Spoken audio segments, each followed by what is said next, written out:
NBC News Daily is #1 for afternoon news across all of television. I'm Morgan Radford. I'm Vicki Wynn. I'm Kate Snow. And I'm Zinklea Samwat. What's happening around the world? Israel's military is building up there along the border. And what matters here at home? New numbers are out today showing more encouraging signs for our economy. Let's zero in on exercise. We know we're supposed to be doing it. What does it do for our health? What needs to change for social media to be a safer place? NBC News Daily, weekdays from 12 to 4 on NBC News Now.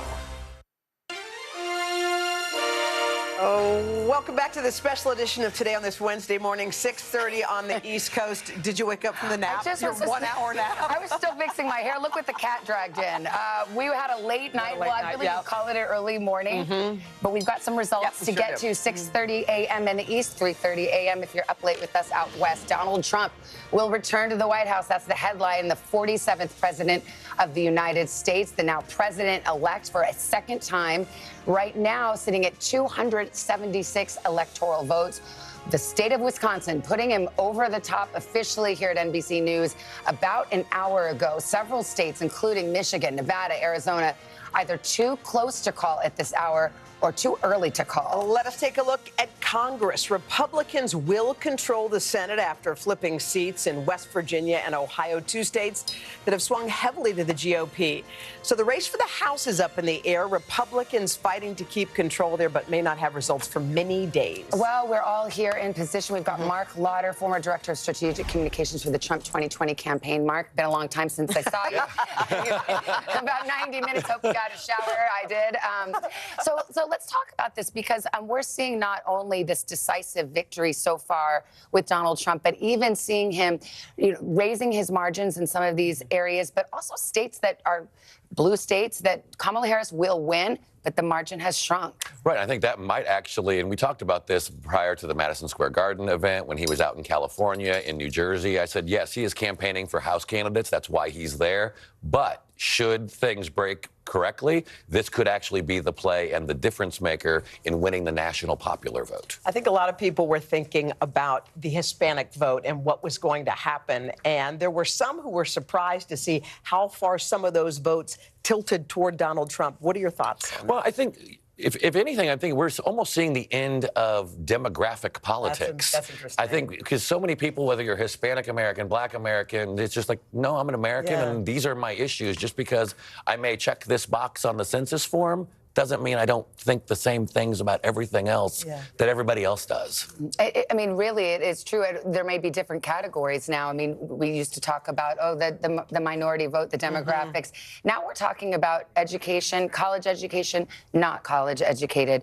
Those sometimes are going to be the breakdowns, rural versus urban. So we still have those divides. I mean, we have 50% of the country. This is, essentially a tie vote. But we still have those divides. No, absolutely. And I think, we were talking about it last night when we were talking about the Florida abortion ballot measure, that you actually had people who voted against or for that measure, but then went on and voted for either Senator Rick Scott or Donald Trump. So people are separating their various issues. And then I think in terms of their ballot choices, we used to call it ticket splitting, but now with issues, I think we're seeing that they can compartmentalize. We saw it in Arizona as well. I mean, we're still waiting for the call there, but Donald Trump is leading there. But the abortion measure that enshrines the right to abortion in the state of Arizona, that passed easily. We called that earlier in the night. Yeah, it really is. And I think that's, and maybe to one point, I think for all of the consternation, for all of the discussion about it, but this is actually allowing the people to vote on these measures, and they're saying, despite what their state lawmakers or despite what other people are saying we should do, they're putting their finger on the button and saying, no, this is where I think I believe on this. Well, people thought that young men were not going to come out and vote. I remember that was the drumbeat we kept hearing. Are they going to show up? They showed up, didn't they? They really did. And I was thinking about this last night. If you're, let's say, a 21-year-old, maybe casting your first ballot, Donald Trump came down the golden escalator and has dominated media coverage for the last 10 years. Yeah. You grew up with basically nonstop in your formative years and your formative political years of coverage of Donald Trump or Donald Trump as president or Donald Trump running for president again. And so this is really something that I'm going to be very interested to see how the youth vote goes, because for many, Donald Trump is the only president or candidate for president they've known. Well, now Republicans, I mean, they have the Senate, they have the White House. House is hanging in the balance. If you want to bring the Supreme Court into it, there's an ideological advantage for conservatives on the Supreme Court. So they are holding power in almost every lever of the federal government. So great news for Republicans this morning, but also now you got to govern. So what do you think will happen now? Well, I'll tell you. So I was on the 2016 campaign, as Hallie and Kristen so well know, and I was in the transition. Walked into the White House on day one with him. He is much more prepared now than we were then, because many of the policy leaders that were in the White House in those final months, those final days, they now work with me at the America First Policy Institute, which is a think tank, but they've been drafting the policy, writing the white papers, getting the executive orders ready. He will make the decision on what he says I will do, won't do. I won't go this far, I will go that far. But none of the stuff that we had in 2016, early 2017, he has access to that now. What do you think about the fact that, you know, what he won't apparently have is many people from his prior administration, prior cabinet secretaries coming back. Many of them, frankly, did not support him and said he was unfit to serve. Well, now he's coming back to office. What do you think about that? Yeah, I mean, obviously, there's a lot of splits that happen, and especially in that first administration, because he didn't have that experience. He didn't have that power base. He didn't have the experience in Washington, D.C. So he trusted a lot of other people to make a lot of those choices. When you see the people there that were there toward the end, many of them, not all of them, but many of them still do support him, are rallying around him. And I think having the knowledge of having been there, done the job, know what it's required, will help him pick people that are prepared in the next administration. What will that first week look like when Donald Trump's president? You know, that's really interesting, because I remember when I was going through the transition and some of my predecessors in the White House of both parties were telling me, you have no idea, the best transition in the world is still the largest hostile corporate takeover on the planet, and you cannot be prepared for it.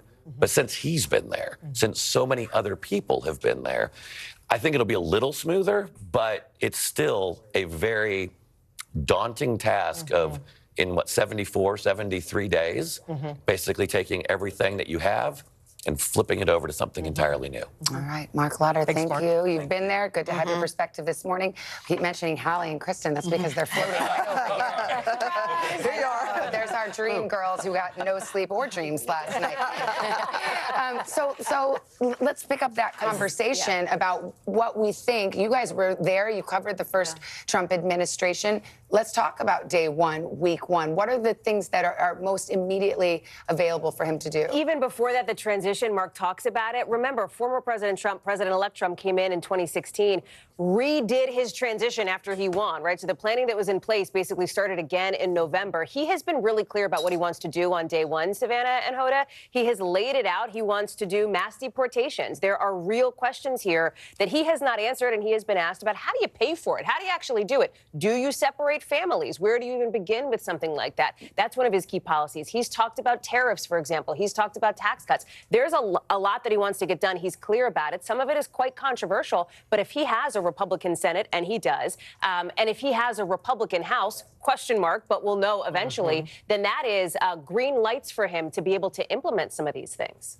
What's your take? Well, look, I think Donald Trump's political career has been defined by his promise to deal with this issue of illegal immigration. He was very clear, as Hallie said, what he's going to do on day one. Contrast that to Vice President Kamala Harris. There was always this big question mark. What's your day one agenda look like? So I absolutely think that that is going to be one of his first orders of business. In addition to everything Hallie just laid out, he talks about the fact that he wants to fill his administration with loyalists. So one of the things that I'll be watching very closely for are who are the people that he brings into the administration with him. We already know that he's talking about bringing RFK in to do health care. Elon Musk has been a big part of this campaign. He's talked about bringing Elon Musk in as well. The people so far who haven't necessarily raised their hand to come back in, Ivanka Trump, Jared Kushner, two people who were a big part of his first administration. When he made his speech, the two people he mentioned were RFK and Elon Musk, and he said of RFK, like, I'll handle the liquid gold, you handle do whatever else you want. You do whatever else you want. So what do you think that means? Health and Human Services, right? I mean, we're looking at the HHS, maybe FDA. RFK Jr. is somebody who is well known in that anti-vax, quote unquote, community, and he has been vocal about wanting to do that. He talked about, you know, some of these policies around fluoride, for example, that he wants to implement. So I think that's one piece of it here. I will tell you the other thing that's really striking here is we look at how Donald Trump won and how Kamala Harris lost.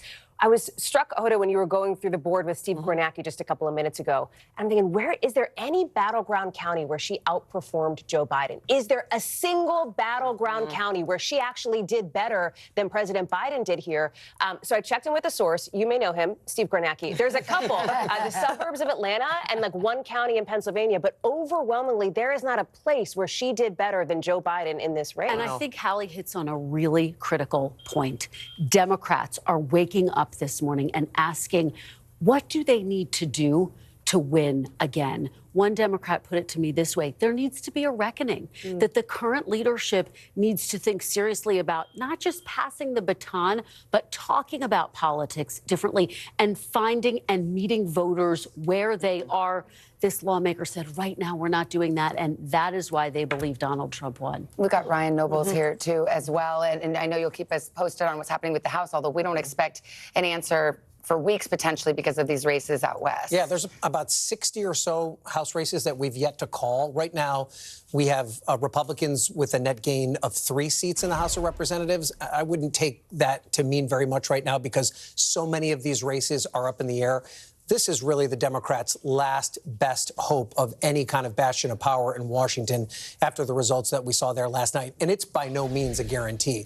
I think even under the best circumstances, if they do hold on to the majority, it's only going to be by 1 or 2 seats, which is going to make it difficult for them to govern and also make it difficult for them to be a thorn in Donald Trump's side and to try and stop his agenda. I think the biggest thing that Democrats would like to have is a foothold in a place like the House of Representatives, because it would give them the opportunity to investigate Donald Trump, right? In the same way that House Republicans have investigated the Biden administration, the House Oversight Committee would have subpoena power. They'd have the ability to do that. But more than anything, they would be a check on any sort of legislative agenda that Donald Trump has. But right now, there's no guarantee they're going to have that. I wonder if they would, because, you know, they have investigated Donald Trump for years. He's got 4 criminal cases against him. A lot of Democrats thought they had a legal solution to a political problem. They have neither this morning. Look at what happened. If we can take the time machine back to the primaries, right, when those legal issues came to a head for former President Trump, what did it do? It propelled him forward. It rallied his base around him. And remember, I know that seems like ancient history, but at the time, that was a question mark. There was this open question of whether the fact that this former president would be potentially convicted of felony charges, which he obviously ultimately has been, would be a game changer in any way. It kind of was in his favor. His fundraising numbers went up. He did better in the polls. We obviously, 2 of those federal cases, they go away, right? I mean, he can do whatever he wants to do, basically, to eliminate those cases. But that is, I'm with you here on this. Yeah. What do House Democrats do if they even have? It's such a great point, Savannah, because, and to Kristen's point as well, there's going to be this push and pull, this reckoning within the Democratic Party. There are going to be a significant number of Democrats that are going to say, we can't just roll over, right? The resistance lives on. If the House of Representatives is our only place for that resistance to exist, we need to take advantage of that. But there's going to be another faction of the party that's going to say, we've got a real problem with rural voters. We have a real problem with working class voters. We need to get our own house in order before we try and engage in more of these kind of back and forth and these adversarial postures. And there's 2 different things we're talking about here. You're talking about resistance. OK, fine, to a check on policy. Right. That's one thing. Going after and targeting and trying to investigate and all of that. I mean, by the way, the Republicans did it to Biden. The Democrats have done it to Trump. It's time immemorial. But it seems like if you're the Democrats and you're waking up and you're looking at these maps and you're looking at these margins, it is time to look in the mirror and have a real heart-to-heart with your party and yourself and say, where do we go wrong? And look at the numbers that we got last night. More than 70% of people saying they feel like the country is heading in the wrong direction at the root of this victory. Not just a vote for Donald Trump, but a vote for change. with people feeling frustrated with high prices and some of the other Well, you issues. have, Kamala Harris effectively an incumbent. She was the vice president of the administration that was before. And so that is always, and I'm taking everything that's extraordinary about this political campaign. That is very ordinary. A vice president to an unpopular president running for essentially a second term is almost never successful. And trying to figure out how to navigate some distance from him while still being unwilling to break from him completely. That was part of it, too. It was the biggest challenge of her campaign. Well, we'll have hours to discuss it. Yes, we will. All right, guys, let's turn now to a key battleground that remains too close to call. This morning, we are talking about Michigan. Former President Trump held his final rally there. Vice President Harris was in the state over the weekend. We've got NBC's Maggie Vespa. She's standing by there in Grand Rapids. Hey, Maggie, good morning. Hey, Hoda, good morning from Michigan. Yeah, that all-important brick in the blue wall that is yet to fall, and that's largely because votes are still being counted in Wayne County, which is home to Detroit. It's home to Dearborn. Obviously, that's incredibly urban. It's breaking thus far for the vice president, but we still have less than 90% of the vote in that area. So the statewide, it's still too early to call, but thus far, as you can see, statewide here in Michigan, breaking for now President-elect Trump. Kent County, where we are, where he made his final campaign stop here in Grand Rapids just 2 nights ago. That also breaking for the vice president. Again, this is another urban area, but it just seemed like those sort of sways toward the vice president weren't enough to overcome that red rural sort of swell across the rest of the state. The gender gap here in Michigan was very real, with 55% of men voting for the now president-elect, 53% of women voting for the vice president. It was even more pronounced among white men. And then, you know, we talked yesterday about Michigan being home to the auto industry, home to an Arab American population, but voters here, according to our exit polling, saying the most important issue to them was preserving the state of democracy. That broke heavily for the vice president, but a close second was the economy. There was one man who told us that he voted for now President-elect Trump because, he told us, despite frustrations over things he did in office, despite, as he said, being horrified on January 6th, he told me, quote, "Every time a Democrat is in office, my wallet suffers." Guys. All right, Maggie Vespa for us there in Grand Rapids. Maggie, thank you. And on that topic, according to exit polling, many voters named the economy as a top issue, citing concerns over high prices and inflation. NBC's senior business correspondent Christine Romans is with us now. Christine, good morning. Good morning. We have talked about this. The voters have now spoken. What are you taking away from the results here? You know, really early we could see in these exit polls that people really felt sour about their personal finances. And when people who voted were asked, are you better off today than you were 4 years ago, it was astonishing the number of people who said that they were worse off.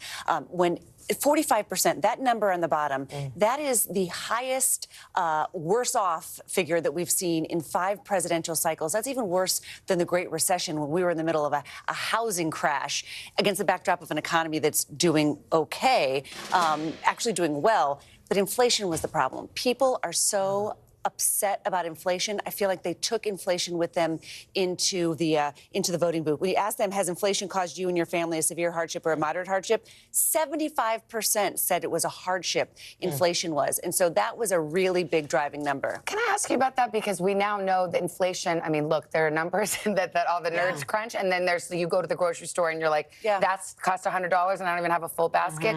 I mean, have the inflation that people feel the most, gas prices, housing, food prices. We know inflation is at 2%. It's about where, you know, the officials want it to be. But are those prices still as high, or is that part of it? You're still feeling it where you really, you know, notice it? Even as wages have been going up too, it is that sticker shock that people keep focusing on. And over the past 18 months or so, wages have been rising faster than inflation. But people, the American psyche is just really scarred by what happened a couple of years ago when prices were going up so much that was kind of coming out of your, you know, you just couldn't even keep track of it. Now that has calmed down, but again, it's still fresh in so many people's memories. Real quick, stock market, how's it looking? Wow, booming overnight, booming. Oh yeah, you've got a huge rally in the Dow Jones Industrial Average. Now at 9:30 Eastern time, that's when the markets actually open, but they do have this pre-market trade, these futures trading. The S&P 500, the Dow Jones, the NASDAQ, all up very, very big here. Something called the Russell 2000, which is small stocks. Those are booming really like 6% because they think that Donald Trump, if he has control of Congress, will slash regulations. So companies will be able to make more money because they won't have to follow so many regulations. Also, we're looking at whether his tariff proposals, what that would do for the dollar and for bonds. So all markets are moving really big this morning. And I think what we need to watch over the next few days, there was a big market reaction in 2016. It sort of moderated over the coming days. So this big reaction sometimes can be overdone. But at least this morning, people will wake up and there will be big numbers in the stock market this morning. Right, cool. Nice to see you. Thank you, Christine. You too. Of course, this election is being closely watched all around the world. The results and what is to come set an impact on everything from the global economy to the wars in Ukraine, the wars in the Middle East. NBC's chief international correspondent, Keir Simmons, is following the reaction. It is pouring in from overseas. What are you hearing, Keir? Well, Hoda, this is sending shockwaves around the world. Shockwaves of anxiousness for some countries, enthusiasm for others. Diplomats here in the Gulf that I've been speaking to using words like stunning and wow. Prime Minister Netanyahu of Israel, remember, this is a different world now. He now in a conflict with Hamas and Hezbollah, talking about my friend, President-elect Trump. Iran, as you would expect, the opposite, dryly saying U.S. elections do not concern us. I think this result will end up concerning Iran very much. And then you have the war in Ukraine. President Zelensky quick to congratulate President-elect Trump, but urging him to keep supporting Ukraine. On the other side, in Russia, a spokeswoman for the Russian Foreign Ministry just simply saying, hallelujah. We spoke to a Russian official who's not authorized to speak on the record, a little more nuanced, saying less predictability is coming. Hoda, China, which of course now potentially faced Trump tariffs, not yet congratulating President-elect Trump, saying that they will go through the official channels. They'll do it the official way. President Macron of France, I'm told, between sleeping, stayed up overnight to watch. He's one of many European leaders congratulating President-elect Trump. Other Europeans, though, will be anxious, as I say, Hoda. All right, Keir Simmons for us. Keir, thank you. A major talking point during the presidential race and an issue that was voted on in 10 states. Abortion rights. NBC's Laura Jarrett has been watching that throughout the night for us. Break down the results. What'd you see? Guys, it's a little bit of a mixed bag here when it comes to these ballot initiatives. I want to start in Florida because the story there is really interesting. You have a majority of voters who want to vote in favor of abortion rights, okay? The issue there is that they needed more than a majority. They needed a 60% super majority, if you will, and they came just short of that. And so what that means is that a current ban, which is up to 6 weeks of pregnancy, will stay on the books in Florida, even despite the majority of people wanting to see it overturned. Also, South Dakota, the abortion rights amendment there also failing. Nebraska, a really interesting story there, because there were competing amendments, both pro-abortion rights and anti-abortion rights. In that instance, the anti-abortion rights actually was the one that prevailed, which means you'll be able to get it up to around 12 weeks of pregnancy. Then we want to take you to Arizona. Currently a 15-week ban there.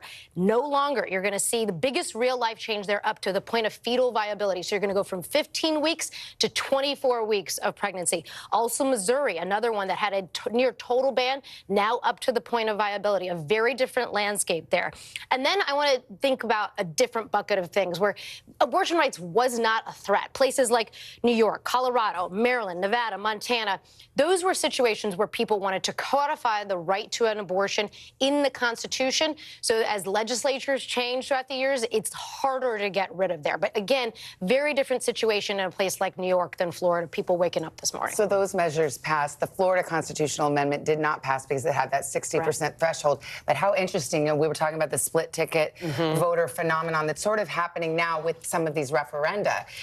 You have a place like Arizona, pretty red state, Missouri, very red state, Josh Hawley cruising to re-election there, and yet these measures that protect the right to an abortion passed rather easily in those red states. Yeah, it's interesting because it's really, you get to see where the voters are on this issue. And you talk about abortion going back to the states now with the former president reelected. Obviously, a conservative Supreme Court, a conservative Senate. You're going to see more, I think, of these state-level bans. There will not be uniformity at all when it comes to abortion in this country. President Trump at some point seemed to soften on that stance on abortion. And then quickly walked it back. Yeah, so what happens there? So originally he said he thought the 6-week ban in Florida was too too strict. Dasha Burns asked him that. He said that.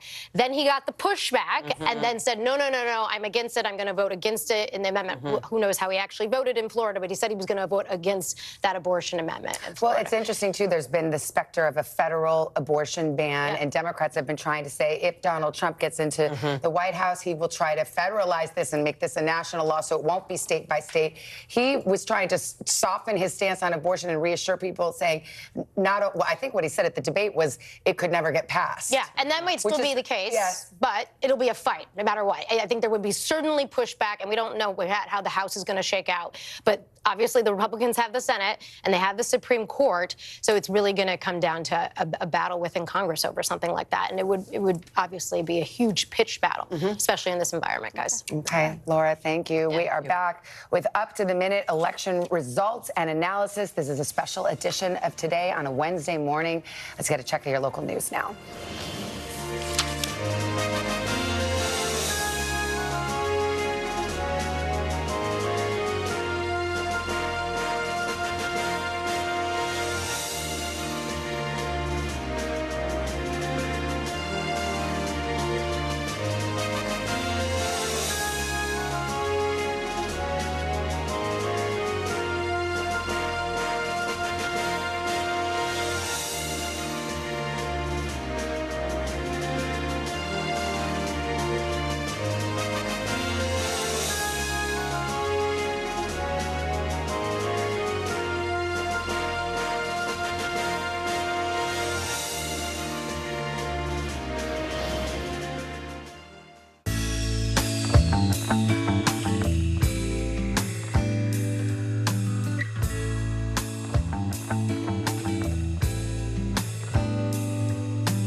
Mornings are full of possibility and energy, and how you get set for the day ahead matters. It's about getting caught up and getting ahead, because every day deserves the best start.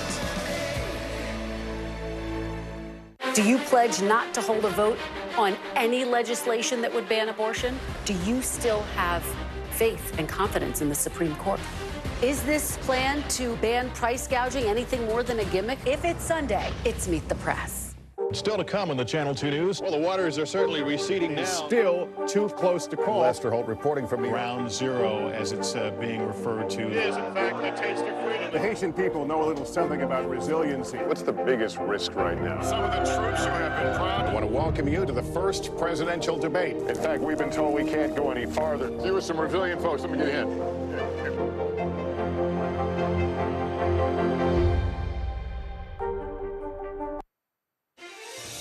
Good Wednesday morning. Americans waking up to a political shockwave overnight. A return to power for Donald Trump, elected the 47th president of the United States. Good morning. It's November 6th. This is Today. Red wave. Frankly, this was, I believe, the greatest political movement of all time. Former President Trump, now the president-elect again, dominating the swing states to seal a historic return to the White House. Thank the American people for the extraordinary honor of being elected your 47th president and your 45th president. This will truly be the golden age of America. That's what we have to have. Trump's path to victory driven by issues like the economy, a surge in support from Hispanic voters, and a gender gap led by young men. This is my first time voting at all. Republicans also scoring major upsets to seize control of the U.S. Senate. This is a new dawn of Republican leadership. This morning, we're going to break it all down. What went right for Trump and the Republican Party? What went wrong for Harris and the Democrats? And what it means for America's future today, Wednesday, November 6th, 2024. From NBC News, this is a special edition of Today, Decision 2024, with Savannah Guthrie and Hoda Kotb, live from Studio 1A in Rockefeller Plaza. Hi, everybody. Good morning. It's Wednesday morning, 7 a.m. out here on the East Coast. We're glad you're with us. This is a special edition of Today on the morning after the election. Good morning, Hoda. Good morning to you, honey. A lot of people bleary-eyed. They were up late watching the return. Some people were up late working the returns. But the results are really clear and decisive, yes, right? The results are in. Donald Trump set to make a historic return to the White House. The former president, now the president-elect. NBC News projecting he has eclipsed the 270 electoral college votes needed. And here's the path to victory. Trump has busted through the blue wall, winning both Pennsylvania and Wisconsin. He also carried the South, including those key swing states of Georgia and North Carolina. President-elect Trump claimed victory during a speech at his watch party in Florida, saying voters have given him a, quote, powerful mandate for his agenda over the next 4 years. Also this morning, we are closely watching the battle for Congress. We can tell you Republicans have seized control of the Senate. They flipped several seats. The House is at this point still up for grabs and may not be known the outcome there for several weeks. We're covering it all. Let's get started. NBC's Garrett Haake, who covers the Trump campaign. Sun's coming up. Garrett, good morning to you. Savannah, good morning to you. And yes, Donald Trump's victory in this campaign as stunning as it was complete, knocking Joe Biden out of the race over the summer, then overnight defeating Kamala Harris by winning at least 2 out of the 3 so-called Democratic blue wall states. Now, the first president to be reelected to non-consecutive terms in more than 100 years is coming back to Washington with what he calls a powerful mandate from the American people. Look what happened. Is this crazy? Overnight, a stunning victory for Donald Trump, with NBC News projecting the 45th president is now set to serve again as the nation's 47th.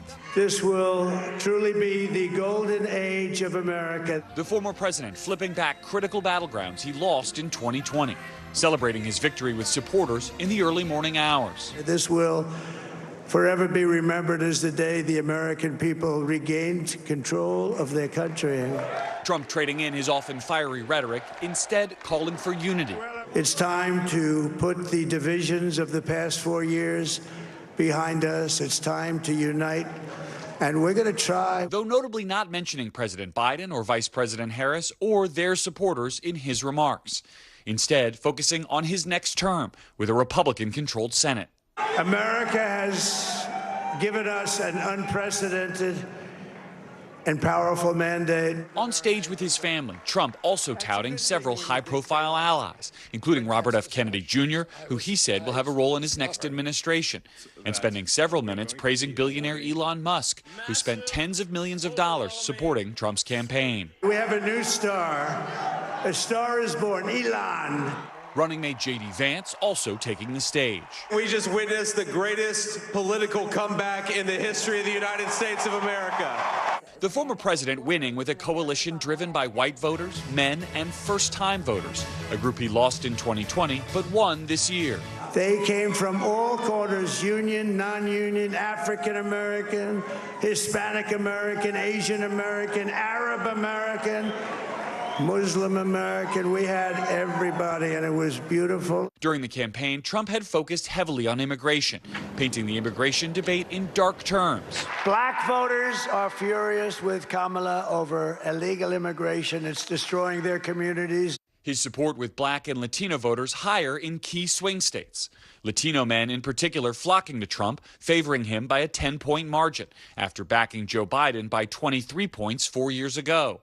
The economy also a major focus, tying Harris to incumbent President Biden, also seeming to pay off with voters in the all-important Midwest states, as Trump reflects on his last campaign. His campaign has been so historic in so many ways. And looks ahead to leading a divided country. We're going to help our country heal. At 78, Trump is now also the oldest person to ever be elected president and the first convicted felon. He does still face additional criminal charges, many of which are likely to be dropped by a Justice Department he will control. Now begins the work of a transition and selecting cabinet officials, a process that could be aided greatly by the Republican Senate that'll be joining Donald Trump in Washington next year. Savannah. All right, Garrett Haake, thank you very much. The co-chair of the Harris campaign spoke to her supporters overnight, saying the vice president will address the nation today. NBC's chief White House correspondent Peter Alexander joins us live now. Hey, Peter, morning. Hi, Hoda. Good morning to you. We're outside the Naval Observatory, the vice president's residence. What only in a matter of months will become home to J.D. Vance and his family. Last night at Howard University, Kamala Harris's alma mater, it started as sort of a joyful, optimistic scene, but as the results came in, as polls closed around the country, the scene there really dramatically changed quickly. A much more somber scene, glum looks, blank faces staring at the giant screen there. Ultimately, they turned off the audio on the massive monitor and turned music on to try to buoy the spirits of those in attendance. We do expect to hear, as you noted, from Vice President Harris at some point later today, speaking at Howard University, we were told, both to her supporters and to address the nation as well. There was a party elsewhere in town for her donors. The situation there was described as a funeral. The bottom line for Kamala Harris's team is that they were unable to sort of have the numbers they needed in key demographics, underperforming particularly in some of those critical counties in crucial battleground states.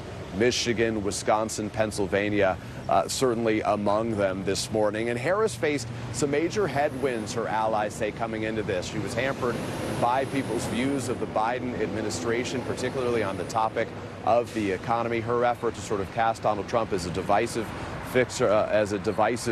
figure, to put abortion rights front and center, obviously was outweighed by Americans' real concerns about the economy. 2/3 of Americans saying that they believe right now that they're dissatisfied or angry about the state of this economy. We expect to hear from her later, but I'll tell you what we are hearing from her allies this morning is that they don't put this on the shoulders of Kamala Harris. They feel like she competed everywhere, went to places even Hillary Clinton missed in 2016.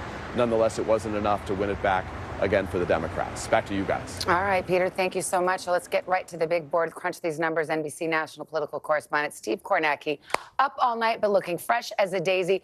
So let's look at that. For all of the talk about the polling ties, in the end, this is a pretty decisive victory for Donald Trump. Take us inside it. Yeah, a couple ways to look at it, Savannah. You see some of these battlegrounds still, Michigan, Nevada, Arizona, not called. Trump is ahead in all three of those. There's a very good chance Trump is going to go 7 for 7 in the core battleground states. But the victory he's put up here goes beyond those battleground states. These are the electoral votes. Let's flip it over and show you what the popular vote looks like right now. And you can see Trump right now with an outright majority of the popular vote, an advantage of more than 5 million votes nationally over Kamala Harris. And where that comes from is some states we don't talk about much, but big, big states, states like New York. Now, Kamala Harris is going to win here by about 11 points, but just check out what this is in terms of a difference from 2020. That's cut in half from Joe Biden's margin. If you looked inside New York City here, especially the working class areas, the outer boroughs of New York City. The Bronx. There you go. Some major gains for Trump there that have really kind of been unthinkable for Republicans for a long time.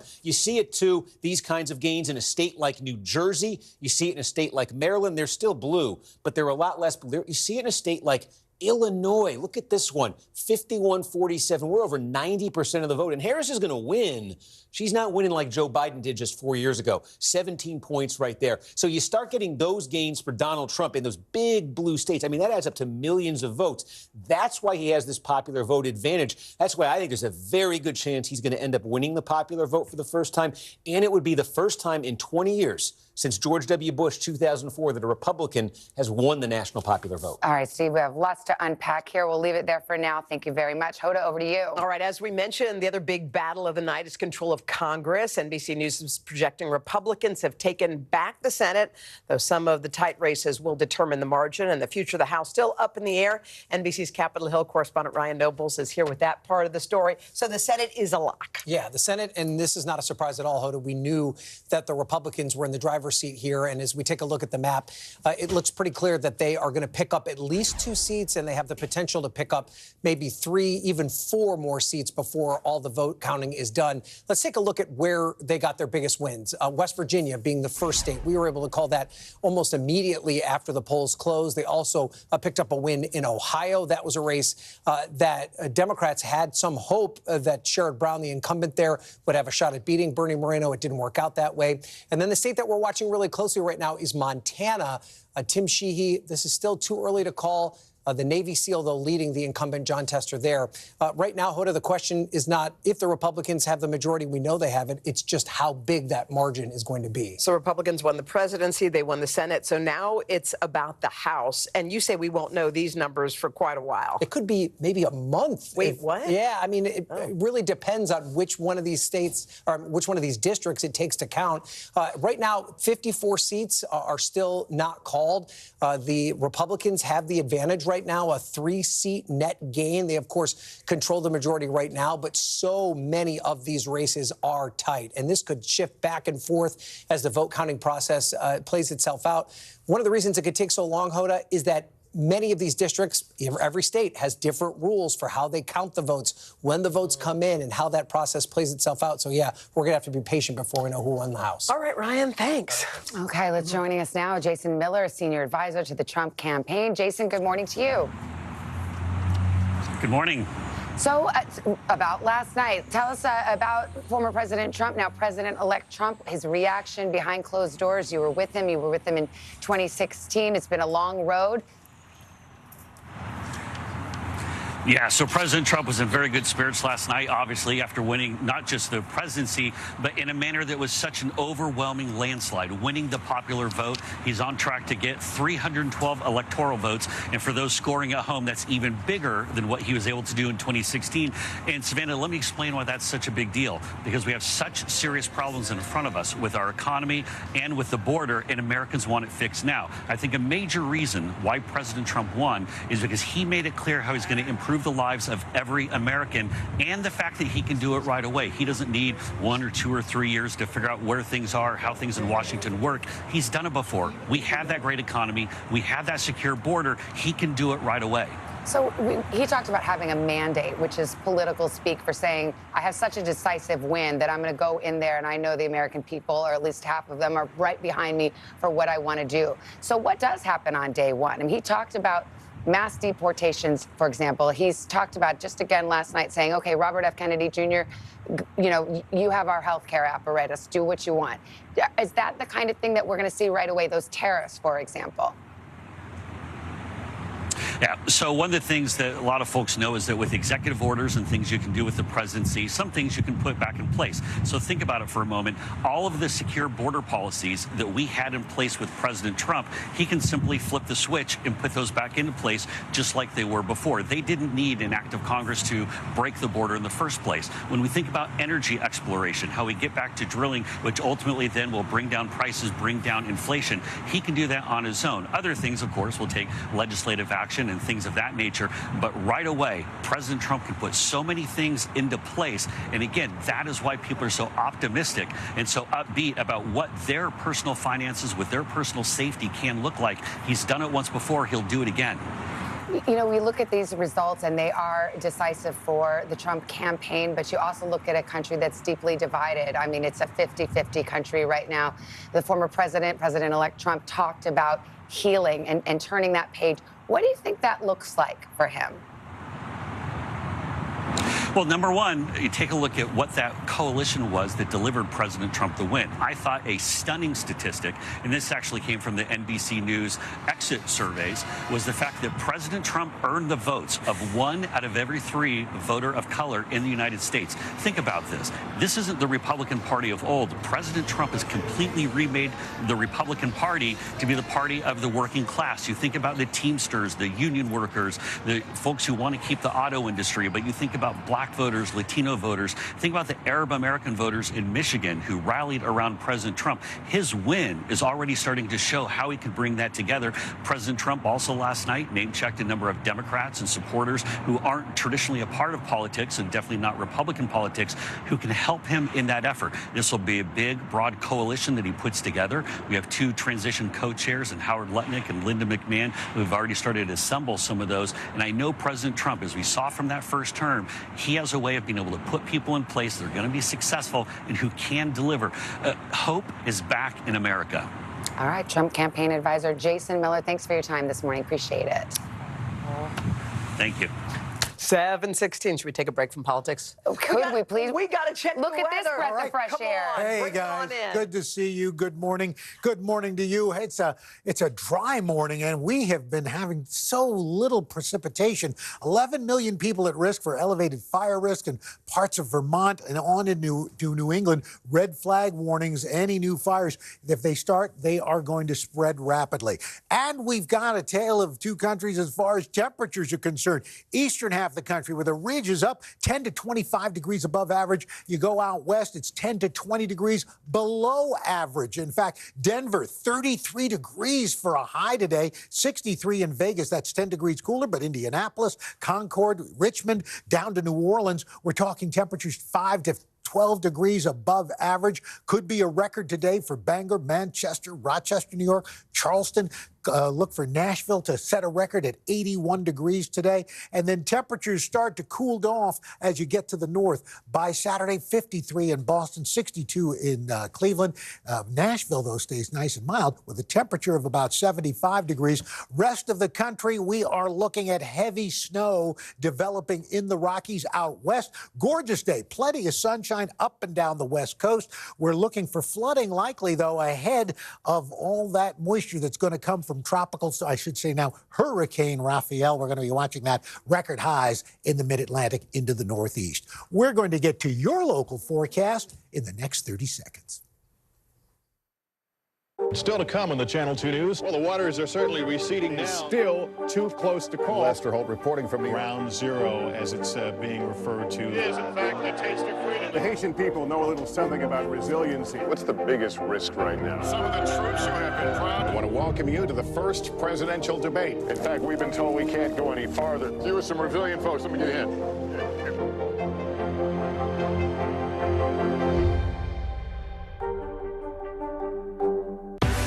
News lives in the now. It's coming at us every second. News is more now than ever. This monster and historic storm is set to make landfall. Now is raw. What was your initial reaction? Devastating. Now is real. Voters are voting. It's here. It's happening. Now is constant. You gotta see this. Future is now. News for the generation of now is NBC News Now. And that's your latest weather. Guys? All right, Al, thank you so much. Coming up, from the gender gap to massive gains with Hispanic voters and the support of Elon Musk, we're going to break down the keys to President-elect Trump's victory. Plus, another deciding factor for a lot of voters, the economy. We're going to take a closer look at the role that higher prices and inflation played, driving voters to the polls nationwide. But first, this is Today on NBC.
Still ahead, the world's reaction now pouring into the U.S. election. Yeah, how the results are playing with people and with leaders overseas, what it could mean for the wars in the Middle East as well as Ukraine.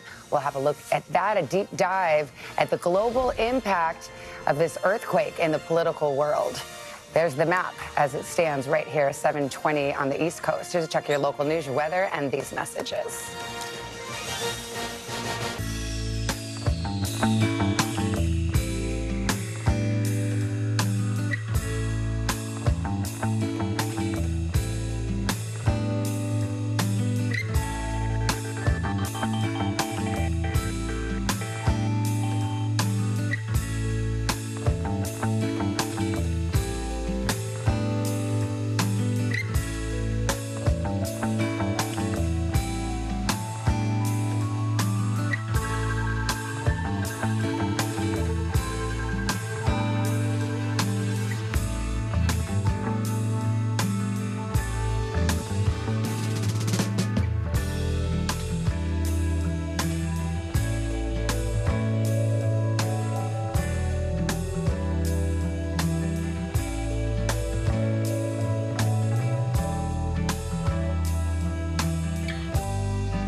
pledge not to hold a vote on any legislation that would ban abortion? Do you still have faith and confidence in the Supreme Court?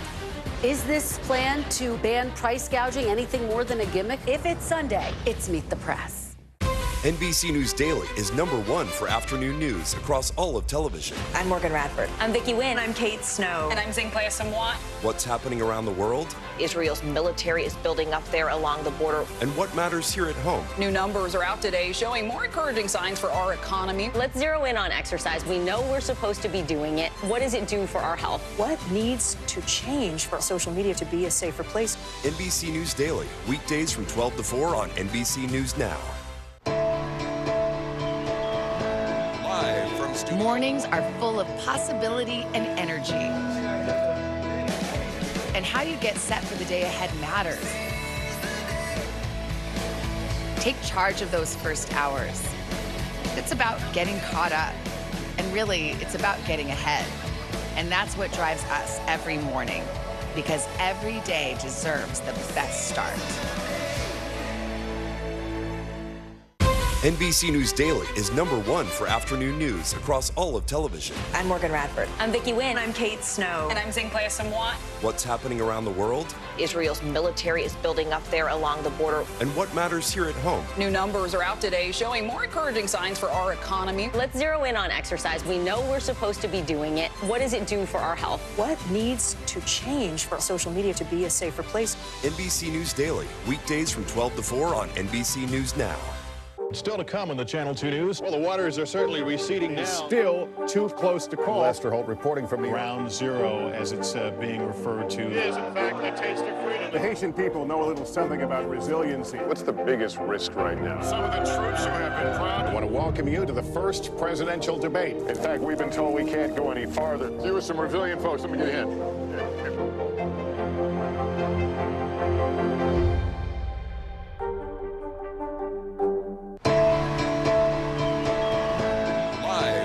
Mornings are full of possibility and energy. And how you get set for the day ahead matters. Take charge of those first hours. It's about getting caught up. And really, it's about getting ahead. And that's what drives us every morning. Because every day deserves the best start. NBC News Daily is #1 for afternoon news across all of television. I'm Morgan Radford. I'm Vicki Wynn. And I'm Kate Snow. And I'm Zinklea Samwat. What's happening around the world? Israel's military is building up there along the border. And what matters here at home? New numbers are out today showing more encouraging signs for our economy. Let's zero in on exercise. We know we're supposed to be doing it. What does it do for our health? What needs to change for social media to be a safer place? NBC News Daily, weekdays from 12 to 4 on NBC News Now.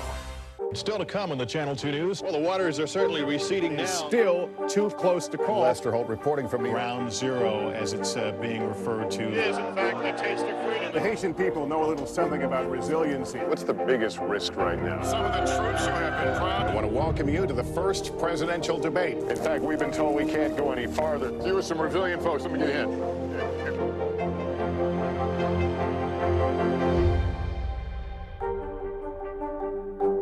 Do you pledge not to hold a vote on any legislation that would ban abortion? Do you still have faith and confidence in the Supreme Court? Is this plan to ban price gouging anything more than a gimmick? If it's Sunday, it's Meet the Press. Top story live from Paris, live in Tel Aviv. We are here in Butler, Pennsylvania. Every weeknight, it's your news playlist. Top story with Tom Yamas, streaming weeknights at 7 on NBC News Now.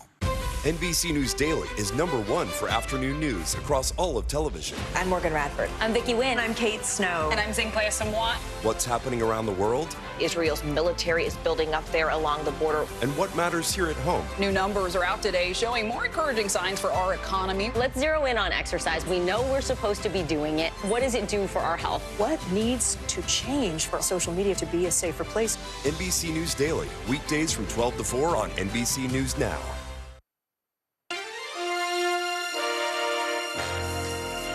Welcome back. 7:30 on the East Coast on this Wednesday morning. Some people just getting up at this very moment. The nation waking up to a new reality in Washington. Donald Trump securing the 270 electoral votes needed to return to the White House. And then some, and he becomes just the second president to win non-consecutive terms. Who remembers Grover Cleveland 132 years ago? If you watched last night, you do. Let me tell you, Grover Cleveland's Google alerts are just firing on all cylinders. We've got to go back to the 1880s for that. Well, let's show you how Donald Trump did it. Right now, he is sitting at 276 electoral votes. Wisconsin put him officially over the top, and you can see several states, including Michigan, Nevada, and Arizona, too close to call at this hour. Let's take a look at Congress now, guys. Republicans will retake the Senate after flipping seats in West Virginia, Ohio, and now Montana. And as for the House races, Republicans are holding a lead this morning. There are still dozens of races left to be called, though. Let's get a closer look at President-elect Trump's victory and the voters who put him over the top. NBC's Sam Brock is in Asheville, North Carolina. He's got that part of the story. Hey, Sam.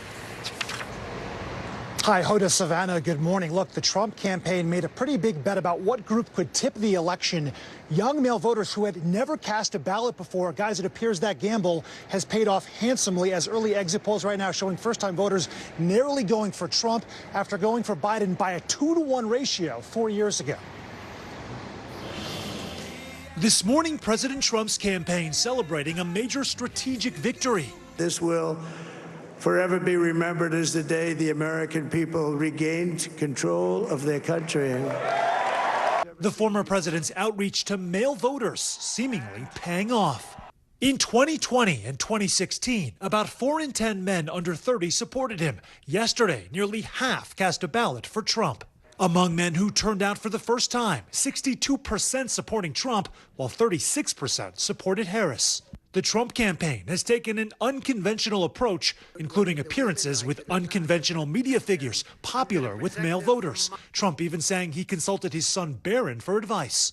A little bit. I mean, he tells me about all the hot guys, people I never heard about. And a key late campaign appearance on top podcaster Joe Rogan's show. I'm doing really well in the polls. But I think that's so. This week I happen to believe in a verse. I only believe if they're good. No. I like them this month. Rogan later endorsing Trump. Democrats pushing for support from women who went for Harris by 54% according to exit polls, but still not enough to carry her to the finish line. The Trump campaign also bringing on prominent supporters who leaned into that gender divide. When Dad gets home, you know what he says? You've been a bad girl. You've been a bad little girl, and you're getting a vigorous spanking. Part of Trump's outreach, one of his biggest boosters, billionaire Elon Musk. He's a character, he's a special guy, he's a super genius. We have to protect our geniuses. Who contributed tens of millions of dollars in an effort to get Trump back in the White House. Musk focusing on a get out the vote push, appearing by Trump's side on the campaign trail. This is no ordinary election. The other side wants to take away your freedom of speech. And a controversial plan offering $1 million checks to registered voters who were willing to sign a petition supporting the First and Second Amendments. But Musk, now part of the inner circle, spending election night at Mar-a-Lago with Trump. The Trump campaign telling NBC News that Trump wants Musk to lead a commission on government efficiency as he celebrates Trump may be bringing the world's richest man to the White House. Oh, let me tell you, we have a new star. A star is born, Elon. Here in battleground North Carolina, guys, women outnumbered men in terms of registered voters by about 550,000, yet still dropped 3 percentage points from where they were in 2020. Now widen the scope, according to NBC News exit polls. Harris receiving 54% of the vote from women. For Biden, that was 57% 4 years ago. Savannah and Hoda, back to you. That is a stunning statistic. All right, Sam, thank you. So we've got Hallie Jackson and Kristen Walker with us once again, and our chief political analyst, Chuck Todd. Chuck, he who has been awake the longest shall get the first question. Well, it's, So let's talk about this. I mean, we were talking last night or 2 hours ago about this political realignment in this country. I mean, everything you thought you knew about politics is pretty much on its head this morning. It is, I remember 4 years ago talking with a few people going, Donald Trump could put together a multi-ethnic working class coalition if he didn't alienate certain voting groups. Well, that part didn't matter. He's put together the multi-ethnic working class coalition, and it's a majority of the country. It's over 50%. And the Democrats allowed themselves essentially They accepted the party of elites mantra. They accepted the party of suburban America and walked away from rural America, essentially, and didn't try to get that back. And when you start to look at it, and that seems to be culturally how they've lost this group of voters. It was one thing to lose working class whites. Now they're losing working class Hispanics. And you know, this keeps up, they'll lose working class African Americans. It's so interesting because it's not about demographics, where Democrats always are talking about demographics. That's their identity politics. Right. That's play like this note, this note, this note. Always, it's a big always, mistake. always. And now there's a different dividing line, and it has to do with class. Working class, educated, college educated, not college educated. That's the dividing line. And every time we say not college educated, you know what that sounds like? Yeah, it sure does. Yeah. And that's part of it's part of this sort of disconnect between sort of elite institutions and this Trump coalition. And the conversation that elites have been having with themselves. Like right now. Yeah, that's a good one. But just to say that is how it is in the exit polling and that's how they phrase it, which is why the phrase comes and this is an academic, but it's how it comes across. Yeah. And it's been weaponized. And it's been weaponized quite effectively. And I get it. I mean, you do what you're trying to explain and what somebody hears are two different. Let me ask you something that Sam said that surprised me, and maybe everybody knew this, but I was sleeping and woke up. Biden outperformed Harris in women this year when he ran compared to when she's running right now. Biden outperformed her. We kept saying that we thought there was going to be this big gender gap, that women were going to come out in droves for her, but they came out more for him 4 years ago. Well, look, I think this Biden election, and I've believed this for the last couple of years, that we've all sort of misinterpreted why Biden won. Biden won because of COVID. And I think there was a lot of people that ascribed a lot of other things to it. Oh, people were tired of Donald Trump, or I think some Democrats conflated January 6th, which happened after the election, right, with, and that somehow, and didn't fully appreciate that. But for COVID, Trump probably would have won re-election. They did like him on the economy. They did like what he was doing on the border. And I think ignoring those two things for as long as they did in the Biden administration, I think put them in this hole. Well, it's also interesting, too, because Biden ran kind of, first of all, as a transitional figure, so people weren't expecting that he necessarily would run for a second term. But also, he had always been something of a centrist. But, I mean, I don't think he governed that way right away. I mean, there was a sense that he was trying to do more than perhaps people had voted him into office to do. Yeah, more than people were comfortable with here. And what you saw for Kamala Harris here was this, when she took the top of the ticket, was a tack back toward the center. I heard, not to get too in the weeds on Tom Suozzi in New York and the immigration position, but he successfully was able to win a special election by tacking to the center on an issue that Republicans had owned, and clearly, based on some of the exit polls here, still do, by taking a more sort of border security, border safety position that the Harris campaign then, in many ways, adopted, right, and used that same kind of messaging when she would talk about this issue that was, while fourth on the list of top issues, was still important to a big slice of the electorate. Well, and big picture, more than 70% of the electorate feel as though the country's in the wrong track. And when Vice President Harris would get questions over and over again, how are you going to govern differently than President Biden? She said, I'm not going to be a continuation of the Biden presidency, but she rarely gave specific details. And so many voters, I think, were looking for some of those specifics to make their answer. Our exit polls, which came, the very first one that came out, said that voters had told us their number one issue was the state of democracy. And we have talked about this a lot, and it's worth delving into. That is a phrase that means different things to different people. So for Democrats, state of democracy might mean, oh, it's January 6th, is Donald Trump going to be a dictator? For Republicans, it means my way of life is threatened.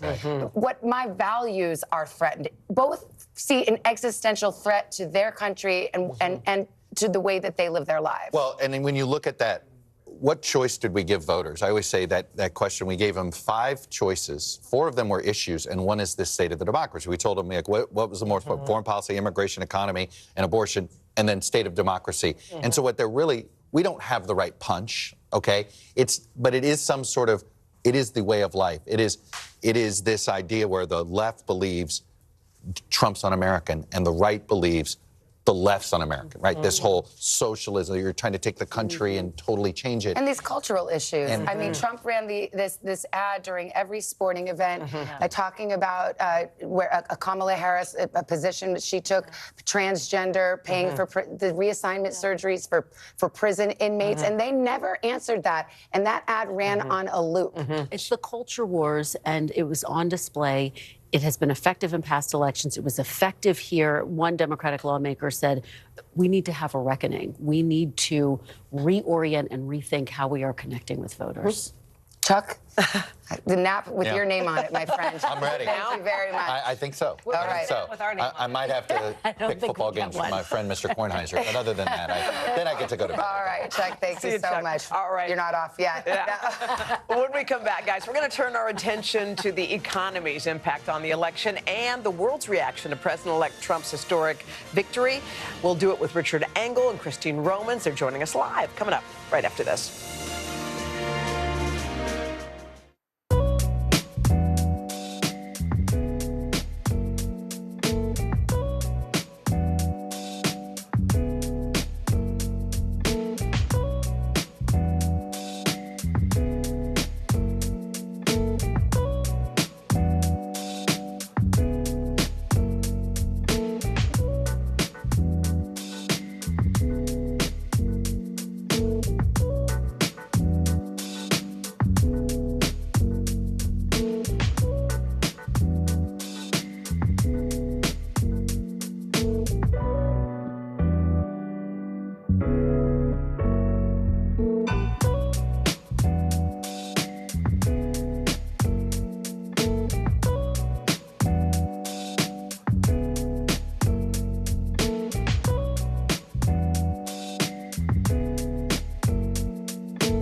Nice to have you along with us, whether you're at home or on our plaza. We're just glad you're with us this morning.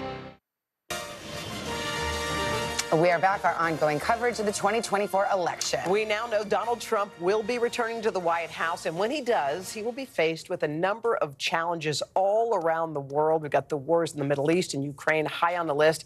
NBC's chief foreign correspondent Richard Engel is here in Studio 1A. It's good to have you here in studio. Donald Trump was saying, and he said this at many campaign stops, I will end these wars quickly. Yeah, that's what he's been promising. That's what he said in his acceptance speech, that he's a man of peace, that he's going to bring calm and he's going to end the wars. He has these two active wars that he has to deal with right now. One in the Middle East, all across the Middle East. It started out in Gaza, then moved to Lebanon. It's involved Iran.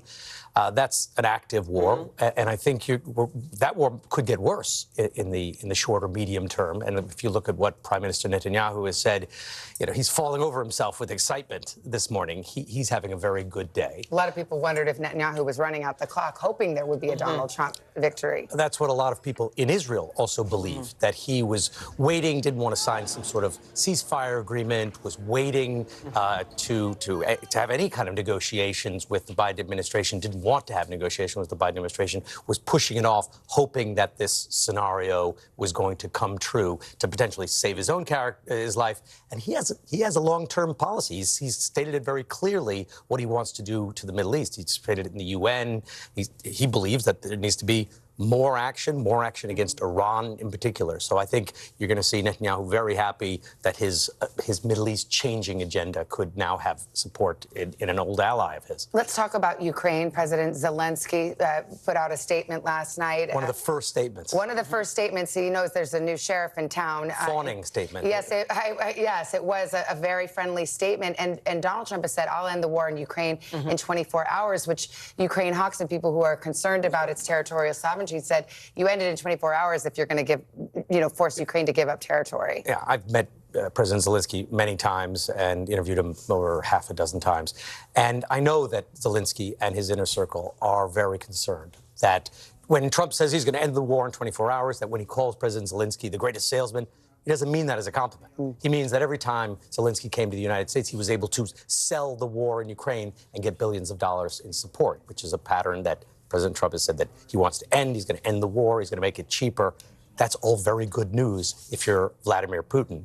And I can just imagine going back to Ukraine soon. I have a feeling I'll be heading back. I came here to be part of this. This is the biggest story in the world right now for all of these reasons.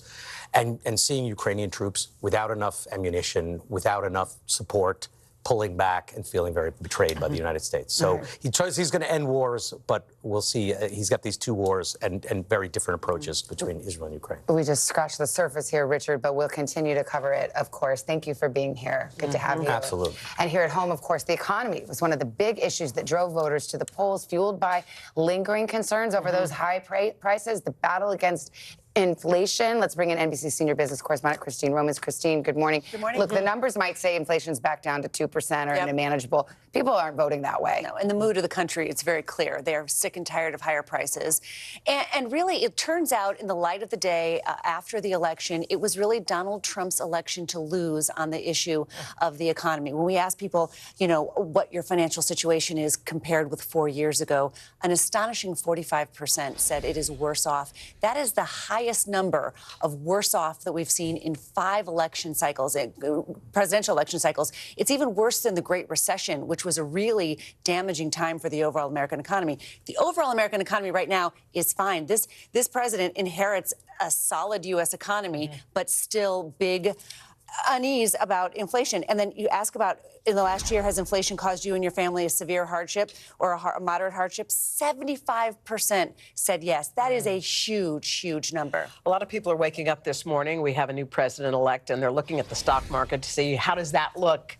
It's looking pretty good this morning. It's booming. You already had stocks hitting record highs. You had stocks up 50% under Joe Biden. They were up 60-some% under Donald Trump, his first term. They're up big time right now. Look at the Dow Jones Industrial Average. 1,385 points is what it's forecast to open higher here today. NASDAQ up big, too. When you look at small cap stocks, these are small companies, those stocks are even doing better. The idea here is if Donald Trump has control over Congress, he would be able to slash regulations in a way that would allow a lot of these small companies to cut their costs and to make products or sell things much more cheaply. And so that is good for their investors. So investors this morning are cheering. You've got Tesla stock up. The idea that Donald Trump's not a big fan of EV subsidies and investments. So if he guts all of that, that's good for Elon Musk because he has the scale. He's the biggest player in town. So gutting some of those investments in the Inflation Reduction Act would be good, ironically, for the biggest EV maker. And Bitcoin cryptocurrencies are up big today, too. The idea there'd be less regulation there. Again, tariffs, less taxes, less regulation. That's been sort of the mantra of the Trump administration. We'll see what happens as we go forward. This is still just the morning after. And also, I will caution that the day after a big event, sometimes things are overdone in the stock market. The stock market goes up and then it can correct a little bit. But at least this morning, there are big moves in the dollar, in bonds, in just about everything. Again, just like Richard Engel said, this is the biggest story in the world right now in terms of money. Christine, thank you very much. Christine. We're back with much more on This Morning After the Election right after this.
We are back with Alex tracking a hurricane threat this morning. Good morning to you. Hey, good morning, guys, and good morning to you. Well, we've got Hurricane Raphael now, and as we watch this thing, it's currently 160 miles south-southeast of Havana, 100-mile-per-hour winds. It's moving northwest at a pretty good clip, 14 miles per hour. Right now, we've got tropical storm warnings for Key West, so we're watching that. Obviously, hurricane warnings for parts of Cuba right now. Category Category 2 storm. Now, here are the European models, and you can see they're basically, most of them move this whole thing off to the west. However, the American ensemble of models basically brings it somewhere between New Orleans and Houston.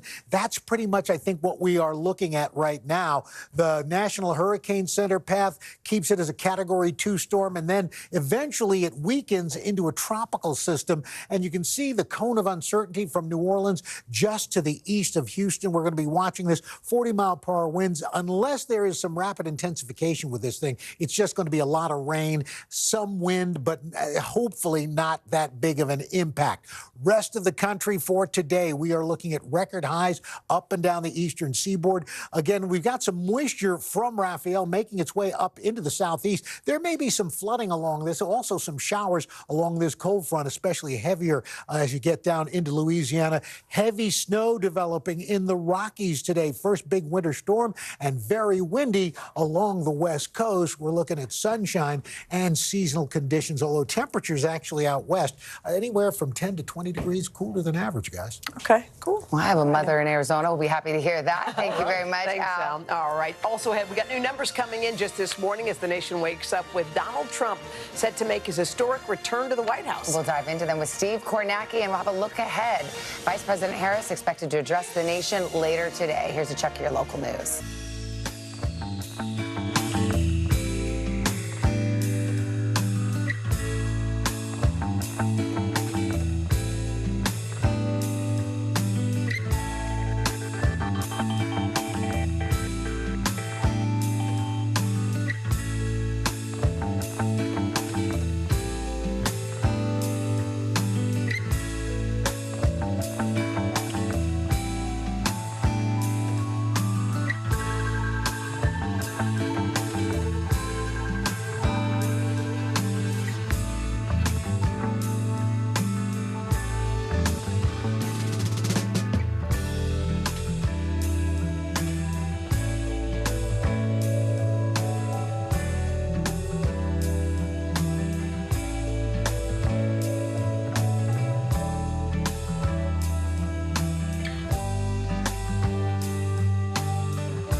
Still to come on the Channel 2 News. Well, the waters are certainly receding now. Still too close to call. Lester Holt reporting from Ground Zero, as it's being referred to. It is, in fact, the taste of freedom. The Haitian people know a little something about resiliency. What's the biggest risk right now? Some of the troops who have been proud. I want to welcome you to the first presidential debate. In fact, we've been told we can't go any farther. You were some resilient folks. Let me get a hint.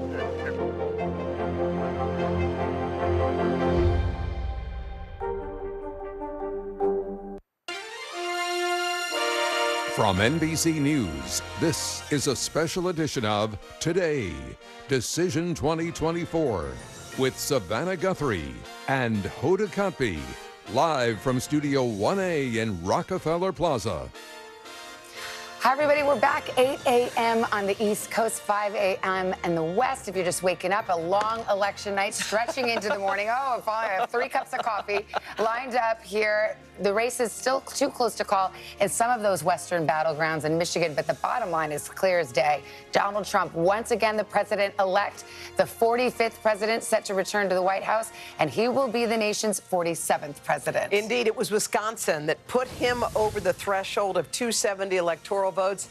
NBC News calling the race just after 5 this morning, maybe while you were asleep. Trump also, by the way, right now leading in the popular vote. Well, we're covering every aspect of this race, as well as the fight for control of Congress at this hour. Let's get started. NBC's Garrett Hake in West Palm Beach, Florida. Garrett, good morning to you. Hey, Savannah, good morning to you, too. And that's right, Donald Trump's victory overnight, as stunning as it was complete. Basically, having dispatched Joe Biden over the summer, he defeats Kamala Harris overnight by winning at least 2 out of the 3 blue wall states with strong Republican showings all around the country. As the results rolled in overnight, his supporters here in South Florida becoming more and more confident. First, North Carolina coming off the board, then Georgia flipping back to red after a narrow loss in 2020. But it was the call of Pennsylvania late last night, a state that both candidates spent more time and more money contesting in this race's final months, that really appeared to seal the deal for Trump. He moved over from his party at Mar-a-Lago to the event last night in West Palm Beach, speaking to more than 1,000 supporters, and starting with a message of unity, but promising big things for his next administration. Listen to what he told supporters here last night. I want to thank the American people for the extraordinary honor of being elected your 47th president and your 45th president.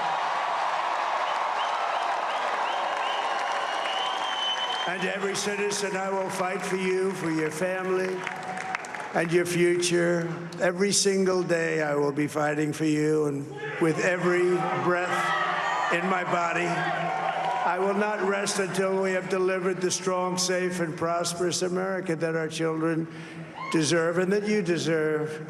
This will truly be the golden age of America. This was a movement like nobody's ever seen before. And frankly, this was, I believe, the greatest political movement of all time. There's never been anything like this in this country, and maybe beyond. Now it's going to reach a new level of importance because we're going to help our country heal. And winning the popular vote was very nice, I will tell you. It's a great feeling of love. We're going to be reducing taxes. We can do things that nobody else can do. Nobody else is going to be able to do it.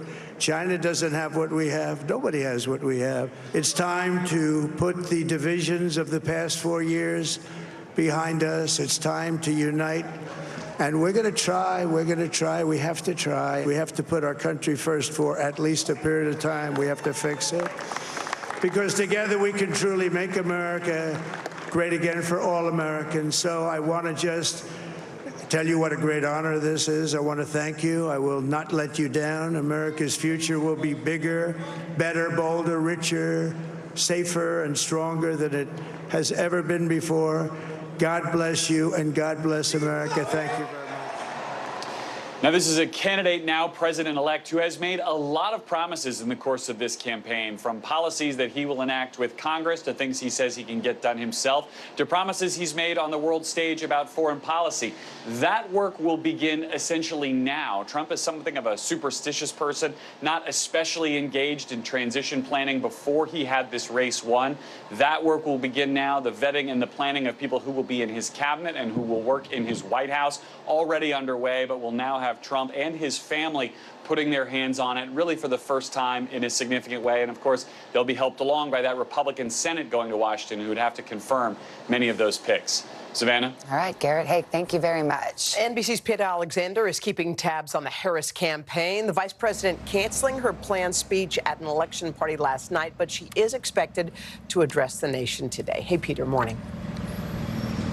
Hoda, good morning to you. We do expect to hear from Vice President Harris at some point over the course of this day at her alma mater, Howard University. But what a difference 24 hours makes. Monday night, I was with her in Philadelphia during that massive rally, tens of thousands in attendance, and she told the large assembled crowd there that momentum is on our side. But last night, what started as a sort of joyful, optimistic event at Howard quickly turned to a much more somber scene. There were blank stares, glum faces. At one point, they even muted the audio coming from the giant screens as they delivered more and more results indicating that she was not going to be selected as the next president of the United States, turning music on instead to buoy the spirits of those there. The bottom line is that for Vice President Harris, she was unable to perform with the numbers she needed in key demographics, particularly watching serious erosion among Latino voters.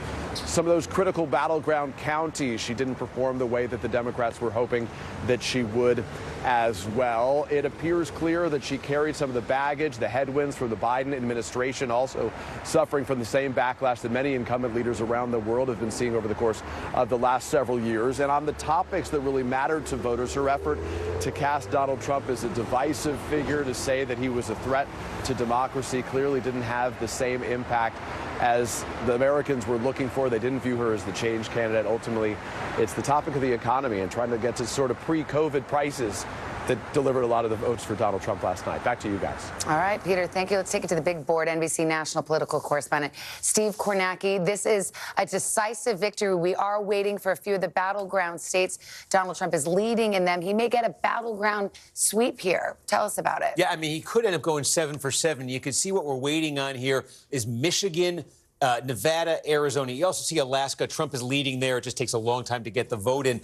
Look, honestly, if you look at the numbers in Arizona here, 2/3 or so is in. And this is a very encouraging start for Donald Trump here. It may take him a while to count the vote. Nevada, what's in so far, when you look at the patterns here where Trump is doing particularly well around Las Vegas, Republicans haven't done as well as he's doing there, maybe in 2 decades at the national level, the last time this state went red. And in Michigan right now, we're basically just waiting on Detroit in the area around Detroit. Trump with a 100,000 vote lead, about 100,000 votes left there in Detroit. It's going to come down, but actually leapfrogging Trump there for Harris will be tough. If she doesn't, 7 for 7 looms, and potentially this could rise to 308 electoral votes. And he may well win the popular vote when all the votes are counted. So let's talk about, there it is, the realignment. And we're seeing a political realignment. And let's go by some of these groups. Hispanic voters broke in a big way for Donald Trump. Yeah, I mean, just take a look. Here's the exit poll, our national exit poll of Hispanic voters. We have Harris winning Hispanic voters 53 to 45. Put this in some context.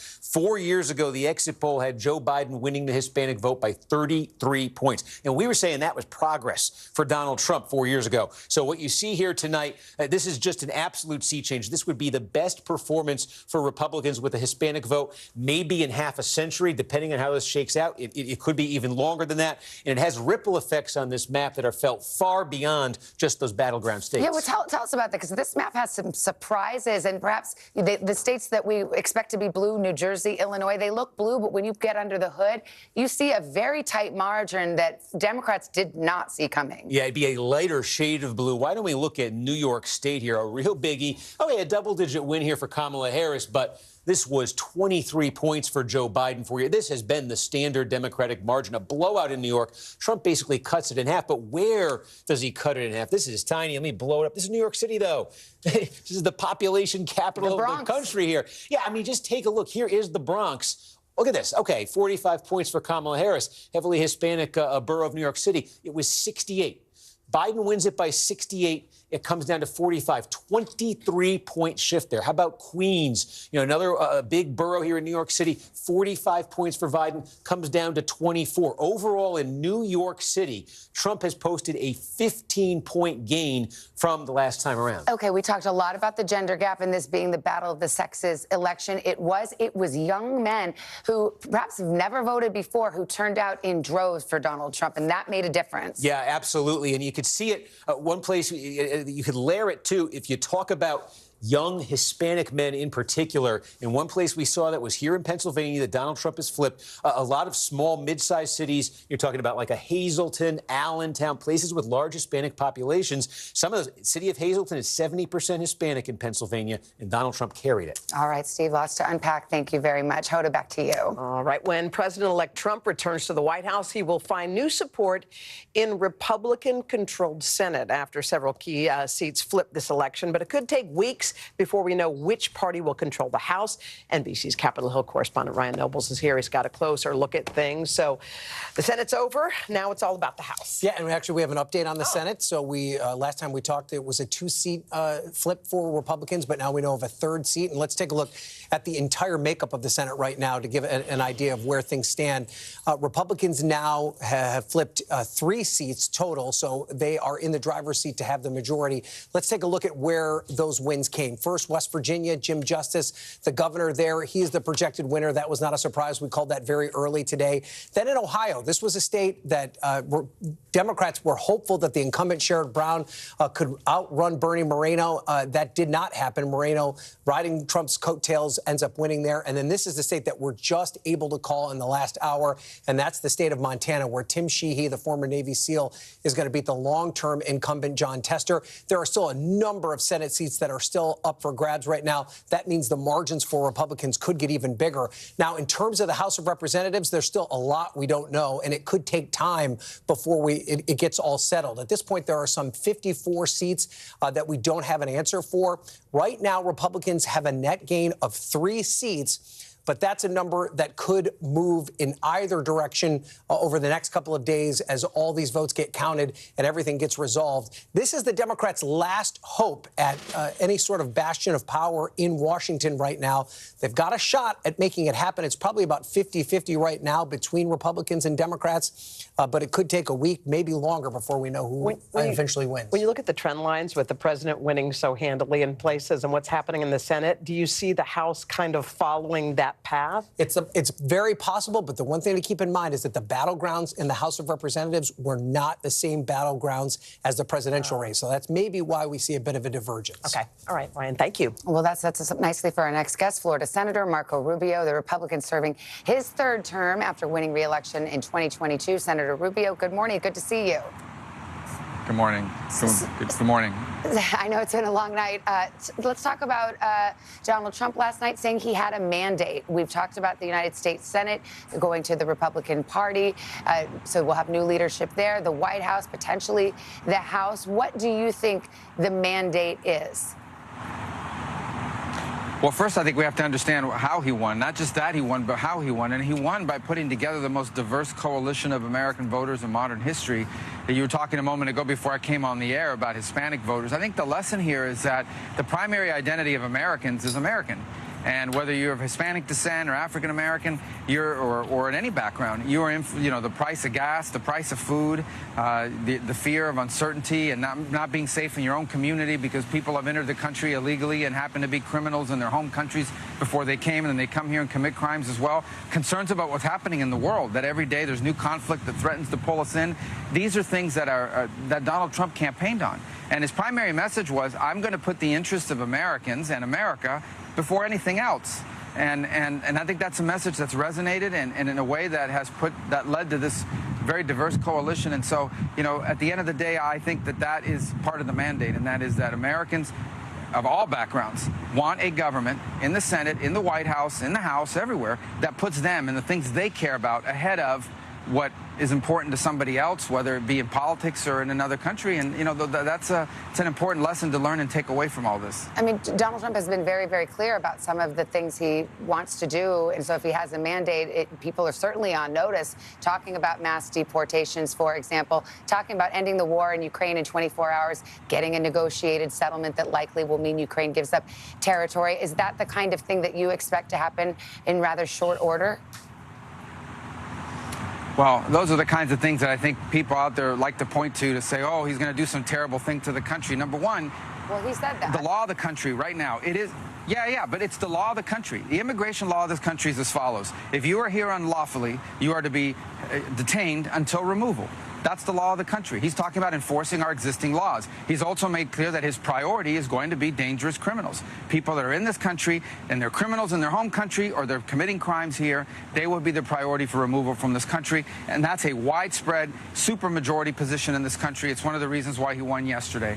In the case of Ukraine, who wants war? What he's talking about is he wants the war to end. Now, as a businessman, he's not going to tell you about his negotiating tactic to bring it to a close, but I don't understand why we would not want a war like that to end. Obviously, you know, you don't have to be a fan of Vladimir Putin to want the war to end. Yeah, I think if you're, I mean, and, you know, as you well know, many national security conservatives would say, well, you don't want that war to end if it means that you have to give up, you know, that Russia invaded your territory and you end up settling and saying, all right, you can have some of it. I mean, I think that's, you know these pressure points better than I do. Yeah, look, I get all that, and I understand it. I think there's the reality of the war there. We can talk about it in greater detail in another interview, I imagine, but the truth of the matter is that that's what the Biden administration would admit. They don't admit it publicly, but if you ask the Biden administration, they will tell you we are funding a stalemate, okay? I think the Ukrainians have been incredibly brave and strong in standing up to Russia, but at the end of the day, what we are funding here is a stalemate war, and it needs to be brought to a conclusion because that country is going to be set back 100 years. Now, that doesn't mean that we celebrate what Vladimir Putin did or are excited about it, but I think there has to also be some common sense here, and that is that right now what we are funding is a stalemate that's costing lives and, you know, putting Ukraine, it's going to take 100 years to rebuild that poor country with everything they are facing. Senator, can't let you go without asking the Washington question. Do you intend to serve in the Trump administration? Is that something you've talked to the former president about? No, we haven't talked about that. We were focused on Pennsylvania. We talked a lot about Pennsylvania. We talked a lot about Nevada. We talked a lot about Wisconsin and Michigan, and not so much about Florida anymore. We're very proud. Well, listen, I'm in public service. I'm not trying to play quiet. I'm in public service. I like to serve our country. So I'm not going to be presumptuous about any of those things other than to say that I know I'm in the Senate. And if that's the role I'm going to continue to be in, it's a place that I can serve and work with this administration on things that we were already working on when he was previously president. And what happens after that, I don't know. Who knows? I mean, we're not even 12 hours removed from the outcome in this election. So, again, I mean, those are decisions they'll start working through right now. All right, Senator Marco Rubio, I saw you at the party late last night, and you're up early with us. Appreciate your time, sir. Thank you. Thank you. All right, we are following another major story this morning on the weather map. We've got a hurricane in the Gulf, and you're also looking at a fire danger. That's right. 11 million people at risk for this fire danger. You combine really record high temperatures and drought. So we've got red flag warnings and elevated fire risk for New England. 10 to 25 degrees above average today from New England all the way down to the Gulf, 10 to 20 degrees below average out west. So, for example, Denver, a high today, 33 degrees. That's 24 degrees below average. Indianapolis, 69. That's 14 degrees warmer than normal. Richmond, 17 degrees above normal. And then you can look at these record possibilities. Bangor, Manchester, New York, Washington, and Nashville, all looking at breaking potential records. We're going to get to your local forecast in the next 30 seconds. Live from studio. Mornings are full of possibility and energy. And how you get set for the day ahead matters. Take charge of those first hours. It's about getting caught up. And really, it's about getting ahead. And that's what drives us every morning, because every day deserves the best start. NBC News Daily is #1 for afternoon news across all of television. I'm Morgan Radford. I'm Vicki Wynn. I'm Kate Snow. And I'm Zinklea Samwat. What's happening around the world? Israel's military is building up there along the border. And what matters here at home? New numbers are out today showing more encouraging signs for our economy. Let's zero in on exercise. We know we're supposed to be doing it. What does it do for our health? What needs to change for social media to be a safer place? NBC News Daily, weekdays from 12 to 4 on NBC News Now. And to all those pollsters out there, not so easy doing a forecast, is it?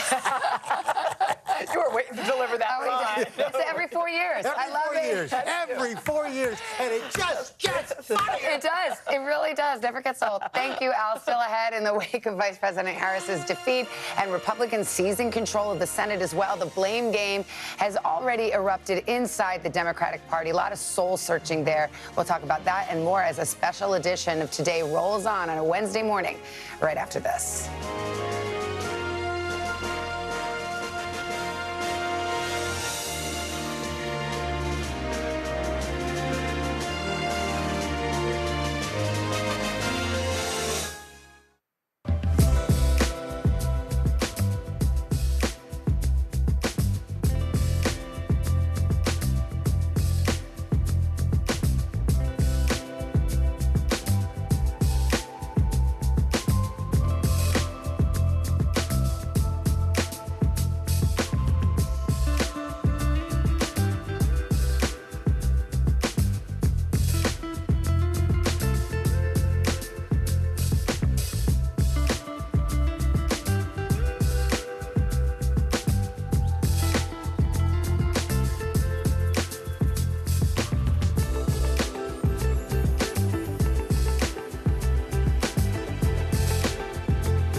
Still ahead, the economy was a top concern for voters, one of the big issues behind President-elect Trump's victory. So how will Wall Street react when the market opens in about an hour? We're going to get to that and a lot more coming up after your local news.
inside Iran. From Israel, from Tampa, Hurricane Milton is here. Where we're standing right now is covered in water.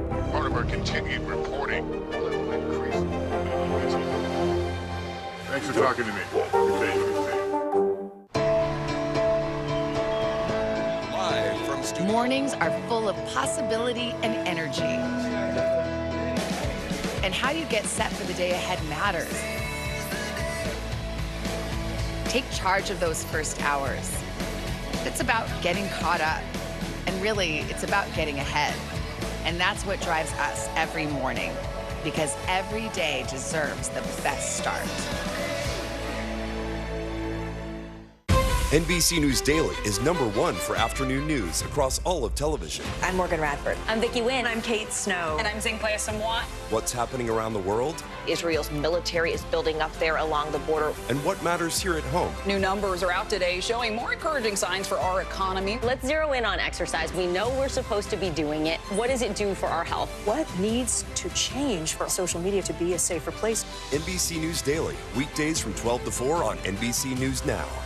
Still to come on the Channel 2 News. Well, the waters are certainly receding now. Still too close to call. Lester Holt reporting from Ground Zero, as it's being referred to. It is, in fact, the taste of freedom. The Haitian people know a little something about resiliency. What's the biggest risk right now? Some of the troops who have been proud. I want to welcome you to the first presidential debate. In fact, we've been told we can't go any farther. You are some resilient folks. Let me get in.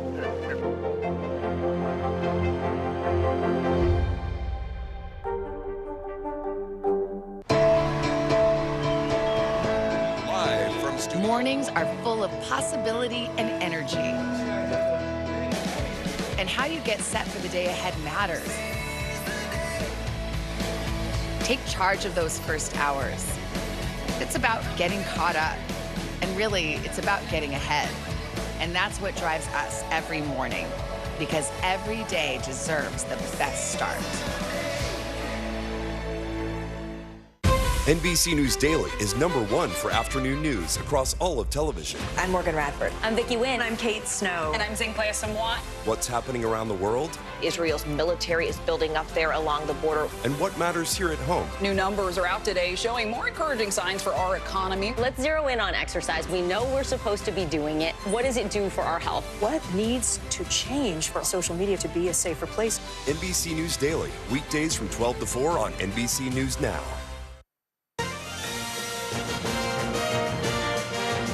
Good to see you. It is 8:30 here in New York. A lot of people, Americans, waking up to a political earthquake overnight. Donald Trump, he has won a second term. So we're going to get you caught up on where things stand right now. Okay, let's show you the numbers. Trump will return to the White House in January as the 47th president of the United States. He sealed the deal earlier this morning, the president-elect winning the electoral vote. You see it. And also at this moment, winning the popular vote as well by about 5 million votes. So that we see the national map there filled in. This is the county by county view. And the gap is likely to close a bit. Some votes still being counted out west. We're still waiting for Michigan. But if he is to hold on to the popular vote, this would be the first time that a Republican has won the popular vote since George W. Bush in 2004. Yeah, there's a lot of red on that map. And as for Congress, Republicans will retake control of the Senate after flipping seats in West Virginia, Ohio, and Montana. But the House, still a toss-up. Republicans holding a lead this morning. Still, though, dozens of races left to be called. So what does it mean for the president-elect, for Republicans? What about the soul-searching that's playing out right now among Democrats this morning? Peter Alexander, who's been covering the Harris campaign, back with that part of the story. Hey, Peter. Hey, Savannah Hoda, good morning to both of you. We're waiting to hear from Vice President Harris a little bit later today, but she got a lot of credit for her 107-day, 3.5-month campaign. They had a ton of money, more than $1 billion to spend. She got credit for very few missteps, with the exception perhaps of not better distancing herself from Joe Biden. But at the end of the day, it wasn't enough to satisfy the American public right now with a resounding defeat. And for Democrats across the board, this was a huge loss. Beginning now, a new reckoning. With Kamala Harris's loss, a stunning defeat for Democrats. I'm just devastated. A somber mood at Harris's watch party overnight after Donald Trump dominated, blowing through the so-called blue wall of Midwest states that Democrats had counted on. improving on his 2020 margins in more than 2,000 counties nationwide. In the key swing state of Pennsylvania, Harris underperforming President Biden's results. And further down the ballot, Republicans also flipped the Senate to their side. America has given us an unprecedented and powerful mandate. Now for Democrats, the soul-searching begins. After an unprecedented race with Harris stepping in as the presidential candidate, just 100 days ago when President Biden withdrew, Harris tried to distance herself from Biden, but perhaps was still hampered by his legacy. This is about what the Democrats did while in office over the last 4 years. Inflation, which was so high during much of this administration, and many people are still feeling the pain of that. Exit polls show voters listed the economy as a major issue. Harris also underperforming in key areas. Where she's coming up short are in the cities. Even struggling in blue strongholds like New York and Virginia, despite a massive campaign blitz from major Democratic stars. Harris also came up short with key minority groups. According to exit polls, Latino men favoring Trump by a 10-point margin after backing President Biden by 23 points 4 years ago. Democrats now face an uphill battle. And we know it is time for a new generation of leadership in America. With Harris's message clearly not resonating with enough voters, Democrats are now left trying to sort out how to turn the page now. And already you're beginning to hear questions in terms of that Monday morning, or in this case Wednesday morning, quarterbacking among Democrats. Among the questions right now, whether it would have made better sense for President Biden after Democratic successes in the midterms in 2022 to have stepped down then. Remember, he promised to be a transitional president in the past to allow for a full primary for the Democrats to pick their candidate going forward, and perhaps to give that candidate more time to gear up for this battle with Donald Trump. The bottom line is there are so many questions, so few answers, and the Democrats have a lot of figuring out what to do next that begins right now.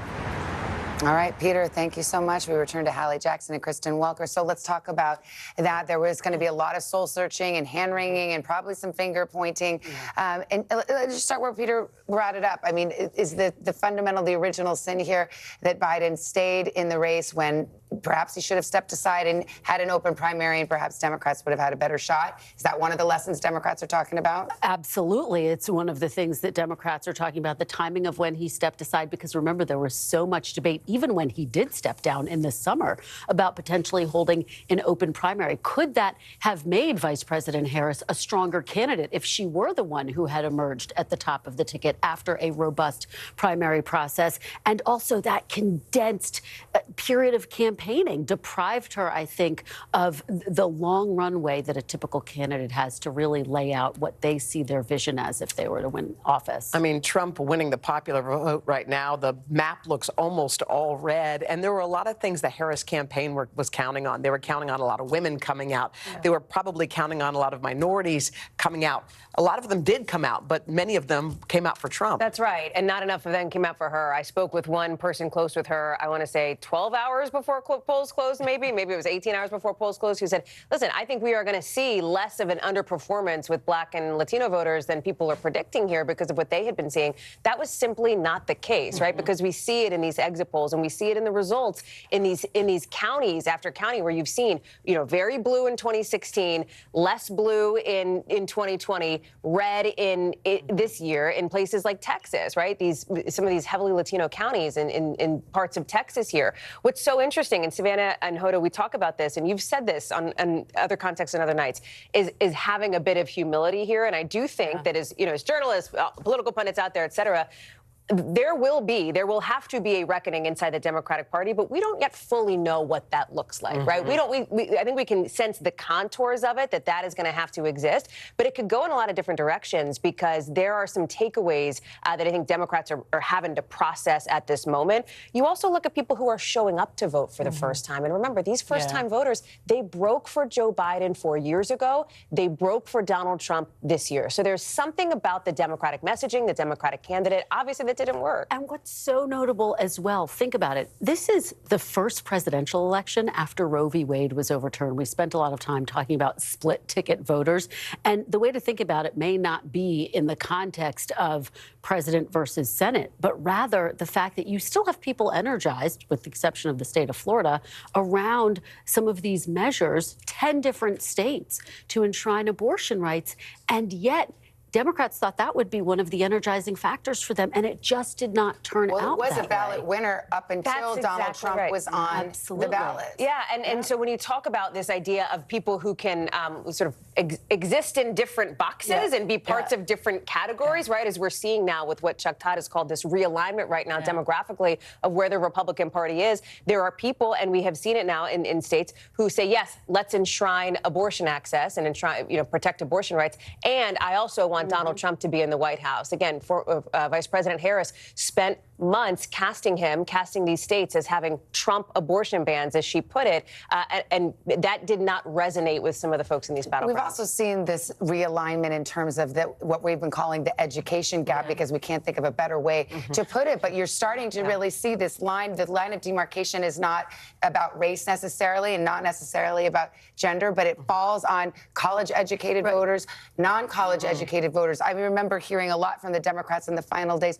Oh, Kamala Harris has such a diverse coalition. It's all the way from AOC on the left to Liz Cheney on the right. But that's all a party. That's an elite college-educated party. You talked to Jason Miller about this, a senior Trump advisor, just this morning, and he said something that I think is correct and that we've seen in this. Donald Trump has brought working class voters, period, across these racial lines, across these gender lines, into the Republican tent here. And that is different from what we've seen before. How long lasting is it? We'll see. Marco Rubio said something similar. He said the only identity that matters in terms of these Latino voters is they're Americans. And that is why you are hearing Democrats say we have to have a reckoning. We're hearing a lot of that word today because they have to look at the electorate differently, not in terms of different racial groups, but as you're saying, really meeting them, as one person said, where they are, talking to them about the issues they care about. I keep thinking that half the country is waking up right this moment elated and cheering, and half the country is waking up this moment and saying, oh no, what's going to happen? Everyone's waiting for Kamala Harris to speak. Donald Trump did speak about healing. So what do you think as we go forward? So I think this is an interesting question, because there have been moments in the past when former President Trump, now President-elect Trump, has spoken about perhaps having a unifying message, and then that was not the message that he delivered. So I just look at the past 8 years of having covered him, of him having been in the public spotlight here. He is somebody who has been crystal clear about his day one and his first priorities, and most of them are pretty controversial, depending on where you sit in the political spectrum here. So I think that is, I think back to Inauguration Day 2016, American carnage. He closed his campaign on this dark and defiant message, and so he doesn't have much incentive. He won the popular vote for the first time since he's been running for president in 3 cycles. He looks like he's going to do very well on some of these battlegrounds, too. He has no incentive to change. I wouldn't be surprised if the message we hear from Vice President Harris is more unifying in tone. Former Congresswoman Liz Cheney posted on X saying we have to accept these results. That's what our democracy is about. That's exactly right. All right. Thank you, ladies, so much. Coming up next, former Speaker of the House, Kevin McCarthy, will be here. We'll get his take on what played out yesterday, what the next 4 years could hold in Washington and beyond. But first, these messages.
Mornings are full of possibility and energy, and how you get set for the day ahead matters. It's about getting caught up and getting ahead, because every day deserves the best start.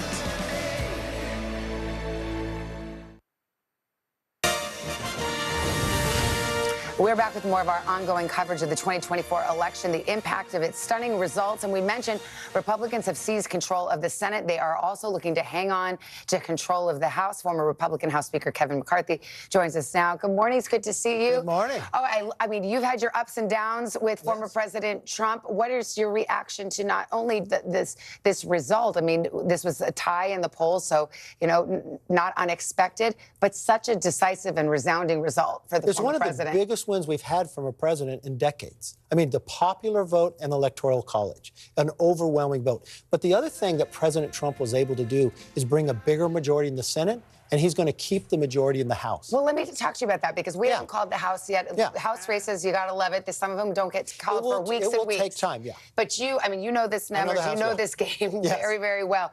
You are confident that the Republicans will take the House. Yeah. Well, we'll keep the House because you had redistricting, so you had 3 new seats in North Carolina. Yeah. We picked those up. We lost probably 2 to 3 seats in New York, but we picked up 2 in Pennsylvania. We'll pick up 1 in Michigan. We'll pick up Alaska. Do you think you'll increase your numbers? Probably only a couple if we do.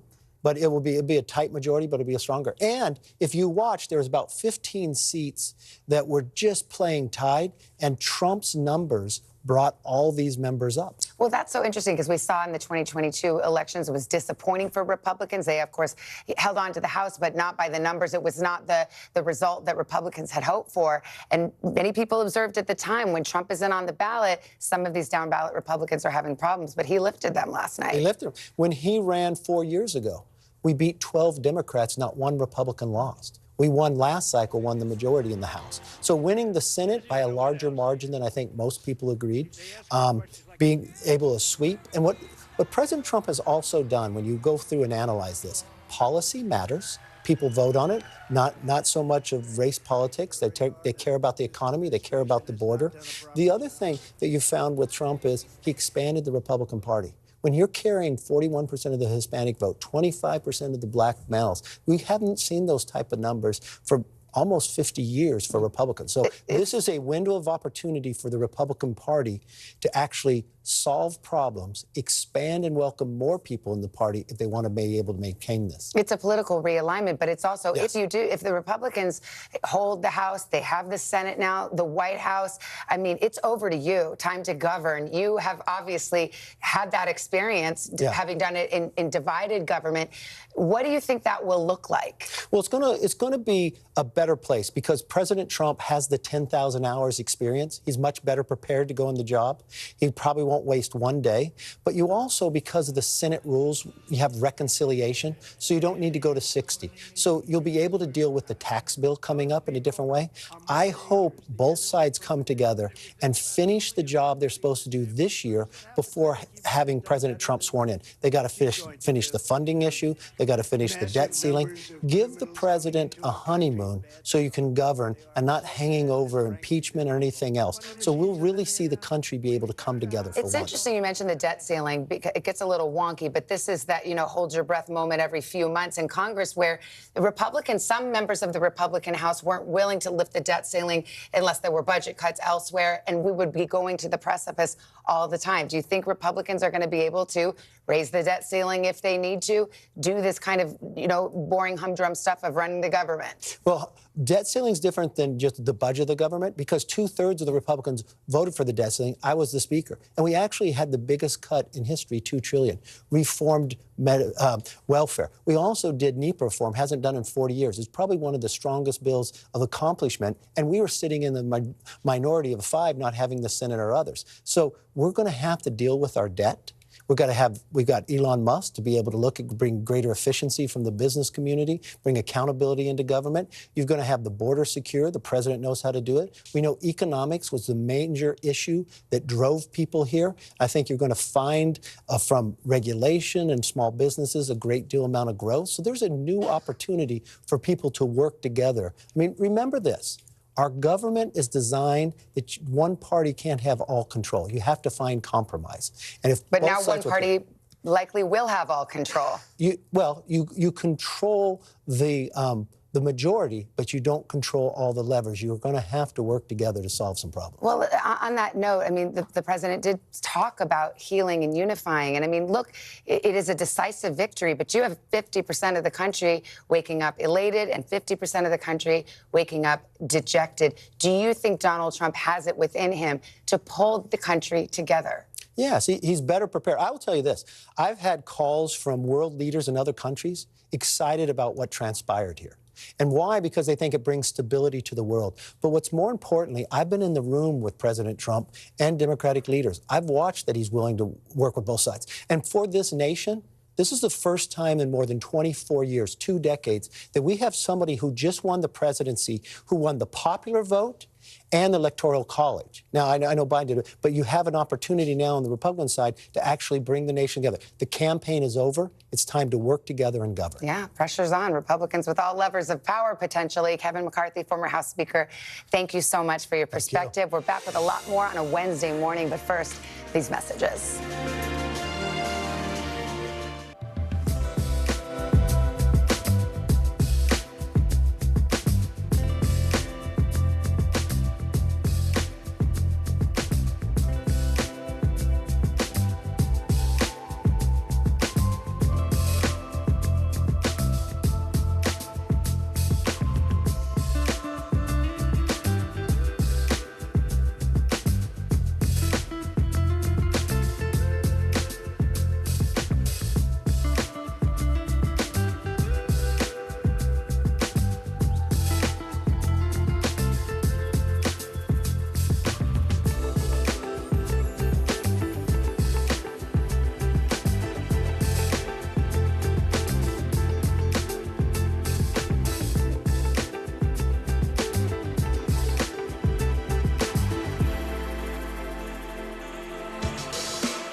Inside Iran, from Israel, from Tampa, Hurricane Milton is here. Where we're standing right now is covered in water.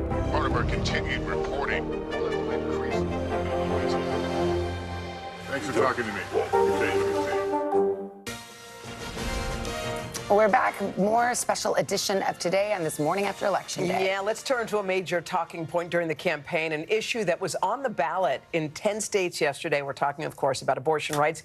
NBC's Laura Jarrett has been watching this throughout the night. This is an issue that a lot of women thought was going to maybe even sway the election. So how did it shake down? In some places, it was very decisive. In other places, it wasn't. So let's start where life is actually different for people. Waking up this morning in places like Arizona had a 15-week ban. So you couldn't get an abortion after 15 weeks. Now you can get it up to the point of viability, which is roughly around 24 weeks.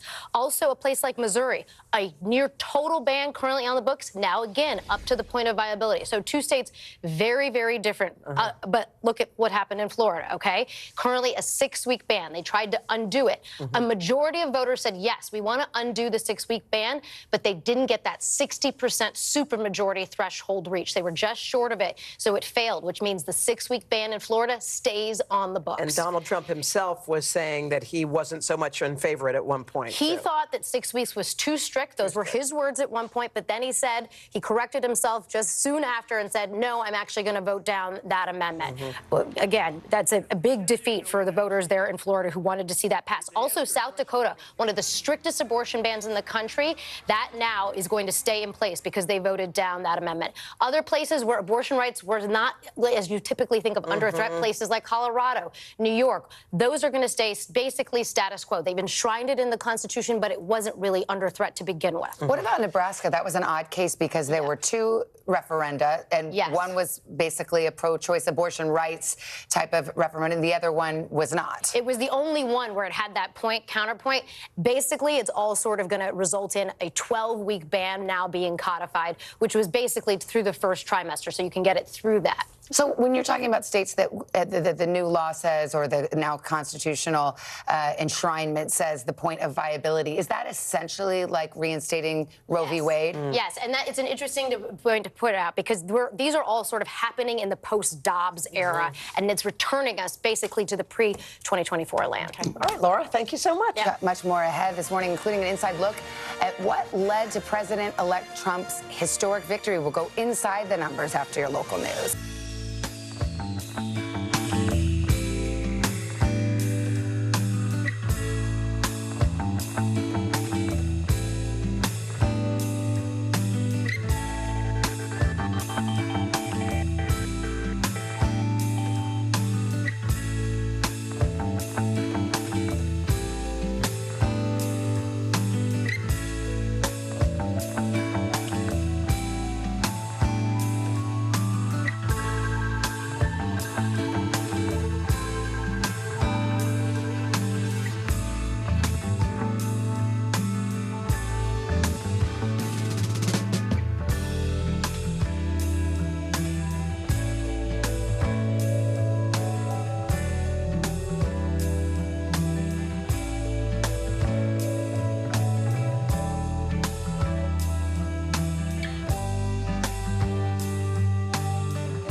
Still to come on the Channel 2 News. Well, the waters are certainly receding now. Still too close to call. Lester Holt reporting from Ground Zero, as it's being referred to. It is, in fact, the taste of freedom. The Haitian people know a little something about resiliency. What's the biggest risk right now? Some of the troops who have been proud. I want to welcome you to the first presidential debate. In fact, we've been told we can't go any farther. You with some resilient folks, let me get a hint.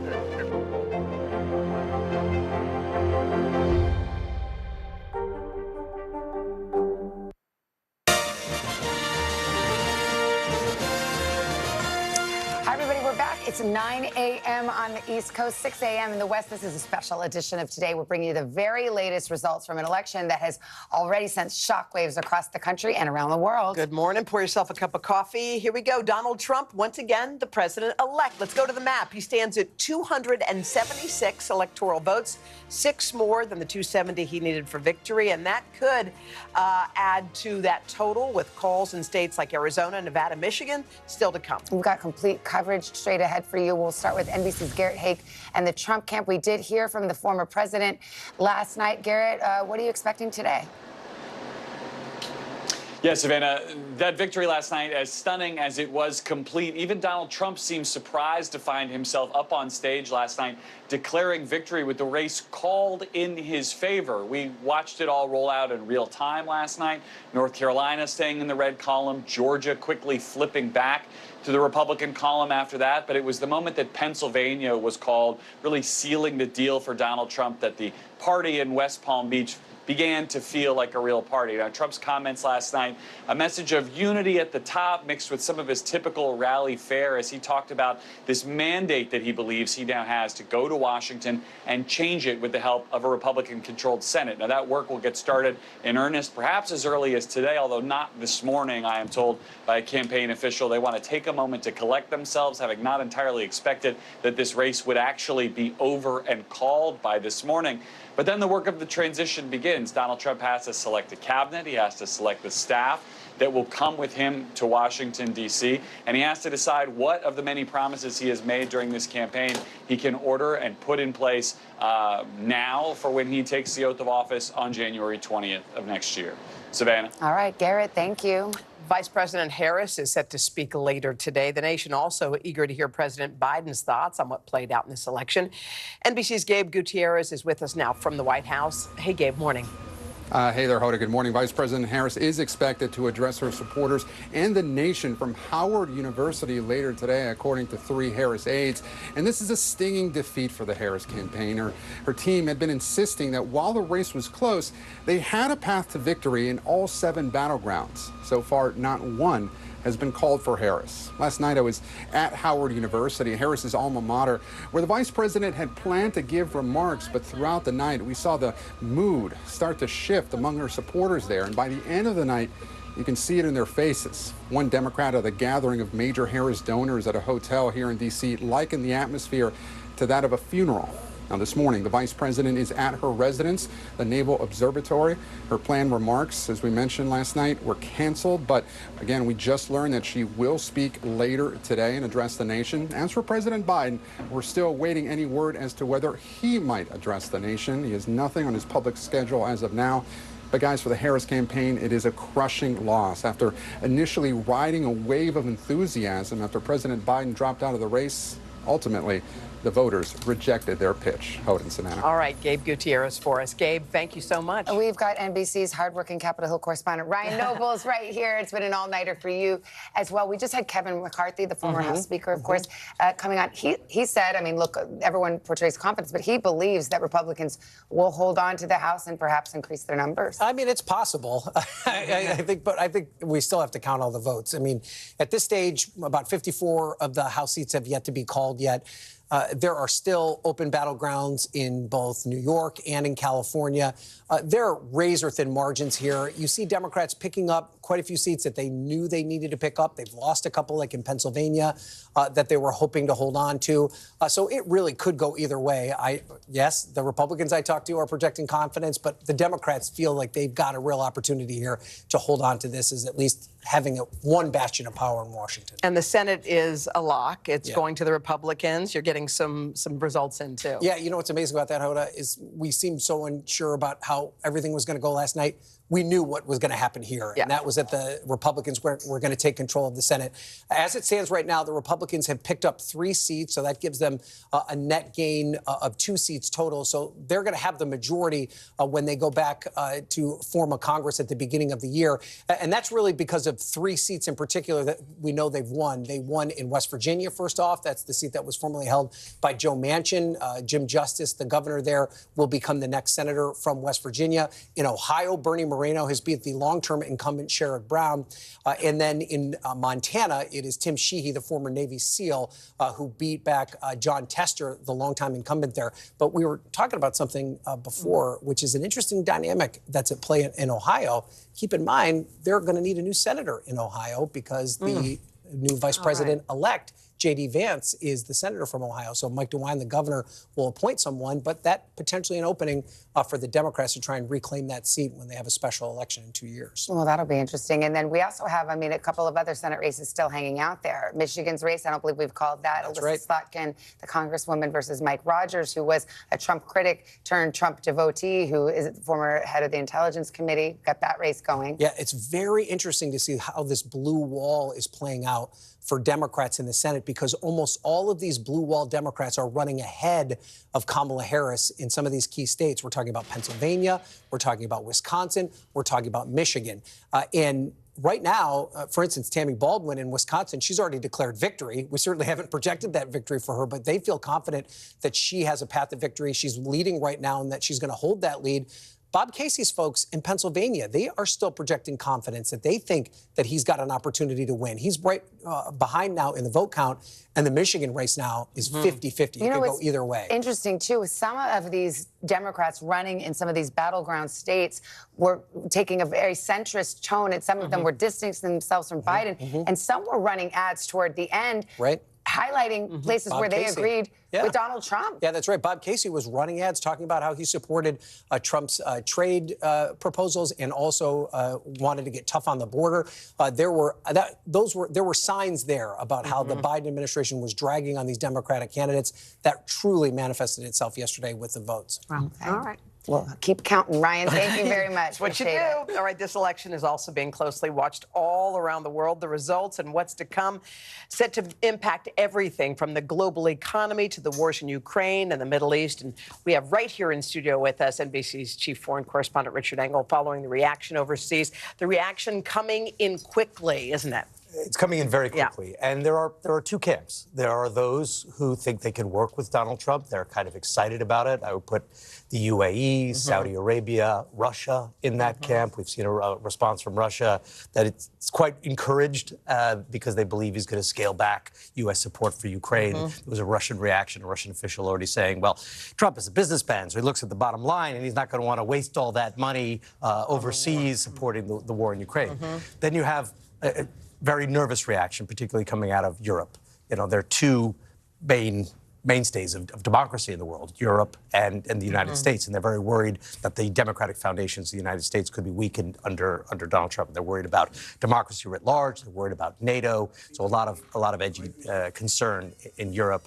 And then in Israel, it seems like Prime Minister Netanyahu is very excited. Let's talk about the Middle East. Netanyahu released a statement. He certainly has a pep in his step. He was, many analysts thought that he was trying to run out the clock in terms of whether to negotiate a ceasefire or a peace deal, hoping that Donald Trump would be victorious, and now he has. So how do you think this plays out? Well, it seems very likely that Netanyahu was hoping that this was going to happen, that he was preparing for this. You know, he just fired his defense minister the other day. His defense minister was more keen to negotiate, more keen to find some sort of diplomatic solution. And actually, Netanyahu had blocked his defense minister from reaching out to the Biden administration. Now he's fired him entirely. So what is Netanyahu planning?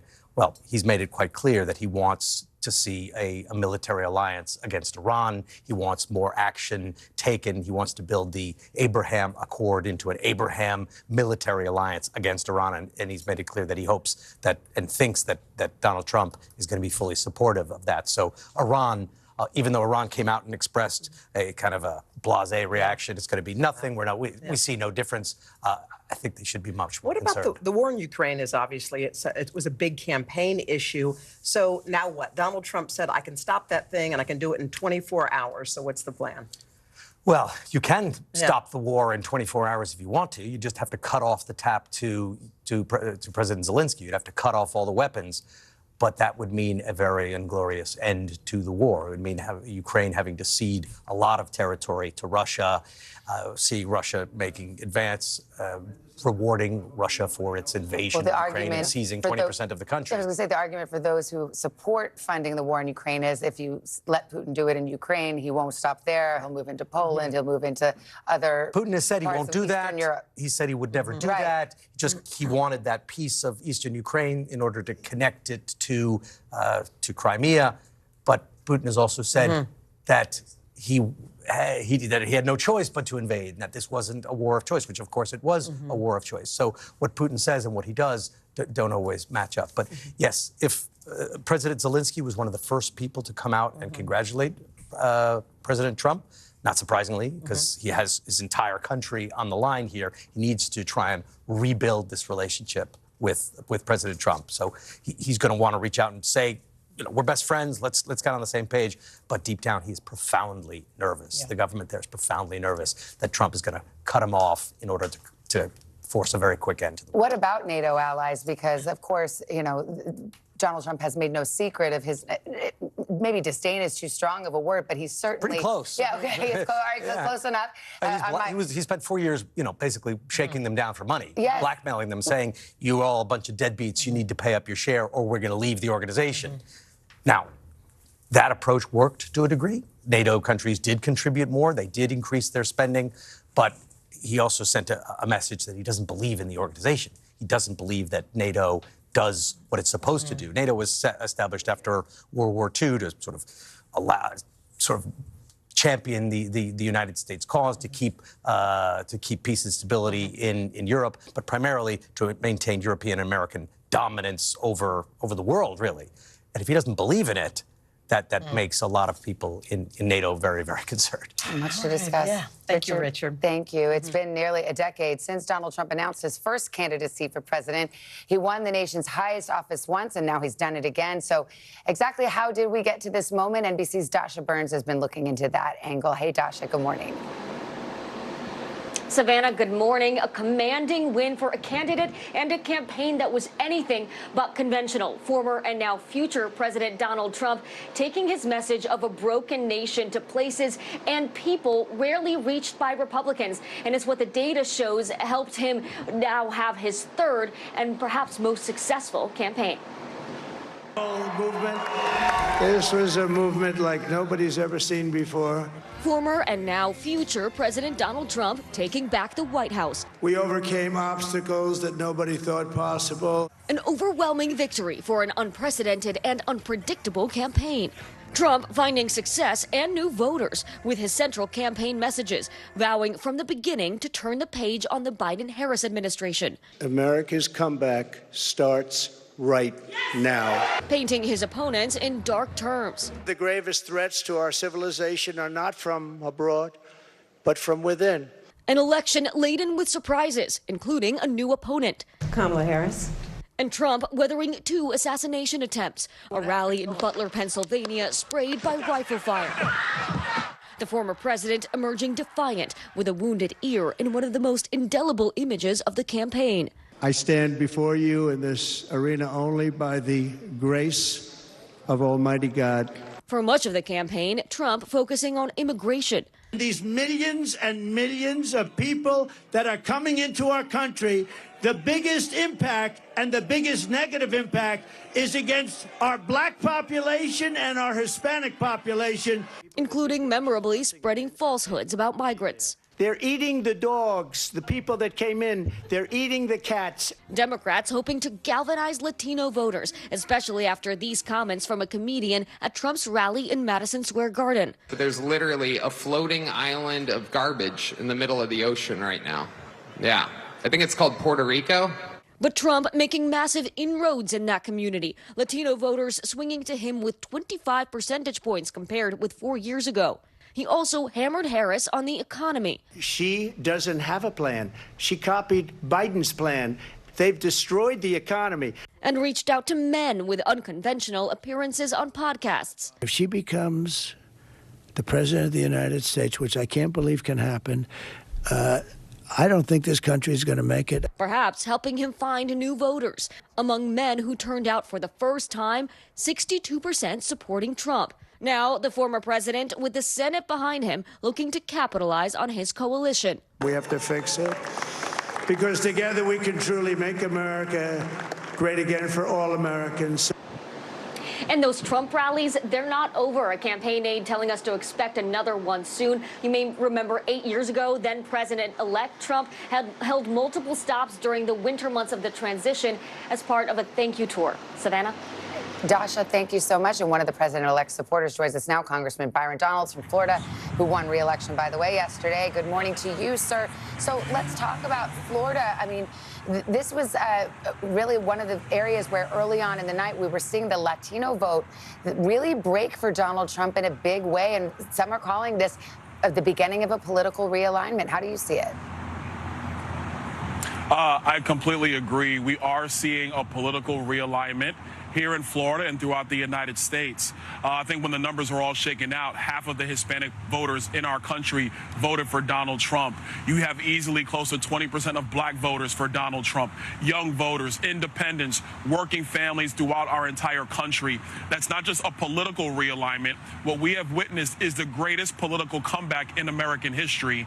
And now the job begins of doing the real work of securing our borders, getting our economy back on track, the things that the American people care about, whether you're black, Hispanic, or white. Do you think that the fact that Kamala Harris was black and a woman had anything to do with some of these numbers that we're seeing? I mean, you heard Barack Obama come out and say to black men in particular, hey, do you not want to vote for a woman? Some people have wondered if there's something like that going on with Hispanic voters as well. I wonder what your opinion is about that. Absolutely not. The reason why Donald Trump was victorious last night is because he talked about the issues that were ailing the American people, and Kamala Harris is the reason why those issues are so bad in America. He spoke on those issues. He stayed consistent on that, and the voters of America today are looking for solutions. They're not looking for history. And a funny thing happened along the way. History was made last night because Donald Trump is now the 45th and the 47th president of the United States. Congressman Byron Donalds of Florida, thank you so much for your time. Appreciate it. All right. As we keep an eye on the election map, you know, Al's got to have his eye on the weather map. Oh, He's yes. tracking Raphael. Hey, Al. That's a good morning, guys. It's Hurricane Raphael, a Category 2 storm, 160 miles southeast of Havana, 100-mile-per-hour winds. It's moving northwest at 14 miles per hour. We have tropical storm warnings for Key West, hurricane warnings, obviously, for much of Cuba. Makes its way out into the Gulf of Mexico. We're talking about generally becoming a tropical storm, so hopefully no major impacts once it does make landfall. So far, we've had 17 named storms, 11 hurricanes. The average by this point is only 4. 4 major hurricanes, that's double what we normally get. And in fact, it's right there in the forecast from the NHC. We are looking at really an above average hurricane season. We're going to get to your local forecast in the next 30 seconds. News lives in the now. It's coming at us every second. News is more now than ever. This monster and historic storm is set to make landfall. Now is raw. What was your initial reaction? Devastating. Now is real. Voters are voting. It's here. It's happening. Now is constant. You gotta see this. Future is now. News for the generation of now is NBC News Now. Still to come on the Channel 2 News. Well, the waters are certainly receding now. Still too close to call. Lester Holt reporting from Ground Zero, as it's being referred to. It is, in fact, the taste of freedom. The Haitian people know a little something about resiliency. What's the biggest risk right now? Some of the troops who have been proud. I want to welcome you to the first presidential debate. In fact, we've been told we can't go any farther. You with some resilient folks, let me get a hint.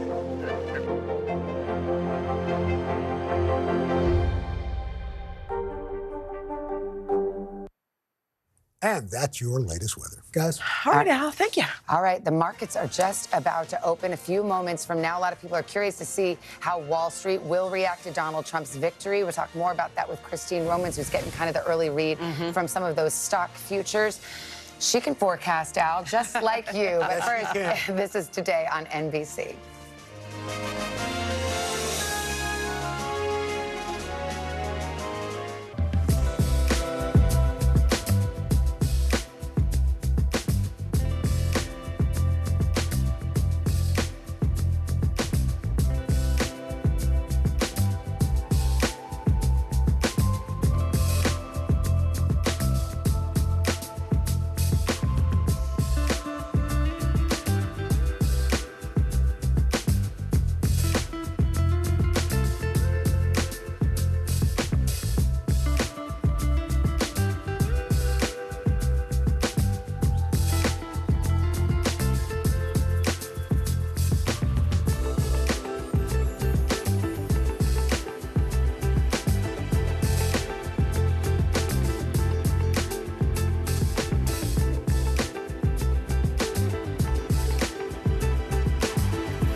It's been a very long 26 hours, 27. How many did you put in? 28? No, this is like a Vegas casino. There are no clocks. I know. You've been running on no food, no drink. You're keeping it going, but it's time for rest. Oh, all right? Well, our whole NBC News team has been amazing, and we passed the baton over. Our coverage is going to continue. Yep. We're going to take a closer look at what J.D. Vance will bring to Washington as the vice president-elect. Well, you are. I'm going to bed. Night, night.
Iran, from Israel, from Tampa. Hurricane Milton is here. Where we're standing right now is covered in water. Part of our continued reporting. A little increase. Thanks for talking to me. Live from Mornings are full of possibility and energy. And how you get set for the day ahead matters. Take charge of those first hours. It's about getting caught up. And really, it's about getting ahead. And that's what drives us every morning. Because every day deserves the best start. Do you pledge not to hold a vote on any legislation that would ban abortion? Do you still have faith and confidence in the Supreme Court? Is this plan to ban price gouging anything more than a gimmick? If it's Sunday, it's Meet the Press. Live from Mornings are full of possibility and energy. And how you get set for the day ahead matters. Take charge of those first hours. It's about getting caught up. And really, it's about getting ahead. And that's what drives us every morning. Because every day deserves the best start. NBC News Daily is #1 for afternoon news across all of television. I'm Morgan Radford. I'm Vicki Wynn. I'm Kate Snow. And I'm Zinklea Samwat. What's happening around the world? Israel's military is building up there along the border. And what matters here at home? New numbers are out today showing more encouraging signs for our economy. Let's zero in on exercise. We know we're supposed to be doing it. What does it do for our health? What needs to change for social media to be a safer place? NBC News Daily, weekdays from 12 to 4 on NBC News Now. Still to come on the Channel 2 News. Well, the waters are certainly receding now. Still too close to call. Lester Holt reporting from Ground Zero, as it's being referred to. It is, in fact, the taste of freedom. The Haitian people know a little something about resiliency. What's the biggest risk right now? Some of the troops who have been proud. I want to welcome you to the first presidential debate. In fact, we've been told we can't go any farther. You are some resilient folks. Let me get a hint.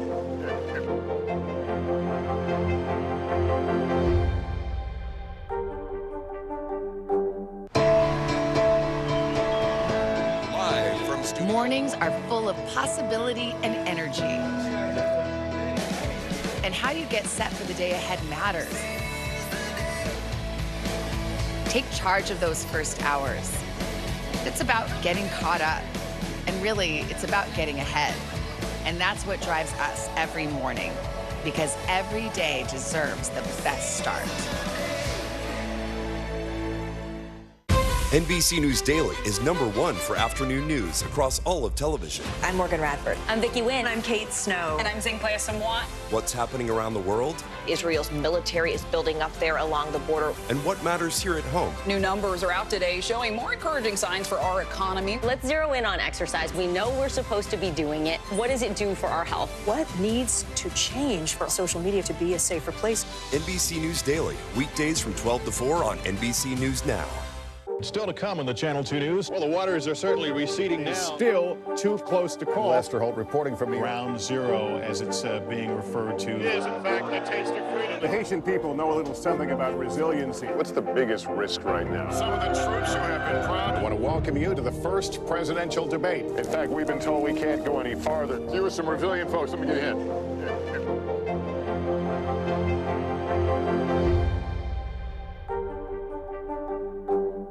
NBC News Daily is #1 for afternoon news across all of television. I'm Morgan Radford. I'm Vicki Wynn. I'm Kate Snow. And I'm Zinklea Samwat. What's happening around the world? Israel's military is building up there along the border. And what matters here at home? New numbers are out today showing more encouraging signs for our economy. Let's zero in on exercise. We know we're supposed to be doing it. What does it do for our health? What needs to change for social media to be a safer place? NBC News Daily, weekdays from 12 to 4 on NBC News Now. Mornings are full of possibility and energy. And how you get set for the day ahead matters. It's about getting caught up and getting ahead. Because every day deserves the best start. Do you pledge not to hold a vote on any legislation that would ban abortion? Do you still have faith and confidence in the Supreme Court? Is this plan to ban price gouging anything more than a gimmick? If it's Sunday, it's Meet the Press.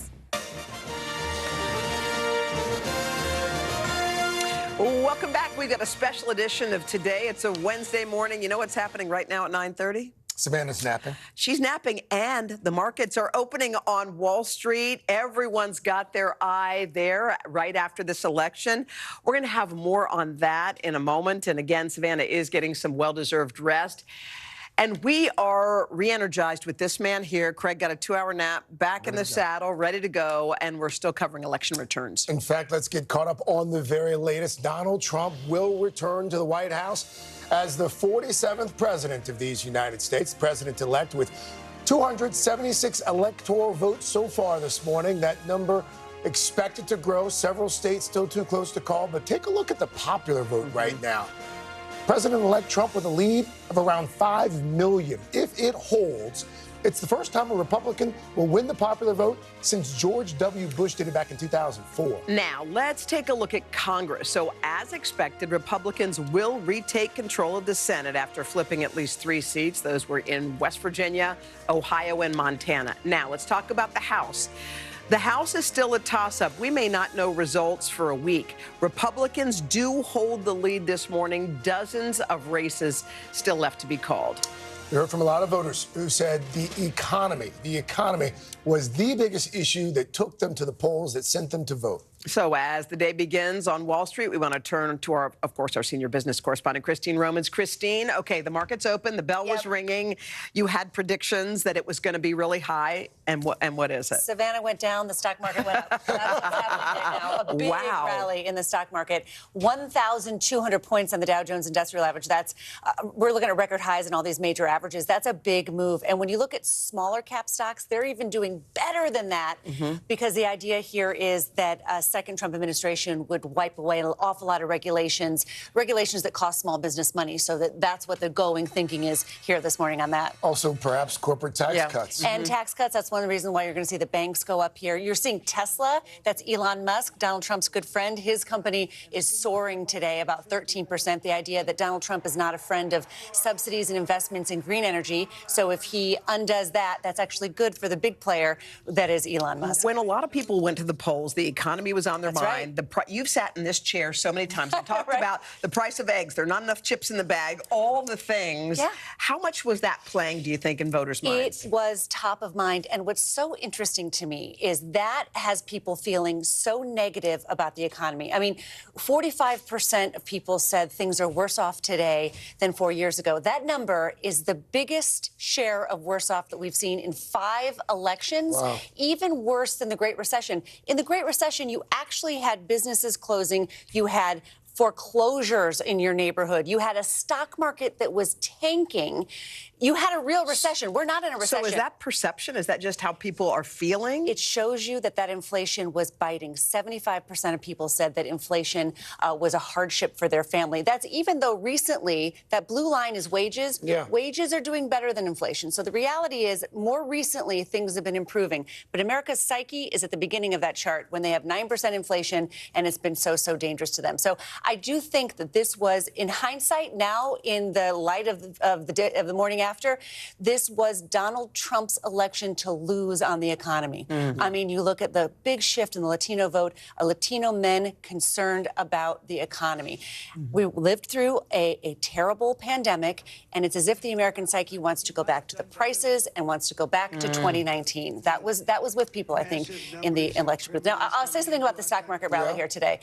Sometimes you can have exaggerations on the morning after. This is a very big move, but we're seeing moves in a lot of different things. And a reminder, that's record highs in the stock market under the first Donald Trump administration, more record highs under Joe Biden. And this morning, the feeling, at least on Wall Street right now, they're not talking about trade wars yet. Donald Trump's tariff, he calls himself tariff man. That could come down the road, but at least for now, cutting regulations, cutting taxes. That's what the focus is on Wall Street this morning. Got it. All right, Christine. Nice Thank you. Thank you. You too. Christine, of course, Donald Trump's victory means J.D. Vance is now vice president-elect. And at just 40 years old, he becomes the first millennial to be close to the presidency. He also becomes the new face of a MAGA generation. NBC's Vaughn Hilliard joins us now with more on his meteoric rise in politics. Vaughn, good morning to you. Hey, good morning, Craig. J.D. Vance, he's just 40 years old, yet in the last decade, he's lived a whirlwind of a political ascent, from authoring the Hillbilly Elegy to U.S. Senator of Ohio to now the next Vice President of the United States.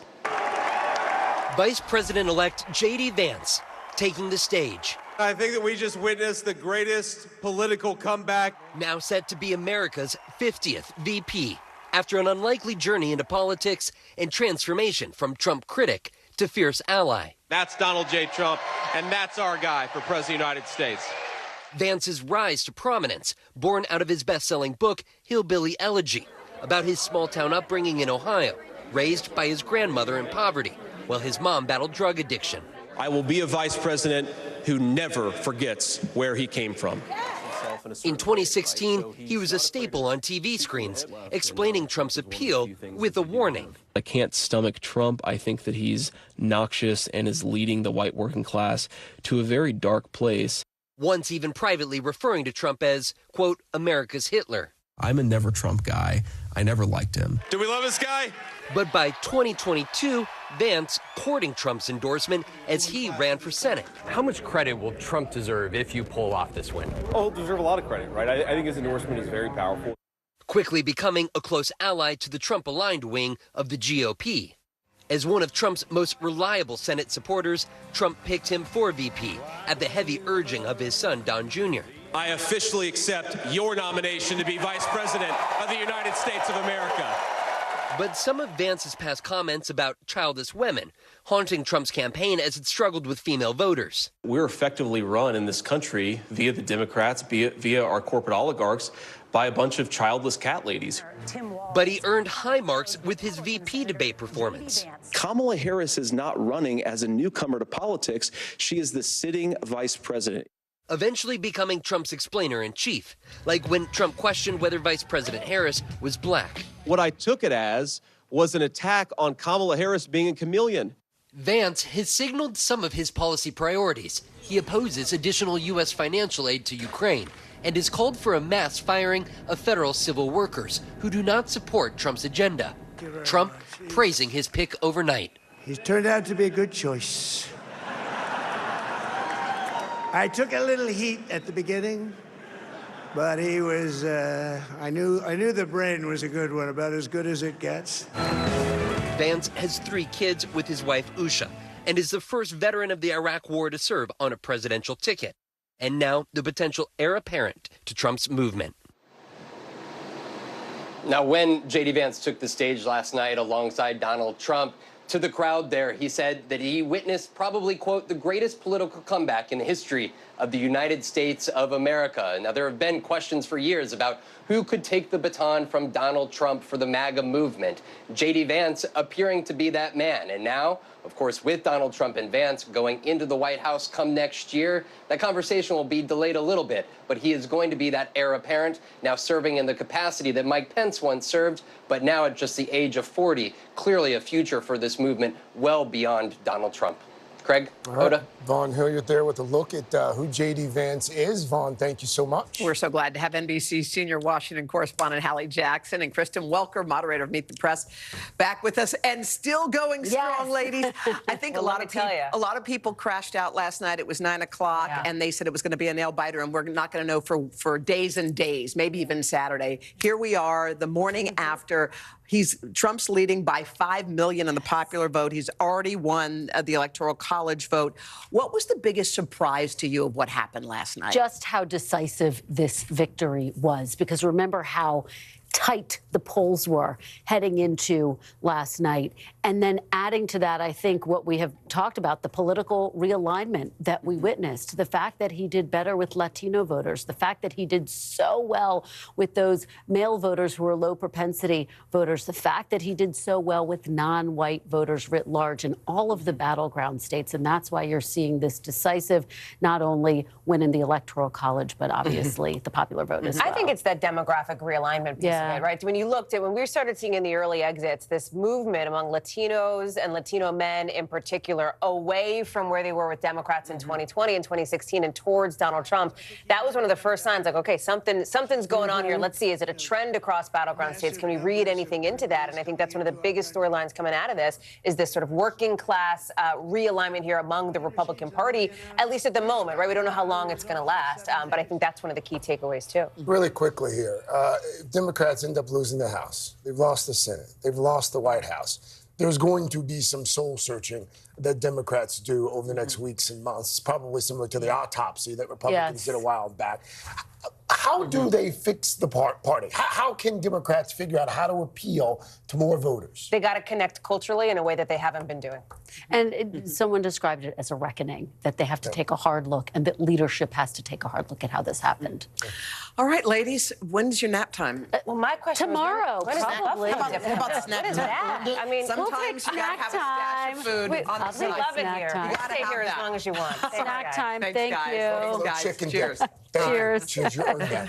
Cheers. Up next, we saw President-elect Trump surrounded by his family as he claimed victory overnight down in Mar-a-Lago. Some members took a more prominent role in this campaign. Others took a bit of a backseat. So what can we expect from them over the next 4 years? We'll take a look at that part of the story. Kate Snow's been following that, and she'll have it for us right after this.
with us, whether you're at home or on our plaza. We're just glad you're with us this morning.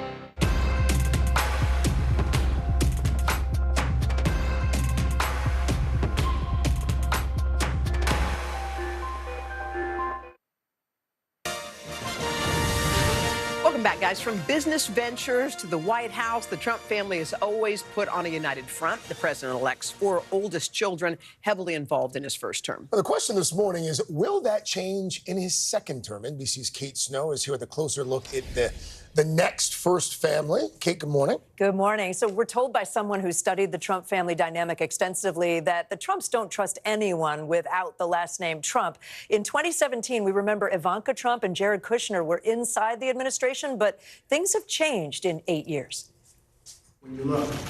Donald Trump returning to the White House for a second term, but this time around with a smaller entourage in tow. The president-elect telling Fox News his kids will not serve in his administration. I said, that's enough for the family. You know why? It's too painful for the family. My family's been through hell. In his first presidency, Ivanka Trump served as a key advisor, and her husband, Jared Kushner, took on a major and controversial role in a number of projects, including Middle East diplomacy. Ivanka, who has been less present on the campaign trail than her brothers, expected to keep more distance this term. She took a hit for going into politics, so she wants to step away. Trump's youngest child, Barron, is now 18, a 6'7" college student living at Trump Tower and attending New York University. During the campaign, Barron advised his dad on which podcast to do. I mean, he tells me about all the hot guys, people I never heard about. Dad, that guy is hot. The author of Melania's unauthorized biography called The Art of Her Deal says Melania Trump is protective of Barron and doesn't want him in the limelight. She says it's dangerous, especially after the assassination attempt, and she thinks he's too young for the rough and tumble of politics. Since leaving the White House in 2021, Melania herself has rarely appeared with her husband. They're at the convention, but not speaking, and a surprise appearance at that rally in Madison Square Garden. Please welcome our next Commander-in-Chief, my husband, President Donald J. Trump. The big unanswered question, will the First Lady live in Washington or stay in New York? I think it'll be very much like it was the last time. When she wants to be in the White House, she'll be there. But when she didn't feel like it, she just disappeared. Melania Trump speaks about the mental and physical well-being of children and may try to reinvent her Be Best initiative. There is tough, and then there's Trump tough. Donald Trump Jr. and his fiancée, Kimberly Guilfoyle, are widely expected to continue as surrogates for the president, with Eric Trump managing more of the Trump business and his wife, Laura, a co-chair of the Republican National Committee. And don't forget the Gen Z Trumps. I'm a Trump, too. Trump's granddaughter, Kai, made her debut at the Republican National Convention, her grandfather beaming. 10 grandkids right now for Mr. Trump, but there is another on the way. President-elect Trump announced during a campaign event on October 10th that his daughter Tiffany Trump is pregnant, expecting her first child. We don't know the exact timing, but guys, there could be a brand new member of the large Trump clan very soon. A lot of Trumps. Yeah. A lot of Trumps, Kate. So that was fascinating. Thank you. Thank you, Kate. All right, joining us now, Mark Lauder, who served as the Director of Strategic Communications for the Trump 2020 campaign. Mark, good morning. Good to see you. A lot of people woke up this morning, and some were surprised because President Trump, now President-elect Trump, is 5 million up in the popular vote. He did very, very well in the Electoral College. Were you surprised by what happened overnight? Not really. I think some of the polls had started to show it. I thought we saw the demographic shifts happening. The question was, do you believe the polls? Did you believe that they had corrected for like underpolling in previous years? So there was always that bit of hesitation. But if things held the way we thought they would, it turned out this way.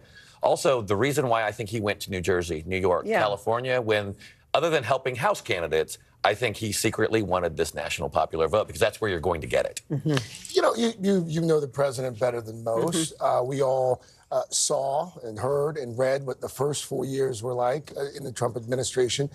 Do you think it's reasonable to expect that his second term will mirror that, or do you think that he's going to take things that he's learned, perhaps, and from that first term and apply them in a second term? I think he will, because I think he actually took the campaigns. The 2016 campaign, I was on that. I was on the 2020 campaign. And I would tell you that the 2024 campaign was kind of the best parts of both. It had the professionalism of the 2020 campaign, but it had that tight-knit group led by Chris Lasavidas, Susie Wiles, who did such a great job. And so they had the kind of the guerrilla mentality. He brought it out last night. He did, and but he had the guerrilla mentality of the 2016 campaign with the professionalism of the 2020 campaign. And so I would expect that he would take the lessons learned both in people, in who you can trust, how you can manage things, and really the dynamics and the news cycles, the up and down cycles of Washington, D.C. It has its own rhythm to it. He's made some promises of what he wants to do, even in his first week. He talked about mass deportations. He talked about ending the war in Ukraine in 24 hours. Do you think he will stick to those things? Well, I don't speak for the former president or his transition. I mean, I think he'll give it a shot. I mean, with mass deportations, that's really getting ICE back to doing what they're supposed to be doing. And I think, everything that I've heard, again, I don't speak for him, is going to focus on those who already have been ordered to be removed by the courts and those who are criminal aliens who have convictions and those kinds of things. That's the easiest and probably the best place to start to make our community safer. And then I'm sure there will be some discussions at the appropriate times on the foreign policy side, with the full knowledge that obviously you take the reins on January 20th. We got 10 seconds left. What job in the administration are you taking? A nap right now. A lot of people are taking that. Well played, Mark. Mark, thank you, honey. Thanks. We're back with more of our ongoing election coverage coming up right after this.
What's the message that you're trying to get out to young people? Know what is in the drug supply. We've got important news this hour about your money. Mental health, big picture, why is it so tough right now? News for the generation of now is NBC News Now.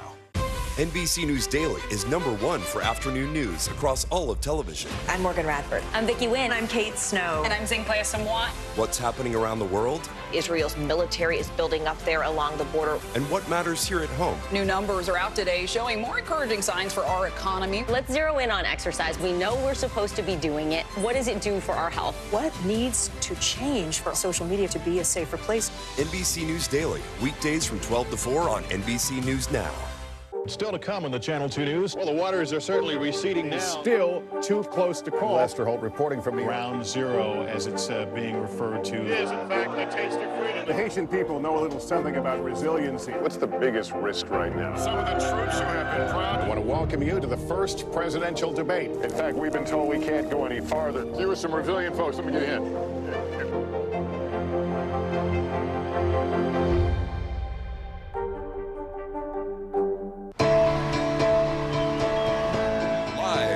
Mornings are full of possibility and energy. And how you get set for the day ahead matters. Take charge of those first hours. It's about getting caught up. And really, it's about getting ahead. And that's what drives us every morning, because every day deserves the best start.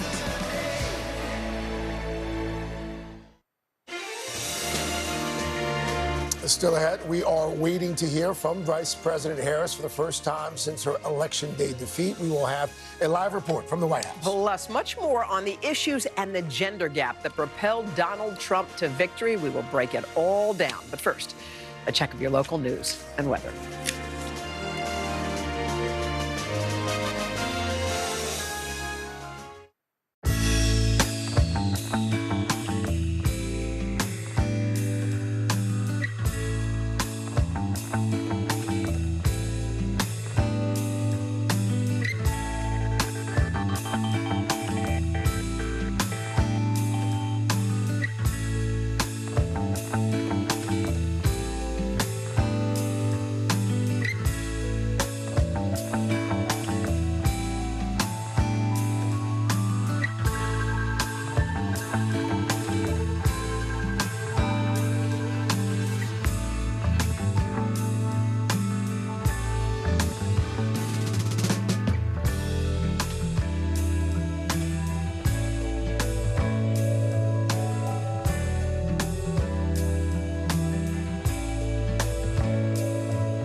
inside Iran. From Israel, from Tampa, Hurricane Milton is here. Where we're standing right now is covered in water.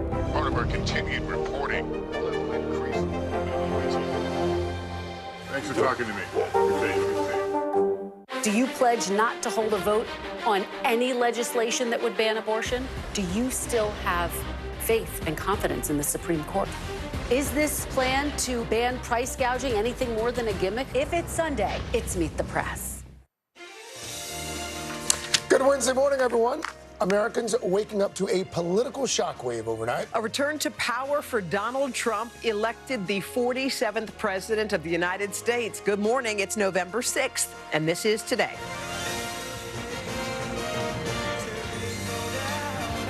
Red wave.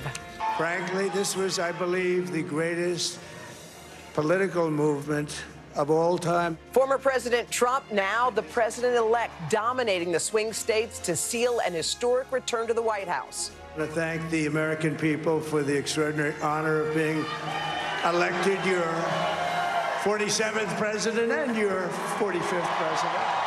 This will truly be the golden age of America. That's what we have to have. Trump's path to victory driven by issues like the economy, a surge in support from Hispanic voters, and a gender gap led by young men. This is my first time voting at all. Republicans also scoring major upsets to seize control of the Senate. This is a new dawn of Republican leadership.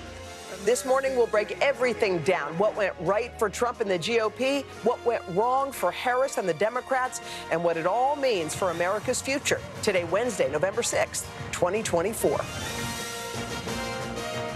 From NBC News, this is a special edition of Today, Decision 2024. Good Wednesday morning, guys. 7 a.m. on the West Coast, 10 a.m. here in the East. We're so happy you're with us. We actually are rolling on with a special edition of Today because it's the morning after the election.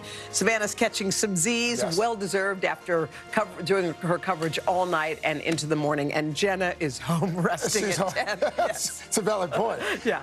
All right. The nation, Wall Street, the world, all now reacting to the news that Donald Trump will make an historic return to the White House. The former president, now the president-elect once again. NBC News projecting he has eclipsed the 270 Electoral College votes. And take a look at this path to victory. It's a bit surprising to a lot of folks. Trump busting through that blue wall, winning both Pennsylvania and Wisconsin. Michigan at this hour, still too close to call. Mr. Trump also carried the South, including the key swing states of Georgia and North Carolina. The president-elect claiming victory during a speech at his watch party in Florida overnight, saying voters have given him a, quote, powerful mandate for his agenda over the next 4 years. Also this morning, we are closely watching that battle for Congress. We can tell you that Republicans will control the Senate after flipping several seats. No surprise there. The House at this point, and perhaps for weeks to come, still up for grabs. We're covering all of this morning. Let's begin with NBC's Garrett Hake, who is with the Trump campaign. Hey, Garrett, good morning. Hey, Hoda, good morning to you. And Donald Trump's victory in this campaign was as complete as it was stunning. Even he seemed somewhat surprised by it last night. But you have a campaign in which he knocked out President Biden over the summer, overcoming Kamala Harris last night by winning at least 2 out of the 3 of those so-called blue wall Democratic states. And now we'll have the first president in more than 100 years serving non-consecutive terms. Mr. Trump returning to Washington with what he calls a powerful and unprecedented mandate. Look what happened. Is this crazy? Overnight, a stunning victory for Donald Trump, with NBC News projecting the 45th president is now set to serve again as the nation's 47th. This will truly be the golden age of America. The former president flipping back critical battlegrounds he lost in 2020, celebrating his victory with supporters in the early morning hours. This will forever be remembered as the day the American people regained control of their country. Trump trading in his often fiery rhetoric, instead calling for unity. It's time to put the divisions of the past 4 years behind us. It's time to unite and we're going to try. Though notably not mentioning President Biden or Vice President Harris or their supporters in his remarks. Instead, focusing on his next term with a Republican-controlled Senate. America has given us an unprecedented and powerful mandate. On stage with his family, Trump also touting several high-profile allies, including Robert F. Kennedy Jr., who he said will have a role in his next administration, and spending several minutes praising billionaire Elon Musk, who spent tens of millions of dollars supporting Trump's campaign. We have a new star. A star is born, Elon. Running mate J.D. Vance also taking the stage. We just witnessed the greatest political comeback in the history of the United States of America. The former president winning with a coalition driven by white voters, men, and first-time voters, a group he lost in 2020 but won this year. They came from all corners, union, non-union, African American, Hispanic American, Asian American, Arab American, Muslim American. We had everybody, and it was beautiful. During the campaign, Trump had focused heavily on immigration, painting the immigration debate in dark terms. Black voters are furious with Kamala over illegal immigration. It's destroying their communities. His support with black and Latino voters higher in key swing states. Latino men in particular flocking to Trump, favoring him by a 10-point margin after backing Joe Biden by 23 points 4 years ago. The economy also a major focus, tying Harris to incumbent President Biden, also seeming to pay off with voters in the all-important Midwest states. Think about this. This isn't the Republican Party of old. President Trump has completely remade the Republican Party to be the party of the working class. And looks ahead to leading a divided country. We're going to help our country heal. At 78, Trump will also be the oldest president ever elected and the only one with a felony conviction. Now, remember, he still has several other criminal cases pending against him, although some of those, at least, are likely to be dismissed by a Justice Department that he will soon control. Now the focus shifts to a transition, staffing up a cabinet and a White House, goals that will be simpler with that new Republican Senate that will join him in D.C. next year. Craig, Hoda. All right, Garrett Haake for us there in West Palm. Garrett, thank you. Well, meanwhile, the co-chair of the Harris campaign talked to her supporters overnight, saying that the vice president will address the nation at some point today. NBC's Monica Alba joins us now from the White House. Monica, first of all, any guidance on when we might hear from Vice President Harris? Well, we do expect Vice President Harris to address the nation and her supporters from Howard University later today, Craig. But before that, she is also expected to call President-elect Trump to concede this race. Of course, she was supposed to make it to that site, her alma mater, that university in Washington, D.C., overnight, but she never arrived there, given the fact that they were still waiting for some of those results to roll in before deciding to address the nation today instead. And I'm told she is currently working on her speech and her address, and the timing is still fluid. But it's notable here as well that President Biden plans to also call President-elect Trump at some point today, I'm told, and he will also address the nation at some point about the election results. And we're still waiting to hear exactly when that is going to take place as well.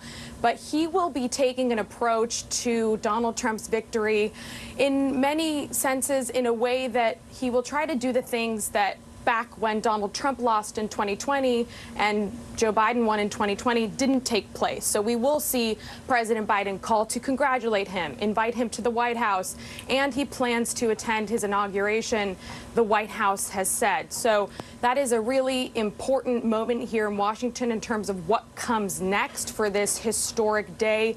But we are also expecting really the president to take the vice president's lead. And she is somebody who has said that she will respect the rule of law and the outcome here, which is something that she will talk about when she does speak later today. And we know for now that the staffers at the Wilmington, Delaware headquarters, which is left over from when President Biden was at the top of the ticket, are going to be convening and likely heading to Washington for her final speech. And then there will also be a message of urging this calm and acceptance of the results, which we expect to hear from both the president and the vice president. Hoda. All right, Monica, thank you so much. What do you say we fire up the big board once again and crunch the latest numbers with NBC's national political correspondent, Steve Kornacki. So, Steve, there were a bunch of surprises overnight. One of them is the youth vote traditionally goes to the Democrats. Not so much in this one. Yeah, big movement here. Let's call up the exit polls from last night. Take a look. Okay. Voters under 30. And we got here a comparison to what happened last night and what happened 4 years ago. So last night, now, Democrats still won. We say Democratic candidate because it was Harris last night, Biden in 2020. So Harris wins the youth vote by 13 points. But 4 years ago, Joe Biden won it by 24 points. So basically got cut in half. And the other interesting part about this is overall, we had a gender gap last night, but it wasn't as big as people were expecting it to be. But it was massive among the youngest voters. Among men under 30, Harris won by 2 points. Wow. Among women under 30, Harris won by 36 points. So the gender gap is growing among the youngest group of voters. Overall, less Democratic, but look at that gap. Thought it was also interesting that in the last election, Biden won women by a larger margin than Harris won women in this election. Yeah. That's the case? And it's not just that. In the last election, too, that share that Biden had among women, it was a bigger margin with women than Trump had with men. Last night, it was a wash. Trump won men by 10. Harris won women by 10. Let's look back at the board and let's talk about Texas for a second, because Texas was one of those states that some Democrats were thinking maybe we can make some inroads here. What happened? Yeah, Democrats had two hopes in Texas. In their dream night, they were going to win Texas in the presidential race. And not only did that not happen, but this for Trump, just check this out compared to what happened 4 years ago. Trump won here by less than 6 points in 2020. He more than doubled that margin in Texas. But what Democrats were really hoping for out of Texas last night was they really don't like Ted Cruz, Senator Ted Cruz. They thought they could unseat him last night. The polling had been closer in that race than in the presidential, and it was closer than the presidential. I'll take this one off just so you can see there. But Cruz does win this thing comfortably in the end. You know, one of the things in Texas, we'll put the presidential results back up there. One of the things that powered Trump and Republicans, Cruz included. Look down here, you know, deep South Texas along the border. You see a lot of red in here. These are overwhelmingly Hispanic counties. I just want to show you, back in 2016 when Trump first came on the stage, this was all blue in here. He has turned the border red. You can see what happened. Let's talk about Iowa, because there was that big Des Moines Register poll that said, wow, it looks like Harris is actually winning in this red state. Everybody was shocked. People were saying, are there going to be more Iowas out there? Actually, Iowa stayed red. Yeah, and there were more Iowas out there, just not in the direction people were thinking, I would say. You know, what was in that poll that got so much attention? The pollster had a great track record. That's why people were saying, maybe there's something here. The story behind it in those numbers was there was incredible movement among women in the suburbs, independent women, senior women, that was going to power. We thought maybe connected to abortion, but I'll tell you what, Dallas County, this is the classic suburban county right outside Des Moines, and I can show you Trump wins there, and again, it ends up being better for Trump this time than last time. If anything like that poll had been happening, this would have been a landslide or a big win for Harris there. And Steve, we still have some states we haven't called. When do you expect that we might see some movement with those? Yeah, so let's call up the national map here. I think the most immediate one potentially is in Michigan. You can see here it's about a 90,000 vote lead for Donald Trump, and I can tell you what we're waiting on mainly is coming out of Wayne County. This is Detroit. This is massive population-wise. We may get some clarity there today. The issue in Nevada and especially in Arizona, I'll just show you the results there. In Nevada, Trump does have a pretty strong 5-point advantage. They have vote by mail that can continue to come in, get counted. You know, that could take a bit. And in Arizona, you know, again, this is a good position for Trump to be in, but they do release big batches of that vote by mail over days now. So you want to see what that starts to look like, too. All right, Steve, thanks so much. Craig, over to you. For a closer look at the campaign and what transpired at the polls yesterday, we want to welcome in Simone Sanders Townsend. She's the co-host of The Weekend on MSNBC. She also served as the chief spokesperson and senior advisor for Vice President Harris. I know you've been up all night as well, so thank you so much for your time. I mean, you know the vice president better than a lot of folks. You're still quite plugged into that staff, to that team. First of all, what's going on behind the scenes right now? I know we expect to hear from her in a few hours. What can you tell us about what might be happening behind the scenes? So I will say that and this is par for course for the vice president, you know, she did not, obviously, as we know, go out to speak last night at Howard University because she was not there. She was off-site with her family, and she didn't have a big meeting with a lot of people. It was a small group of people that were talking with her last night, still a small group of people of her trusted advisors that were speaking with her today. And it's my understanding that, first of all, when they went to bed last night, I don't know if the team actually believed that they could not overcome the gap.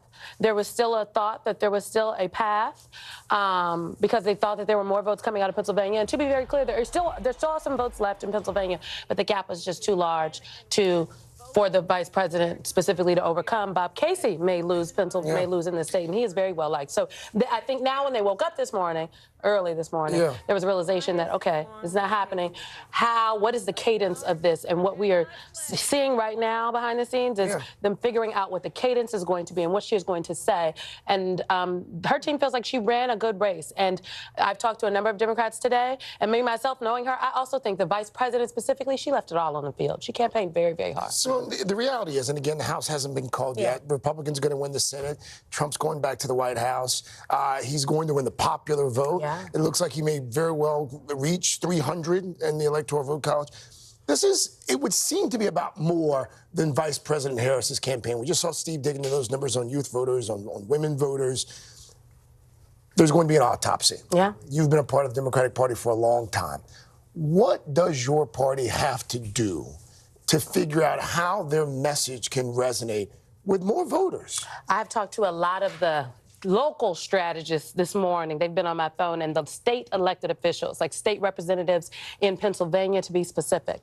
And from Pennsylvania to Wisconsin to Michigan, they've all said the same thing to me. Some version of, look, we don't want to be Monday morning quarterbacks or Wednesday morning quarterbacks at this point, to be clear, but that they felt some indications of this, particularly one strategist who is very connected within the party apparatus in Pennsylvania said to me yesterday, they were speaking to a gentleman, and the gentleman, she said she didn't know a person in Pennsylvania, Black specifically, who had not seen that ad, that Kamala Harris is for they and they, them, and not us. And that resonated. They put a lot of money behind those ads. And so the perception that people had is that across the board is that Democrats, the they, them ads worked, and they're paying, $100 for groceries, and it's a little bit less. And the question that some of these voters had, according to the strategist on the ground, said, hey, well, that's what they're focused on. They're not focused on me. So I think that the autopsy and some of the soul searching is about how can the message break through, because the idea that,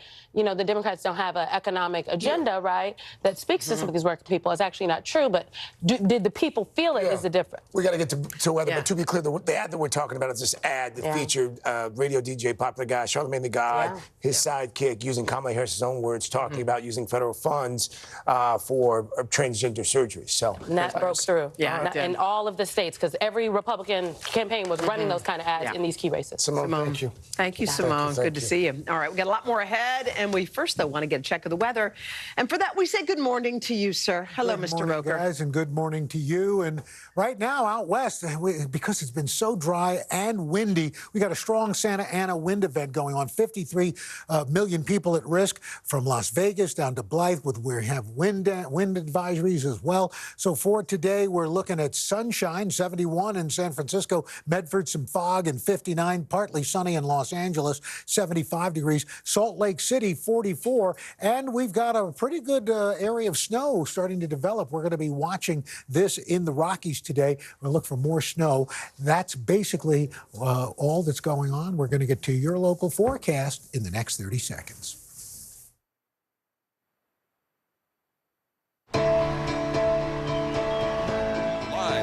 Mornings are full of possibility and energy. And how you get set for the day ahead matters. Take charge of those first hours. It's about getting caught up.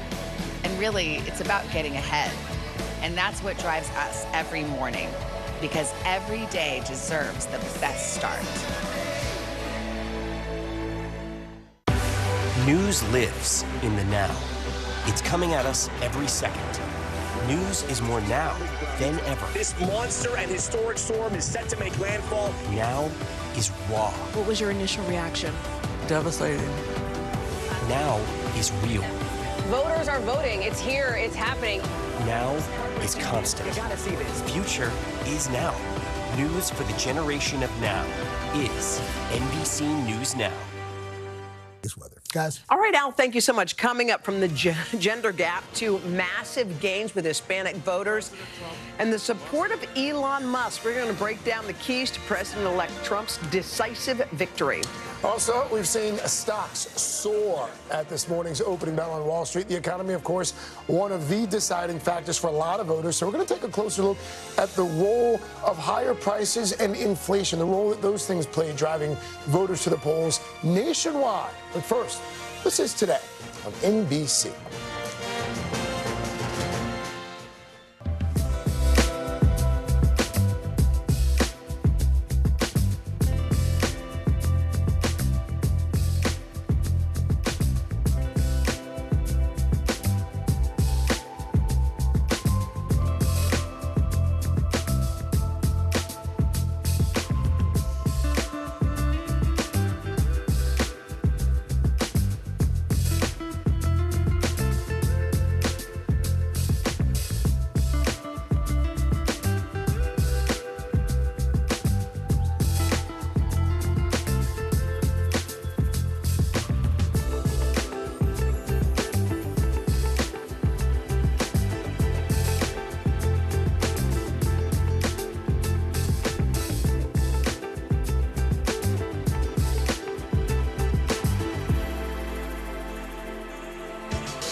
Still ahead here, the world's reaction now pouring in.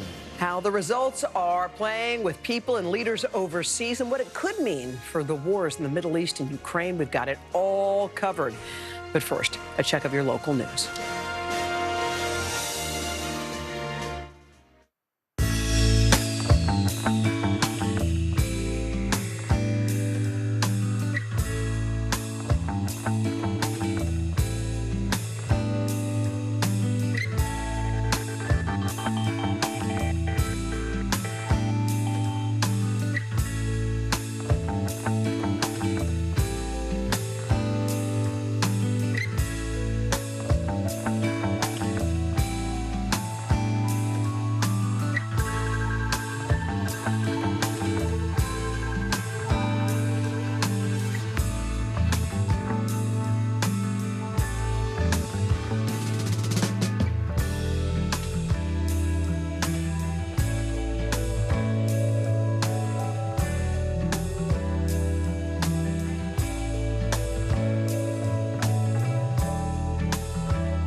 Mornings are full of possibility and energy.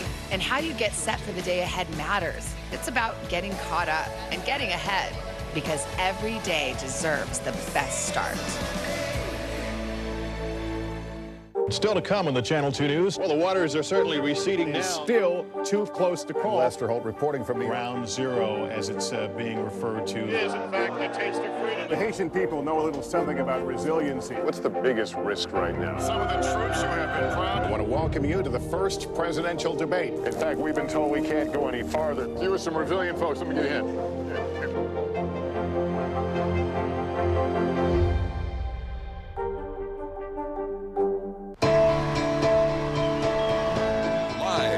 Mornings are full of possibility and energy. And how you get set for the day ahead matters. Take charge of those first hours. It's about getting caught up. And really, it's about getting ahead. And that's what drives us every morning, because every day deserves the best start. NBC News Daily is #1 for afternoon news across all of television. I'm Morgan Radford. I'm Vicki Wynn. I'm Kate Snow. And I'm Zinklea Samwat. What's happening around the world? Israel's military is building up there along the border. And what matters here at home? New numbers are out today showing more encouraging signs for our economy. Let's zero in on exercise. We know we're supposed to be doing it. What does it do for our health? What needs to change for social media to be a safer place? NBC News Daily, weekdays from 12 to 4 on NBC News Now.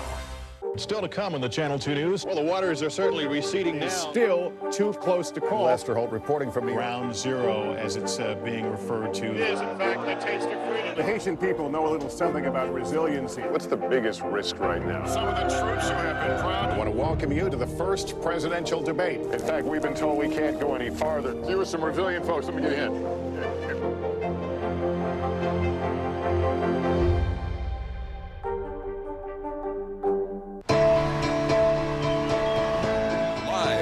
Mornings are full of possibility and energy. And how you get set for the day ahead matters. Take charge of those first hours. It's about getting caught up. And really, it's about getting ahead. And that's what drives us every morning, because every day deserves the best start. Top story live from Paris, live in Tel Aviv. We are here in Butler, Pennsylvania. Every weeknight, it's your news playlist. Top story with Tom Yamas, streaming weeknights at 7 on NBC News Now. Welcome back. Now it's 10:30 on the East Coast, 7:30 out west. It's a Wednesday morning. The nation waking up, some already awake, a brand new reality in Washington, D.C. Donald Trump securing the 270-plus electoral votes needed to return to the White House. And with that, Trump becomes just the second president to win non-consecutive terms after a fellow named Grover Cleveland did it some 132 years ago. I kind of think Grover Cleveland should be a drinking game. We've said his name so many times during this coverage. There's a look at the map right now.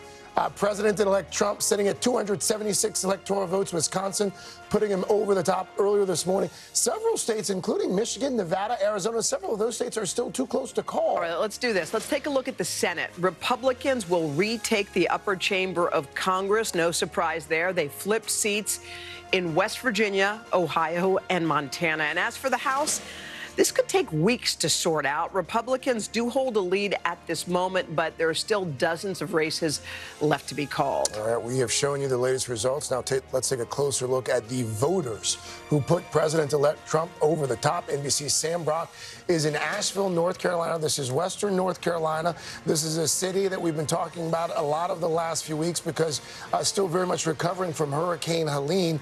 Sam, good morning to you. Yeah, Craig, Hoda, good morning to you. And also great turnout here, about 75% in Buncombe County where we are. So that's a storyline. But another one of the enduring conversations around this election has been that gender gap. And another framework through which to look at this is that the Trump campaign guys made a bet that they could lure enough young male voters who had never cast a ballot before to tip the scales of the election. Well, it turns out that that gamble paid off handsomely as Trump is now the president-elect. This morning, President Trump's campaign celebrating a major strategic victory. This will forever be remembered as the day the American people regained control of their country.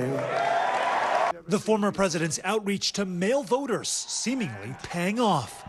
In 2020 and 2016, about 4 in 10 men under 30 supported him. Yesterday, nearly half cast a ballot for Trump.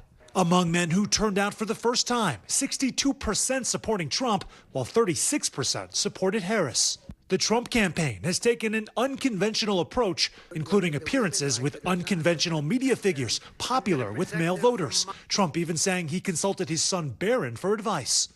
A little bit. I mean, he tells me about all the hot guys, people I never heard about. And a key late campaign appearance on top podcaster Joe Rogan's show. I'm doing really well in the polls. But I think that's so. This week I happen to believe in a verse. I only believe if they're good. No, I like them this month. Rogan later endorsing Trump. Democrats pushing for support from women who went for Harris by 54% according to exit polls, but still not enough to carry her to the finish line. The Trump campaign also bringing on prominent supporters who leaned into that gender divide. When Dad gets home, you know what he says? You've been a bad girl. You've been a bad little girl and you're getting a vigorous spanking. Part of Trump's outreach, one of his biggest boosters, billionaire Elon Musk. He's a character, he's a special guy, he's a super genius. We have to protect our geniuses. Who contributed tens of millions of dollars in an effort to get Trump back in the White House. Musk focusing on a get out the vote push, appearing by Trump's side on the campaign trail. This is no ordinary election. The other side wants to take away your freedom of speech. And a controversial plan offering $1 million checks to registered voters who were willing to sign a petition supporting the First and Second Amendments. But Musk, now part of the inner circle, spending election night at Mar-a-Lago with Trump. The Trump campaign telling NBC News that Trump wants Musk to lead a commission on government efficiency. As he celebrates, Trump may be bringing the world's richest man to the White House. Oh, let me tell you, we have a new star. A star is born, Elon. Here in battleground North Carolina, guys, women outnumbered men by more than 550,000 registered votes, voters, I should say, and yet dipped by 3% overall in terms of their voting based against 2020. All right, so you saw that drop. You widen the scope now. According to NBC News exit polls, Kamala Harris captured 54% of the vote for women. That's down from 57% for Biden 4 years ago. Craig, back to you. Sam Brockforce there in Western North Carolina. Sam, thank you. Hallie Jackson, Kristen Welker, this is your final hit with us. We're so happy to see you guys. Make it a good one. All right, so everyone's doing the forensics on what happened here. And if you look at Biden's approval ratings, they were in the 30s. She was his VP. Is there anything you can think of that she could have done differently that might have shifted what we see here? The one thing I think that will be scrutinized as Democrats look back at this race is her inability to firmly do two things. Say, this is what I'm going to do on day one, and to very clearly lay out, this is why my presidency is going to be different than Joe Biden. Here are specific things that I'm going to tick off for you. Now, she did name some things, to be fair, but some people wanted to see a break. For example, to come out and say, yes, we should have done more on the border. To say something firmer like that. And I think that's going to be scrutinized. Now, I don't know if that would have made a difference in the overall outcome, but I certainly think it could have, given the numbers and Biden's unpopularity. There was some Democratic, I think, concern, too, about this sort of shift that she made about a month and change ago toward casting former President Trump, President-elect Trump now, as this sort of ominous, larger-than-life threat to democracy. When the fascism stuff came out from his former chief of staff, John Kelly, describing him as a fascist. Her on Charlemagne saying, as he described it, and her agreeing with that description. And that, I think, raised some eyebrows because that was President Biden's strategy, and it didn't get him very far in his own race, polling showed. She came into the top of the ticket. She had this message of joy, of hope, of fresh face, of change, et cetera. You saw her actually pivot away from that in those final closing days in the race. So, again, question mark, would it have made a difference? But it is something that came up. I want to pick up where Sam left off. And we were just talking about this number, and it may change a little over the next few days as votes continue to be counted. Biden won women by 57%. Harris underperforms at 54%. Joe Biden won more female voters than the female candidate for president. It would seem. I want to raise, and I'm the only guy at the table, I want to raise a question here. Hillary Clinton, Kamala Harris. How much of this is just old-fashioned sexism? How much of this is just old-fashioned misogyny? A lot of guys not being comfortable with the idea of a woman running America. It's hard, I think, to quantify that. There will be people who will argue that certainly played into this moment. There's no doubt about that. But we did see this gender divide. What we saw, in addition to Harris underperforming with women, was Trump overperforming with men and young men, those men who typically don't turn out to vote. Low propensity. Low propensity men. So we thought of that term. What's up, Jeopardy? He did a better job at getting out those voters at the end of the day. And I think that's part of what Democrats are going to look at and what they have called what needs to be a reckoning. She didn't lean into what would have been the historic nature of her presidency. And it was in my conversation with her about 10 days ago. I asked her about that. I said, she talked about this in her run 4 years ago, that it was the elephant in the room, that were people ready for a woman of color to be president? And I said, do you still think it's the elephant in the room? Is America ready for this? And she said, yes, I absolutely believe America is ready for a woman president. You'll note, though, that she didn't wrap herself in that language the way that Hillary Clinton did in 2016. And if you notice me scrambling on my phone, it's because my last brain cell forgot this stat that I wanted to tell you on the gender gap, which is, well, yes, to your point, Craig, she underperformed where President Biden was with women overall. It was white college women. She got by 20 points. That's significant. Why? Because it speaks to not just the gender gap, but Hoda, what we talked about earlier, the education gap here, right? College-educated voters versus working-class voters. That is where you are seeing this growing divide. There was an ad that ran repeatedly that we've been talking about. It was the ad about should prisoners get transgender reassignment surgery. And that ad was on in every football game, everywhere. We had someone who was with the Harris campaign on earlier, and she kind of put her finger on that. That may have been one of the biggest turns for her. Absolutely. And I think that the Harris campaign didn't directly answer it. She didn't directly answer it when she was asked this question over and over again. And it's the culture wars that we are seeing play out that Democrats are still struggling with how exactly to deal with it. And when Democrats take a step back and they say, boy, we really missed the mark last night, part of what they are acknowledging is that they're failing to meet voters where they are and to answer some of those critical questions that voters have, whether it be on a cultural issue like that or on the economy. I'm old enough to remember a time where folks took to the streets to demand that we defund the police. Where there were the squad was all the rage in the House. Was there an overcorrection? Did Democrats, did they overcorrect? And I hate to use the term because it's become so perverted now, but was this a referendum on wokeism?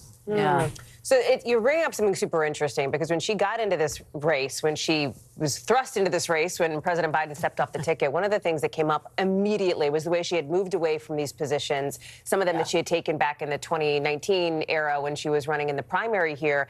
And what's interesting about the gender gap, the education gap, the age gap is these young voters, right? This is a left of center group on climate, on healthcare, on some of these issues. They want to see a lot done, right? We talk a lot about this sort of young, hungry Gen Z generation on the Democratic side. This question, is the Democratic Party to the left enough of where the party is? At the same time, look at what Donald Trump just did. He got 70 million plus and counting votes, likely to win the popular vote, by reaching out to working class voters and connecting with them. So I think these are all, like I said it a little bit earlier, we don't really have all the answers yet, right? It's 10:40 on election post morning. Like, this will come. And I think that's the debate within the Democratic Party that's going to unfold. How do they move? Do they move further to the left or further to the center?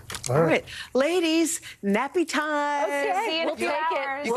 You guys did a great job on coverage. Thanks again, guys. Rest well. Rest They're well. not going to take a nap. You're not napping. You gotta. You're not sleeping. I know Maybe you. a few minutes.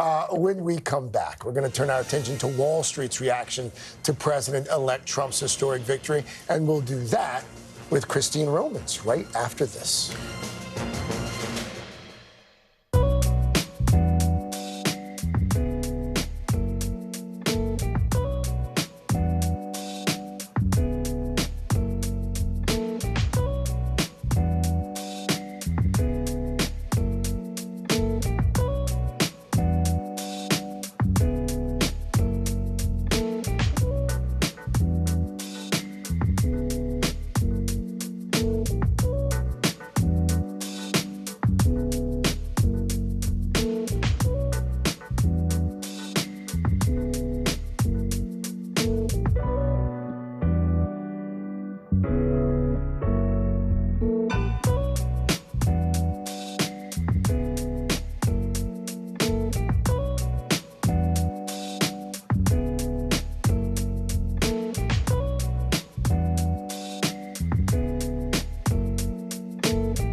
Kristen Welker hosts Meet the Press every Sunday on NBC. Takeaways and the impact that we're already seeing on Wall Street this morning. NBC's senior business correspondent, Christine Romans. Christine, the last time we checked in with you, stocks were soaring. Yep. Is that still the case? Booming this morning. You're seeing the stock market just erupt higher here. 1,291 points. That's a 3% rally. And there are even some stock indices that are doing even better than that, because the idea here in the very early hours of this euphoria about a second Trump administration, he will cut taxes a lot for big business, and he will cut regulations a lot for all business, and that would allow companies to make more money. And of course, on Wall Street, that's a reflection of how much money companies make. So at least now they're not talking about trade wars and tariffs and things that could be politically troublesome and economically troublesome down the road. They're just focusing here on this early euphoria. Leading up to this election, people were feeling very crummy about the economy, inflation, this shrinkflation, all the inflations you told us about. They were upset about it, and it was reflected in the polls. I think a smaller bag of chips was a really big player. Honestly, in this election, people felt lousy about the economy. 45% of people said their financial situation is worse today than 4 years ago. So let me just zoom out. That's bigger than the last 5 elections, presidential elections. That's bigger than the Great Recession, when actually people were losing their jobs, factories were closing, foreclosures were happening on all these American neighborhoods, and you had a stock market that actually tanked more than 20%. So that's not happening now in the economy. We're not in a recession, but that's how people feel. People feel as though they're in a terrible recession because of higher prices. And Donald Trump messaged on this consistently. Right. Even when he got off message and tried to stick with inflation and immigration, he really did remind people they feel bad, even though, reality check, that blue line there, that blue line is your wages. The red line is inflation. So people's purchasing power has been improving, but nobody believes it. Perception. Yes, and he's very good at that. He's very good at that. Christine, thank you. Nice to see you. The economy is just one of the challenges that President-elect Trump will face. The wars in the Middle East and in Ukraine are also high on the list, which we're happy to have with us NBC's chief foreign correspondent, Richard Engel. Right here in Studio 1A, Donald Trump has made a pledge. He wants to end wars. He doesn't like wars, he said. He said it when he gave his victory speech. How do you see this playing out? Well, I've been speaking to people since yesterday and today as well, and there's really a mixed reaction. Certain countries believe that they could work with Donald Trump, that they believe in his vision. They like that he's kind of transactional. One phone call, one person, one time, you get a decision at the end of the line. Not necessarily the way that democracies generally work. Generally, it's sort of a top-down system, the way businesses work or authoritarian regimes work or families work, or not necessarily democratic institutions, but ones that are more centrally organized.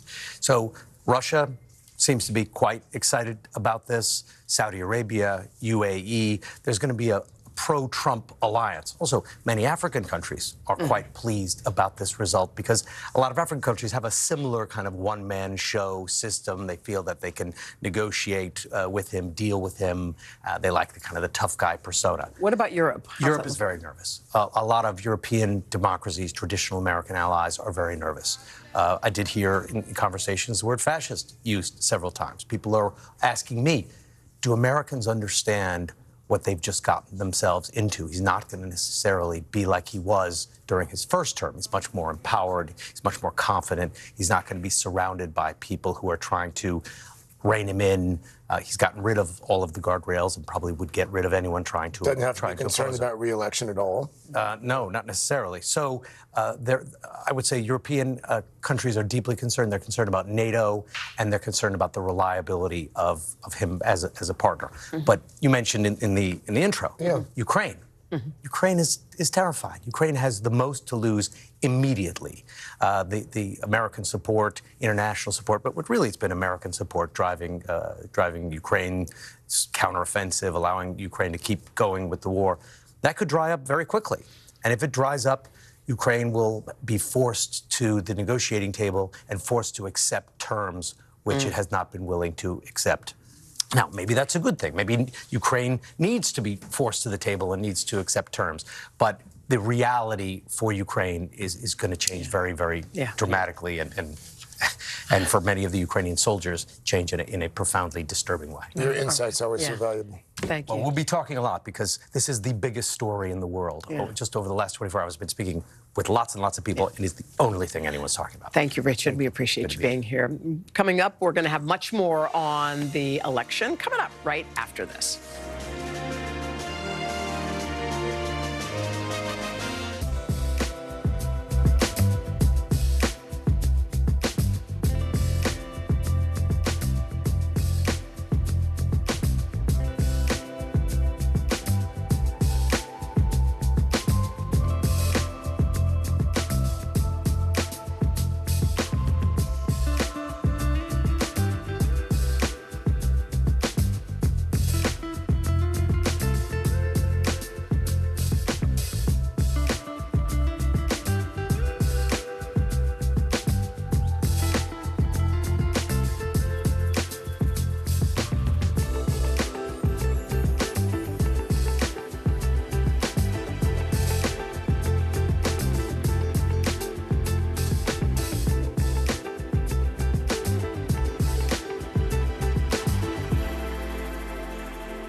Inside Iran, from Israel, from Tampa, Hurricane Milton is here. Where we're standing right now is covered in water. Part of our continued reporting. A little increase. Thanks for talking to me.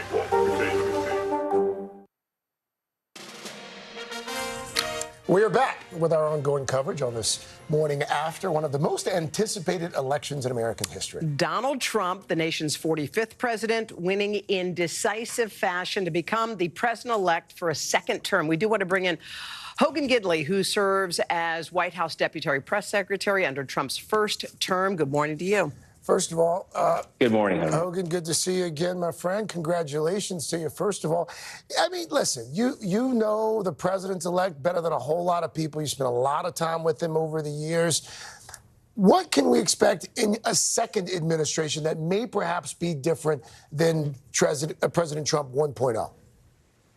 Well, I don't know that you're going to see too much different, except the record-setting successes you saw 4 years ago. I think he understands the building. He understands Washington, D.C. a whole lot better. I think he's going to move at a quicker pace. It looks like we're on track right now to actually take the House and the Senate. So we have unified government. That means, excuse me, he can move a lot quicker on some of the issue items that so many of the American people care about. But the fact is, this is clearly a mandate, winning the popular vote, the Electoral College in a landslide at this point. The American people wanted change. They wanted to be able to afford gas and groceries. Donald Trump spoke to that. They wanted a closed southern border with rational, sane border policy. Donald Trump spoke to that.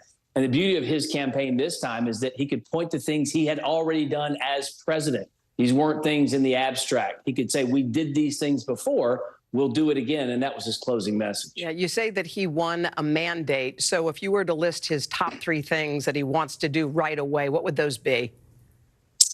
Absolutely, taxes and the economy, getting that back on track. So many in this country have been crippled by the last 4 years, not being able to afford basic needs. Cost of living is way up. The price of housing, of course, and rent and car payments all up because of the inflationary policies of this administration. But the border as well. I mean, I think it's pretty clear he wants to secure that southern border and protect American citizens from people who don't have a right to be in this country. We take in over 1 million people every year into America. Donald Trump says he's fine with that, but they have to do it the right way, the legal way. So those are 2 things he's going to do right off the bat. But in addition, I heard Peter talking about this in the previous segment. He's going to talk to foreign leaders as well to try to prevent the world from burning. So many wars breaking out on this current president's watch. He wants to put an end to that and make the world a safer place. So more peace, more prosperity under Donald Trump. Hogan Gidley working in the second administration as well. Have you already committed? Well, you have to get asked first, Craig, so we'll see what happens. All right, Hogan. Thank you so much for joining us. We appreciate it. Coming up, we're going to look ahead. What you can expect to see from President-elect Trump during his first 100 days in office this time around, to your question, Hoda. Also, what will Vice President Harris say when she addresses the country a few hours from now? That.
News lives in the now.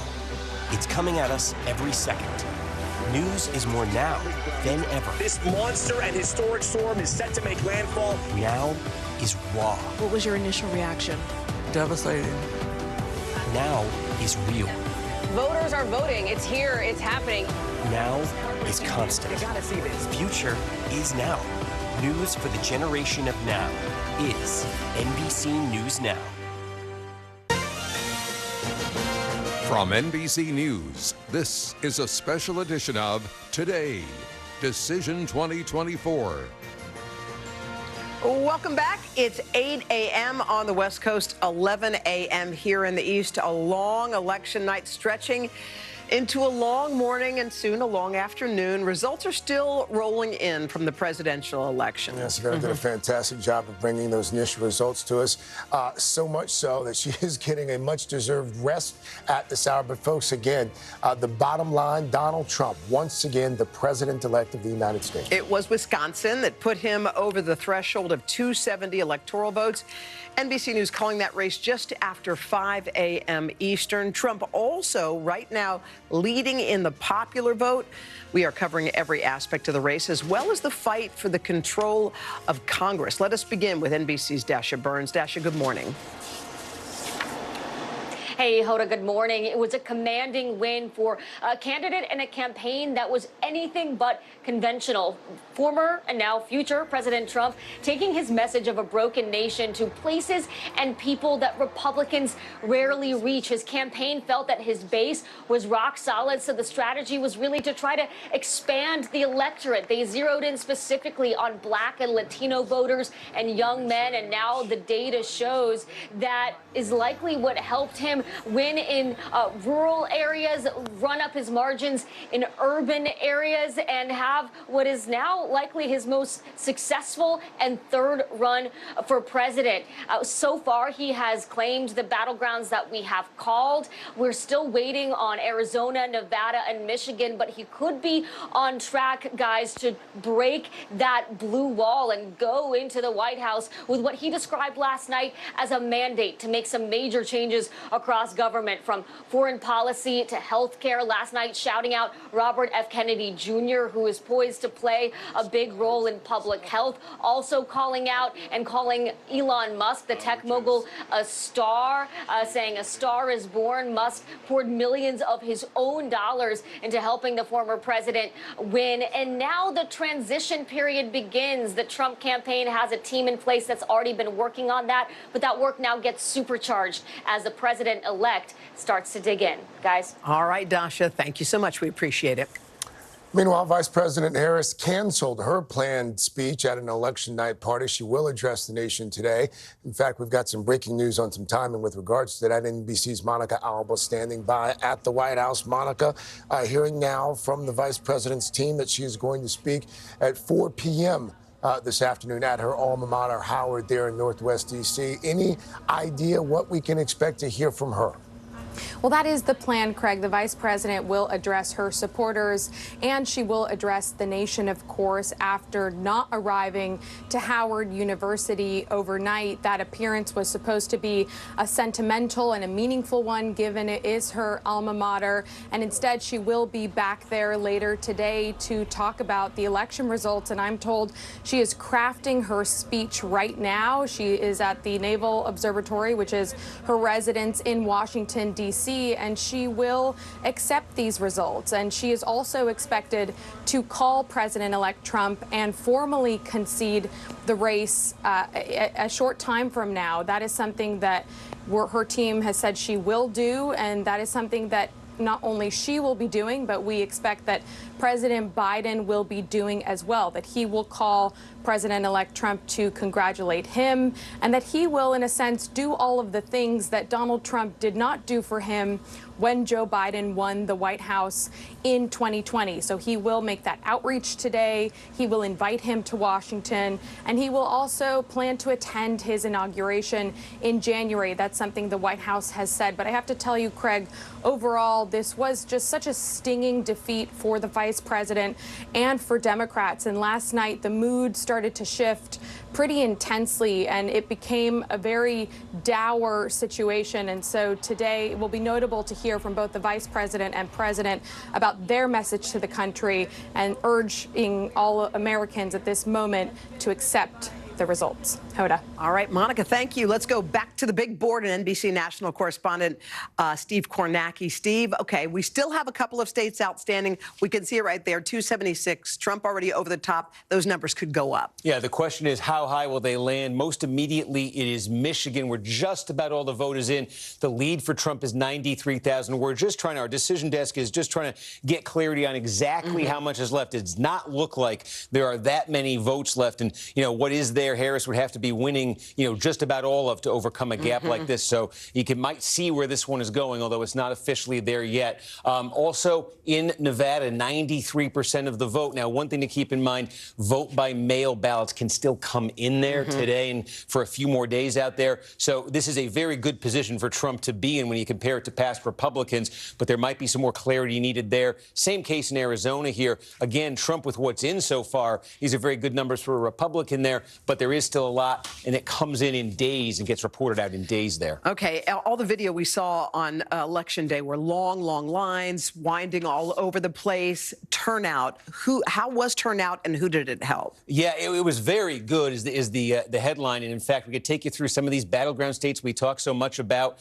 This total turnout here is just over what they got in 2020. Remember, 2020 was the record-shattering election for turnout. In Georgia, it went over. In North Carolina, not by much, but it's over in North Carolina, where it was. In Pennsylvania, it's not yet over, but it's getting close. In Michigan, not yet over, getting close. And in Wisconsin, it's over. The only issue is outside of the battleground states where they didn't have all the advertising, they didn't have all the candidates. It's not, in some of the other states, it's not necessarily keeping pace. So what you see overall nationally is actually about 140 million votes that we've now counted up. There's third-party candidates that get a couple million votes, too. Again, it was about 158 million was the turnout in 2020. It's still going to take them weeks in California, millions of more votes there. There's a lot more around the country. I don't know if it'll get to 158 where it was, but it looks like it's going to be awfully close. So many divides among people. There are the gender divides, the age divides, and also class. How did class play into this? Yeah, it's the changing coalitions of both parties. I don't think any state typifies this better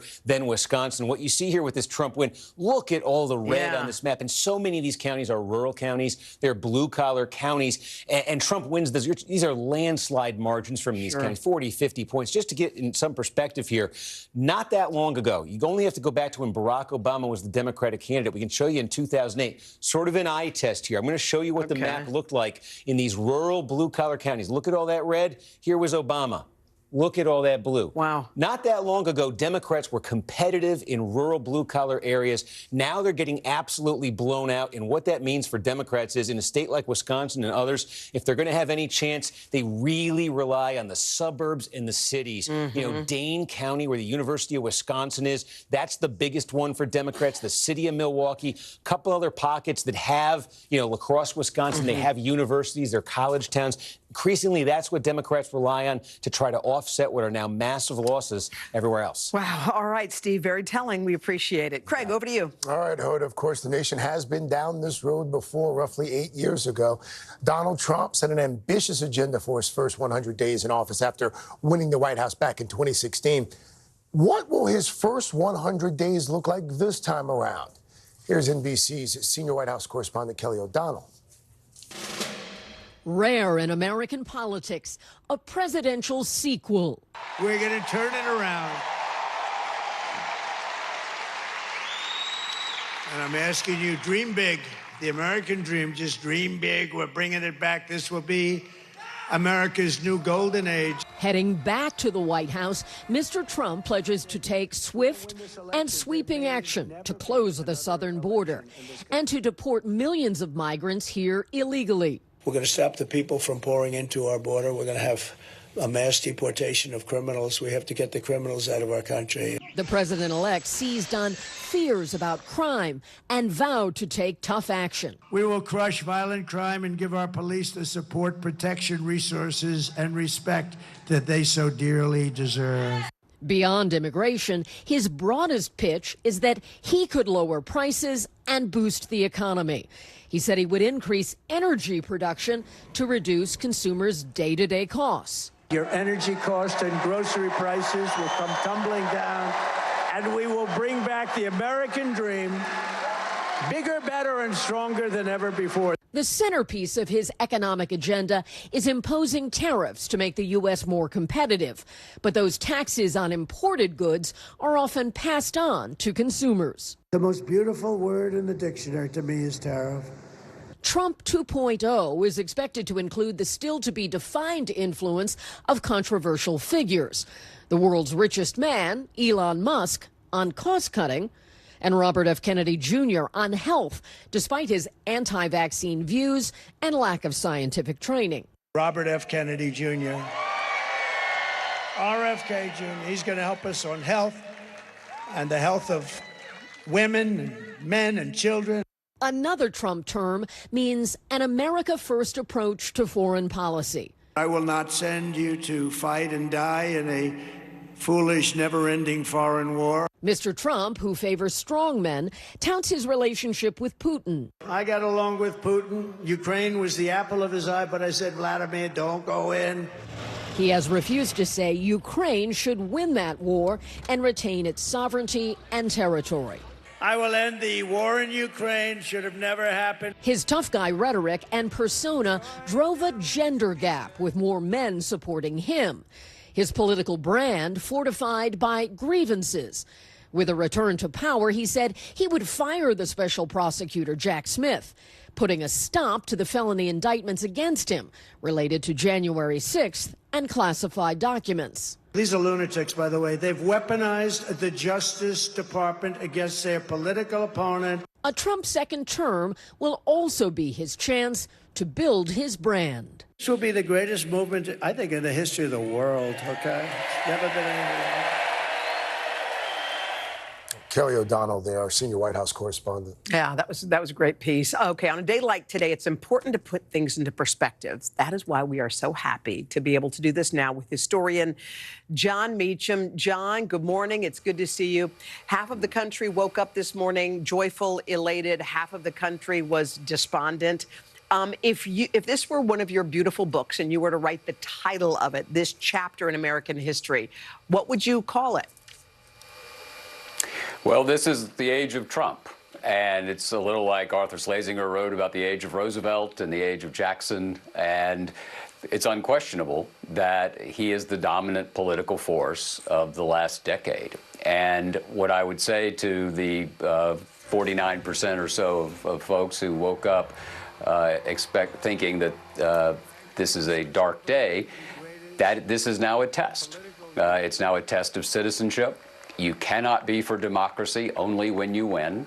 And a lot of us who have preached this sermon about the importance of constitutional mechanisms, about a democratic lowercase d ethos, have to practice that. And I'm pleased to see that it seems to me that people are, in fact, following the norms.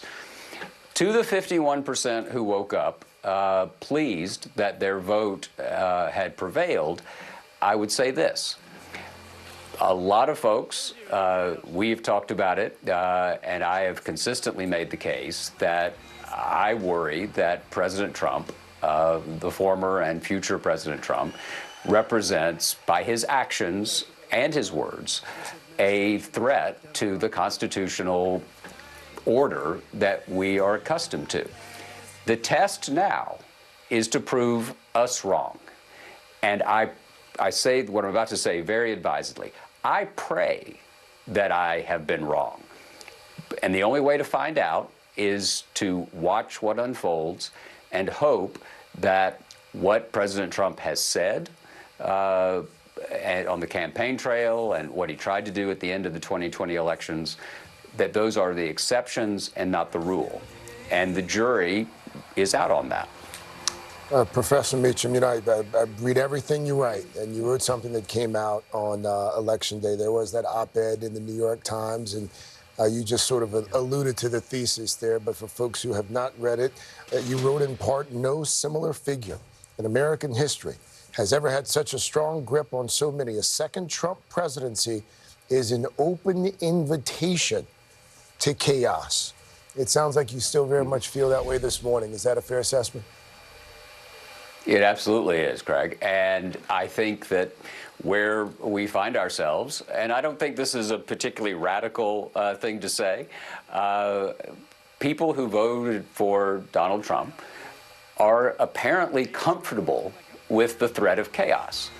And that may be fine. Again, their vote counts as much, or in some states more than mine.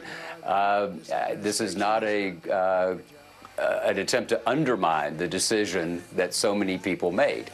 What it is coming from someone who's not a partisan. I'm not a Democrat. I'm not a Republican. I have voted for presidents of both parties. So this is just coming from spending a lot of time thinking about dead people, which is what I do for a living.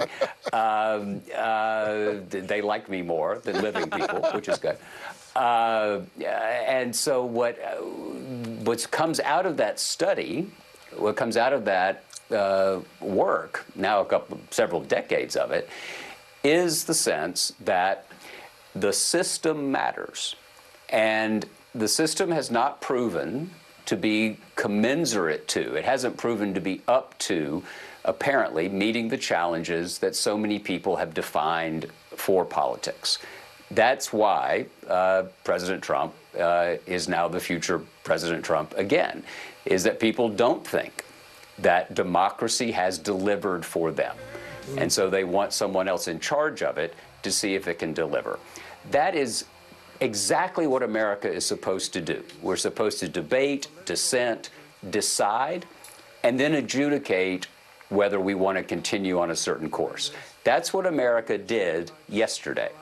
It's what America tried to do in 2020, but President Trump tried to interrupt that. My prayer, again, is that that was an exception and not the rule. I'm not fully confident of that, but at this point, the success of a Trump administration, the success of the Congress, is the success of the country. And as a citizen and a father, I want us to thrive. I'm just concerned, and I don't think it's an unreasonable concern, that President Trump thrives less on order than on chaos. And I think that's what we have to watch. All right, John Meacham, thank you for sharing with us this morning. We really appreciate it. Thank you, John. Whether your candidate wins or whether your candidate loses, I always find that John Meacham makes you feel at least a little bit better about either scenario. I like how he says he feels more comfortable around dead people. All right.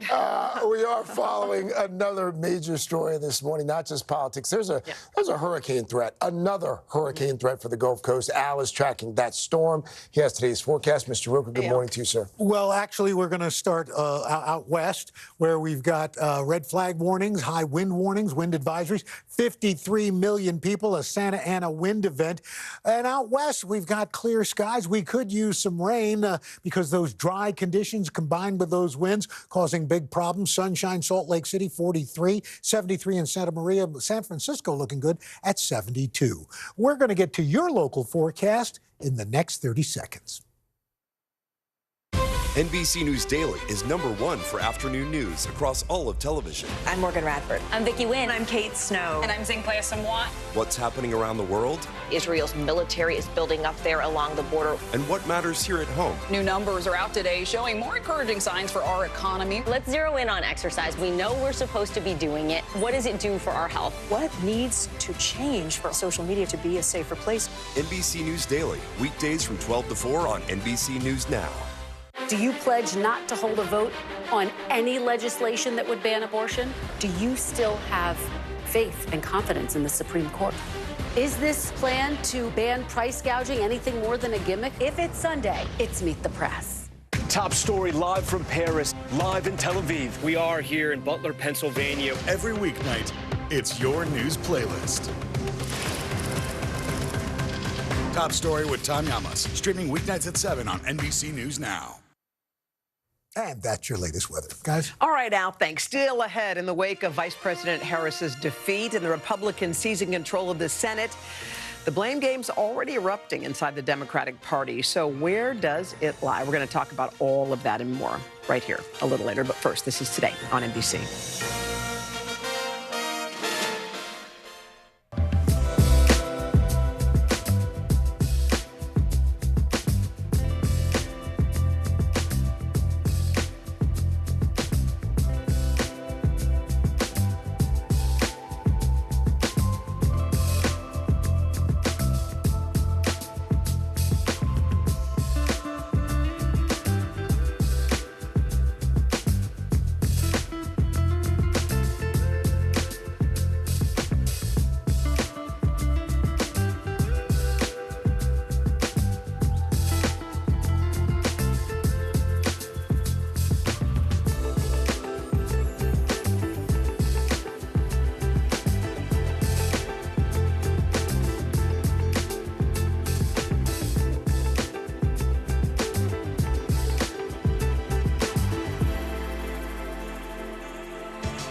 Still ahead, we're going to take a moment to look back on the wild twists and turns from a lengthy election locked in a dead heat for months and now set to reshape America's future. Yeah, we're going to have that and a lot more coming up. But first, a check of your local news and weather.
closer to the Gaza border.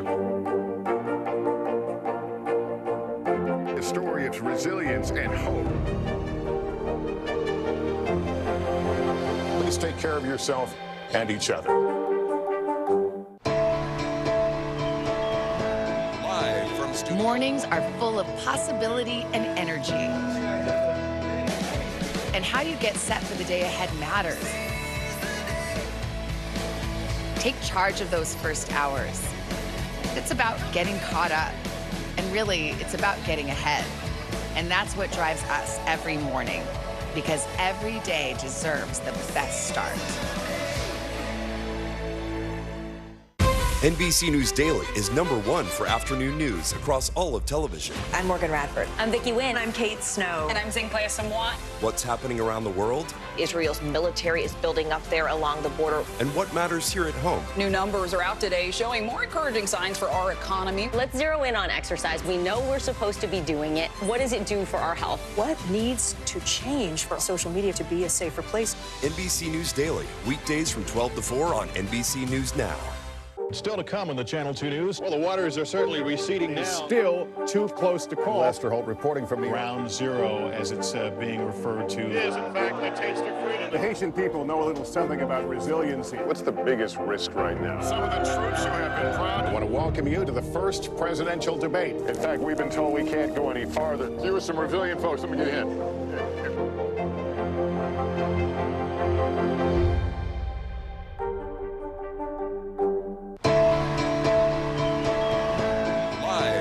Mornings are full of possibility and energy.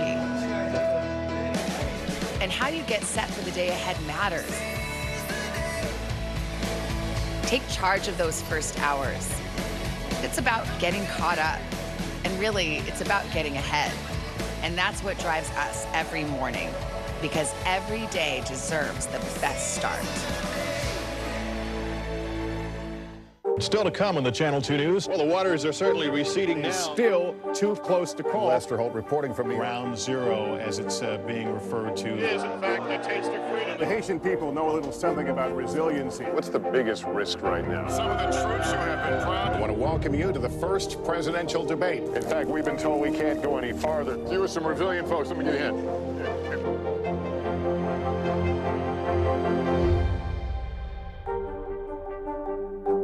Do you pledge not to hold a vote on any legislation that would ban abortion? Do you still have faith and confidence in the Supreme Court? Is this plan to ban price gouging anything more than a gimmick? If it's Sunday, it's Meet the Press.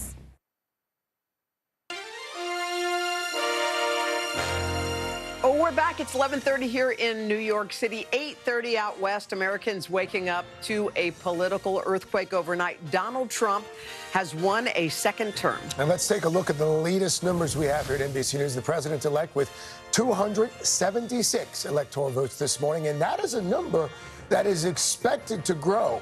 Several states still too close to call at this hour. But take a look at the popular vote here as well.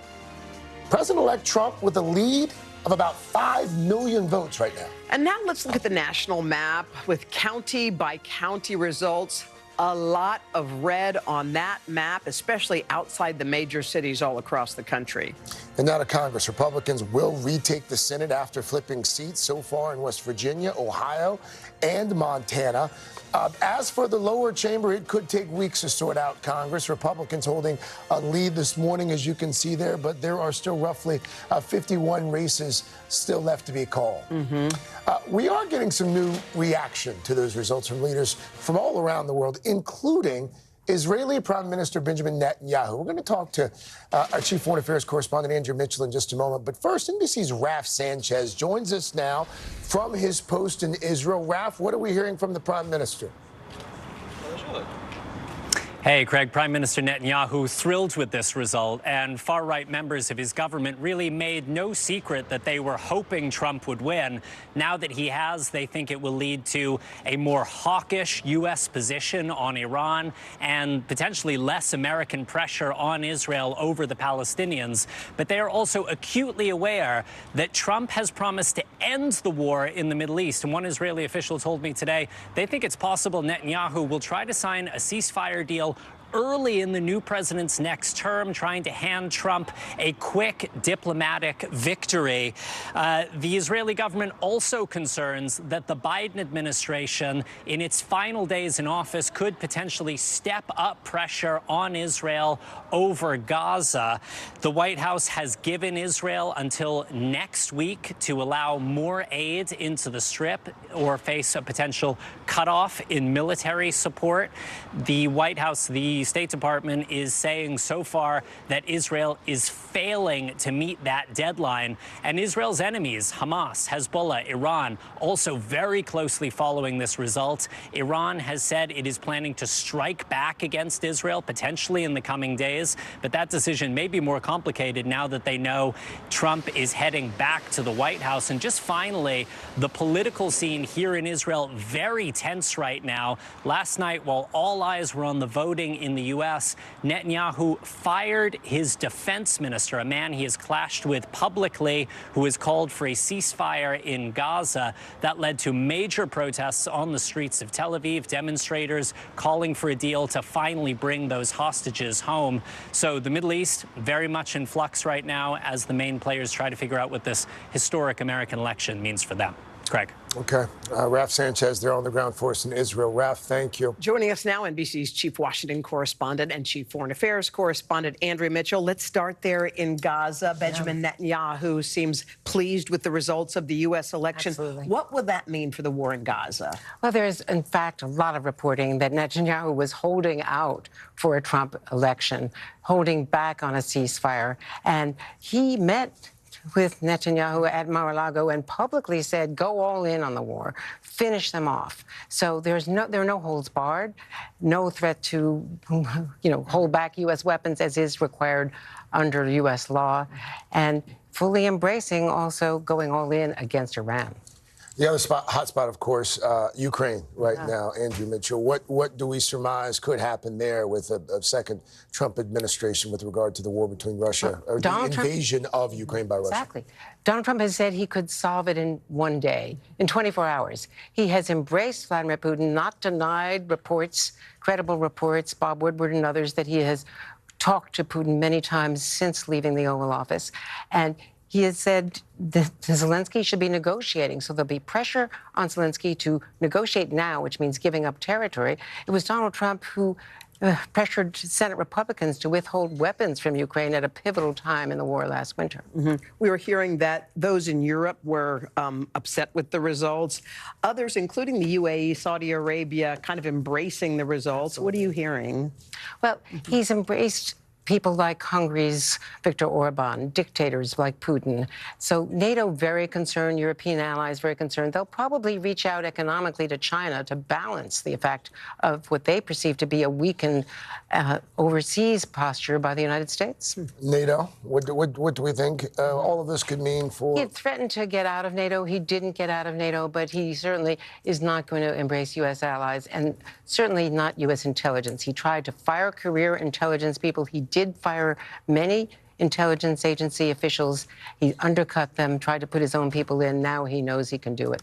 All right, Andrea Mitchell, we're happy you're here at the table. Good to see you, Andrea. Hoda. Thank you. Always good. Greg. As we break down and analyze the outcome of this race, one thing is certain: a lot of soul searching is unfolding, a lot of blame already being passed around among Democrats. NBC's Monica Alba is back with that part of the story. The finger pointing has already started in earnest, especially on social media, Monica.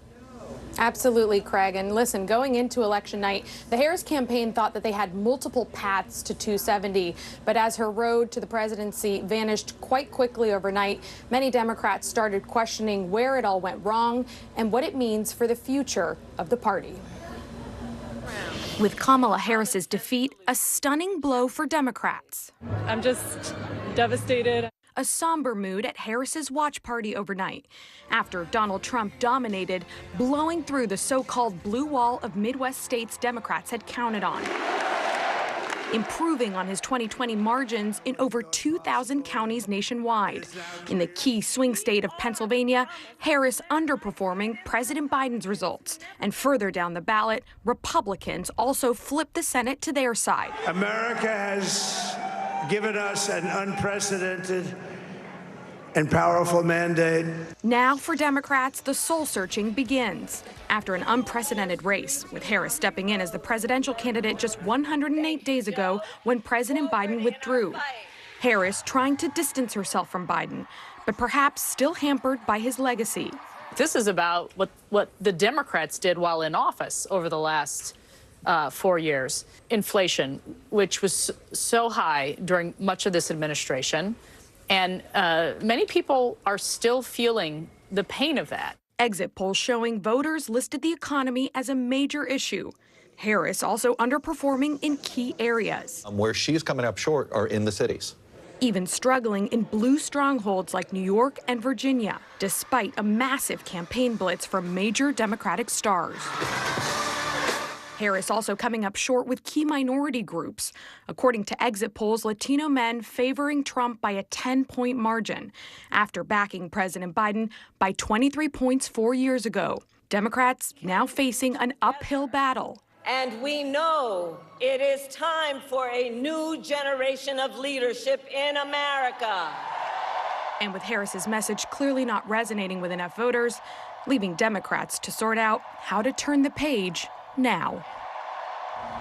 And Vice President Harris will address some of that in remarks to the nation and her supporters later today at her alma mater, Howard University in D.C., where she was supposed to speak last night, what was supposed to be a homecoming for her, and now will always be known as the site of her concession speech, guys. Monica, we're going to hear from Vice President Harris this afternoon at some point.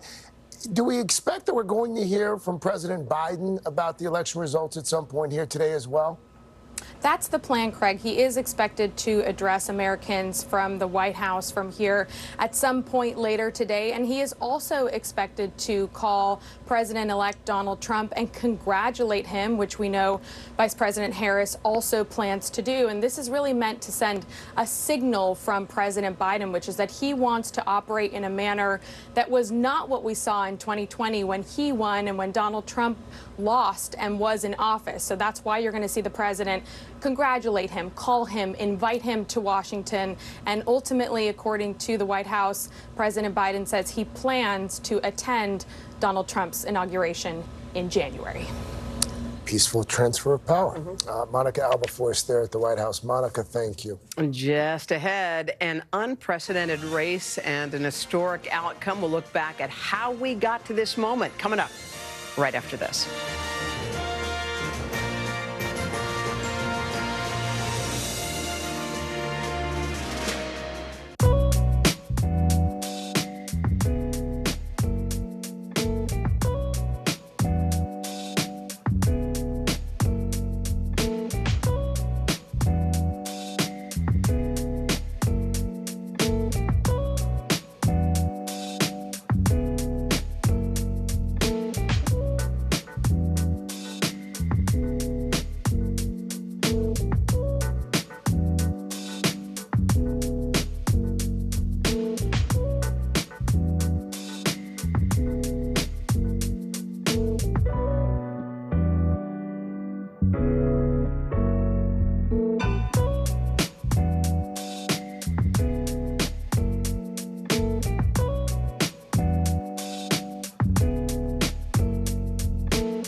nice to have you along with us, whether you're at home or on our plaza. We're just glad you're with us this morning. Welcome back. Well, this election cycle, like none other in history, it moves quickly. The nation experiencing a lot in a short span of time. Yeah, we thought it was going to take a long time for these results. They did come quickly. The end result, President-elect Trump set to return to the White House. So let's take a look back. How did we get here? We asked NBC News Daily anchor Kate Snow to take a look back. Hey, Kate. Hey, good morning, Hoda. You know, sometimes it did seem like a blur this campaign season, right? And it's kind of hard to remember everything that happened. But there were days and moments that we're never going to forget. And one thing is certain, this election has shaped America's future.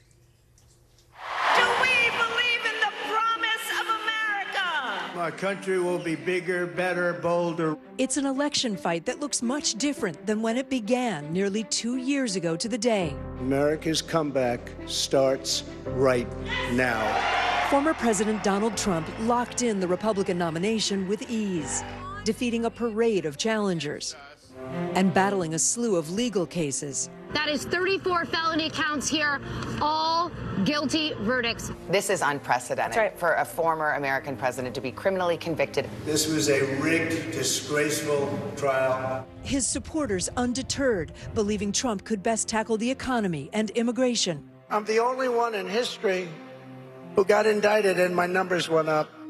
Initially set for a rematch against President Joe Biden. I'm still the only person to ever beat Donald Trump. They made history as the oldest major party presidential candidates ever in an American election. A concern for voters and whispers about Biden's mental fitness soon grew louder. The special counsel referred to the president as a, quote, sympathetic, well-meaning, and elderly man with a poor memory. My memory is fine. But that first presidential debate in June set off 3 weeks of unprecedented political upheaval. Look, if we finally beat Medicare. This night got off to a tough start for President Biden. I think it's a legitimate question to say, is this an episode or is this a condition?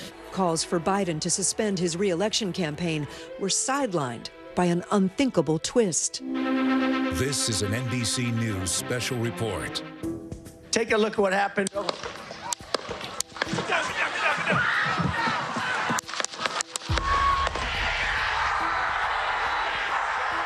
The 45th president of the United States, injured but alive. All of this unfolding with Republicans now gathering to officially nominate Donald Trump at their convention.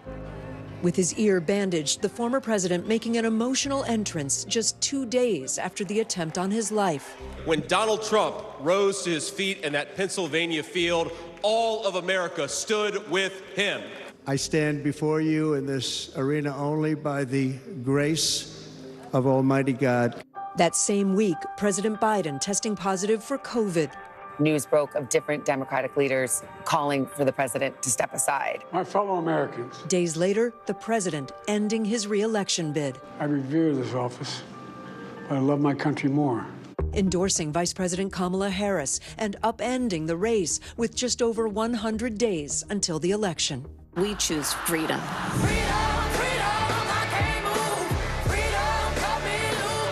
Democrats quickly energized by their first female nominee of Black and Indian descent.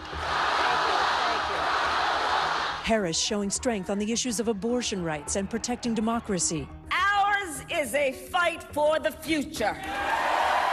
Trump pivoting to his new opponent. I didn't know she was black until a number of years ago when she happened to turn black. A convention coronation in August. Kamala Harris is going to stand up and fight for your freedom to live the life that you want to lead. I accept your nomination to be President of the United States of America. Trump and Harris would meet for the first time in their only debate. I've never seen a worse period of time. People can't go out and buy cereal or bacon or eggs or anything else. The government and Donald Trump certainly should not be telling a woman what to do with her body. And this famous falsehood. They're eating the dogs, the people that came in. They're eating the cats. The vice presidential debate striking a different tone. I agree with a lot of what Senator Vance said about what's happening. And I think that Governor Walz and I actually probably agreed. But the dangers of our nation's divisiveness still on display. The FBI says there has been another possible attempt on former President Trump's life. By fall, the critical battleground blitz amid one of the closest presidential races ever. I'm a gun owner. Tim Walz is a gun. I did not know that. If somebody breaks in my house, they're getting shot. I think the bigger problem is the enemy from within. The razor-thin margin bringing out bold-faced names. Vice President Kamala Harris. President Trump must win. Podcast interviews taking center stage. That Trump dance party going viral. And his Madison Square Garden rally sparking controversy. There's literally a floating island of garbage in the middle of the ocean right now. Yeah. I think it's called Puerto Rico. Amid the fallout, the Trump campaign seizing on a Biden gaffe. The only garbage I see floating out there is his supporters. Harris caught on this hot mic moment talking to Michigan Governor Gretchen Whitmer about male voters. While Trump tries to win over more women. Whether the women like it or not, I'm going to protect them. After a grueling campaign and a decisive victory, President-elect Trump now saying he will lead all Americans forward. This was, I believe, the greatest political movement of all time. And now it's going to reach a new level of importance because we're going to help our country heal. I think one thing I can predict is that the next 2 years will also be unpredictable. Well, it just showed how we all believed the polls and thought we might be looking at these results for days and days, and boom, this morning, here we are. It's 11:49 on the East Coast, and we knew the answer hours and hours ago. That theme that President-elect Trump ended on there, this basically this declaration that he would become the healer in chief. We've heard that before. We heard it essentially from Biden when he took office. We heard it from President Trump to a certain extent before the rhetoric really changed the first time. And we heard it from President Obama in 2008 that they are going to unite the country, bring us together, bridge these divides. It sure would be helpful if that's the case. Wouldn't that be great if that were the case this time?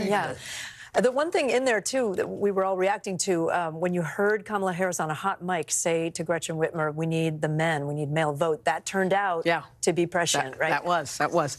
Kate, thank you so much. Great coverage, by the way, too. All right, we're going to be back in a moment. But first, guys, these messages. What time?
nice to have you along with us, whether you're at home or on our plaza. We're just glad you're with us this morning.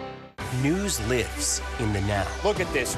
You can't even see anything anymore. Let's break down what we know. You gotta see this. News for the generation of now is NBC News Now. And that is going to do it for us in this special edition of Today. Before we leave you, let's take one more look at where the election results stand at this hour. President-elect Donald J. Trump taking 276 electoral votes to 223 for Vice President Harris.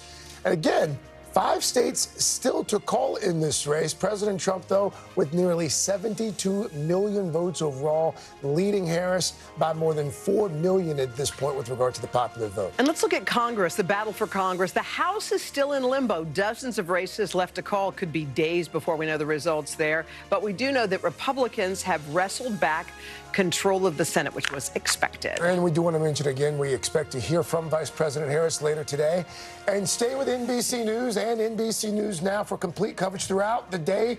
And, of course, a full wrap-up on nightly news tonight and, of course, tomorrow morning right here today. We'll be here tomorrow? All right, we'll see you then. Bye.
inside Iran, from Israel, from Florida, from Lewiston, Maine. Part of our continued reporting. This is what a country in war looks like. Women, children. What is it like? Countless neighborhoods across the region that look just like this. Everybody good? I get took for all this damage to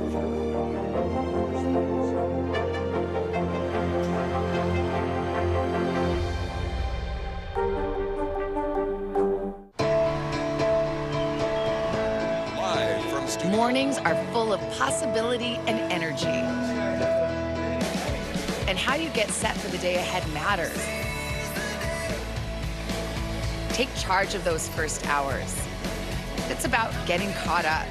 And really, it's about getting ahead. And that's what drives us every morning, because every day deserves the best start.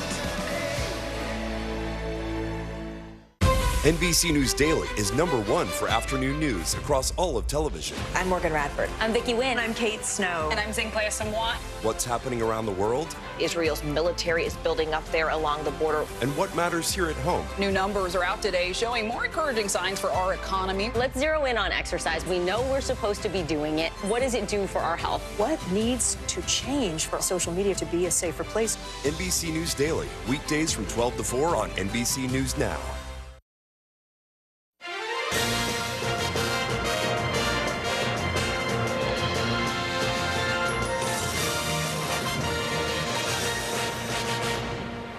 Welcome to NBC News Daily. So glad you could be with us today. I'm Vicki Wynn. Thanks for joining us this Wednesday. I'm Morgan Radford. We're going to start our election coverage of Donald Trump's historic return to power. NBC News projects Trump will be the 47th president of the United States, elected by a sweeping margin and capping off a stunning political comeback for the former president. Trump scored a decisive victory in the Electoral College after topping that magic 270 number. He also won in several key battleground states, breaking through that blue wall. As you can see here, he is projected to win both Pennsylvania and Wisconsin, 2 states he lost in 2020. NBC News also has him carrying North Carolina and Georgia. Right now, we are still waiting for calls in Michigan, Nevada, and Arizona. But while we're waiting, it looks like Trump is on his way to winning the popular vote as well. That would make him the first Republican to do so in decades. Overnight at his watch party, the president-elect thanked his supporters and delivered a call for unity. We're going to help our country heal. We're going to help our country heal. It's time to put the divisions of the past 4 years behind us. It's time to unite. The big question right now, what kind of Congress will Trump be working with? Republicans are projected to retake control of the Senate after flipping key seats in West Virginia, Montana, and Ohio. But the House is still up for grabs, and it could be a while before we know which party will take the majority. We are covering this historic election from all angles. We have Yamiche Alcindor following the Harris campaign ahead of the vice president's expected address to the nation later on today. But first, let's head to NBC News correspondent Dasha Burns, who is in West Palm Beach, Florida. Dasha, give us some context on the numbers and the reality of this morning. Who put the former president back in office? Who voted for him? Well, look, the results that we have seen from these exit polls very much adhere to a concerted strategy from the Trump campaign to expand the electorate. They felt like his base was rock solid, and they did show up. And then they really zeroed in on the black vote, the Latino vote, and young men. And particularly the men and all of those demographics went out for Donald Trump. Women, we talked about this gender gap, guys, and there was a gender gap. But what's interesting is Harris won the majority of white educated women. But when it came to women without college degrees, they largely went for Trump. So overall, one of the things that I think we're going to be talking about a lot coming out of this is the changing among racial lines. There's not as much of a racial divide in this election as there has been in past elections, but the education divide is pretty massive here. And the Trump campaign's efforts throughout this entire election cycle that we've been following so closely, they were really laid bare in the results overnight. Dasha, let's talk about the next steps for President-elect Trump. This is not obviously his first time in the White House. What are his day one priorities, and how much more effective could he be this time around in his second term?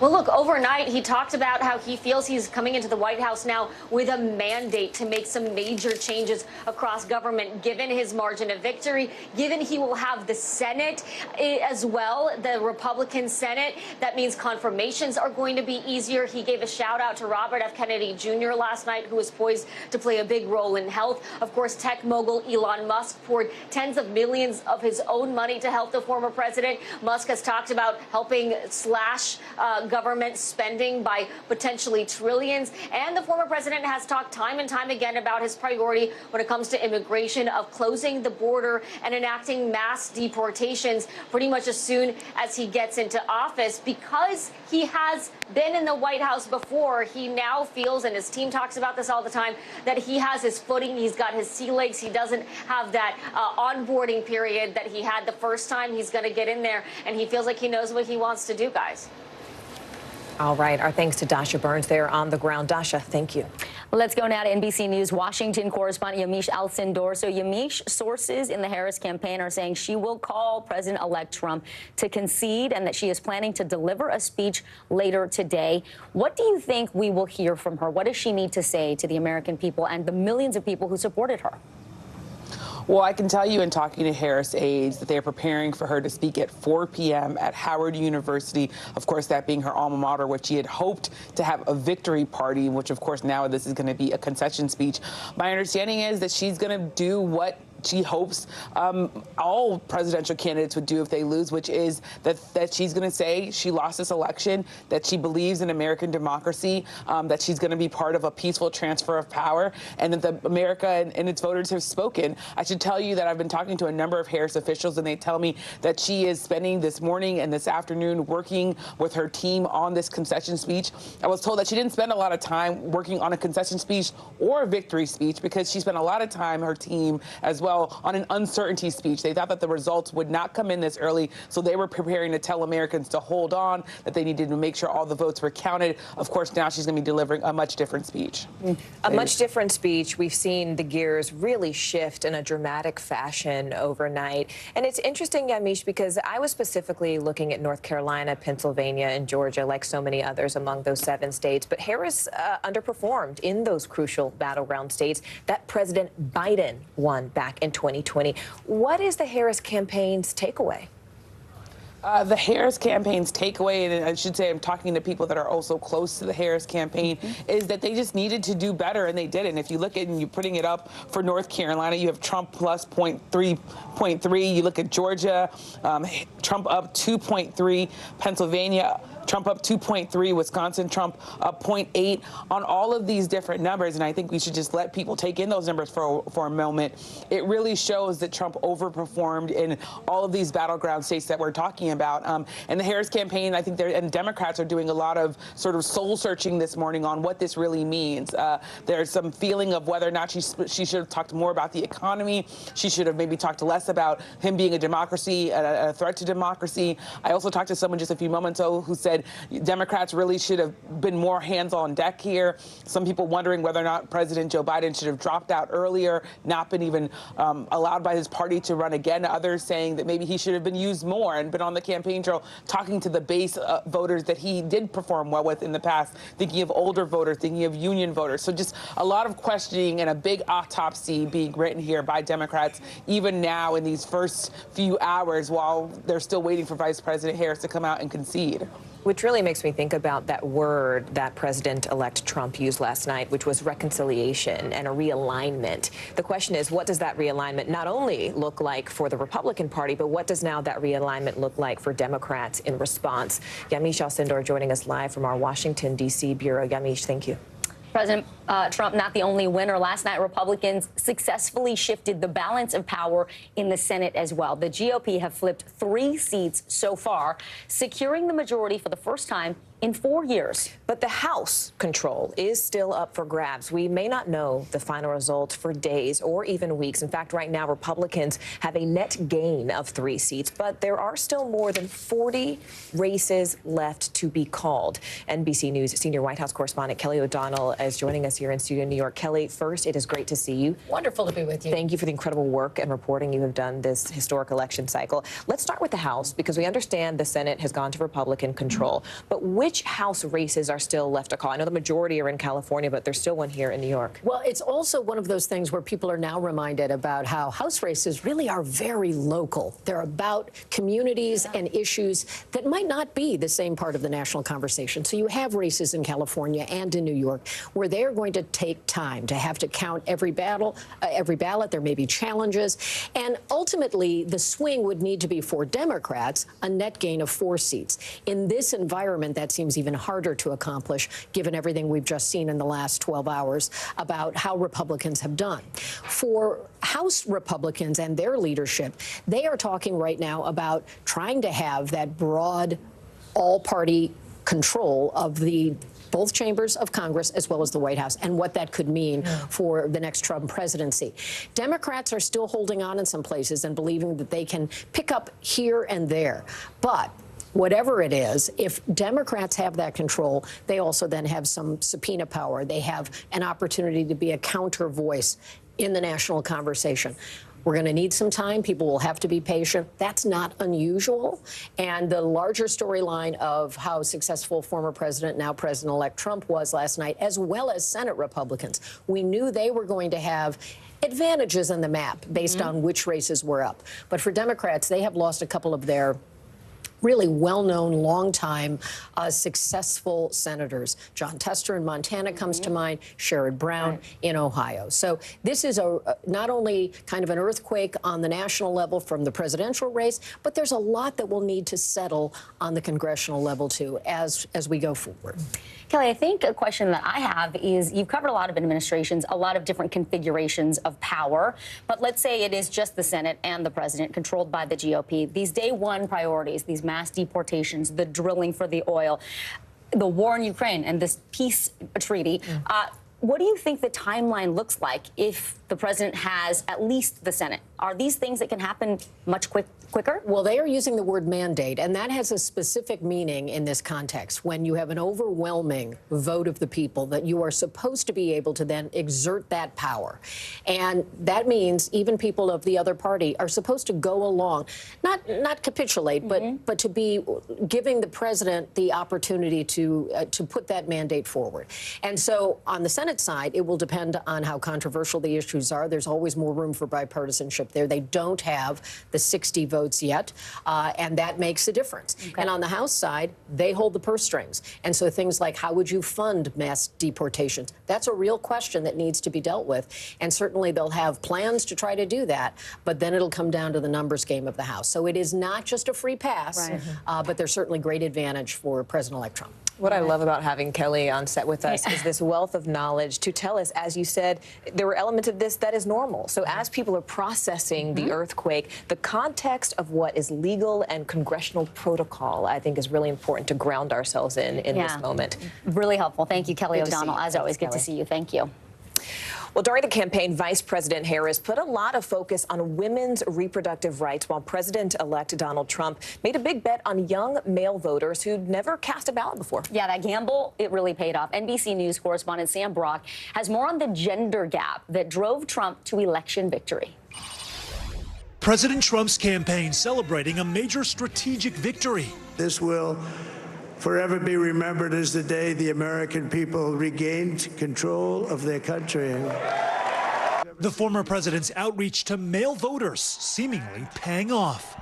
In 2020 and 2016, about 4 in 10 men under 30 supported him. Yesterday, nearly half cast a ballot for Trump.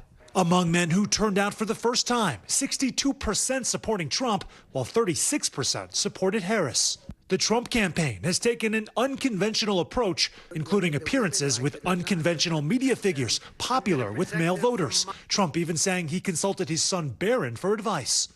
A little bit. I mean, he tells me about all the hot guys, people I never heard about. And a key late campaign appearance on top podcaster Joe Rogan's show. I'm doing really well in the polls. But I think that's... So this week I happen to believe in a verse. I only believe if they're good. No. I like them this month. Rogan later endorsing Trump. Democrats pushing for support from women who went for Harris by 54% according to exit polls, but still not enough to carry her to the finish line. The Trump campaign also bringing on prominent supporters who leaned into that gender divide. When Dad gets home, you know what he says? You've been a bad girl. You've been a bad little girl, and you're getting a vigorous spanking. Part of Trump's outreach, one of his biggest boosters, billionaire Elon Musk. He's a character, he's a special guy, he's a super genius. We have to protect our geniuses. Who contributed tens of millions of dollars in an effort to get Trump back in the White House. Musk focusing on a get out the vote push, appearing by Trump's side on the campaign trail. This is no ordinary election. The other side wants to take away your freedom of speech. And a controversial plan offering $1 million checks to registered voters who were willing to sign a petition supporting the First and Second Amendments. But Musk, now part of the inner circle, spending election night at Mar-a-Lago with Trump. The Trump campaign telling NBC News that Trump wants Musk to lead a commission on government efficiency as he celebrates Trump may be bringing the world's richest man to the White House. Oh, let me tell you, we have a new star. A star is born, Elon. Sam Brock, NBC News. Another group that helped Trump win, young voters, and more specifically those white male voters we're talking about. Yeah, our exit polls show that Trump improved his margins with the group this year compared to the 2020 election. NBC News Now anchor Savannah Sellers joins us now. Savannah, this was really interesting because Trump really doubled down on courting this young white male vote. And frankly, it worked. What was different about his messaging to this group that sunk in this time compared to 2020? It's such a good question because it was exactly what he was focused on for the last couple of weeks, even to the point where we were talking about, wow, it doesn't even seem like he's really trying to make gains with women as we saw them breaking for Harris at such great numbers. He decided to double down on this. The podcast strategy, I can't overstate how important that was for reaching this demographic. Like he Joe actually, Rogan. like Joe Rogan, like Logan Paul, like Bussin' with the Boys, sports podcasts, young Dave men. Portnoy, yep. Exactly. And he actually had his son, Barron Trump, a first-time voter himself, a college student right now, almost acting as like his unofficial podcast advisor, saying, Dad, I think you should go on this podcast. This is what my friends are listening to. And it reached those exact voters. Our friend, our colleague, Gotti Schwartz, he was in Arizona last night. He was talking with all these voters in line at ASU. So many of them said to him, well, I voted for him because I heard him on Joe Rogan. And if Harris would have gone on, maybe I would have considered her because we know that she decided not to go on that particular podcast. These certain ways that he was playing to them also manifested itself in fraternity guys talking a lot about this.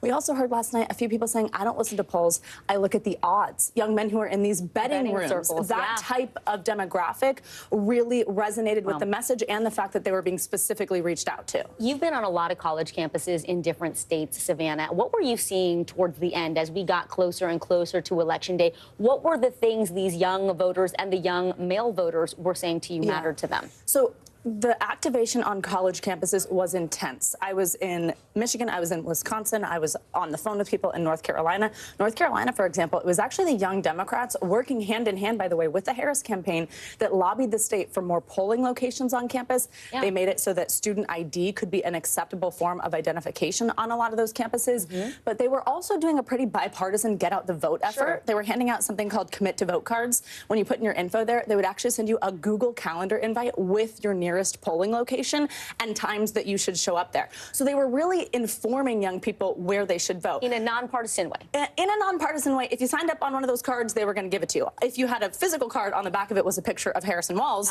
But if you signed up online, it was a QR code, you wouldn't necessarily know something like that. And they wanted anybody of any party to just make sure that they were getting out the vote.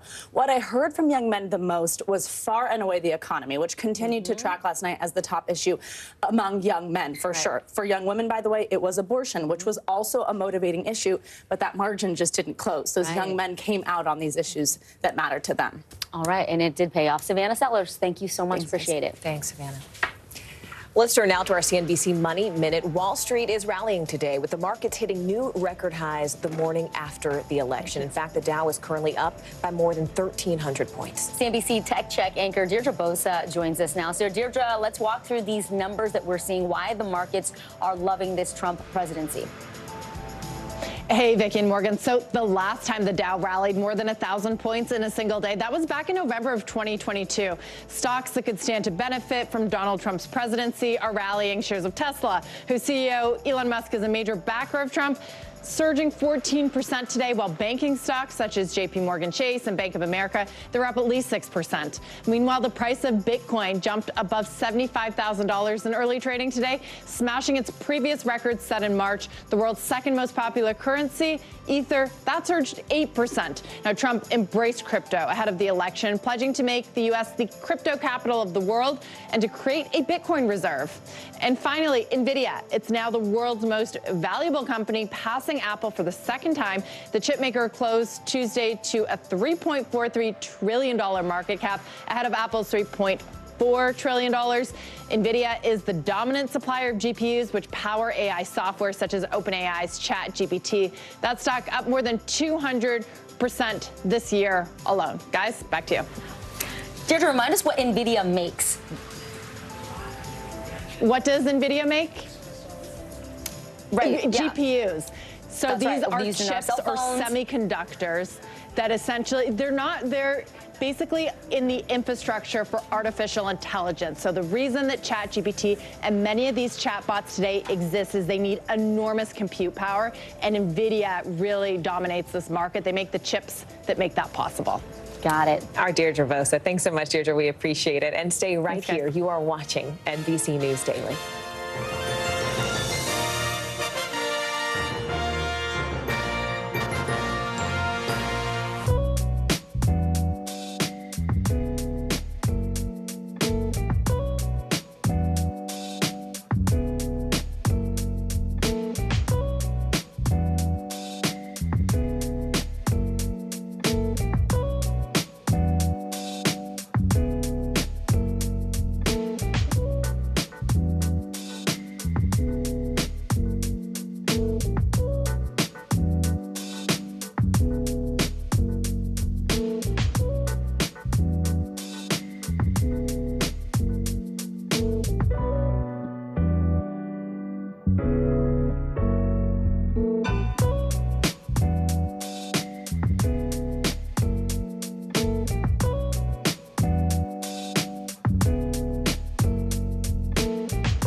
News lives in the now. Look at this.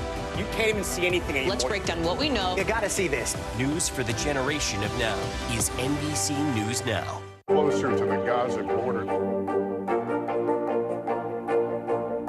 A story of resilience and hope. Please take care of yourself and each other. Nice to have you along with us, whether you're at home or on our plaza. We're just glad you're with us this morning. The Latino vote proved to be a major factor in this presidential election. NBC News exit polls showed that Vice President Harris won the overall Latino vote nationwide. But Trump made significant double-digit gains amongst the group this election compared to 2020. Paula Ramos joins us now. She's an NBC News contributor and author of Defectors, The Rise of the Latino Far Right and What It Means for America. We also have with us here in studio NBC News senior political editor Mark Murray to break down all of the numbers numbers for us. Paula, I want to start with you because this is an area, frankly, in which you are an expert. You have been on the ground studying this movement for years. In your book, you talk about traditionalism, but also political trauma. And while you're there in Arizona, which was one of these sort of swing states, we also saw the results come in from Florida, which is a Latino stronghold, especially when you look at places like Miami with Cuban Americans. How did the use and what some may have even called the weaponization of political trauma affect this voting bloc, this election, in a way that was different? Look, I think all of this remains to be seen, but here's what we do know. Here's the main question that I had yesterday as I was watching the results. Were those gains that Donald Trump made in 2020 with Latino voters, was that an anomaly or was that the beginning of a larger shift? And I think what we're seeing right now, still with the picture that is emerging, is the beginning of a rightward shift that seems to be starting to cement, right? From Miami-Dade County to the Rio Grande Valley and the border, all the way to the Bronx, all the way to these Latino-heavy counties and Pennsylvania. I think what we may be starting to see is not just a Latino community that is shifting to the right politically, but under the surface, right? Under the surface is where the question lays. How did the anti-immigrant sentiments rise? How did anti-blackness rise? How did that traditionalism affect this community? Because if the question is that the roots of this MAGA movement start from there, then we may be seeing the beginning of a larger realignment with Trumpism that goes beyond politics and has more to do with culture. And I think those are the questions that we have to start thinking about with a lot of curiosity, with not a lot of assumptions. And I think that's the hard part. Oh, I think that's so important. Not a lot of assumptions, looking at it with curiosity. Mark Murray, let me bring you in here. Obviously, a lot was made towards the end when that comedian made those comments about Puerto Rico being garbage, whatever. But at the end of the day, we saw this significant increase in Latino support for Trump that, as Paula said, continues to trend to the right. What is it about his message that is really resonating with this group, and why aren't the Democrats able to hold on to their, I mean, they have a little bit of a majority, but it's slipping. Yeah, and so what we ended up finding, even in our Latino poll that we ended up doing with Telemundo and CNBC back in September, was, and this is a really important point, that the Latino vote isn't monolithic at all, that we had the same fissures among geographical lines, urban Latinos versus rural Latinos, evangelical Christian Latinos versus Catholic or non-practicing, male Latinos versus female Latinas. And so all of those divides that we were talking about through the exit poll, we're seeing the Latino voters and the Latino community break along those same divides. And so the days in which Barack Obama or Hillary Clinton could end up winning 60 to 70 to 80% of Latino voters doesn't exist at all anymore, because we're seeing the divides that play out throughout our politics. It's interesting, Paula, I want to bring you here to talk about that divide because, when I'm on the ground, I'm in the field this election cycle, and I'm talking to Latino voters, they always say, everyone starts talking to us about immigration, but we don't care about immigration. We care about, the economy. We care about these kitchen table issues. And yet, we saw in the polls that people cared about the economy and immigration, which was even on the ballot there in Arizona where you are. So what did we learn about how Latinos are feeling about the issue of immigration? Look, I think we have to wrestle with one thing that may be uncomfortable, right? And that is the reality that someone like Donald Trump, that for the last 4 years has been promising mass deportations, has literally been weaponizing the most vile, visceral, anti-immigrant language, that someone like him resonated with Latino community, right? And so I think, what does that tell us? That tells us that we have to really understand the way that Latinos have evolved in the last 4 years. Who we are now is vastly different from who we are 20 years ago. We are more Americanized, right? It is third-generation Latinos that are the fastest-growing segment within our community. So what does that mean? That means that the majority of us are U.S.-born, and so we may feel more American at this point than sort of connected to those immigrant roots, and that's where the discrepancy lies. Yeah. Intelligent observations from both of you, Paulo Ramos and Mark Murray. Thank you both very much, and stay with us. Much more news ahead. You're watching NBC News Daily.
NBC News Daily is #1 for afternoon news across all of television. I'm Morgan Radford. I'm Vicki Wynn. I'm Kate Snow. And I'm Zinklea Samwat. What's happening around the world? Israel's military is building up there along the border. And what matters here at home? New numbers are out today showing more encouraging signs for our economy. Let's zero in on exercise. We know we're supposed to be doing it. What does it do for our health? What needs to change for social media to be a safer place? NBC News Daily, weekdays from 12 to 4 on NBC News Now. Welcome back, and thanks again for joining us here on NBC News Daily, where it is 12:30 in Bluefield, West Virginia, and right here in New York City. I'm Morgan Radford. I'm Vicki Wynn. Glad you're with us. Here's what's making news right now. Forecasters keeping a close eye on Hurricane Rafael. The Category 2 storm is inching closer to Cuba at this hour. The island is preparing for damaging winds, flash flooding, and life-threatening storm surges.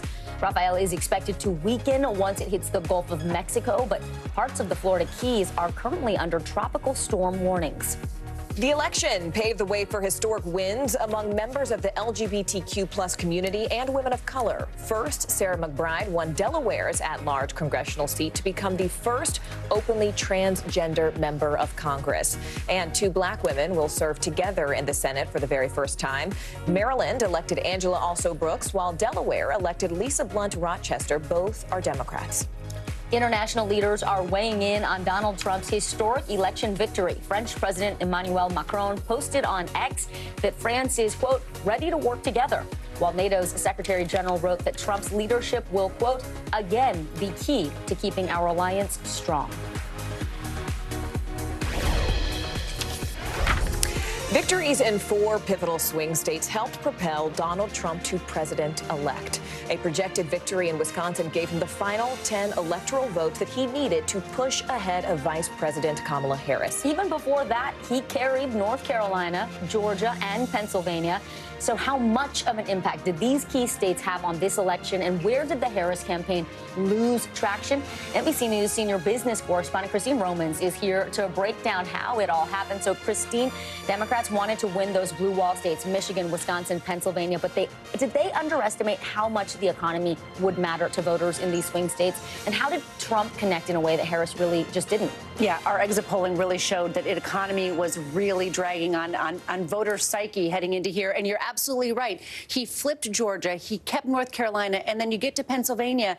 And by the time you get to Pennsylvania, you get to Pennsylvania. And she could not hold on to what she had last time. And what Biden had last time. And he actually built on it. When we look back at, just to see where I could get that Pennsylvania up there for you. It's still not coming up. Sorry. That's all right. But anyway, Pennsylvania was really one of those things that showed that she couldn't really build. In fact, he was building on momentum, and she was not holding Joe Biden's ground. Mm-hmm. Christine, it's interesting because, you know, we've been talking so much about these swing states. And while the swing states did, of course, push Trump over the top, Democrats lost ground in some really strongholds. I mean, we're talking New York, New Jersey, Virginia, Illinois, some really surprising places. What happened? Again, these are blue states, you know, one after another. You've got a blue state here. You've got New York. You've got New Jersey. These are places where she was expected to win in these states. And she did. But she did by less of a margin than Joe Biden did. And Donald Trump managed to build on not only the 2016, but also 2020 levels here for how he performed. So, again, the build and hold strategy on all of these states. She won so many of these blue states, but she didn't win them by as much as Joe Biden did. And that was the early indication in the night that things were not going to go well for her. All those little margins added up. Exactly. All right. Christine Romans for us here. Christine, thank you. You're welcome. Well, 3 days before the election, Trump told supporters at a rally in North Carolina that suburban women are under attack. Many critics accused him of stoking fears by playing up the migrant crisis. But last night, we saw a majority of white suburban women cast their ballots for the Republican candidate. NBC News correspondent Dasha Burns is back with us from West Palm Beach, Florida. Dasha, I want to break down the numbers because a lot of times, you know, today we've been talking about women who went for Trump. But it broke down according to racial lines. White women in overwhelming numbers voted for Trump. Black women, I believe our exit poll showed 92% voted for Harris. So break down what we saw and why this gender gap and racial gap within the gender gap was significant. Yeah, specifically white women, Morgan. That's where you saw a bit of a split. And Harris won with white women with college degrees, but it was white women without college degrees that largely gravitated towards former president, now future President Donald Trump. And his message to women, which frankly, he really catered to men a lot more than he did to women, but his message to women was largely about safety, was about the economy, and about immigration. And for those women without college degrees, that's where those esoteric issues about democracy, for example, just aren't as tangible, aren't as pressing as putting groceries on the table, as feeling like they and their kids can go outside. So those are the kinds of things that resonated. And again, it's that education gap that I think we need to be talking about too, Morgan. You know, Dasha, Trump ran up his margins among minority voters. Our own exit polling at NBC News showed 1 in 3 people of color voted for Trump. How did the election overall play out along racial lines? Well, look, the former president took his message of a broken nation to places and people that Republicans rarely reach. I'm talking about campaigning in states like New York, like Virginia, like Illinois, like New Jersey. That's not where you typically see a Republican candidate stump. But he went there, and he did very specifically reach out to black voters, Latino voters, and young men. And that made a huge difference in this election, guys. That outreach counted for him. All right, Dasha Burns, thank you very much. Let's talk now about abortion rights. That was front and center, we understood, as an issue for many voters. In fact, abortion rights were on the ballot in 10 states this election, in the first presidential race since Roe v. Wade was overturned 2 years ago. Vice President Kamala Harris made reproductive rights a central issue in her campaign, and Democrats were hoping that that very issue would get voters to the polls. But last night, exit polls show people prioritized other issues like the state of democracy and the economy over abortion. NBC News senior White House correspondent Kelly O'Donnell is back with us now. So, Kelly, polling showed abortion and reproductive rights were this issue that energized voters this election. Then Trump at one point softened his stance, saying that he was not going to be in favor of a federal ban on abortion. Now that he's in office, what does this mean for women's health? Well, it's a big question, and it was clearly a motivating issue. But what we didn't have a good measure of is where it fell in the priorities. And for some women, it was the #1 issue. But broadly, we see how it has played out. Now, certainly, Democrats and Kamala Harris thought it would be enough to carry her.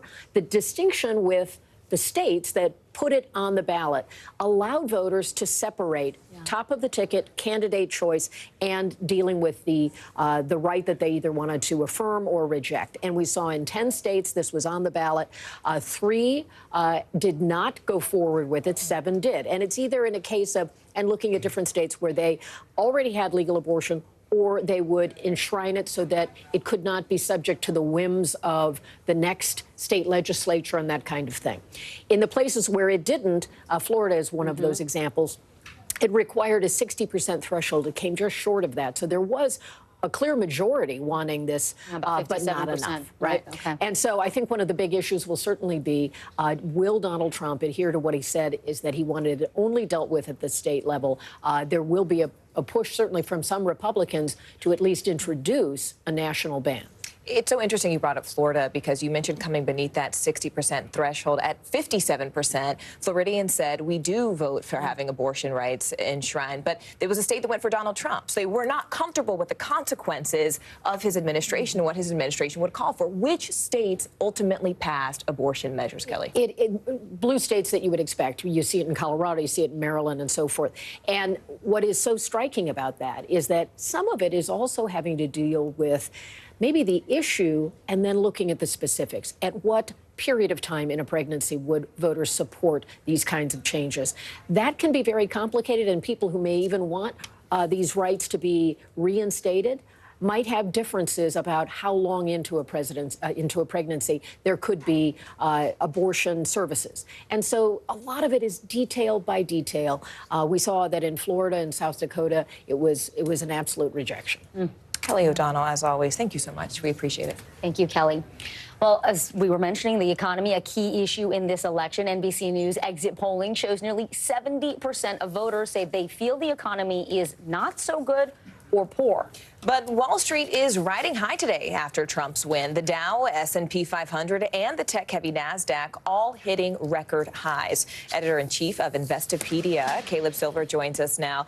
Caleb, the big question, why is Wall Street so seemingly optimistic? Well, we have a resolution. This is not carrying out for a few days, so knowing the future is also always a positive for investors who don't like to not know what's coming next. But also, Trump has been talking about extending those tax cuts from the 2017 Tax Cuts and Jobs Act. That means lower taxes for corporations. That right now is at 21%. He's talking about 15% for some companies that he probably curries favor with, but also broader deregulation in government. That's going to be a big deal, but also making it easier for companies to do deals. You see the banking sector really rallying hard today. He's talking about bringing the Federal Reserve and other parts of fiscal policy under the executive branch. That could be a lot of control for President Trump, and that could be good news for a lot of these sectors. That's where the enthusiasm is. That makes a lot of sense. There's also this stock market index, Caleb, that tracks these smaller companies.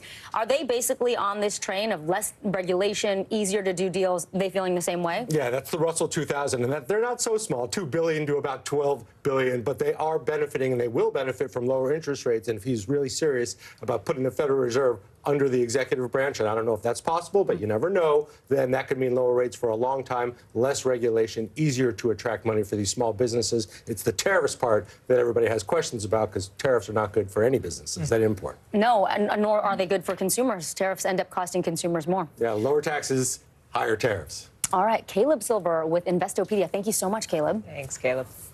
Well, straight ahead, campaign promises that now could become a reality. We will take a look at what President-elect Donald Trump has promised for his first 100 days in office. Stay right here. More NBC News Daily just after this short break.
Americans turn to NBC News than any other news organization.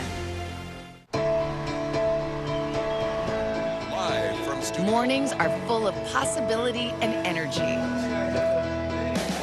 And how you get set for the day ahead matters.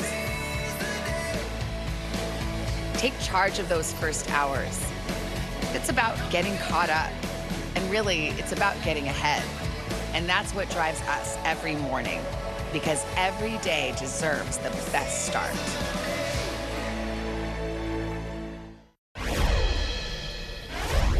Throughout his candidacy, Donald Trump campaigned on promises of mass deportations, new tariffs, and a stronger approach to foreign policy. Well, right now, we'll see how the new president-elect follows through on those policy proposals. NBC News senior White House correspondent Kelly O'Donnell explains what Trump's first 100 days in office might look like. Rare in American politics, a presidential sequel. We're going to turn it around. And I'm asking you, dream big. The American dream, just dream big. We're bringing it back. This will be America's new golden age. Heading back to the White House, Mr. Trump pledges to take swift and sweeping action to close the southern border and to deport millions of migrants here illegally. We're going to stop the people from pouring into our border. We're going to have a mass deportation of criminals. We have to get the criminals out of our country. The president-elect seized on fears about crime and vowed to take tough action. We will crush violent crime and give our police the support, protection, resources, and respect that they so dearly deserve. Beyond immigration, his broadest pitch is that he could lower prices and boost the economy. He said he would increase energy production to reduce consumers' day-to-day costs. Your energy costs and grocery prices will come tumbling down, and we will bring back the American dream, bigger, better, and stronger than ever before. The centerpiece of his economic agenda is imposing tariffs to make the U.S. more competitive. But those taxes on imported goods are often passed on to consumers. The most beautiful word in the dictionary to me is tariff. Trump 2.0 is expected to include the still-to-be-defined influence of controversial figures. The world's richest man, Elon Musk, on cost-cutting, and Robert F. Kennedy Jr. on health, despite his anti-vaccine views and lack of scientific training. Robert F. Kennedy Jr. RFK Jr. He's going to help us on health and the health of women, and men, and children. Another Trump term means an America First approach to foreign policy. I will not send you to fight and die in a foolish, never-ending foreign war. Mr. Trump, who favors strong men, touts his relationship with Putin. I got along with Putin. Ukraine was the apple of his eye, but I said, Vladimir, don't go in. He has refused to say Ukraine should win that war and retain its sovereignty and territory. I will end the war in Ukraine. Should have never happened. His tough guy rhetoric and persona drove a gender gap, with more men supporting him. His political brand fortified by grievances. With a return to power, he said he would fire the special prosecutor, Jack Smith, putting a stop to the felony indictments against him related to January 6th and classified documents. These are lunatics, by the way. They've weaponized the Justice Department against their political opponent. A Trump second term will also be his chance to build his brand. This will be the greatest movement, I think, in the history of the world, okay? Never been anything. To build his brand and consolidate power. Kelly O'Donnell joins us again here in studio. Kelly, I want to ask something very plainly that Speaker Mike Johnson said just last night. He said, if in fact Republicans do get total control of Congress, he said, quote, we will see the most aggressive first 100 days agenda that anybody's seen in a modern era. What would that look like? Well, I think we can see from just the clips we assembled and having covered him the first time around and through this campaign, there is a broad and break the mold kind of approach. He, in many ways, has a very expansive view of his own power and does a lot of his own direct negotiating, whether it is with international leaders or whether it is picking up the phone to a CEO to get something done, whether it is telling people, get this accomplished or that accomplished. Now, that can create a chaotic environment. It can also cut through some of the bureaucracy, and there are certainly supporters of his who believe that would be effective. And expect things like the tax cuts that he had in term one. They do have a sunset period, looking for that to be extended, looking for ways to try to address the border, which will take resources from Congress to do it. Building the wall, mass deportations, those kinds of things. Between now and January 20th, some of the biggest challenges will be just assembling the team, who will be around him, and then that will help give us some more tea leaves about where he's going and what his priorities will be. He has said it plainly. the variety of things he wants to accomplish, and then they'll need to prioritize what can they get done quickly and what can they move through Congress. But he certainly has partners in Congress. And he will need team members. He will be adding people to his cabinet. Are there any people on a short list that you're looking at that have risen up that seem to be likely to be on that list to carry out this agenda? They come from a few different buckets, if you will. If you look at allies who are in elective office themselves, senators, for example, there's talk of Tom Cotton of Arkansas, who is a veteran who could be Department of Defense, perhaps. Marco Rubio, his fellow Floridian, who has long served on the Foreign Relations Committee in the Senate for Secretary of State. Those are names. Mike Lee of Utah for Attorney General. Again, just names among many. And then you look at some of his allies, like during the first term, he built a relationship with a man named Tom Homan on border issues. He might be Homeland Security. We'll have to see. All right, Kelly O'Donnell, as always, thank you so much. We really appreciate all your perspective today on NBC News Daily. Stay right here. We've got more results and more reporting.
Tampa, Hurricane Milton is here. Where we're standing right now is covered in water. Part of our continued reporting. Thanks for talking to me. Do you pledge not to hold a vote on any legislation that would ban abortion? Do you still have faith and confidence in the Supreme Court? Is this plan to ban price gouging anything more than a gimmick? If it's Sunday, it's Meet the Press. We will be talking, undoubtedly, about this election for years to come. President-elect Trump delivered a stunning defeat to Democrats and is on track to become the first Republican to win the popular vote in 20 years. He managed to expand his voter base despite 2 impeachments, a 2020 election loss, criminal indictments, and several controversial campaign moments. Here's a look back at some of the moments that shaped the last 4 years. All of us here today do not want to see our election victory stolen by emboldened radical left Democrats. This will not be my campaign. This will be our campaign all together. Today, an indictment was unsealed, charging Donald J. Trump. I did everything right, and they indicted me. Take a look at what happened. We overcame obstacles that nobody thought possible.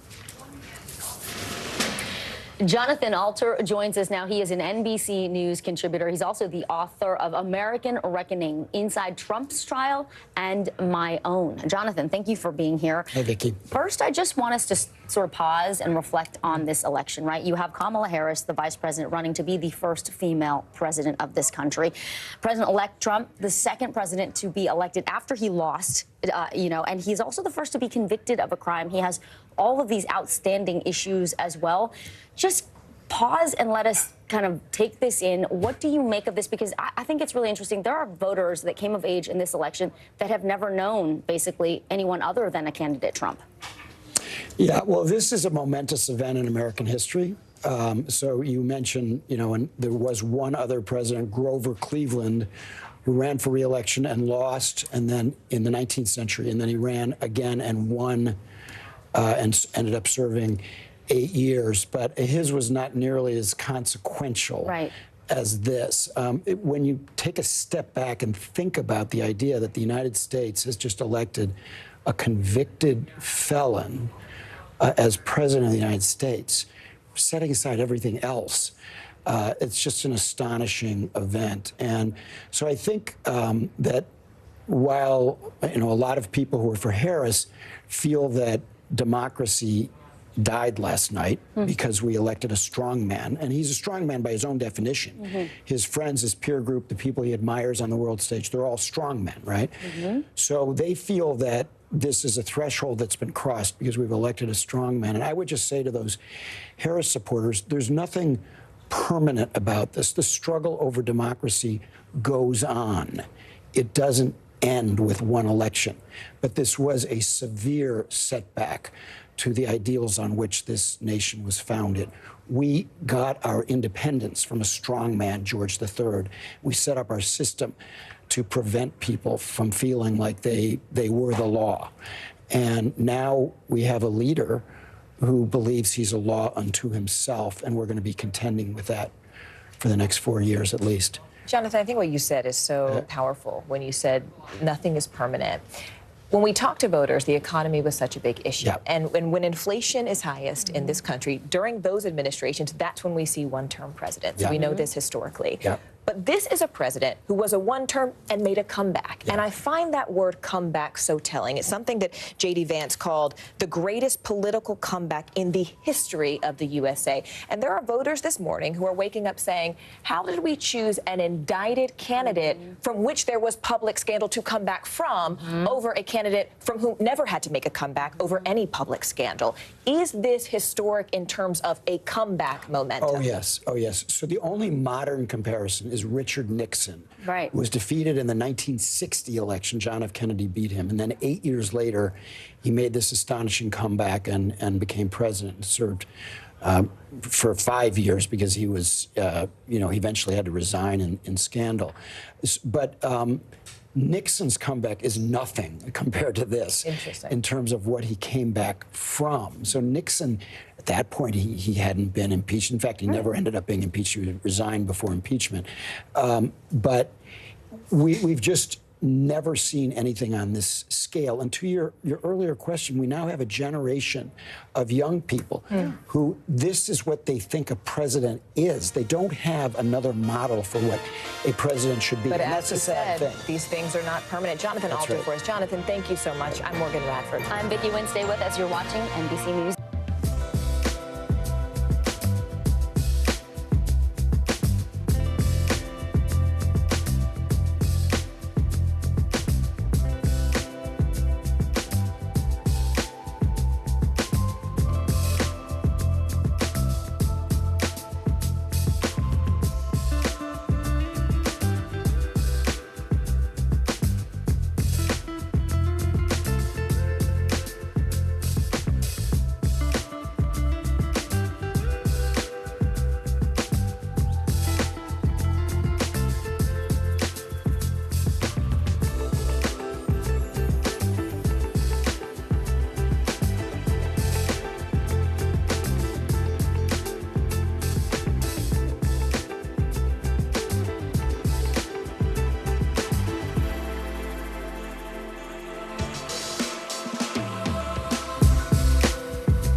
top story live from Paris, live in Tel Aviv. We are here in Butler, Pennsylvania. Every weeknight, it's your news playlist.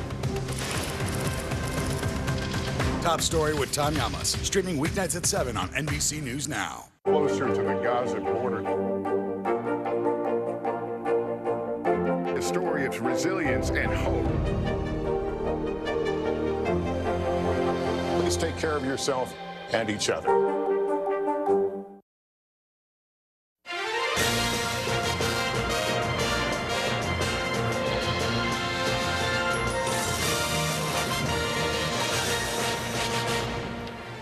Welcome to NBC News Daily. I'm Morgan Radford. I'm Vicki Wynn. We're glad you're with us today. We start right now with Donald Trump's decisive win in the presidential election and what all of this means for the future of America.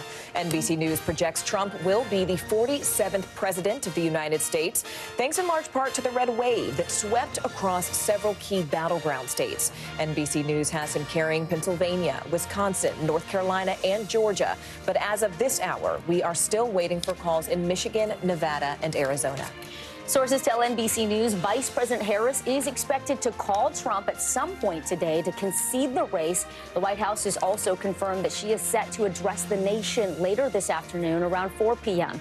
Meantime, on Capitol Hill, Republicans have taken back control of the Senate after flipping seats in West Virginia, Montana, and Ohio. But the House remains up for grabs right now. It could be days or even weeks before we know if the GOP will also control the House when President-elect Trump comes back into the White House. We are covering the election results from all angles. NBC News Washington correspondent Yamiche Alcindor has the latest on Harris as she prepares to speak to the nation just a few hours from now. But first, we want to head to NBC News correspondent Dasha Burns, who's standing by in West Palm Beach, Florida. Dasha, good to see you. So Trump is the first president in more than a century to reclaim the White House after losing it. Talk about how he did it, who were the key voting blocs that turned out and put him over the top.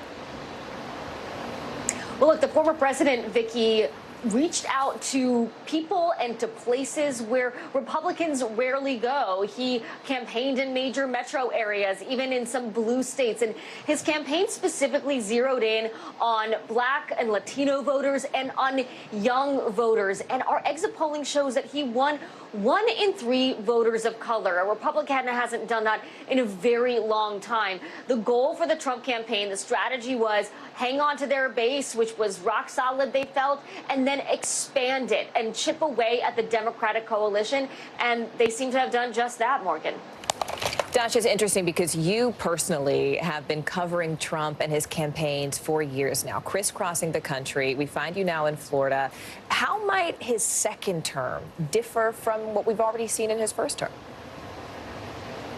Well, the campaign and the former president himself feel like it's going to be quite different in that the first time around, he came into Washington. He didn't have his sea legs. He didn't know when he won. And he frankly didn't have the command of the Republican Party that he does now. He feels like now he's coming in with that experience. He knows the kinds of people that he wants behind him. He's got folks at the different think tanks, people that he wants to see in his cabinet. He's talking about folks like RFK Jr. and Elon Musk coming in to help out, and he feels that he has a mandate now, especially because of the margins of his victory here, to go in and enact some of the sweeping changes that he wants to make that he really wasn't able to get as much done on the last time because he was so fresh to the scene in Washington. You know, Dasha, last night Trump took a bit of a different tone. He talked about unity, healing the nation, before he got into his usual stump speech talking points. He didn't actually address Vice President Harris. What kind of messaging does he need to put out there to the millions and millions of people who did not vote for him? Look, I think the former president, we've seen time and time again, now the president-elect, he is who he is. He maybe changes up his tone once in a while, but this man is almost 80 years old. He's been this way for a very long time. I don't expect we will see any sort of changed candidate, any sort of changed person here. We're going to see what we've seen on the campaign trail now in the White House. All right, Dasha Burns, live in West Palm Beach, Florida for us. Dasha, thank you. I'd like to go now to our NBC News Washington correspondent Yamiche Alcindor. Yamiche, Vice President Harris is set to speak at 4 p.m. Eastern. What do we expect to hear from her today? Well, Vice President Harris is working on her speech right now, and I'm told that she is really going to be talking about a peaceful transfer of power. She did not spend a lot of time on this concession speech ahead of today. Instead, her team had really been working on a speech about the uncertainty. They were planning on telling Americans to hold on, to make sure that the votes were counted. So now they're having to do sort of a rewrite of all of that and get prepared for this. But we expect her to just talk about the fact that America has spoken and that the voters have chosen Donald Trump to be the president-elect. Yeah, Misha, I want to go ahead and break in for a minute here. We have breaking news where Trump is now the projected winner in Michigan, part of the so-called blue wall. He will take the 15 electoral votes. Those are the latest details that we have. At this time, again, President-elect Donald Trump wins Michigan. Yamiche, let's talk a little bit about Harris. She really did underperform in urban areas, turnout significantly lower than was really expected in places like Detroit, which is a Democratic stronghold. What did the campaign do wrong? Who did they underestimate here? Well, we can start by the fact that you're talking about Michigan. If you look at the numbers in that state, a 47% turnout in Detroit, that's an urban center with a lot of black voters that they would have had to up their numbers with. So there are a number of Democrats who are telling me that Vice President Harris just didn't get her base to turn out in the numbers that she needed. If you look at other states, and we can put it up for folks, Pennsylvania, Trump is up by 2.3. Wisconsin, Trump is up by 0.8. Georgia, Trump is up by 2.3. North Carolina, Trump is up by 3.3. All of those are battleground states where Vice President Harris visited multiple times, but where she was not able to get people at her base to turn out in the way that she wanted them to. And there's a lot of hand-wringing in terms of the Democratic Party on why this happened. Some people say she should have talked about the economy more. Some people saying that President Biden should have dropped out earlier. Others saying that maybe President Biden should have been used to campaign in some of those states where he had overperformed and done better than her in those states. Vicki Morgan. A lot to look back upon in this postmortem. Yamiche Alcindor, thank you very much. Now, I would like to talk about the balance of power, because Senate control is now in the hands of the GOP. Republicans flipped 3 seats just last night, gaining the majority and securing the balance of power in that chamber. Now, Democrats, they're holding out hope that they may be able to at least pull off control of the House. There are more than 40 races that are still uncalled. Republicans have already flipped 3 of those seats. We have with us NBC News Capitol Hill correspondent Ali Vitale to walk us through where the balance of power is leaning at this hour. So, Ali, with the House still in limbo, walk us through the races that you're watching. What should we be paying attention to? The House is still in limbo, and we talked about this yesterday. Yeah. Some of them are in the battleground states that we typically talk about, Pennsylvania, North Carolina, but there are also some that are in non-traditional battleground states, New York and California specifically. But we can just even look at some of the ones that have already been called. We're looking, for example, at New Mexico's 2nd congressional district. Again, not a race that you would typically be talking about, but one that was central to Democrats even having the chance to take a House majority. One of the other ones that we're looking at is the Alaska at-large seat. A Democrat had been able to take it in 2022, but because of their ranked choice voting system, once you got down from 3 candidates to 2, it became more difficult for the Democrat to keep the seat. We're waiting for vote totals to come in there, but that's another one, just an example of the vastness of this map. And remember, Democrats need to flip 4 seats if they want to take control of the majority. As much as I do want to continue talking about the balance of power, Ali, I have to admit, I begged our producers to book you today because you are an expert. You wrote a book titled Electable: Why America Hasn't Put a Woman in the White House Yet. And I would like to talk about that for just a moment. Yeah. The question sort of asks itself. When we look at the results of last night, do you think that is a function of this particular candidate or of where we are as a society? I think it's where we are as a society. And it's why I'm still optimistic. Look, there was a world in which the subtitle of my book might have become irrelevant or some relic of the past. That is not the day that we woke up in today, with Donald Trump besting another woman on his path back to the Oval Office. But the reason that I still feel optimistic is because, and I write about this, for every woman who ascends to be the first of any kind, is in the Senate, in the House, certainly for the presidency, they also carry the onus of knowing that they are laying bricks in the road, not just for their own ambition, but for the women who are going to come after them. Certainly Kamala Harris was well aware of this, despite the fact that she never talked about being the first of anything. That was by design. Yeah. But the fact that she's ended up here, and this is going to be so central to her remarks later today, how does she contextualize this moment and make clear to people that she may have fallen short here, but she is just putting more bricks in the road for people like her to come forward and run and potentially win. The other reason to be optimistic, the pipeline is so full. You look at this in 2020, more women running for a presidential cycle than ever before. You have those women still serving in the Senate, serving in governorships. That means that they're primed, able, viable to run in 2028. I don't even want to go there yet, but it does mean that there's hope for the future. You know, Allie, before we let you go, I do want to talk about, you talk to a lot of voters as well. And when you bring up this idea of a woman in power in the highest office of the land, do you feel that voters are okay conceptualizing that? Or do you feel like there are big swaths of America who still feel more comfortable with a man in that position, feel like they are more protected with a man in that position? It is such a simple question with such a complex answer, because you look back in 2020, for example, the electorate, even in 2016, said, yes, we're ready for a woman to be president. But when you start putting specific women's names on the line, voters start coming up with all these excuses.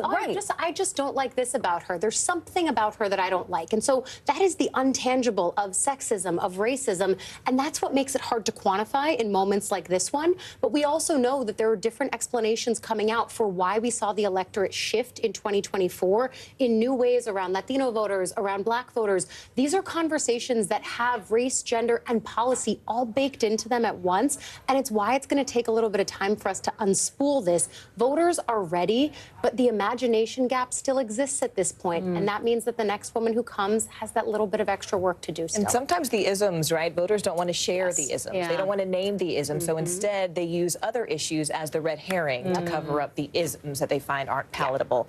Allie Vitale, excellent. Allie, thank you. The imagination gap. Wow, that's a big one.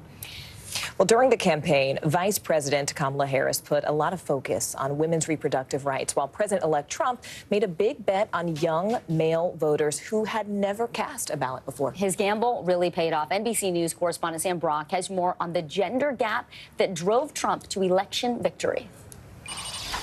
President Trump's campaign celebrating a major strategic victory. This will forever be remembered as the day the American people regained control of their country. The former president's outreach to male voters seemingly paying off. In 2020 and 2016, about 4 in 10 men under 30 supported him. Yesterday, nearly half cast a ballot for Trump. Among men who turned out for the first time, 62% supporting Trump, while 36% supported Harris. The Trump campaign has taken an unconventional approach, including appearances with unconventional media figures popular with male voters. Trump even saying he consulted his son Barron for advice. A little bit. I mean, he tells me about all the hot guys, people I never heard about. And a key late campaign appearance on top podcaster Joe Rogan's show. I'm doing really well in the polls. But I think that's... So this week I happen to believe in a verse. I only believe if they're good. No. I like them this month. Rogan later endorsing Trump. Democrats pushing for support from women who went for Harris by 54% according to exit polls, but still not enough to carry her to the finish line. The Trump campaign also bringing on prominent supporters who leaned into that gender divide. When Dad gets home, you know what he says? You've been a bad girl. You've been a bad little girl and you're getting a vigorous spanking. Part of Trump's outreach, one of his biggest boosters, billionaire Elon Musk. He's a character, he's a special guy, he's a super genius. We have to protect our geniuses. Who contributed tens of millions of dollars in an effort to get Trump back in the White House. Musk focusing on a get out the vote push, appearing by Trump's side on the campaign trail. This is no ordinary election.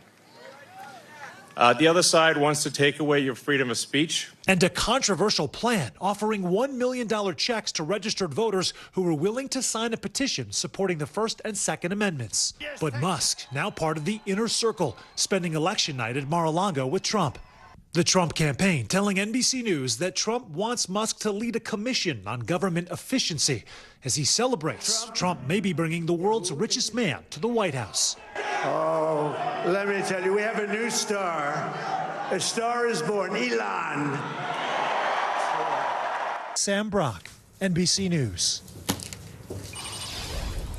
All right, well, President-elect Trump is still facing a long list of legal troubles. In fact, he's awaiting sentencing in his hush money case in New York, while his defense team continues to fight off prosecution in other state as well as federal cases. But the question now is, how will all of this play out once he is sworn into office? Here to answer, NBC News legal analyst Danny Savalos. Danny, we're talking 4 criminal cases. We're talking civil cases. This is an indicted, now president-elect. What happens to all of these cases? The short answer is probably all of them are going to go away in one form or another. There are 4 pending criminal cases, bigger threats than the civil cases. 1 conviction so far that was here in New York on the hush money case. He is awaiting sentencing later this month. In all likelihood, I would expect that sentencing may be adjourned, but even if it goes forward, he is not likely to get a sentence of incarceration. Now, reasonable minds disagree with me on this point, but there are plenty of factors that lead to the conclusion that he will not get anything more than, say, either probation, house arrest, something that he doesn't go to prison for.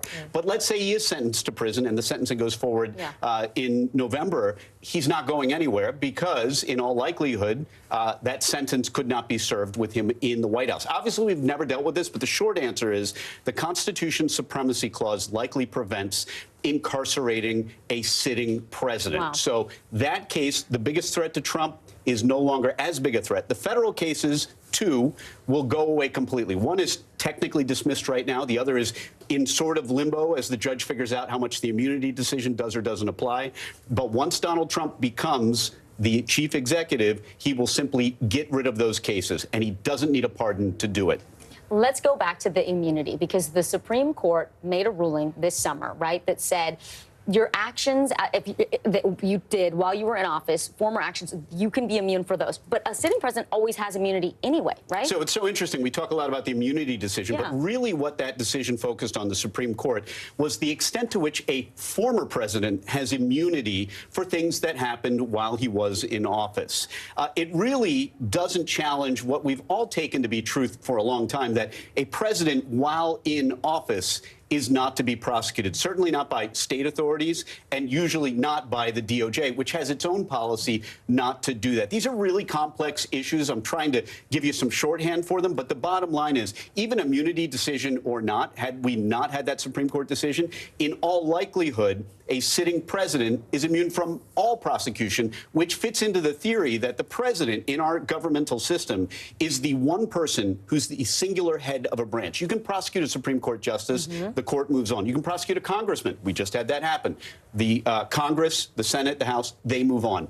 Arguably, the executive branch is headed by a single individual, and you arrest the entire executive branch if you stick that president in jail. Although there are some scholars who do believe that you can put a sitting president in jail. The reality is it's never been tested. We don't know. Probably, in all likelihood, a sitting president is completely immune while he's in office, and then afterwards go see the Supreme Court decision for the chart on what things he can be prosecuted for and can't be prosecuted for. The shorthand is that official conduct cannot be prosecuted. Quasi-official conduct, he gets a presumption of immunity. And unofficial, purely private conduct, whatever that is not immune once he leaves office. Sometimes we overuse the word unprecedented. In this case, it certainly applies.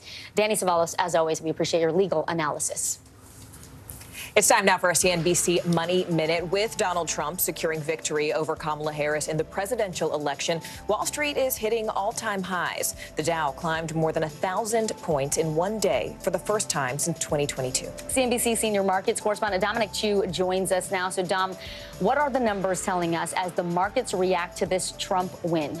Sure, Vicki Morgan, it's not just the Dow. The S&P 500 and NASDAQ are also hitting record highs alongside the Dow. And it's all seeming to show that investor sentiment over this Trump presidency will be pro-growth, pro-deregulation, and pro-markets. It's not just that the Dow is surging as well. Investments that are expected to benefit from a Trump presidency are also moving higher as well. That includes things like cryptocurrencies, Bitcoin, Elon Musk's Tesla shares are rising sharply, as well as bank stocks. Meanwhile, Trump's own media company is up nearly 4% right now amid a volatile day of trading that saw pausing multiple times due to volatility. The stock was up as much as 50% overnight in extended trading. Now, the former president and president-elect now owns a 57% stake in Trump Media, which is seen as a proxy for the former president, and rose despite a surprise earnings statement on Tuesday that showed the company lost $19.2 million during its most recent quarter. And outside of the election, Amazon says it received regulatory approval to begin flying a smaller, quieter version of its delivery drone in a city near Phoenix, Arizona. Amazon first unveiled that MK30 back in November of 2022. The approval process includes permission to fly the drone over longer distances and beyond the visual sight line of pilots. So next step, if you will, ladies, in seeing massive drone deliveries sometime in the near future. Very Blade Runner, I guess, if you ask me.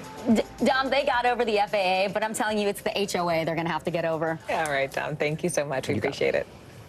New data shows Trump's focus on Gen Z appears to have paid off. We're going to break down the impact that young voters had on this race just ahead. You're watching NBC News Daily.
Inside Iran, from Israel, from Florida, from Lewiston, Maine. Part of our continued reporting. This is what a country at war looks like. Women, children.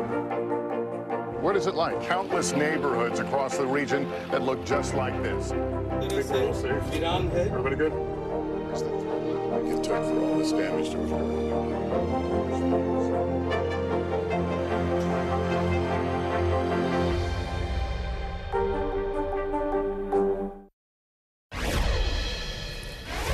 The Latino vote proved to be a major factor in this presidential election. NBC News exit polls showed that Vice President Harris won the overall Latino vote nationwide. But Trump made significant double-digit gains amongst the group this election compared to 2020. Paula Ramos joins us now. She's an NBC News contributor and author of Defectors, The Rise of the Latino Far Right and What It Means for America. We also have with us here in studio NBC News senior political editor Mark Murray to break down all of the numbers for us. Paula, I want to start with you because this is an area, frankly, in which you are an expert. You have been on the ground studying this movement for years.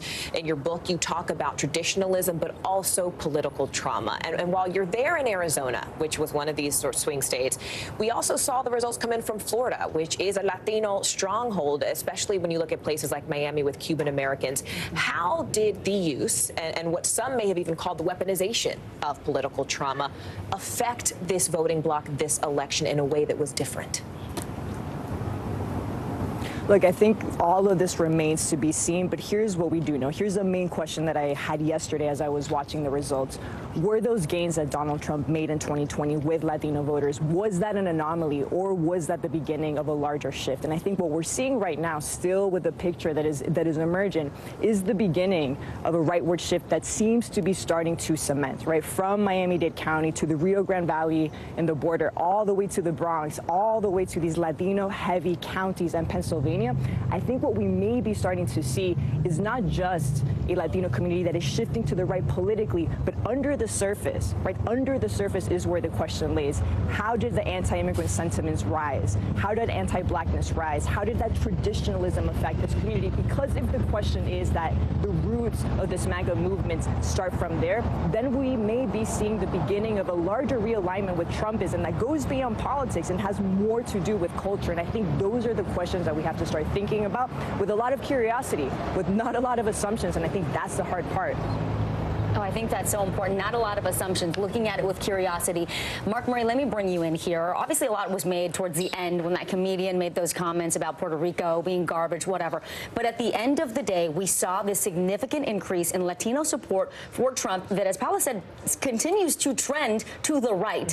What is it about his message that is really resonating with this group, and why aren't the Democrats able to hold on to their, I mean, they have a little bit of a majority, but it's slipping. Yeah, and so we ended up finding, even in our Latino poll that we ended up doing with Telemundo and CNBC back in September, was, and this is a really important point, that the Latino vote isn't monolithic at all, that we had the same fissures among geographical lines, urban Latinos versus rural Latinos, evangelical Christian Latinos versus Catholic or non-practicing, male Latinos versus female Latinas. And so all of those divides that we were talking about with the exit poll, we're seeing the Latino voters and the Latino community break along those same divides. And so the days in which Barack Obama or Hillary Clinton could end up winning 60 to 70 to 80% of Latino voters doesn't exist at all anymore, because we're seeing the divides that play out throughout our politics. It's interesting, Paula, I want to bring you here to talk about that divide, because, when I'm on the ground, I'm in the field this election cycle, and I'm talking to Latino voters, they always say, everyone starts talking to us about immigration, but we don't care about immigration. We care about, the economy. We care about these kitchen table issues. And yet, we saw in the polls that people cared about the economy and immigration, which was even on the ballot there in Arizona, where you are. So what did we learn about how Latinos are feeling about the issue of immigration? Look, I think we have to wrestle with one thing that may be uncomfortable, right? And that is the reality that someone like Donald Trump, that for the last 4 years has been promising mass deportations, has literally been weaponizing the most vile, visceral, anti-immigrant language, that someone like him resonated with Latino community, right? And so I think, what does that tell us? That tells us that we have to really understand the way that Latinos have evolved in the last 4 years. Who we are now is vastly different from who we are 20 years ago. We are more Americanized, right? It is third-generation Latinos that are the fastest growing segment within our community. So what does that mean? That means that the majority of us are U.S. born, and so we may feel more American at this point than sort of connected to those immigrant roots, and that's where the discrepancy lies. Yeah. Intelligent observations from both of you, Paula Ramos and Mark Murray. Thank you both very much, and stay with us. Much more news ahead. You're watching NBC News Daily.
Mornings are full of possibility and energy. And how you get set for the day ahead matters. Take charge of those first hours. It's about getting caught up. And really, it's about getting ahead. And that's what drives us every morning, because every day deserves the best start.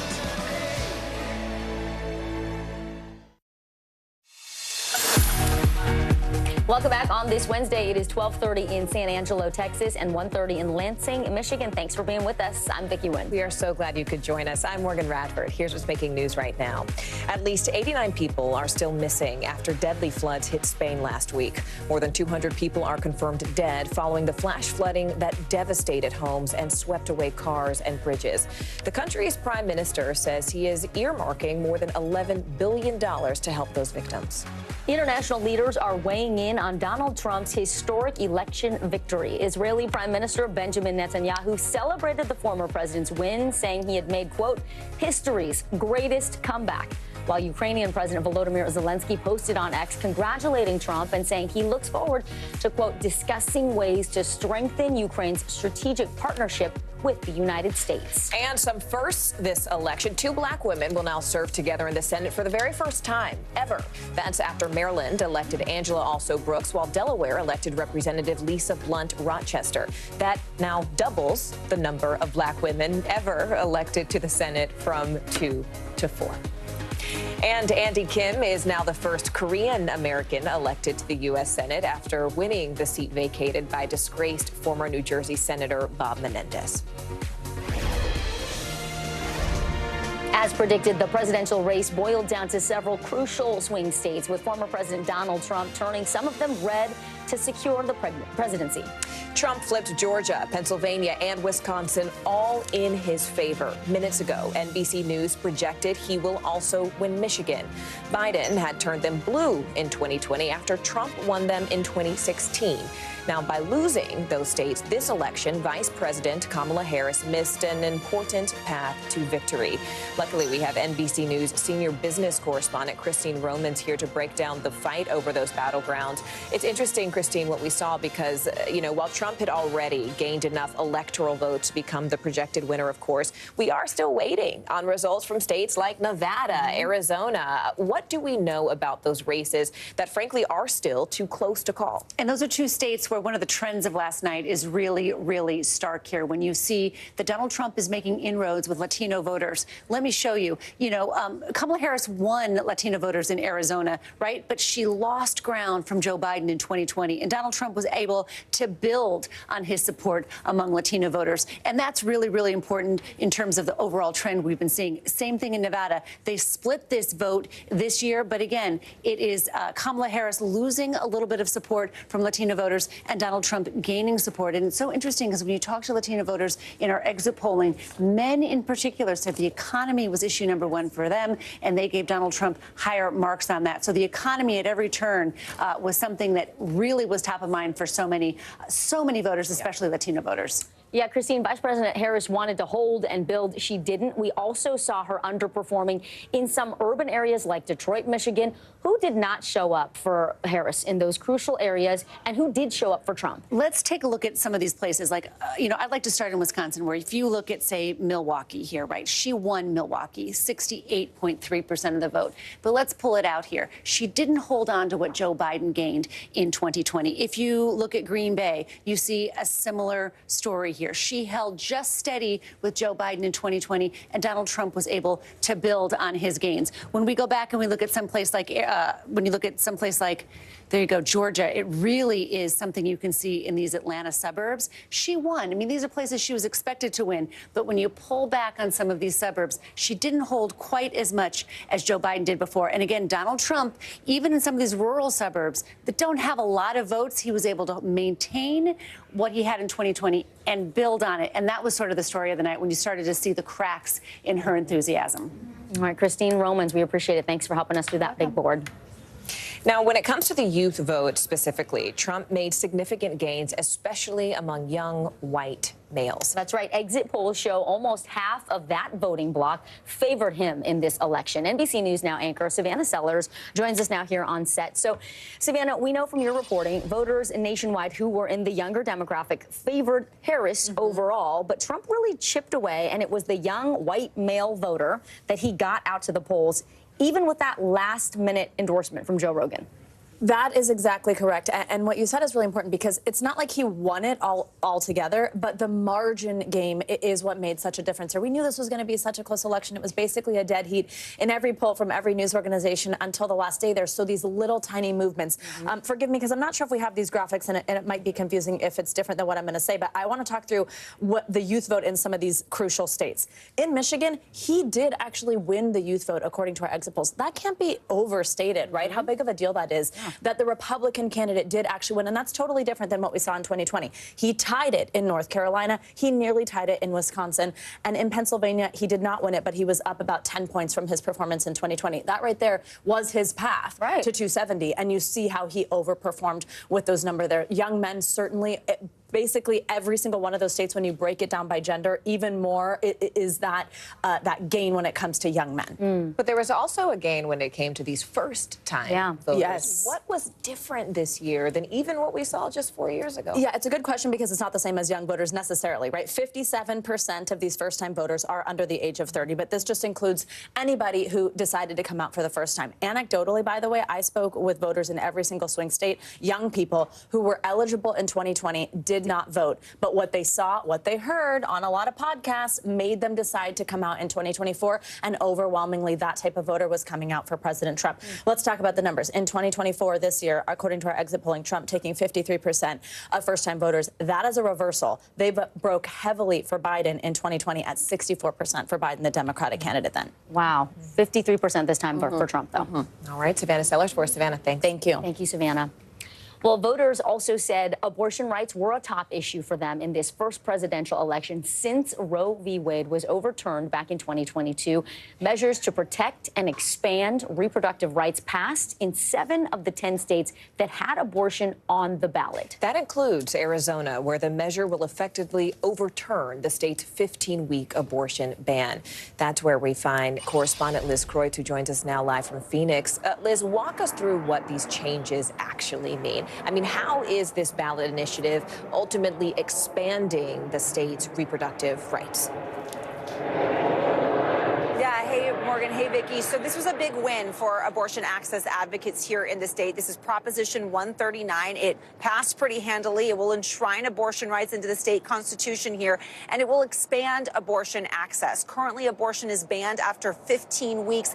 This will allow abortion up to fetal viability about 23 or 24 weeks, or even beyond that, based on the health of the mother. Essentially, it brings the law here in Arizona back to what it was before the overturning of Roe versus Wade. And this was a really popular measure. It got more than 800,000 signatures to even get it on the ballot, more than any other proposition has gotten in Arizona state history. So there was a lot of bipartisan support here among Democrats, independents, and Republicans. And it was interesting, though, I think Democrats were hoping that this being on the ballot here would help give Kamala Harris a boost. But from talking to so many voters here, we talked to a lot of Republican women who said it was a driving, motivating issue for them. They were going to support this measure, but they also then had other issues that they cared about, like immigration, and they backed former President Trump. And I talked to one Republican woman who said one of the reasons she was supporting this measure is simply because she wanted it to kind of become a non-issue, to sort of get it off the table as an issue that has to be litigated for future races so they can focus on other things moving forward, guys. Thanks so much, Liz Croyt. We appreciate it. Live from Phoenix. Well, Wall Street is rallying on the heels of Trump's victory. The Dow, S&P 500, and the tech-heavy NASDAQ all hitting new record highs today.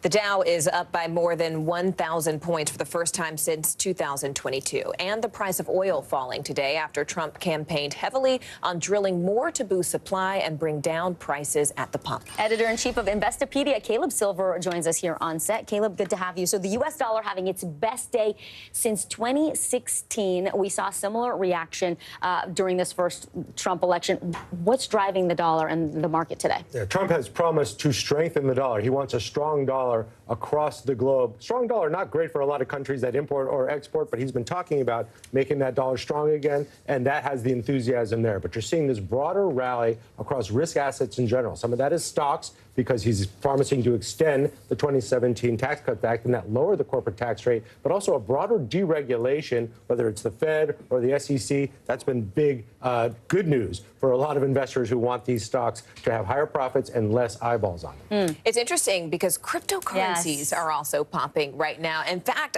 Trump said he wanted to make crypto capital of the planet. What would that actually look like, Caleb? What could go wrong is what I have to say. It's a deregulated currency that trades on the blockchain, but not a lot of people understand it. He's also been courting the crypto crowd for a very long time, not just through Elon Musk, his new friend, who has $5 billion of Bitcoin in Tesla's treasury, but also he's been going to conferences where Bitcoin hodlers hang out saying the government's going to stay away from your crypto. We're going to keep the crypto we have in our treasury. The government seizes a lot of Bitcoin and other cryptocurrency through money laundering and theft. He wants to increase that balance inside the Treasury. He's also promised to fire Gary Gensler, the SEC chairman, who has been very critical about the crypto industry and wants it more tightly regulated. So all these things have Bitcoin holders very happy today. About that deregulation. All right, Caleb Silver, as always. Caleb, thank you so much. We appreciate it. Thank you.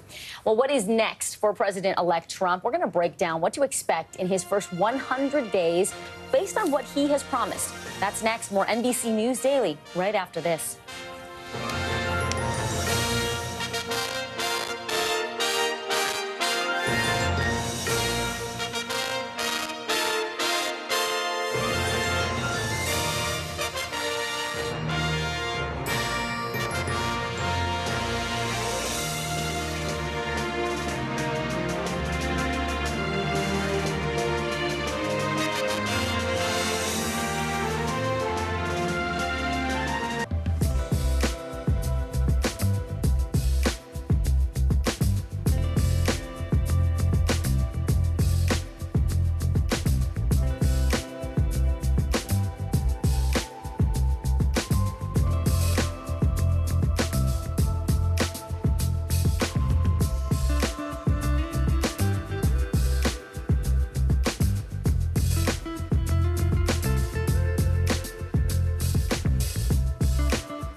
From inside Iran, from Israel, from Tampa, Hurricane Milton is here. Where we're standing right now is covered in water.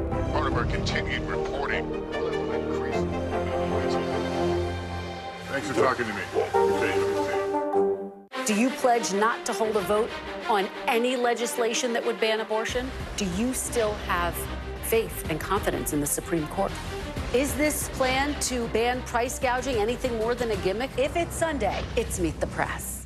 Nice to have you along with us, whether you're at home or on our plaza. We're just glad you're with us this morning.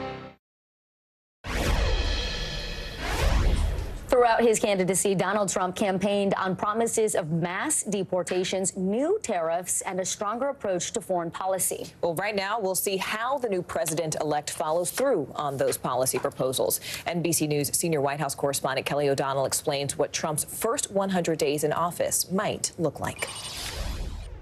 Rare in American politics, a presidential sequel. We're going to turn it around. And I'm asking you, dream big. The American dream, just dream big. We're bringing it back. This will be America's new golden age. Heading back to the White House, Mr. Trump pledges to take swift and sweeping action to close the southern border and to deport millions of migrants here illegally. We're going to stop the people from pouring into our border. We're going to have a mass deportation of criminals. We have to get the criminals out of our country. The president-elect seized on fears about crime and vowed to take tough action. We will crush violent crime and give our police the support, protection, resources, and respect that they so dearly deserve. Beyond immigration, his broadest pitch is that he could lower prices and boost the economy. He said he would increase energy production to reduce consumers' day-to-day costs. Your energy costs and grocery prices will come tumbling down, and we will bring back the American dream, bigger, better, and stronger than ever before. The centerpiece of his economic agenda is imposing tariffs to make the U.S. more competitive. But those taxes on imported goods are often passed on to consumers. The most beautiful word in the dictionary to me is tariff. Trump 2.0 is expected to include the still-to-be-defined influence of controversial figures.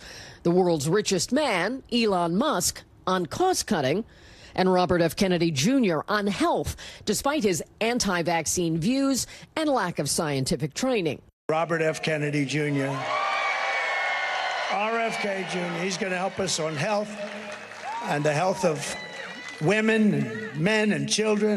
Another Trump term means an America First approach to foreign policy. I will not send you to fight and die in a foolish, never-ending foreign war. Mr. Trump, who favors strong men, touts his relationship with Putin. I got along with Putin. Ukraine was the apple of his eye, but I said, Vladimir, don't go in. He has refused to say Ukraine should win that war and retain its sovereignty and territory. I will end the war in Ukraine. Should have never happened. His tough guy rhetoric and persona drove a gender gap, with more men supporting him. His political brand fortified by grievances. With a return to power, he said he would fire the special prosecutor, Jack Smith, putting a stop to the felony indictments against him related to January 6th and classified documents. These are lunatics, by the way. They've weaponized the Justice Department against their political opponent. A Trump second term will also be his chance to build his brand. This will be the greatest movement, I think, in the history of the world, okay? Never been anything. To build his brand and consolidate power. Kelly O'Donnell joins us again here in studio. Kelly, I want to ask something very plainly that Speaker Mike Johnson said just last night. He said, if in fact Republicans do get total control of Congress, he said, quote, the most aggressive, we will see, the most aggressive first 100 days agenda that anybody's seen in a modern era. What would that look like? Well, I think we can see from just the clips we assembled and having covered him the first time around and through this campaign, there is a broad and break the mold kind of approach. He, in many ways, has a very expansive view of his own power and does a lot of his own direct negotiating, whether it is with international leaders or whether it is picking up the phone to a CEO to get something done, whether it is telling people, get this accomplished or that accomplished. Now, that can create a chaotic environment. It can also cut through some of the bureaucracy, and there are certainly supporters of his who believe that would be effective. And expect things like the tax cuts that he had in term one. They do have a sunset period, looking for that to be extended, looking for ways to try to address the border, which will take resources from Congress to do it. Building the wall, mass deportations, those kinds of things. Between now and January 20th, some of the biggest challenges will be just assembling the team. We'd like to break into our traditional programming now for breaking news. I'm Morgan Radford. This is my co-anchor, Vicki Nguyen. We're coming on the air right now because we have just learned that Kamala Harris, the current vice president, has called now President-elect Donald Trump in a concession speech. And we understand she will be making remarks to the nation at 4 p.m. We want to bring in senior White House correspondent Kelly O'Donnell now. Kelly, what have you learned about what was discussed on that phone call? Well, advisors to the vice president say that she placed the call to Donald Trump, the now president-elect, and wanted to talk about the need for a peaceful transition and being a president for all Americans. A concession call used to be commonplace. It used to be an absolute basic of election life in America. And that changed when Donald Trump did not concede in 2020. And so part of what we're seeing from the Biden-Harris administration, already from President Biden and certainly from Kamala Harris, who, of course, is feeling, great, I'm sure, disappointment and distress over losing, trying to get back to those institutions. So they are going to have the conversation. She will make remarks to the public later this afternoon. At 4 p.m., and we will be carrying those remarks live. Kelly O'Donnell, thank you very much. Stay with us. You're watching NBC News Daily.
NBC News Daily is #1 for afternoon news across all of television. I'm Morgan Radford. I'm Vicki Nguyen. I'm Kate Snow. And I'm Zinklea Samwat. What's happening around the world? Israel's military is building up there along the border. And what matters here at home? New numbers are out today showing more encouraging signs for our economy. Let's zero in on exercise. We know we're supposed to be doing it. What does it do for our health? What needs to change for social media to be a safer place? NBC News Daily, weekdays from 12 to 4 on NBC News Now. We will be talking, undoubtedly, about this election for years to come. President-elect Trump delivered a stunning defeat to Democrats and is on track to become the first Republican to win the popular vote in 20 years. He managed to expand his voter base despite 2 impeachments, a 2020 election loss, criminal indictments, and several controversial campaign moments. Here's a look back at some of the moments that shaped the last 4 years. All of us here today do not want to see our election victory stolen by emboldened radical left Democrats. This will not be my campaign. This will be our campaign all together. Today, an indictment was unsealed, charging Donald J. Trump. I did everything right and they indicted me. Take a look at what happened. We overcame obstacles that nobody thought possible. Jonathan Alter joins us now. He is an NBC News contributor. He's also the author of American Reckoning, Inside Trump's Trial and My Own. Jonathan, thank you for being here. Hey, Vicki. First, I just want us to sort of pause and reflect on this election, right? You have Kamala Harris, the vice president, running to be the first female president of this country. President-elect Trump, the second president to be elected after he lost, and he's also the first to be convicted of a crime. He has all of these outstanding issues as well. Just pause and let us kind of take this in. What do you make of this? Because I think it's really interesting. There are voters that came of age in this election that have never known, basically, anyone other than a candidate Trump. Yeah, well, this is a momentous event in American history.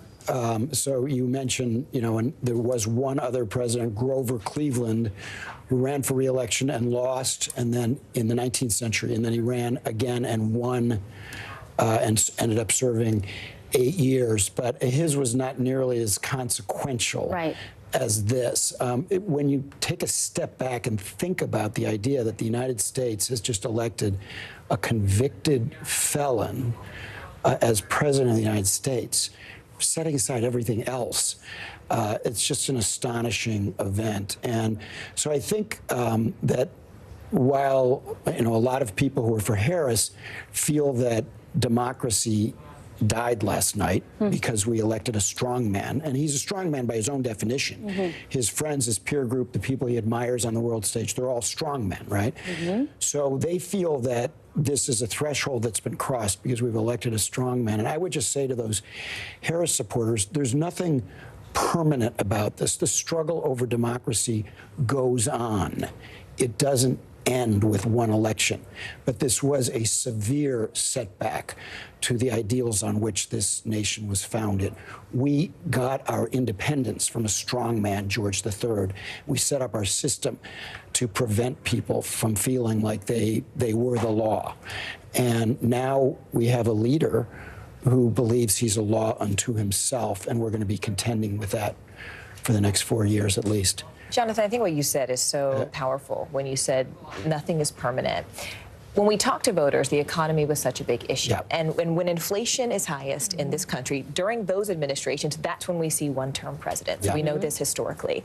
But this is a president who was a one-term and made a comeback. And I find that word comeback so telling. It's something that J.D. Vance called the greatest political comeback in the history of the USA. And there are voters this morning who are waking up saying, how did we choose an indicted candidate from which there was public scandal to come back from over a candidate from whom never had to make a comeback over any public scandal? Is this historic in terms of a comeback momentum? Oh, yes. Oh, yes. So the only modern comparison is Richard Nixon, who was defeated in the 1960 election. John F. Kennedy beat him. And then 8 years later, he made this astonishing comeback and became president and served for 5 years because he was, he eventually had to resign in scandal. But Nixon's comeback is nothing compared to this in terms of what he came back from. So Nixon, at that point, he hadn't been impeached. In fact, he never ended up being impeached. He resigned before impeachment. But we've just never seen anything on this scale. And to your earlier question, we now have a generation of young people who this is what they think a president is. They don't have another model for what a president should be. But and as that's you a sad said, thing. these things are not permanent. Jonathan Alter for us. Jonathan, thank you so much. I'm Morgan Radford. I'm Vicki Wynn. Stay with us. You're watching NBC News.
Tampa, Hurricane Milton is here. Where we're standing right now is covered in water. Part of our continued reporting. Thanks for talking to me. Appreciate you. More Americans turn to NBC News than any other news organization.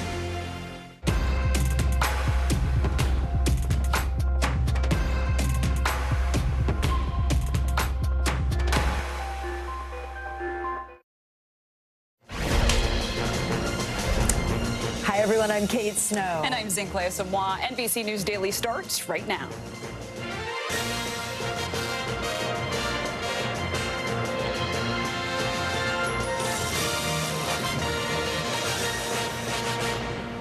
Today, Wednesday, November 6th, 2024, re-elected former President Donald Trump, now president-elect once again. The historic victory sending shockwaves around the world. Will break down his plans for the transition and the celebrations. Conceding, Vice President Kamala Harris is expected to speak soon following her electoral defeat. NBC News has learned that she called President-elect Trump a short time ago, congratulating him on his win. Inside the numbers, the gender gap was expected to be a key factor in the election, and men did flock to Trump, but women did not turn out for Harris as much as they had for President Biden in 2020. We'll break it down. So what happens next? From campaign promises, the shift of power in Congress, to who we could see in Trump's administration. We're breaking down what to expect during Trump's first 100 days in office.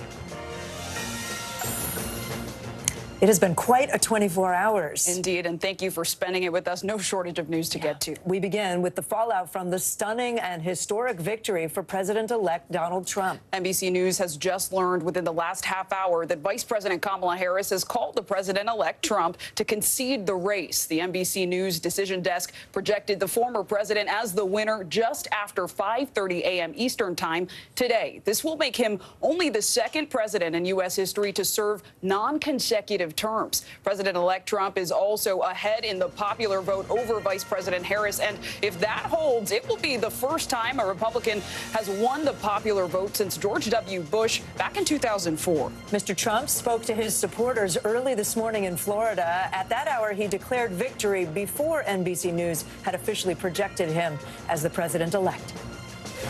This was, I believe, the greatest political movement of all time. There's never been anything like this in this country, and maybe beyond. And now it's going to reach a new level of importance because we're going to help our country heal. We begin this hour with NBC News correspondent Dasha Burns. She's in West Palm Beach, Florida. Dasha, you've been covering the campaign. It's been about 12 hours since that speech we just showed from President-elect Trump. How's the Trump team planning to celebrate this historic win, and where do we think we might see the president in coming days? Well, Kate, I got to tell you, it is all quiet on the Mar-a-Lago front right now. We are hearing that we should not expect to see the former president today. We're waiting to find out what the next steps are, what the plans are, when we'll hear from him next. But the speed with which this happened, I think, took everyone by surprise. The team had been prepared to hunker down for a while and not expecting to have that kind of victory speech last night. But here we are today, and they are hunkered down at Mar-a-Lago right now, as far as we know. And Dasha, we know transition planning is already underway for the Trump team. And when it comes to his cabinet, we're already hearing from supporters like Robert F. Kennedy, who spoke with our Vaughn Hilliard earlier today, saying he's vying for a spot. So what do we know about Team Trump's process so far? Yeah, it's a great question. The Trump campaign did have a transition team in place that was run by billionaire Howard Lutnick and WWE executive Linda McMahon. They've been starting to put some of the pieces together. But the former president is superstitious. He hasn't really been involved in that yet. Now that it's official, now that he is the president-elect, he's going to get his hands on those plans. He's going to start working it. He's already talked about, as you said, RFK Jr. having a big role when it comes to public health. He said Elon Musk is likely going to be involved in some capacity. And guys, look, because he has the Senate now, Republicans control the Senate, that's where a lot of these cabinet confirmations are going to have to go through. It's a good sign for him. It might make the process of filling out that cabinet easier because the Senate is Republican controlled. Still waiting, of course, course, on the House. And we know that there are some groups that have already been putting together some plans. He's distanced himself from groups like Project 2025, but there's another organization called the America First Policy Institute that has been starting to put together some policy plans and some personnel plans that the former president could tap into as well, guys. All right, Dasha Burns with the latest. Thanks so much.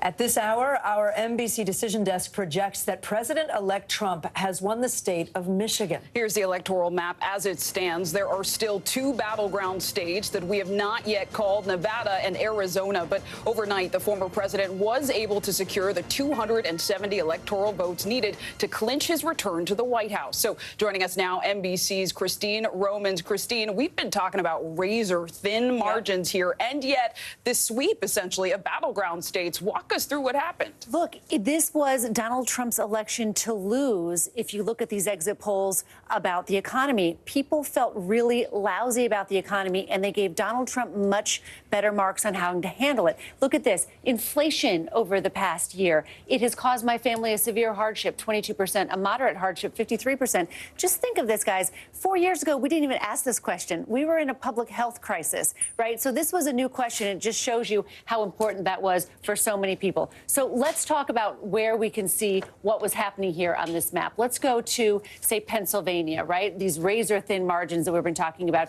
You look at Erie, Pennsylvania, for example. You know, Kamala Harris did not win this industrial Midwest county, of course. You can also see here that she didn't hold on to what Joe Biden had. He had won that in 2020. So some of these important swing counties, she could not hold on to Joe Biden's ground, Donald Trump build ground, and those key counties in key battleground states all broke for Donald Trump. And Christine, we talked a lot about the gender gap heading into the election. Polls showed that Trump was drawing support from more men and Harris was drawing from more women. How did that actually play out last night, though? Mirror, mirror on the wall. Look at this. Men broke for Trump. Women, by the same margin, broke for Kamala Harris. This was clearly a gender election here, and there might have been different things motivating them. When you look at younger men in particular and Latino men, they were very concerned about the economy. Women started to be more concerned about abortion and democracy, but definitely a very interesting break there between men and women. There's been talk of whether we're seeing, and the word keeps coming up, realignment among specifically Latino and black voters. Historically, they go towards Democrats here. Trump, though, garnered the support of 1 in 3 voters of color. That's according to an NBC News exit poll. So talk to us about the battleground states that have gone for Trump. Is that what helped him there? It's so interesting. In places where you know that Kamala Harris was going to have a lot of support, places like Wayne County in Michigan, she won that very handily. But the issue here was that Donald Trump was able, again, to build on his prior momentum. So some of these counties, which are really important for African-American turnout and for enthusiasm, there was a little bit of, I won't say an enthusiasm gap, but an enthusiasm lag that benefited Donald Trump. All right, Christine Romans with the latest for us. Thank you so much. Good to have you at the big board, Christine. Thanks.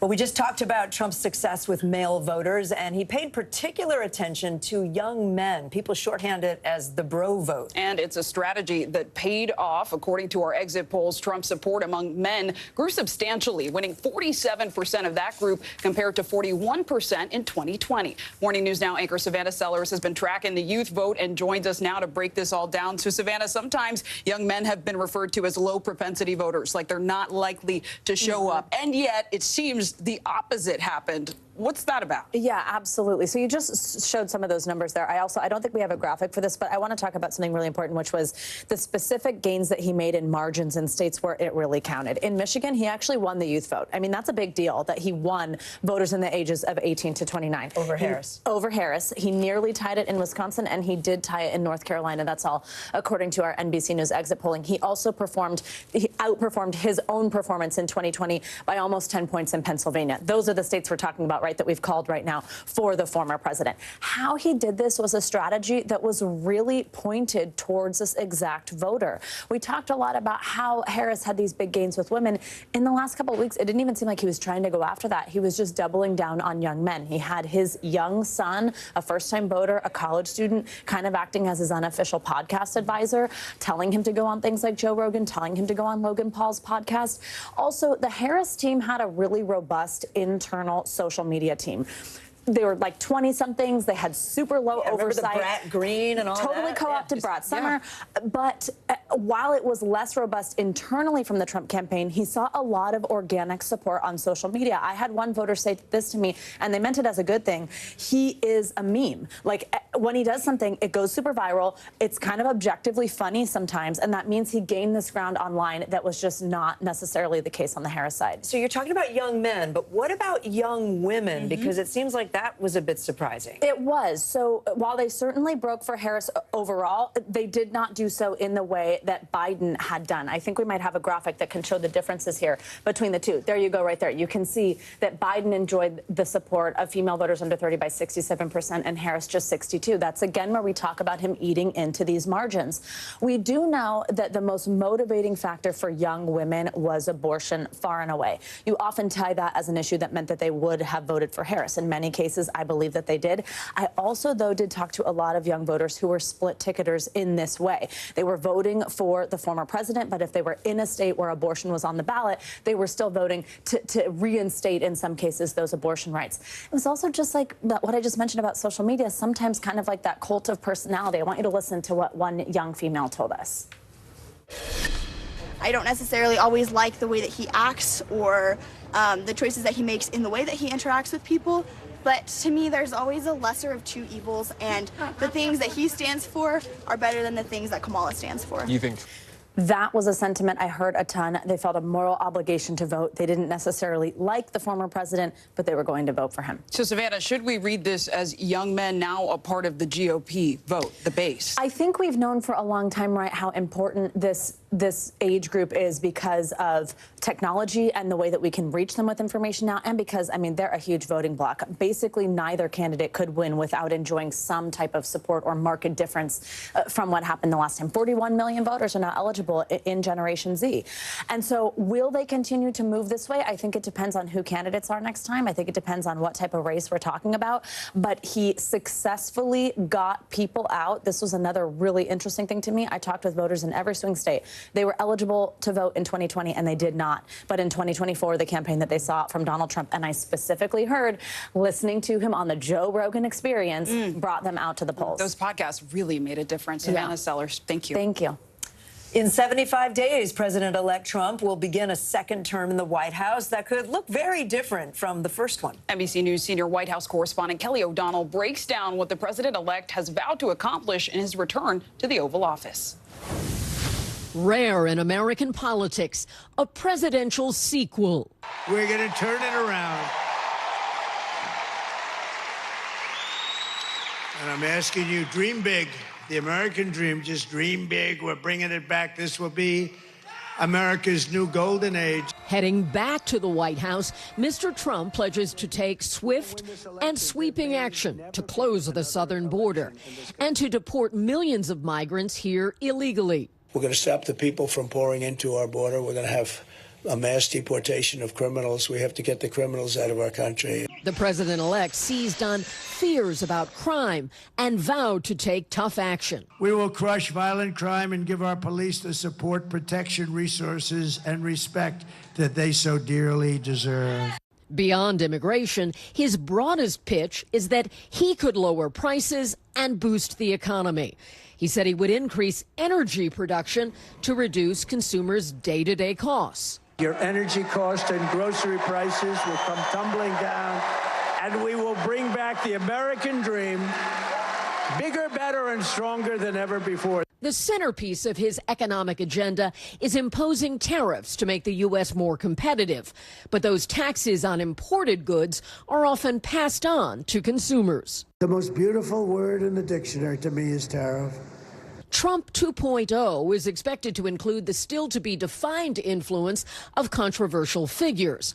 The world's richest man, Elon Musk, on cost-cutting, and Robert F. Kennedy Jr. on health, despite his anti-vaccine views and lack of scientific training. Robert F. Kennedy Jr., RFK Jr., he's going to help us on health and the health of women, and men, and children.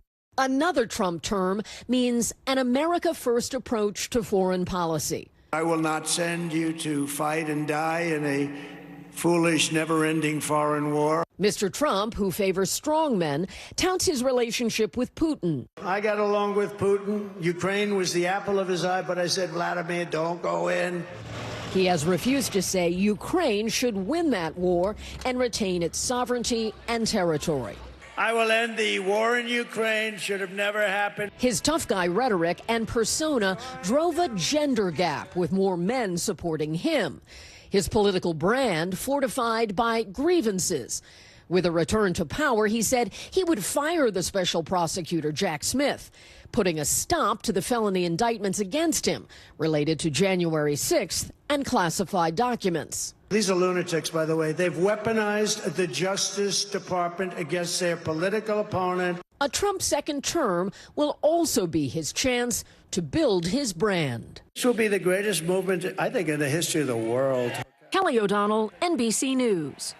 Kelly, thank you. Vice President Kamala Harris did not speak last night. She has not commented this morning, but she is expected to address the nation shortly about her election defeat. As we mentioned at the top of the show, the vice president has called President-elect Trump to concede the race. In addition, President Biden is also expected to speak about the election results today from the White House. A White House official tells NBC News that President Biden also is planning to call Mr. Trump. Let's bring in NBC News White House correspondent Monica Alba. She's outside the White House tracking all of this, really. Monica, I know you have reporting about the vice president's call with President-elect Trump. What do we know? We know, Kate and Zinkley, that it took place a little bit ago and that this was a congratulatory call. The vice president conceding the 2024 race formally and stressing, according to a senior Harris aide, that she wants this to be a peaceful transfer of power and that she wants Donald Trump to be a, quote, president for all Americans. And I'm told she is going to speak a little bit more on that when she makes that address to her supporters and to the nation from Howard University. But it's really notable what we're learning in an email obtained by NBC News that went from the Harris campaign chair, Jen O'Malley Dillon, to staffers, which is that the vice president in this call, we understand, stressed to Donald Trump that she wants these next few weeks and the inauguration to be peaceful, quote, unlike it was in 2020. So that gives you a sense of how they're framing this and trying to have a contrast in how the Democrats and the incumbents are approaching this right now versus how Donald Trump treated it when he lost back in 2020. And Monica, Vice President Harris is expected to speak at Howard University, her alma mater, of course. That's where that campaign watch party was last night, went from themes of celebration to a bit of mourning. Do we know what she's expected to say, and how is her campaign really processing this loss? Yeah, her aides all of yesterday, in trying to tease what they hoped would be a victory speech, really framed it as it was going to be a homecoming of sorts, that Howard University is a really special place for the vice president. And now instead it is going to be known as the site always that was her concession speech, where she is expected to try to speak to the American people about why democracy in action matters and why it's important to really go with these results and be aware of how this works and how people make their voices heard, which is something that she had talked about throughout her campaign. So I think we can expect her to lean into that and to thank all of her supporters and the millions of people who did turn out for her, even though, of course, many demographics shifted away from her and from Democrats, given the results from overnight. Yes, so many people likening this moment to 2016 as well. Monica Alba, thanks so much. It's time now for today's CNBC Money Minute. Amazon gets approval for a new delivery drone. And Oasis fans were hit with a wonder wall of ticket scams. Courtney Reagan joins us now. Hi, Courtney. Hi, Kate and Zinkley. Well, Amazon says it received regulatory approval to begin flying a smaller, quieter version of its delivery drone in a city near Phoenix. Amazon first unveiled the MK30 in November of 2022. The approval process, or approval, I should say, includes permission to fly that drone over longer distances and beyond the visual sightline of pilots. Bernie Marcus, the co-founder and former CEO of Home Depot, has died. He opened the first Home Depot in 1979 alongside business partner Arthur Blank. The retailer is now the world's largest home improvement chain. Marcus was also known as a Republican megadonor and billionaire philanthropist. He was 95 years old. And British Oasis fans lost an average of nearly $450 to scams ahead of the duo's highly anticipated reunion next year. That's according to UK lender Lloyds Banking Group. The analysis found that some of the worst scams involved sums up to nearly £1,000 or roughly $1,300. Lloyds also said Oasis fans made up about 70% of reported fraud in the weeks after the tickets went on sale. Everyone was just so excited, and then some people, unfortunately, are going to be a lot of people on our team, too, a little excited for it. Why do people have to take advantage? Courtney I know, Reagan, right? thank you. Thank you. Coming up, Wall Street soaring to record highs right now following Trump's historic victory. What's driving the markets and what economic policies could soon be enacted under a Trump administration? That's next on NBC News Daily.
Closer to the Gaza border.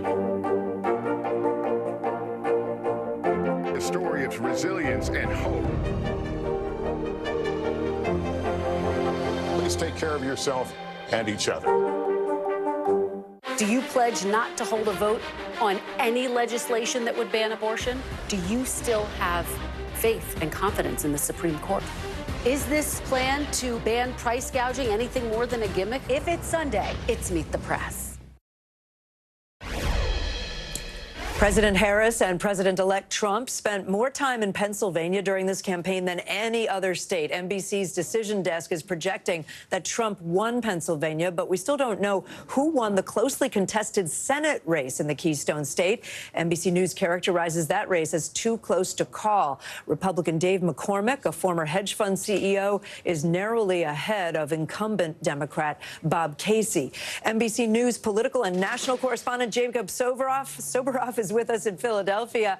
Jacob, yesterday, about this time, you were standing there in Philadelphia. The lines were so long you couldn't even reach the end of the line of voters when you were on the air with us.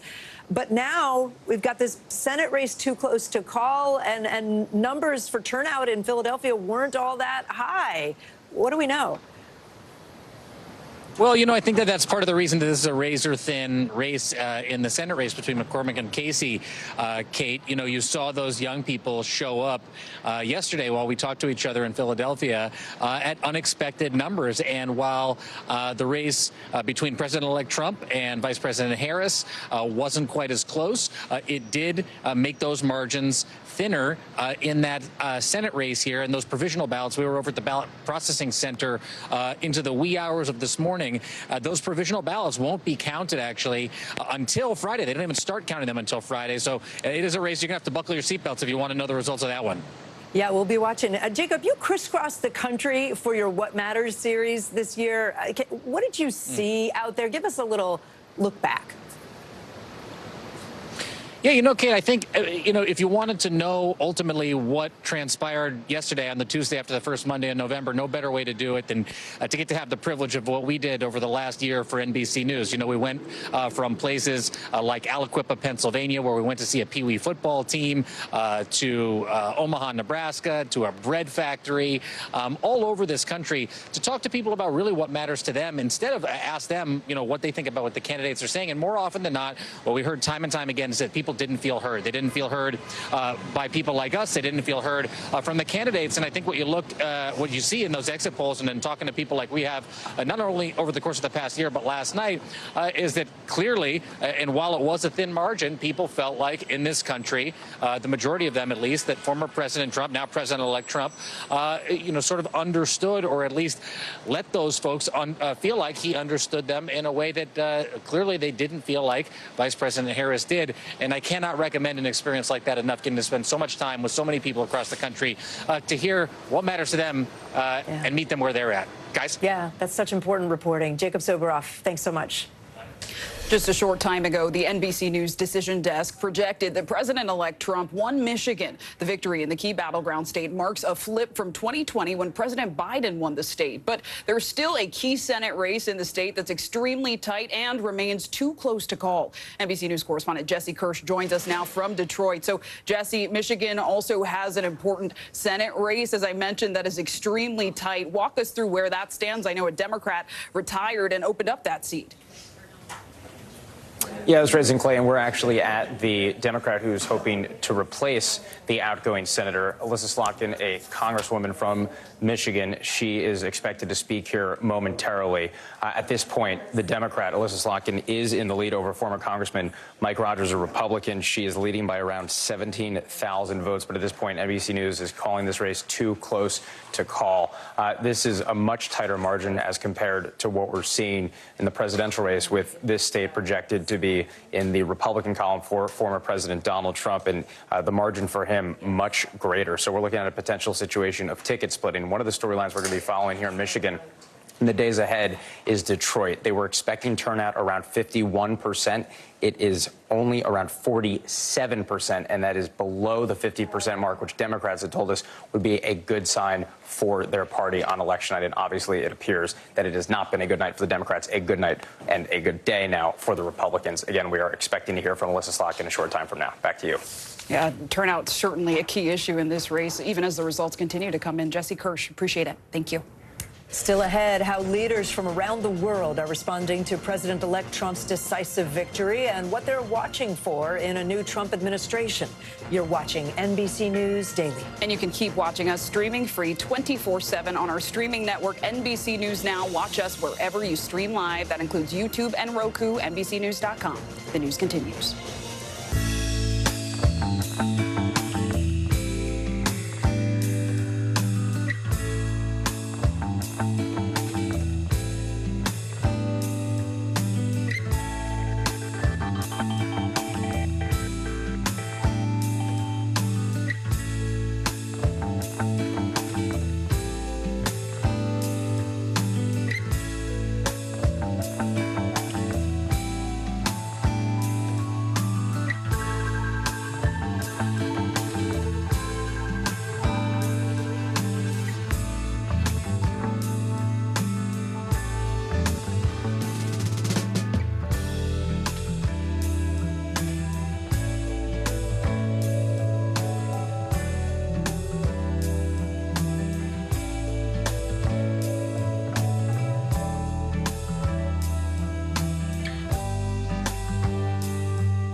news lives in the now. Look at this.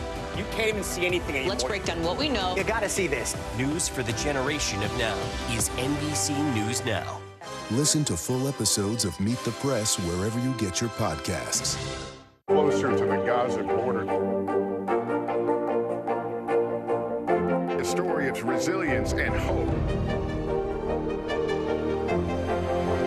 Please take care of yourself and each other.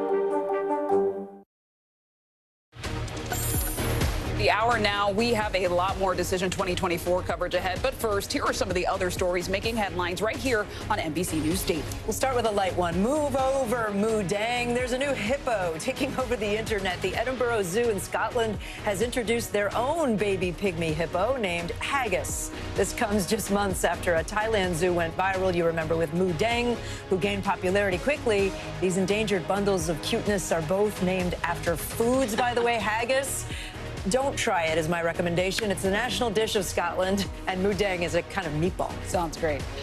And we're learning more about the man arrested at the U.S. Capitol on Election Day. Police say the 28-year-old from Michigan entered the Capitol smelling like fuel and carrying a torch flare gun. He's been charged with possession of a prohibited weapon, unlawful activities, and disorderly conduct. Officers say they also found what seemed to be a manifesto and a letter to Congress with his opinion on the war in the Middle East. Right now, investigators say they do not believe the man's actions had anything to do with the election.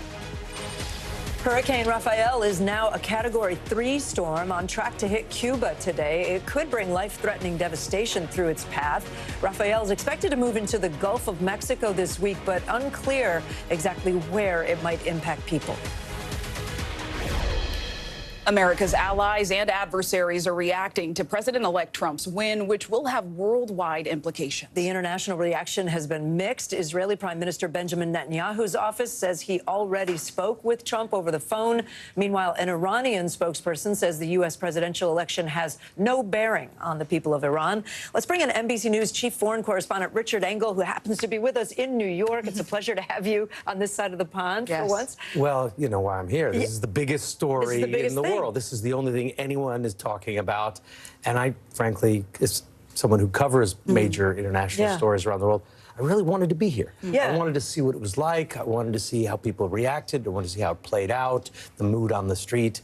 Because this it's not all the time where the biggest international story is also the biggest domestic story. And it feels like there's separate camps out there, right? There are people that are there are countries that are very glad to see President Trump. Nobody sits on the fence on this. Right, and then there people are those... love him or hate him. Yes, you put it more bluntly, And people who love him think that they can do business with him, actual business, or political business, or they think that they can manipulate him some way and use him and his popularity and the strength of the United States to serve their interests. Who do you put in that category? The Russians? People who are happy are the Russians today. Vladimir Putin is very happy. You could see that from the Russian reaction. There have been several Russian officials who've commented already and said things like, well, since he's such a businessman, he wouldn't just throw money away at causes like Ukraine. Right. You know, he's going to cut down the costs. He won't be wasting money on this warmongering project. So the Russians are quite happy because they don't believe he's going to support Ukraine, and there's no indication that he is going to support Ukraine.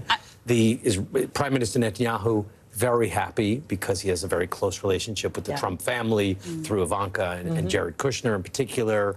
And he's already made a big appeal to Trump to continue this sort of Abraham Accord and an anti-Iran alliance. So when the Iranians say, oh, it doesn't matter who's president, they're out of their minds if it doesn't matter. It absolutely matters. You had one administration that wanted to make a deal with them and one administration that wants to put them in a box, if not bomb them. Right. And then you have, I would say the UAE and Saudi, who also are very close to Trump and probably having good days today. And Richard, you mentioned a lot of these countries in the Middle East, also Ukraine. President Trump previously has said if he came into office, he would end the war in Ukraine in 24 hours. This is a war that was reignited 2 years ago. So what does his, what does his election mean for these conflicts? Well, for Ukraine, it means the end of the war as it has been going on for the last 3 years. So the Ukrainians fought off the Russian invasion. They almost lost the war, but they held out in Kyiv until the assistance arrived, and then flush with American weapons and intel and support, moral support and financial support, they pushed the Russians all the way back to the border. And for the last couple of years, there's been this back and forth grinding war of attrition along the front lines in eastern and southern Ukraine. And that war is not very likely is not going to continue anymore in the same way, because President Trump has made it clear he's not going to keep spending money on Ukraine, which means sending them weapons primarily, some financial support, but money is often military support. So the Ukrainians are going to not have the weapons to fight with, meaning they have no choice but to accept terms, accept some sort of deal, which they haven't wanted to do. So it's going to be very, very difficult pill to swallow for Ukrainian soldiers, for Ukrainian people. They'd been told, the U.S. has to be careful now. We are always going to be with you. We are this internal bond. But the messaging forever. is and changing. Now, what is the American word to say? We're with you to the very end, through thick and thin, mean when you get another administration and he's just going to tear it up and Richard say... Richard Engel, we could keep talking to you about this all day. And well, I'm here. I am here all day. You just said, oh, it's great to have you in New York. Let's do it. It is. No, thank you for your time and your insights, as always. It's so good to see you. We're going to have a lot of time to talk about this, because this is not going away. Yeah. And to dial back the faucet, to turn off the faucet, or to tighten it on Ukraine, it's going to be a painful process, because the Europeans are going to try and step in. The Ukrainians might try and fight and hold out. The Russians might intensify their assault to grab more territory so that they have more to hold at the end of the day. So this is going to be an evolving process in Ukraine. Richard Engel, always a pleasure. Thank you so much for your perspective. It means a lot. Yeah. Well, it's good to see you. The future of women's reproductive rights is in sharp focus, with voters in 10 states deciding through ballot measures whether or not to codify and protect abortion rights. And amendments, rather, to protect abortion passed in 7 of 10 states where they were up last night. The proposals were defeated in Florida, Nebraska, and South Dakota, ending an unbroken post-Roe ballot measure winning streak that had existed for reproductive rights advocates. NBC News correspondent Liz Kreutz has been following all of that from Phoenix, Arizona, one of those states that had abortion on the ballot. Liz, let's talk about the 7 states where the ballot measures did succeed. How are they going to now protect access to reproductive care? And do we have a sense why they passed? Yeah, I mean, consistently, guys, we've seen abortion access being a top issue for voters. We've heard that time and time again for women in particular, and our exit polls have shown that women under 30, that was their top issue. Here in Arizona, the abortion access measure, Prop 139, passed pretty handily here. It was more popular than Kamala Harris in the sense that there was bipartisan support for this from Republican, independents, and Democrats. Here in Arizona, they've enshrined abortion rights into the state constitution, and they've expanded it as well, basically bringing the law back to what it was before the overturning of Roe. In 7 other states, or including Arizona, we're talking Colorado, Maryland, Missouri, Montana, Nevada, and New York, they also have enshrined abortion access. 3 states, as you guys mentioned, Florida, Nebraska, and South Dakota, those measures there did not pass, which actually marks the first time that a measure has been on a state ballot to expand abortion access since the overturning of Roe that have not passed. So that's an interesting sort of signal to see if there's sort of a cap to the enthusiasm around this issue. And Liz, you're pointing to the fact that this is a new landscape. Trump, a Republican, is president-elect. Republicans have won the Senate. So now, realistically, could we see a push? We could rather see a push for a national abortion ban. What do you know about that possibility? Yeah, I mean, there's some who might say that it wouldn't be the most politically expedient thing for Trump to do, given the fact that there is a lot of bipartisan support for abortion access. Trump himself has somewhat waffled when been asked about what he would do if a national abortion ban were to come to his desk. And there is some sense that if Republicans were to have a decisive victory in both the House and the Senate, it's something that they could push for. But abortion access advocates are also eyeing other ways the Trump administration could try to federally limit abortion access. And one of the things they're eyeing is whether or not the administration would try to enforce an 1873 law called the Comstock Act that would basically make it illegal to mail abortion medication, abortion pills being the most popular common form of abortion medication in the country, guys. Liz Kreutz for us. Liz, thank you so much. Well, Wall Street appears to be feeling good about Trump's victory.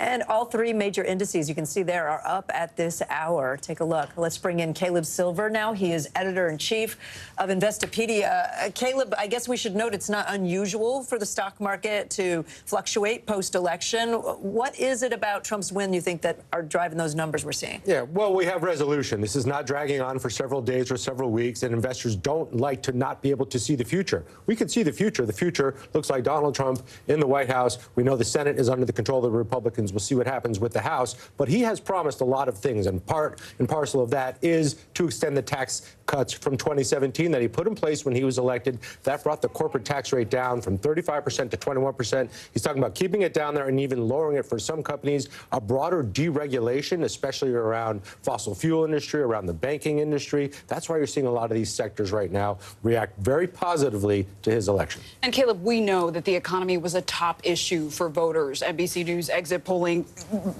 tracked it as the second most important issues for voting. And we know that Trump ran heavily on this promise of implementing tariffs on goods coming into the United States. Can you explain to us how that would practically work? Yeah, that means more inflation for us because tariffs mean the companies have to pay more to bring in materials to build the products that we buy here, or we buy products from overseas. Those costs are getting passed on to us. Don't think for a second that the retailers are going to bear that cost. It gets passed on to us. So it's inflationary by nature. But he's also talking about broad tax cuts and extending those. So your choice here is higher tariffs that might produce inflation or tax cuts that might allow you to keep more money in the bank. And he's also talking about a lot more manufacturing here in the U.S., infrastructure build out, a lot of government spending. Government spending, great for the stock market, not great for the deficit, though. There's been some focus today on Trump's own company, Trump Media. It's on the stock exchange, right? So what happens to that company when he takes office in January? Well, he sort of stepped aside from it, and the company lost $18 million in the last 12 months. It is the media company, or the shell company behind Trump Media and Truth Social. So he probably won't be operating that. The fact that he won and the fact that we saw a run-up today after we got the news is not surprising. His fortunes are tied to that as well. It was a big bet on him getting elected. That bet paid off for those people that have bought that share, those stocks. Investopedia's Caleb Silver, always great to have you. Thanks. Up next, the historic nature of this election, including a dramatic shift in the demographic of the Democratic Party. We're breaking it all down ahead on NBC News Daily.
NBC News Daily is #1 for afternoon news across all of television. I'm Morgan Radford. I'm Vicki Wynn. I'm Kate Snow. And I'm Zinklea Samwat. What's happening around the world? Israel's military is building up there along the border. And what matters here at home? New numbers are out today showing more encouraging signs for our economy. Let's zero in on exercise. We know we're supposed to be doing it. What does it do for our health? What needs to change for social media to be a safer place? NBC News Daily, weekdays from 12 to 4 on NBC News Now. Listen to full episodes of Meet the Press wherever you get your podcasts. We've talked all hour about President-elect Trump's momentous victory and its extraordinary time for our country. Among the milestones, the former president is the first person to win non-consecutive terms since Grover Cleveland in the 19th century. He's the first person to have been impeached to win the presidency and also the first person convicted of felonies to win. He's the oldest person ever elected to that office. So as we begin this new era, we want to look ahead at what lies ahead for the country. Joining us now, NBC News presidential historian Michael Beschloss and NBC News contributor Jonathan Alters here with us on set. Michael, I'll start with you. How do you think historians will write this chapter that we are living through right now? Well, Kate, I think it's going to depend on how it turns out. You know, if Donald Trump has a successful presidency that brings peace and prosperity, and he carries on his campaign promises, he could years from now be treated extremely well by history. At the same time, last night he talked about healing. And one half of the job of a president, one part is to have controversial policies, but the other part is to heal and unite the country. That's what the founders wanted. Let's see if he does that. And let's talk about the country a bit with you, Jonathan, right? Often with voting, we're talking about these key blocks, Latinos, blacks, we call them college-educated voters. And I'm wondering, is this the end of demographic politics? Because so many of the groups that Democrats assume will go for them did not, and in large number. That's correct, but I do not believe this is what is called by the political scientists a realigning election. Remember, for all of his success last night, he will win by a smaller margin in the popular vote than Joe Biden did 4 years ago. Nobody talked about that as some kind of realigning election. And just to give you a sense, Democrats have in the past lost the working class vote. In 1972, Richard Nixon carried 49 out of 50 states, just completely dominated with what were then called hard hats, like construction workers, first responders. 4 years later, Jimmy Carter got most of them back. So these things can change very quickly in American politics. And I would also say to the Harris supporters, it was a bad day for democracy. Anytime a country elects a strong man, and this is Trump's own description, his peer group, the people he likes, are the strong, so-called strong men in the world, that's a bad day for democracy. But it didn't destroy democracy. Our democracy was dented, but it lives to fight another day. And it's notable that threats to democracy mean different things to different people. Yeah. Where do you think the Democratic Party goes now? Because there's going to be a lot of soul searching. Yes.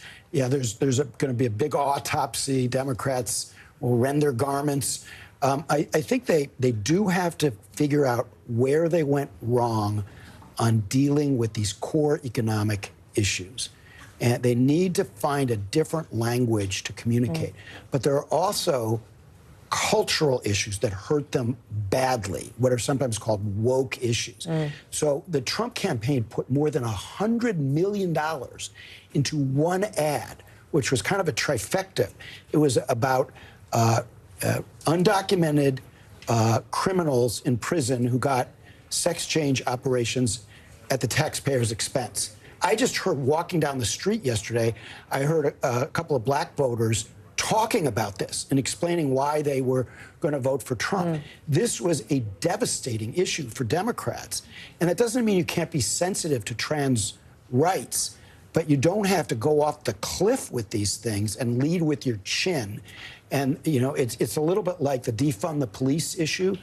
These are just killer problems for Democrats. They have to move past the so-called woke agenda. And Jonathan, you're pointing to this division in issues and what voters care about. So, Michael, I do want to go to you. President-elect Trump did win decisively, but it's still a very divided country. So what can he do, and what should he do to try and bring us all together? He can say what the founders wanted a president to say: I'm the president of all the people. California didn't vote for me. New York didn't vote for me. I'm going to give them just as much of the benefits of being a state of the union as any of those states that did vote for me. And I'd be a little bit more critical than Jonathan of the Democratic Party. Take a look at that map of the Electoral College. The Democrats have allowed themselves, by their own choice to some extent, I think he would not disagree with this, to become a party of the East Coast, the West Coast, and the cities. An awful big space that is red where the Democrats stopped competing. What parties in history learn from defeat is how to stop the kind of things that led them to a very, very dark place in history. Michael Beschloss and Jonathan Alter, thank you both so much, and we got a lot more news ahead. You're watching NBC News Daily.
News lives in the now.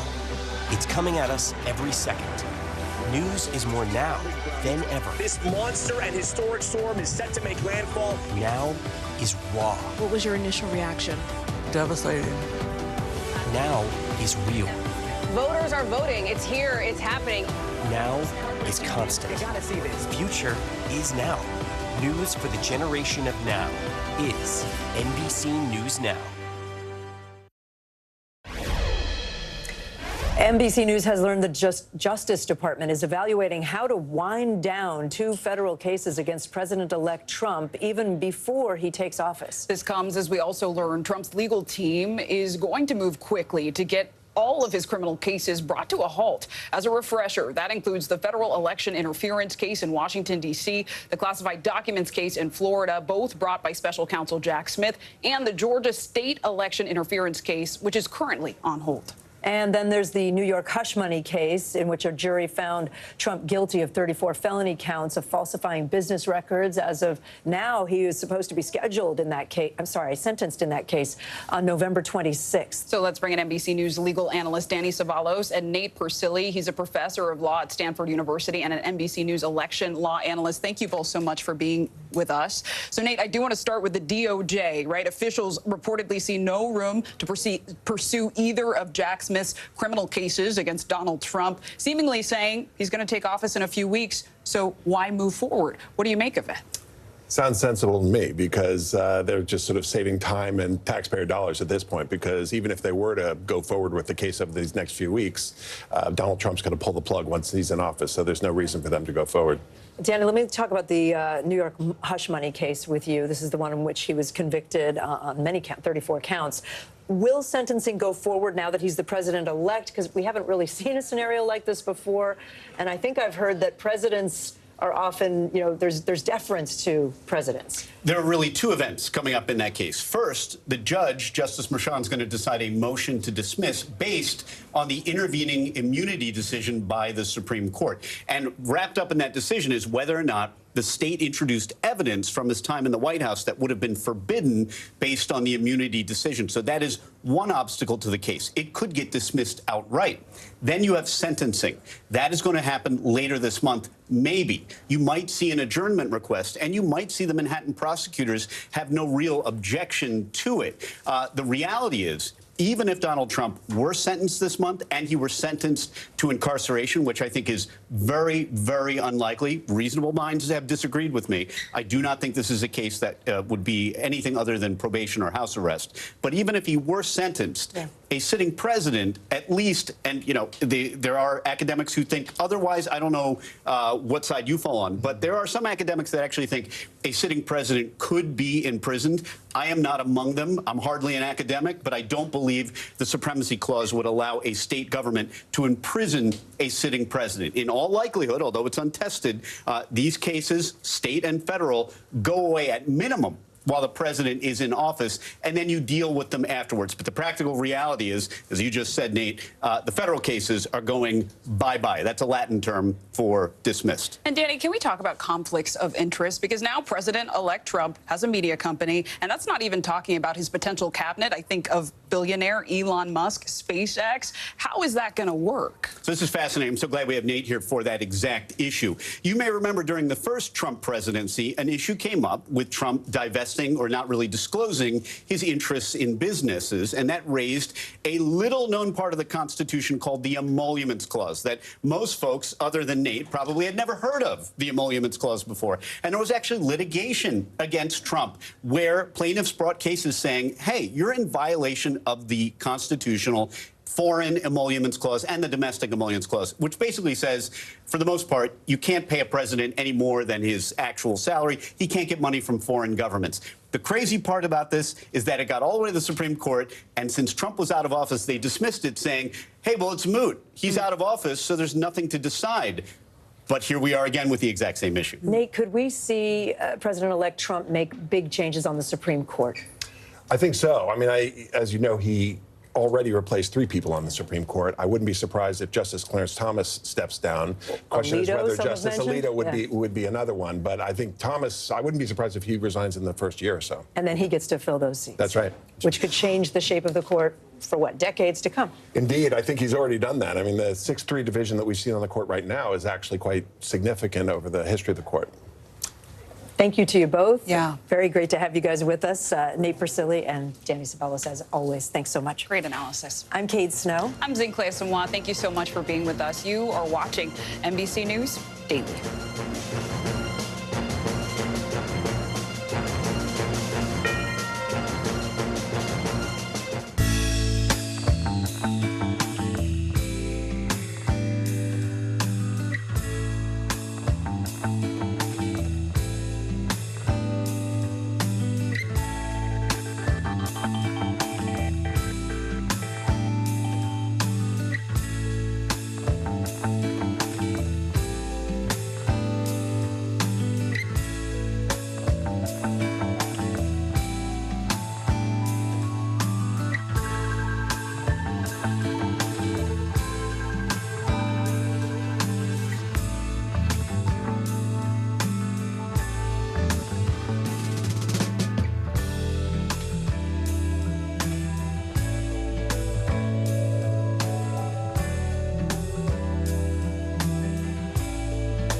NBC News Daily is #1 for afternoon news across all of television. I'm Morgan Radford. I'm Vicki Wynn. I'm Kate Snow. And I'm Zinklea Samwat. What's happening around the world Israel's military is building up there along the border. and what matters here at home. New numbers are out today showing more encouraging signs for our economy. Let's zero in on exercise. We know we're supposed to be doing it. What does it do for our health? What needs to change for social media to be a safer place? NBC News Daily, weekdays from 12 to 4 on NBC News Now.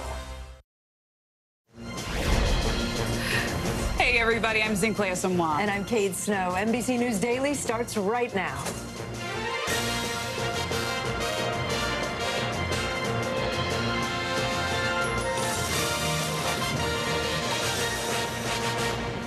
Today, Wednesday, November 6, 2024, historic comeback. Former President Donald Trump wins decisively, sealing his return to the White House. Who helped catapult the president-elect to victory and what you can expect in the days and weeks ahead. Addressing the nation, Vice President Kamala Harris set to speak for the first time after calling President-elect Trump a short time ago to concede the race. What supporters can expect to hear from her and from President Joe Biden. In the balance, the other big battle of the night, control of Congress, who the NBC News decision desk projects will take the Senate, and why we could still be waiting weeks to learn the future of the House. And it's the economy, one of the biggest driving forces for many voters in this election, their bottom line.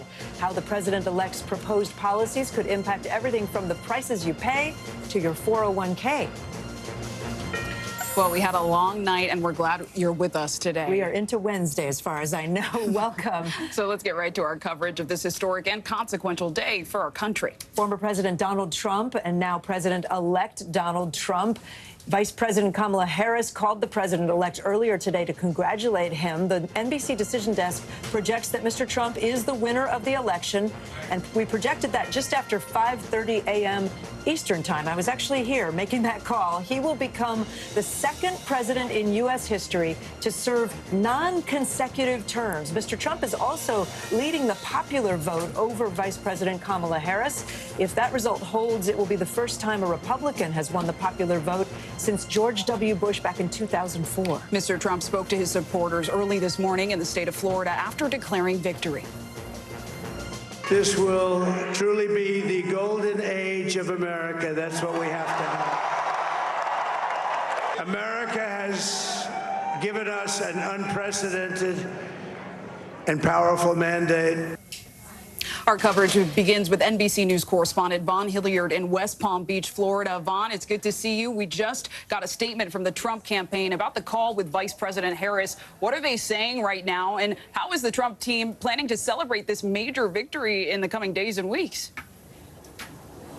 Right, there's a lot of machinations that go with the election. Polls closing, ballot counting, and then ultimately the election being called. You, Kate, this morning, about, 8 hours ago now here at this point? But it took about 8 hours for Vice President Harris to call up her Republican competitor, Donald Trump, the former president and now president-elect, to place that phone call ahead of her concession speech here that is supposed to take place at about an hour from now. I want to let you look at part of the statement from the Trump campaign in which they write about that phone call. Quote, President Trump acknowledged Vice President Harris on her strength, professionalism, and tenacity throughout the campaign, and both leaders agreed on the importance of unifying the country. Of course, that statement runs very much counter to what we heard explicitly from Donald Trump's mouth over the course of the months in which he was running against Kamala Harris for the presidency here. But for Donald Trump, this is now about ultimately planning the transition effort. Of course, he is slated to take office on Inauguration Day, a little over 2 months from now, on January 20th, 2025. And already there are two transition co-chairs who one of them tells me that has already been engaging in phone calls with potential political appointees to add to the administration. And there are also potential cabinet officials, that some who were already here in West Palm Beach for last night's event, and others that Donald Trump has had on the campaign trail with him that could be under consideration to join a potential cabinet. Vaughn, you spoke exclusively with Robert F. Kennedy Jr. today, right? And he could play a key health role in a new Trump administration. What did he tell you about the conversations that he's had with the president-elect? Right. He's actually one of those individuals. He didn't rule out to me being open to the nomination for the Department of Human Health and Human Services secretary role, but he also said that he would be open to a White House health czar type of a role. But I want to let you listen to part of my exchange with him, because when it comes to the issues of vaccines, he has a long history of being an anti-vaxxer, vaccine skeptic, and I asked him the question very specifically of whether there were any vaccines that, in his capacity in the White House, he would take off the market. Take a listen. I'm not going to take away anybody's vaccines. I've never been anti-vaccine. You will not take any vaccine that is currently on the market. I'm not. If vaccines are working for somebody, I'm not going to take them away. People ought to have a choice, and that choice ought to be informed by the best information. Now, Kennedy said he was actively on his way over to the Mar-a-Lago estate to meet with Trump's senior advisors here as part of this transition to consider what potential role he could take in the Trump White House. Kate Sinclair? Von Hilliard, great reporting today and the entire cycle. Thanks so much. In 75 days, President-elect Donald Trump will begin a second term in the White House that could look very different from the first one. NBC News senior White House correspondent Kelly O'Donnell breaks down what the president-elect has vowed to accomplish in his return to the Oval Office. Rare in American politics, a presidential sequel. We're going to turn it around. And I'm asking you, dream big. The American dream, just dream big. We're bringing it back. This will be America's new golden age. Heading back to the White House, Mr. Trump pledges to take swift and sweeping action to close the southern border and to deport millions of migrants here illegally. We're going to stop the people from pouring into our border. We're going to have a mass deportation of criminals. We have to get the criminals out of our country. The president-elect seized on fears about crime and vowed to take tough action. We will crush violent crime and give our police the support, protection, resources, and respect that they so dearly deserve. Beyond immigration, his broadest pitch is that he could lower prices and boost the economy. He said he would increase energy production to reduce consumers' day-to-day costs. Your energy costs and grocery prices will come tumbling down, and we will bring back the American dream, bigger, better, and stronger than ever before. The centerpiece of his economic agenda is imposing tariffs to make the U.S. more competitive. But those taxes on imported goods are often passed on to consumers. The most beautiful word in the dictionary to me is tariff. Trump 2.0 is expected to include the still-to-be-defined influence of controversial figures. The world's richest man, Elon Musk, on cost-cutting, and Robert F. Kennedy Jr. on health, despite his anti-vaccine views and lack of scientific training. Robert F. Kennedy Jr. RFK Jr. He's going to help us on health and the health of women, and men, and children. Another Trump term means an America-first approach to foreign policy. I will not send you to fight and die in a foolish, never-ending foreign war. Mr. Trump, who favors strong men, touts his relationship with Putin. I got along with Putin. Ukraine was the apple of his eye, but I said, Vladimir, don't go in. He has refused to say Ukraine should win that war and retain its sovereignty and territory. I will end the war in Ukraine. Should have never happened. His tough guy rhetoric and persona drove a gender gap, with more men supporting him. His political brand fortified by grievances. With a return to power, he said he would fire the special prosecutor, Jack Smith, putting a stop to the felony indictments against him related to January 6th and classified documents. These are lunatics, by the way. They've weaponized the Justice Department against their political opponent. A Trump second term will also be his chance to build his brand. This will be the greatest movement, I think, in the history of the world. Kelly O'Donnell, NBC News. At this hour, former President Donald Trump has won 5 of the 7 key battleground states. That's Georgia, North Carolina, Wisconsin, Pennsylvania, and now Michigan. Here's the electoral map as it stands at this hour. Nevada and Arizona are still too close to call, per our decision desk. But Mr. Trump was able to secure victory last night without them, despite warnings that we might not know the outcome of the election for days. In fact, we got it overnight. Joining us now, NBC's Christine Romans. Christine, walk us through what happened last night. This election was supposed to be a nail-biter. We thought hours and hours. What happened? You know, look, Joe Biden in 2020 had 6 of those 7 battleground states in his pocket, and Donald Trump was managed to get some of them back, like Georgia, for example. Donald Trump won Georgia here, and he was actually able to build on his lead there. That was really important for him. You go up and you look at North Carolina. He had North Carolina last time around, and he built again on his lead in North Carolina. And then you continue on to Michigan, for example. We talked about Michigan. This was supposed to be someplace where Kamala Harris was going to prevail, and she didn't. He was able to flip it back from Biden winning in 2020 here. So you saw over and over these places where, I called it the hold and grow, where he was able to hold and grow his coalition from 2020, and she was not able to do quite as well as Joe Biden had. And now some people are calling this race the gender election, right? Polls showed Trump drawing more support from men and Harris more from women. But did we see that really play out last night? We sure did. I mean, when you break it down, I keep saying it's like a mirror image here. Women, 53%, Harris carried women and Donald Trump carried men. It was really quite remarkable. And when you look at younger voters, young men voters prevailed more for Donald Trump than many people had thought. And Latino voters, Latino men who said that the economy was their top issue, more of them broke for Donald Trump as well.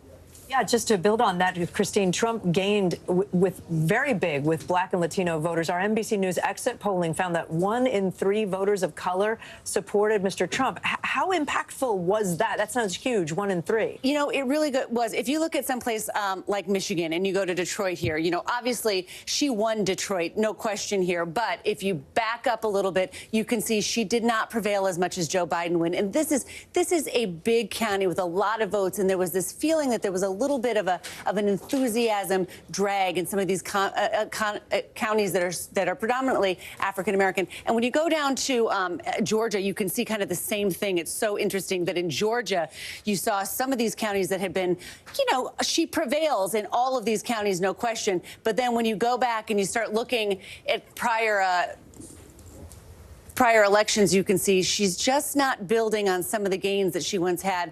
But Donald Trump continues to add to his numbers. So he didn't win, of course, but again, building on some of those numbers in places that were pretty critical for turnout, for a lot of enthusiasm, for a lot of votes. So as the postmortem is happening from last night, you're starting to see these cracks there that were starting to be apparent by 10 o'clock last night that just showed she just did not have the enthusiasm that Donald Trump did. All right, Christine Romans, thanks for breaking it down. Vice President Kamala Harris is expected to speak later today about her election defeat. As we mentioned earlier, the vice president called President-elect Trump to concede the race earlier today. She's scheduled to speak at Howard University, that's her alma mater, and the site of her watch party last night. The White House says President Biden called both the vice president and Mr. Trump today to congratulate both of them on a campaign. President Biden is expected to speak about the election results tomorrow now. NBC News senior White House correspondent Gabe Gutierrez joins us now from Howard University in Washington, D.C. Gabe, I think it's safe to say it's a very different energy on that campus today compared to just last night. What do we know about this call between Vice President Harris and President-elect Trump? And do we expect to hear from Harris later today? Yeah, we do, St. Clair and Kate. Good afternoon. And yes, as you said, we are expecting to hear from the vice president in just a short time. And earlier today, she did call former President Trump and concede this race. And also, according to his senior aide, talk about the importance of a peaceful transfer of power in being a president for all Americans. Now, of course, this comes after a brutal night yesterday here at Howard University, her alma mater. As you said, very different vibe today than it was at least earlier in the night yesterday. Throughout the night, we saw it grow more somber. And of course, her supporters are still coming to terms with the events of last night. But as you said, Vice President and former President Trump speaking a little earlier today, Kate St. Clair. And Gabe, President Biden has, what, over 2 months, I think, left in office now. How is he planning to handle these last 2 months and the transition to the next Trump administration? Well, Kate, we are awaiting details on that. As you said, President Biden is expected to speak on details about the transition tomorrow. But we also know from his phone call with former President Trump that he has invited the former president to the White House. We still don't have any details on when that might happen, but we're told both staffs are coordinating that. But this all comes as there are still many unanswered questions over the next couple of weeks how the transition will transpire. Vice President Harris, actually, we're told that her remarks today had to be reworked. She's been working on it throughout the day and into this afternoon because her campaign had been potentially thinking that she was going to have a speech that was telling her supporters to hold on because they expected the results of this election to drag on for at least several days. So a bit of a surprise that everything was called so early. And Vice President Harris's campaign chair is thanking staff and saying that they did all they could. And Gabe, briefly, what is the sentiment from the Harris campaign? I know you said she's working on her remarks, but there's been a whole team behind her. Yes, that's right. And look, in that letter to staff, the campaign chair said that they face some very strong headwinds and that the country shifted to the right. And that at least they were trying to acknowledge that in those battleground states, it shifted a little less. Certainly trying to put a positive spin on this. But as the campaign officials that I've been speaking with today, certainly very somber and a lot of disappointment, Kate St. Clair. All right, Gabe Gutierrez, thanks so much. Well, the election results are also determining the future of Congress, of course, and which party will take charge in the upper and lower chamber. Some of those results are still coming in, including one of the most closely watched races in the Senate. Our NBC decision desk projects that Democratic Senator from Wisconsin, Tammy Baldwin, will win a third term despite former President Trump beating Vice President Kamala Harris in the state. The Republican Party has won control of the Senate. You see it there on the screen. They are up now 52 to 43, but control of the House of Representatives still up for grabs. And joining us now, an expert on this, NBC News Capitol Hill correspondent Ali Vitale. Ali, let's talk about the Senate first, okay? Where did Republicans pick up their biggest wins last night? Well, we'll talk about the Senate first because you're right. The Republicans now squarely control the chamber. Big wins for them came unsurprisingly in West Virginia, Ohio, and Montana. You see that those states are now filled in red. And frankly, in my conversations with Republican operatives who were working on the Senate contest, those were exactly the places that they were hoping and frankly expecting to flip and earn control of the chamber. But there's a few key races out here that will decide how big that margin actually is. Chief among them is actually here in Nevada. You see that the Republican challenger here, Sam Brown, is actually just about 6,000 votes ahead of the incumbent Senator Jackie Rosen. That's one that we are watching closely. The other one, of course, is in Michigan. Right now, Alyssa Slotkin, a former House member who's now running for this open Senate seat, is leading by about 16,000 votes there against Mike Rogers, another former House member who has fallen in line with former President Donald Trump. And then we also look at Pennsylvania, where Bob Casey, the incumbent senator, is in a fight against Dave McCormick, 31,000 votes, which is actually the largest margin here. But when you consider the fact that it's hundreds of thousands of votes that are deciding this state overall, it's stunning to see these key races come down to such tight margins. And to that end, Ali, as it stands now, what does control of both the White House and the Senate mean for this incoming administration? This is going to be a really key moment because if Republicans are able to roll in 2025 with control of the Senate, the White House and the House, that's exactly what Donald Trump had back in 2017, the last time he was in office. One of the biggest things that they focused on was the Tax Cuts and Jobs Act, basically reforming the tax code. Those tax measures are actually up for debate again now in January. Ali, just real quick, when are we going to know about the House, do you think? This is a very big question, and frankly, most of these California races have taken a while in the past, so be patient. There are a few key ones that we're still waiting on, but the key thing for you guys to remember is Democrats wanted to flip 4 seats. They needed that if they wanted control of the chamber. This is still a task that they're working on here actively as some of these close races are ticking down slowly, slowly, slowly. All right, Ali Vitale for us. Thanks so much. It's time now for today's CNBC Money Minute. An announcement from Nintendo means you don't need to throw out your old games. And Apple is no longer the most valuable company in the world. Steve Kovac joins us now. Hi, Steve.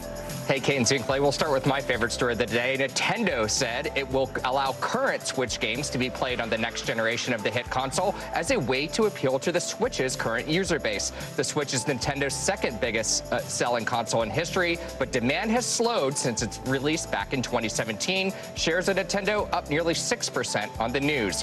Also, Spirit Aerosystems, one of Boeing's key suppliers, is warning that there is, quote, substantial doubt that it can continue operating. The warning comes as the Boeing MAX fuselage maker said last month it was burning through its cash reserves due to the Boeing machinist strike. According to filings, Spirit had $218 million in cash left at the end of the third quarter this year. Both Spirit and Boeing have yet to comment. And NVIDIA is now the world's most valuable company, passing Apple for the second time this year. The chip maker closed Tuesday at a $3.43 trillion market cap, ahead of the measly Apple $3.4 trillion market cap. NVIDIA is the dominant supplier of GPUs. Those are the chips that power AI software, such as OpenAI's ChatGPT. The stock is up more than 200% this year alone, guys. All right, Steve Kovac, thanks for that. Still ahead, two major concerns for voters this election: abortion rights and protections for the LGBTQ community, how those issues could be.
Still to come on the Channel 2 News. Well, the waters are certainly receding now. Still too close to call. Lester Holt reporting from Ground Zero, as it's being referred to. It is, in fact, a taste of freedom. The Haitian people know a little something about resiliency. What's the biggest risk right now? Some of the troops who have been proud. I want to welcome you to the first presidential debate. In fact, we've been told we can't go any farther. You with some resilient folks, let me get in.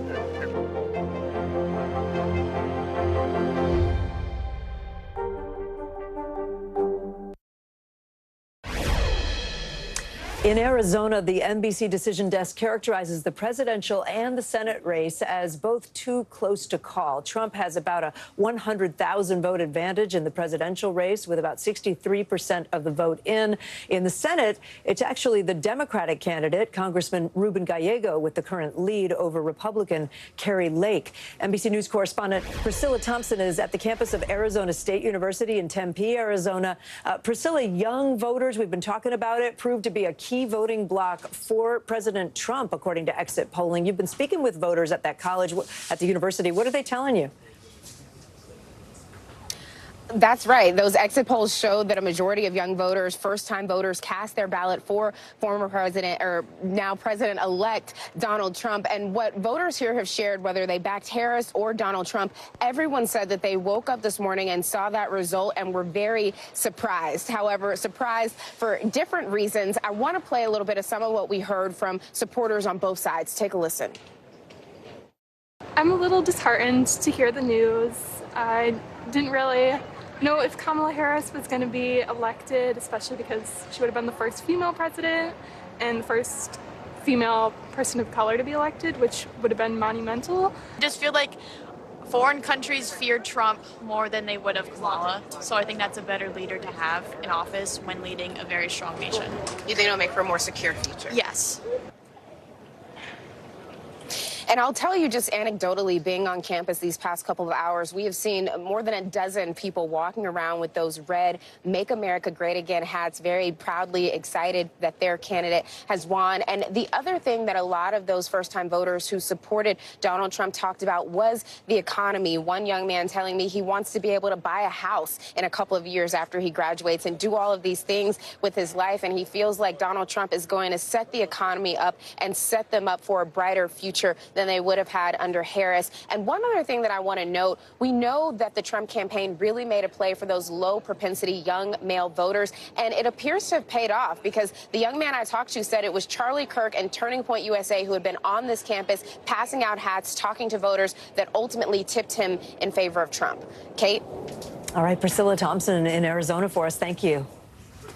Just like Arizona, the NBC Decision Desk characterizes Nevada's presidential and Senate races as also too close to call. Let's show you where things stand right now. Trump leads Harris by about 60,000 votes. And in the Senate, Republican challenger Sam Brown is currently ahead of incumbent Democratic Senator Jackie Rosen by just 6,000 votes. NBC News correspondent David Noriega is in North Las Vegas, Nevada, joins us now. So, David, Senator Rosen ousted a Republican to win the seat back in 2018. Now she's facing a major test from the Republican challenger. Talk to us about where things stand.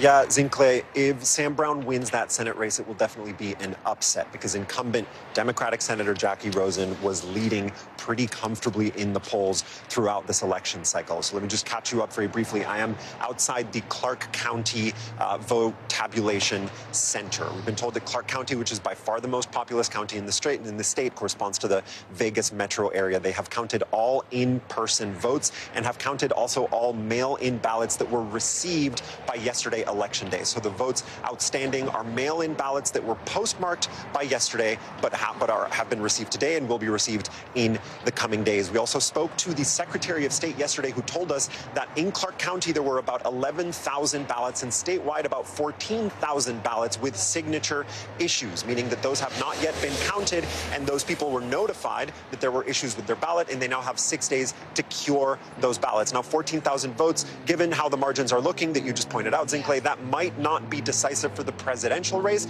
but it could very well be decisive for that Senate race. Last thing I'll leave you with, I just want to talk briefly about Clark County. Look, in each of the last several presidential cycles, the Democratic candidate has carried Clark County by roughly 10 to 15 points. Now, with about 95% of the votes counted for Clark County, the candidates are at a virtual tie. Harris is ahead by a less than 1 percentage point margin. Clark County is disproportionately young, working class, Latino, precisely that demographic that the campaigns were battling for this year, and which precisely the demographics that have shown a tremendous realignment. The fact that Democrats used to consider Clark County the blue stronghold that carried Nevada for them in past election cycles and can no longer illustrates exactly the changes that we are seeing as a result of this election. Sinclair? David Noriega, thanks. We'll be right back.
Do you pledge not to hold a vote on any legislation that would ban abortion? Do you still have faith and confidence in the Supreme Court? Is this plan to ban price gouging anything more than a gimmick? If it's Sunday, it's Meet the Press. What's the message that you're trying to get out to young people? Know what is in the drug supply. We've got important news this hour about your money. Mental health, big picture, why is it so tough right now? News for the generation of now is NBC News Now. Bottom of the hour now. We've got a lot more Decision 2024 coverage ahead. But first, here are some of the other stories making headlines on NBC News Daily. I think we could use some levity. Move over, Moodang. There's a new hippo taking over the internet. The Edinburgh Zoo in Scotland has introduced their own baby hippo named Haggis. This comes just months after a Thailand zoo went viral with Moodang, who gained popularity quickly. These endangered bundles of cuteness are both named after food. Haggis is the national dish of Scotland, and Moodang is a type of meatball. We're learning more about the man arrested at the U.S. Capitol on Election Day. Police say the 28-year-old from Michigan entered the Capitol smelling like fuel and carrying a torch flare gun. He's been charged with possession of a prohibited weapon, unlawful activities, and disorderly conduct. Officers say they also found what seemed to be a manifesto and a letter to Congress with his opinion on the war in the Middle East. Right now, investigators say they do not believe the man's actions had anything to do with the election. Hurricane Rafael is now a Category 3 storm on track to hit Cuba today and could bring life-threatening devastation through its path. Rafael is expected to move into the Gulf of Mexico this week, but it's unclear exactly where it might impact people. In addition to the presidential race, women's reproductive rights were also on the ballot last night. Amendments to protect abortion access passed in 7 of 10 states. NBC News correspondent Liz Kreutz joins us now from Phoenix, Arizona, one of those states with abortion on the ballot. Liz, walk us through those ballot measures that were up for a vote. Which states did voters support access to reproductive care for? Hey, guys. Yeah, I mean, in many of the 7 states that did pass these abortion measures, they were states that already had laws allowing abortion up to fetal viability, like in New York, for instance. So really, this was just an extra layer of protection in those states. 7 of the 10 states where abortion was on the ballot passed those initiatives. The most significant one, Missouri. That's the first time since Dobbs, the overturning of Roe, that a state has actually overturned a state ban on abortion. Missouri had a ban even for rape or incest. Now, with this measure, they will allow it up to fetal viability. Here in Arizona, abortion access has also been expanded. It was enshrined, the right enshrined into the state constitution.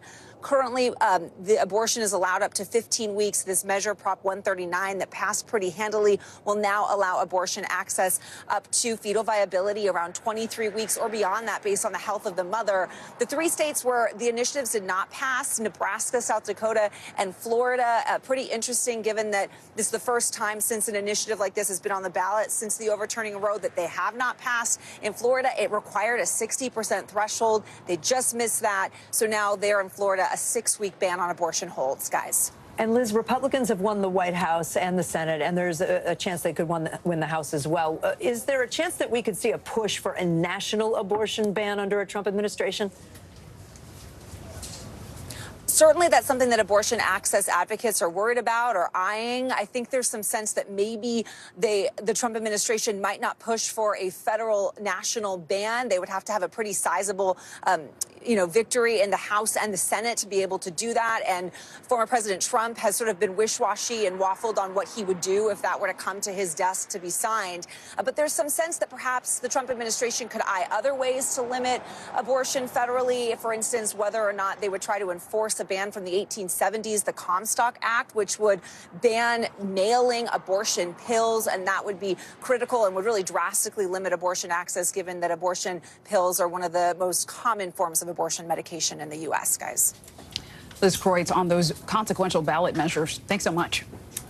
We are zeroing in on things that might change under a new Trump administration. The former president has promised to reinstate a ban on military service for transgender people and to block transition-related care for minors nationwide. But what does this anti-LGBTQ rhetoric practically mean for a second Trump term? Joining us now, NBC News correspondent Stephen Romo. So, Stephen, what are you hearing from voters about a second Trump presidency?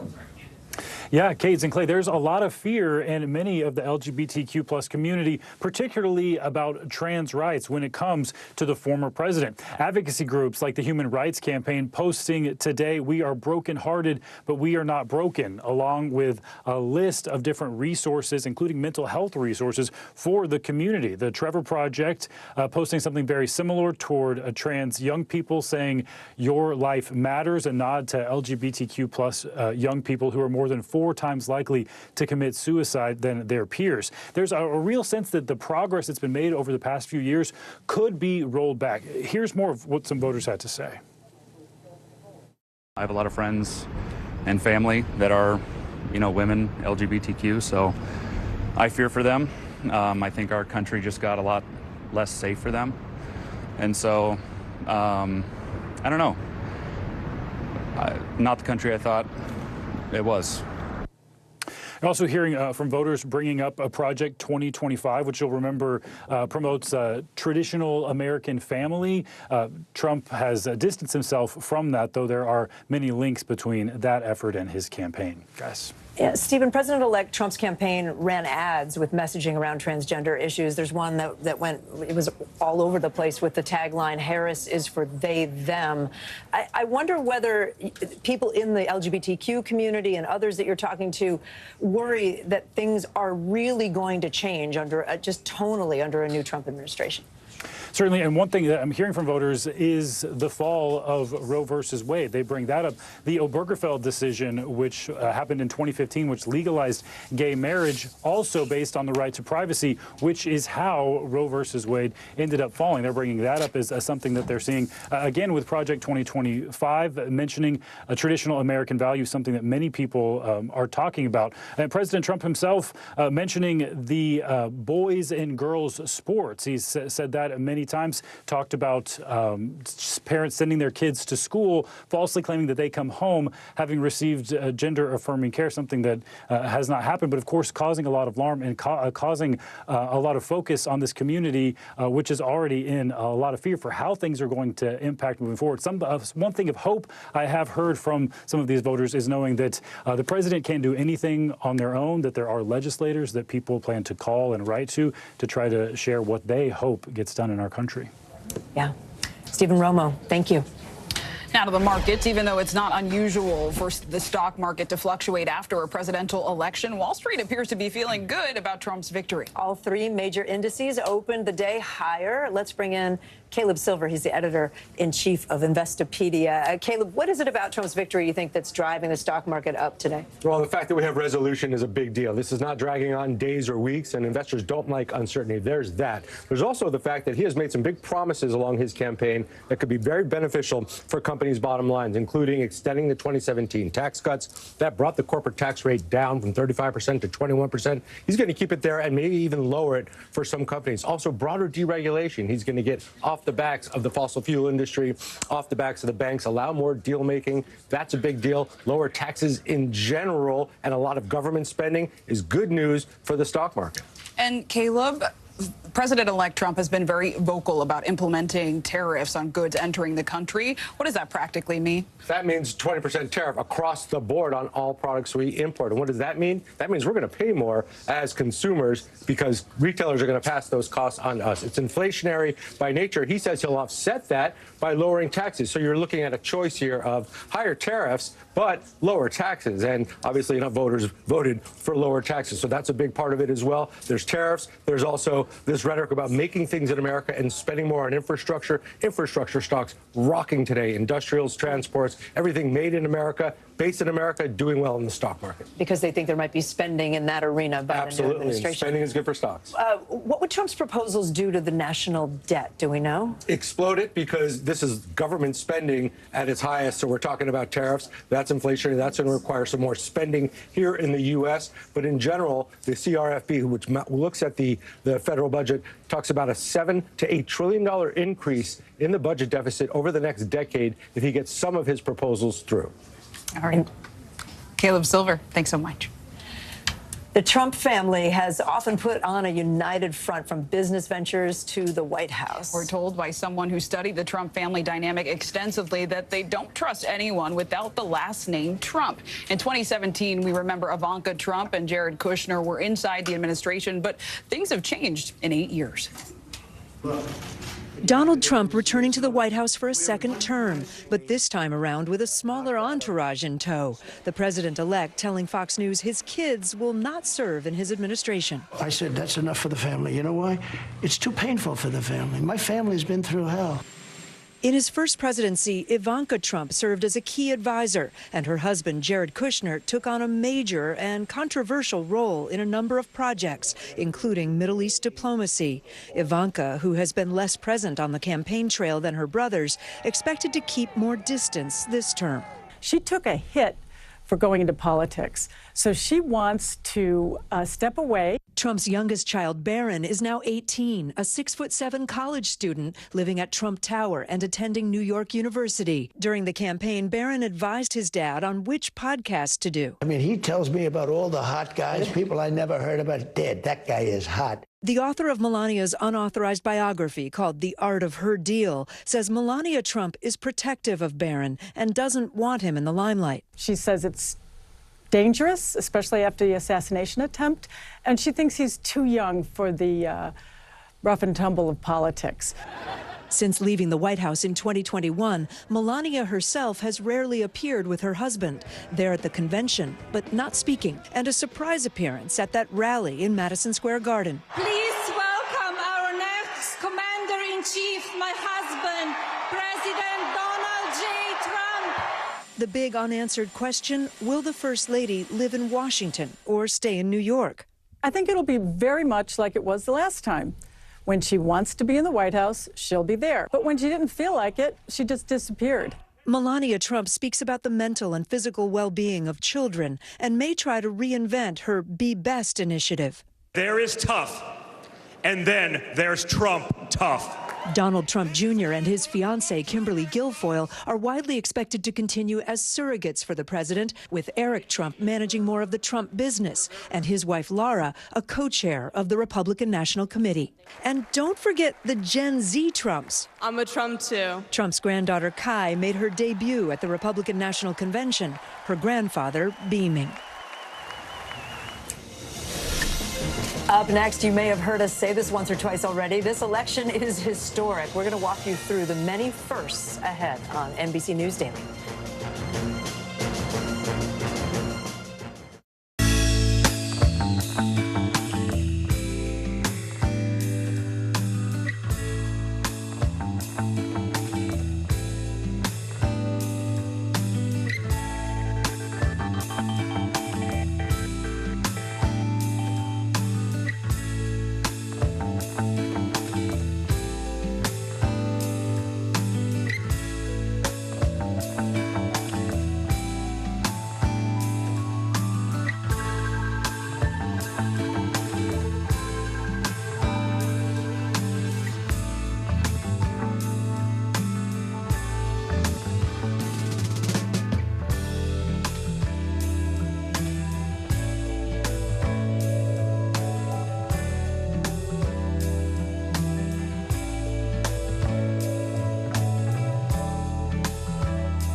morning begins with hope and optimism, a chance to start fresh.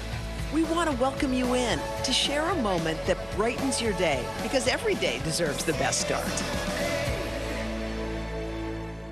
More Americans turn to NBC News than any other news organization.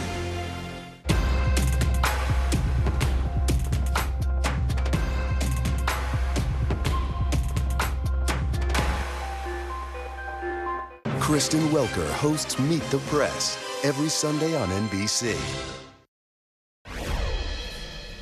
We have talked all hour about President-elect Trump's decisive victory, and it's an extraordinary time for our country. Among the milestones, the former president is the first person to win non-consecutive terms since Grover Cleveland in the 19th century. He's the first person to have been impeached to ever win the presidency and the first person convicted of felonies to win. He's also the oldest person ever elected to the presidential office. So as we begin this new era, we do want to take a look at what lies ahead for our political parties and our country. Joining us now, NBC News presidential historian Michael Beschloss and NBC News contributor Jonathan Alter here with us on set. Good to see you both. Michael, we'll start with you.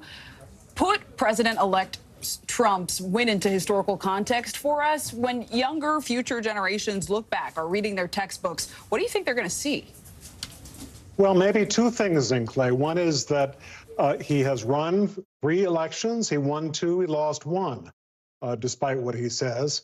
But that means that this is a movement. Donald Trump has got a number of people who have voted for him, a majority in some cases, and they have been durable. That's rarely happened in American history. Grover Cleveland managed to do that in the 1880s and 1890s. More than that, Donald Trump has asked for the strongest presidency in American history, has talked about using the Justice Department, Defense Department against political adversaries, possibly suspending the Constitution, dictator for a day. Jonathan, is there any parallel between now and, we keep mentioning Grover Cleveland way back in the late 1800s? Is this a parallel time? Well, in some ways, yes, because it's a period of capitalism went, the robber baron era of the 1880s and early 90s. I think Cleveland, who's kind of an obscure former president, it's a little bit of an object lesson. So he didn't dominate his era in the way Trump will be seen as having dominated the political part of the 21st century. But he was elected in 1884. Then he lost to Benjamin Harrison in 1888. He made a comeback in 1892. But then in 1893, there was what was then called a panic.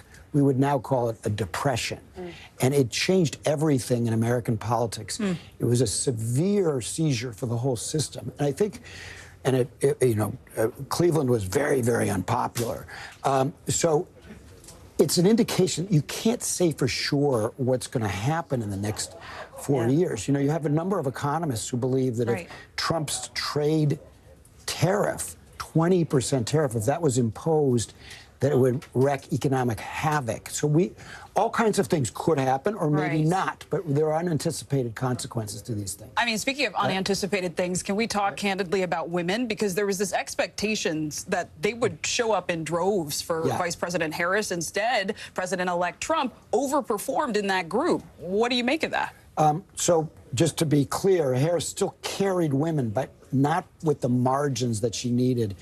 Especially if you compare her to Biden among young women. She didn't do as well as he did. That's correct. So I do think there's some deeper questions of misogyny might be too strong a word, but the reaction that certain men, not all men, have to the idea of women in power. And I haven't heard, I don't think, enough discussion of this today. And then also the reaction that some women have to women in power. They don't generally vote for a woman just because they're a woman. There were millions of people yesterday who voted, in favor of more liberal policies on abortion, and then voted also for Donald Trump. So those tangled feelings, maybe a weakness for strong leadership that some people have, or for a self-described strong man, those are factors. Michael, I told my 2 grown children last night that we are all more alike than we are different as Americans. Am I right? Am I right? Are we going to get through this? Because we've got a bitterly divided country. Kate, you're doing great. And we also need presidents to remind us of that. You know, the founders knew that they had created a system that was divisive. Presidents would have to propose unpopular policies, but they also said the person who's going to unify Americans and remind them of exactly, Kate, what you have told your grandchildren. I can't imagine you have grandchildren that you're old enough to do no that. grandchildren. Okay, I thought you said grandchildren. Forgive me. It was sound. Okay, well, that's what I'm arguing with what you're saying. No grandchildren here. But in any case, the point I'm making is that the purpose of a president is to unite Americans and bring it all together. Trump has been great at passionate policies, not the unify. Yeah. Michael Beschloss, Jonathan Alter, thanks so much. We got a lot more news ahead. You're watching Daily.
News lives in the now.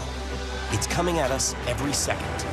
News is more now than ever. This monster and historic storm is set to make landfall. Now is raw. What was your initial reaction? Devastating. Now is real. Voters are voting. It's here. It's happening. Now is constant. You gotta see this. Future is now. News for the generation of now is NBC News Now. NBC News has learned the Justice Department is evaluating how to wind down 2 federal cases against President-elect Trump even before he takes office. This comes as we also learn Trump's legal team is going to move quickly to get all of his criminal cases brought to a halt. As a refresher, that includes the federal election interference case in Washington, D.C., the classified documents case in Florida, both brought by special counsel Jack Smith, and the Georgia state election interference case, which is currently on hold. And then there's the New York hush money case in which a jury found Trump guilty of 34 felony counts of falsifying business records. As of now, he is supposed to be scheduled in that case. Sentenced in that case on November 26th. So let's bring in NBC News legal analyst Danny Savalos and Nate Persily. He's a professor of law at Stanford University and an NBC News election law analyst. Thank you both so much for being with us. So, Nate, I do want to start with the DOJ, right? Officials reportedly see no room to pursue either of Jack Smith's criminal cases against Donald Trump, seemingly saying he's going to take office in a few weeks. So why move forward? What do you make of it? Sounds sensible to me, because they're just sort of saving time and taxpayer dollars at this point, because even if they were to go forward with the case of these next few weeks, Donald Trump's going to pull the plug once he's in office, so there's no reason for them to go forward.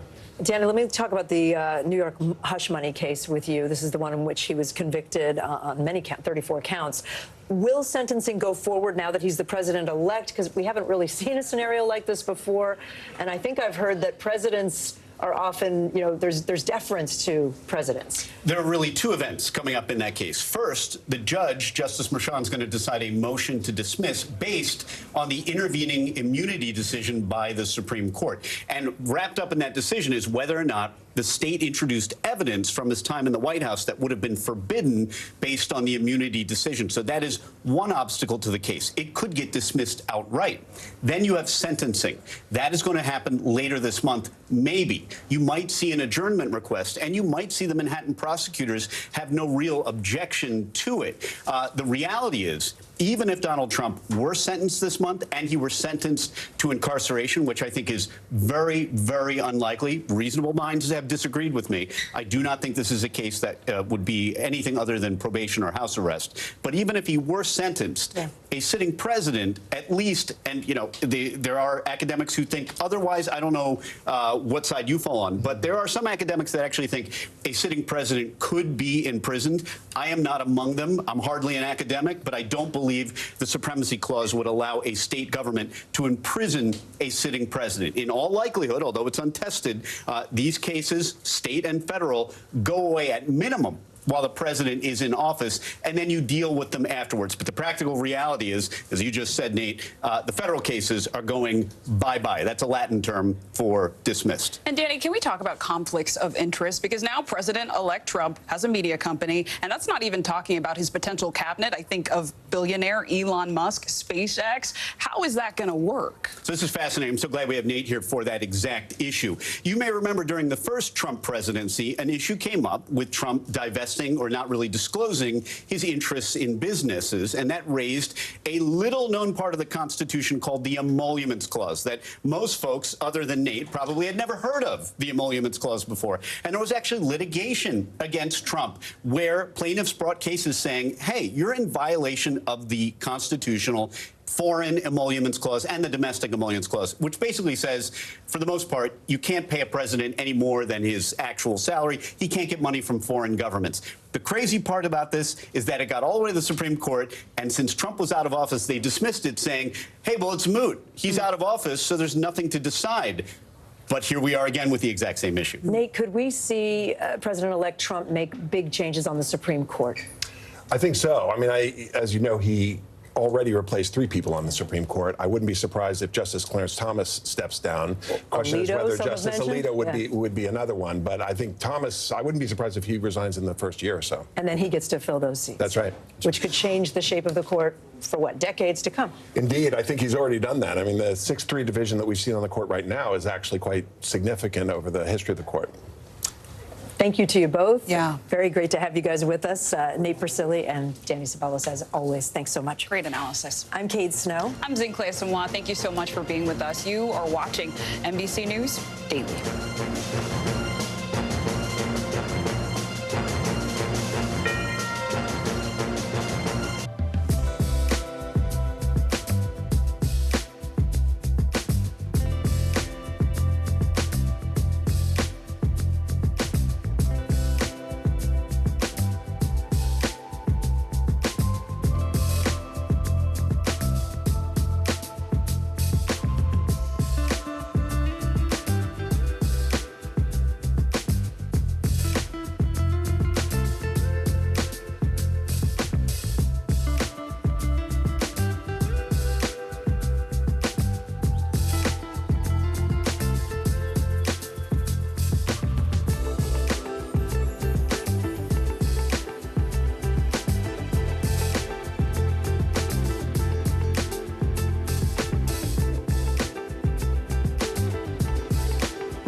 NBC News Daily is #1 for afternoon news across all of television. I'm Morgan Radford. I'm Vicki Wynn. I'm Kate Snow. And I'm Zingplaya Samwa. What's happening around the world? Israel's military is building up there along the border. And what matters here at home? New numbers are out today showing more encouraging signs for our economy. Let's zero in on exercise. We know we're supposed to be doing it. What does it do for our health? What needs to change for social media to be a safer place? NBC News Daily, weekdays from 12 to 4 on NBC News Now.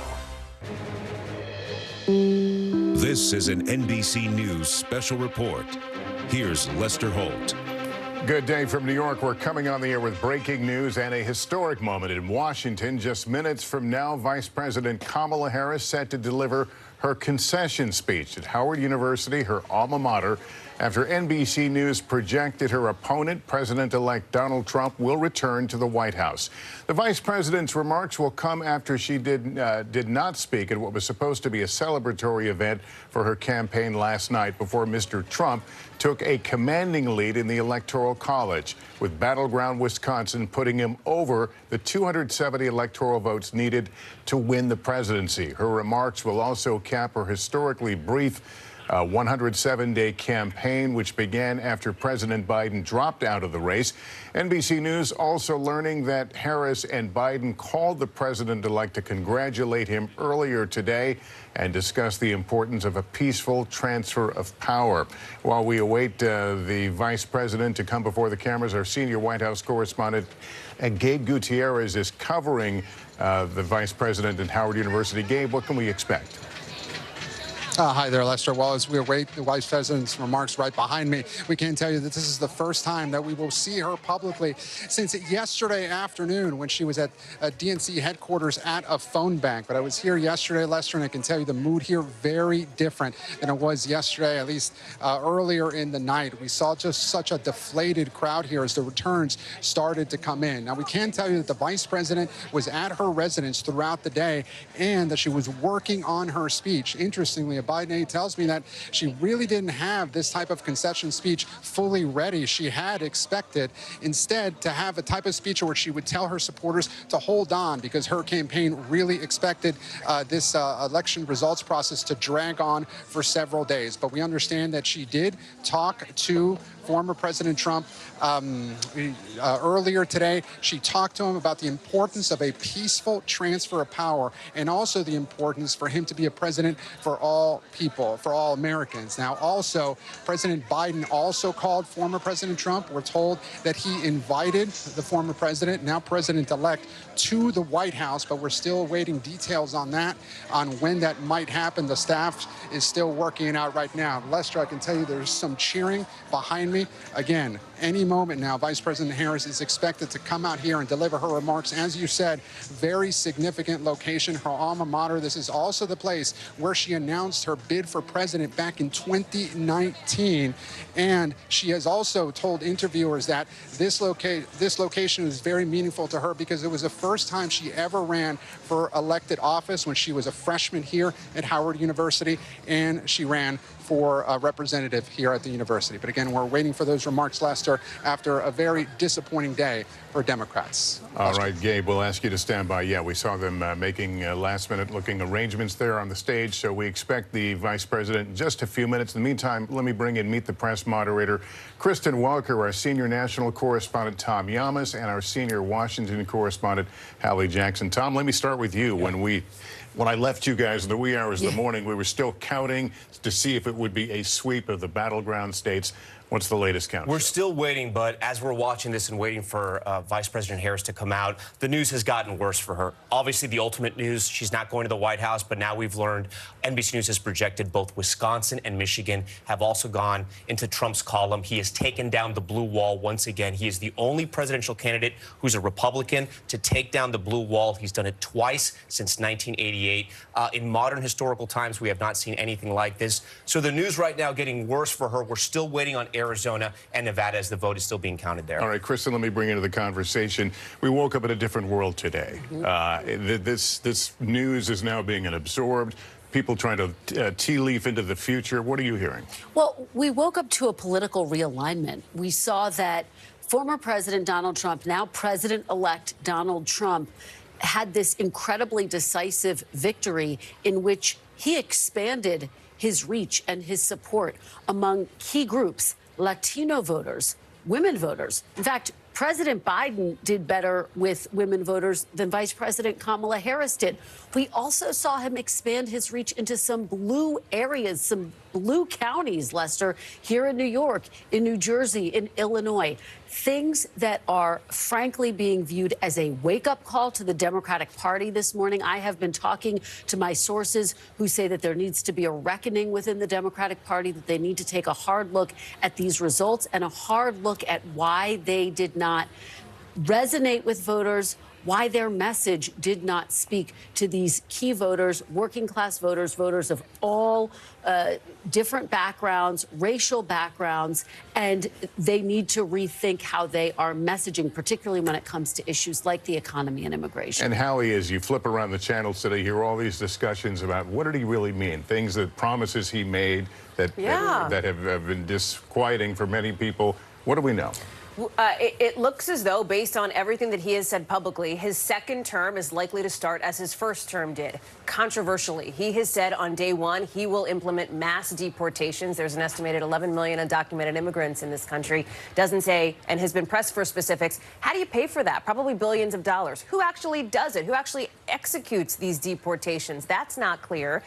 Do you separate families? There's a lot of question marks out there. There's a discussion of who ends up in his inner circle. I think you can expect to see Trump loyalists. Keep in mind that, and Kristen and I know this from having covered him in 2017 after Inauguration Day, a day that you were in D.C. for too, Lester. He brought in his first-term cabinet. Multiple members of that cabinet departed, have since argued against a second term for former President Trump. It's not going to look like that in all likelihood this time around. He will bring in people who are loyal to him, people who he is comfortable with. In his orbit, you can expect to see people like immigration hardliner Stephen Miller. You can expect to see in his broader orbit MAGA firebrand Steve Bannon. You can expect to see people like Elon Musk, people like Robert F. Kennedy Jr., perhaps in charge of health agencies here, as former President Trump has. President-elect Trump now has had him on the campaign trail. Other policies. He wants to essentially overhaul the federal government, do away with the Department of Education, look at ways to cut costs dramatically. It could be a real sea change in the way that the government works and functions, with political opponents concerned about the possibility of retribution. As President-elect Trump said just a few days ago on the campaign trail, it may look, in his words, nasty, especially at the beginning as he comes on board here as we look ahead to January and February. I'll tell you that in my text messages and phone calls, even in the last few minutes here, it is all about, on the Republican side, what's the transition like? Who ends up in which positions? There's the jockeying. Who's the chief of staff? Who goes up for the secretary of this or that? There's a lot of discussion about the next step forward in the future here. I'm also interested to see what Vice President Harris will say here. We saw former Congresswoman Republican Liz Cheney just today say, listen, we have a democracy. There is a new president-elect. We will work to protect the Constitution. Does the vice president strike a similar tone and talk about upholding the importance? Well, I mean, obviously she'll concede the race question. Will she concede some of the things we're now talking about the Democratic Party and how it viewed the electorate up until last night? I doubt that her speech will look into the strategy of her campaign, but I do anticipate, as Allie's saying, as Liz Cheney, her Republican supporter, signaled earlier today, that she will try to strike a unifying tone. And as we sit here and watch the crowd gather at Howard University, I can't help but think of all the parallels to 2016, when Hillary Clinton came out the day after Donald Trump effectively won and delivered a concession speech that she had not written because she was not prepared to lose. Now, that's not to say that Harris was entering this election with the same sense of what I think some people felt was a bravado on the part of Hillary Clinton. But Hillary Clinton said in her concession speech, I hope that he, Donald Trump, will be a successful president for all Americans.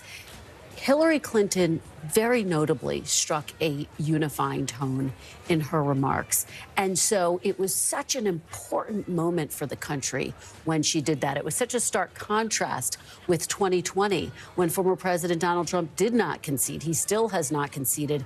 He did not attend the inauguration, Lester. So this was a very different transition of power that we witnessed in 2020, and obviously beset by the violence of January 6th. I do think that the vice president, I've been talking to lawmakers lawmakers, and they say they are anticipating and hoping they hear that. And we should acknowledge this, right? Because along what Kristen was saying, I mean, the Democrats, no one likes to lose. Every Sunday we root for our football teams to win. Americans love winners. We love the fight. But Democrats right now are showing how to lose, right? President Biden called former President Trump, President-elect Trump, as I should say now. Vice President Harris called President-elect Trump. You said it, Lester. I wrote this down. The peaceful transfer of power. We're not going to see what we saw 4 years ago. We don't expect to see that when the U.S. Capitol was turned into a crime scene. That's not going to happen. Obviously, the stakes are much different now. But we should acknowledge Democrats are saying goodbye the way it's supposed to be done with that peaceful transfer of power. Yeah, this morning I got up, I took a walk outside, beautiful day, and I was thinking everything is normal, that this will happen in the way that we would expect it to happen, a peaceful transition. It's so true, Lester. And when you go back in history, not just to Hillary Clinton's concession speech, think about the concession speech of the late Senator John McCain, which will go down in history, I think, as one of the most important moments. It was a hard-fought campaign. Former President Barack Obama became the first Black president of the United States. And Senator John McCain in that moment nodded to that, celebrated the fact that this was a history-making moment, and he conceded in this way that was incredibly powerful and graceful. And these moments are so important for our democracy because after the hard-fought campaign, to be able to come out, to be able to say to your supporters, we gave it everything we have differences on every single issue, fundamental differences, but now we come together as a nation. Let me get really to critical. Garrett Haake, if I can, Brad. He's with the president-elect near his campaign headquarters in West Palm Beach, Florida. Garrett, what more do we know about the conversation that took place between the president-elect and the vice president?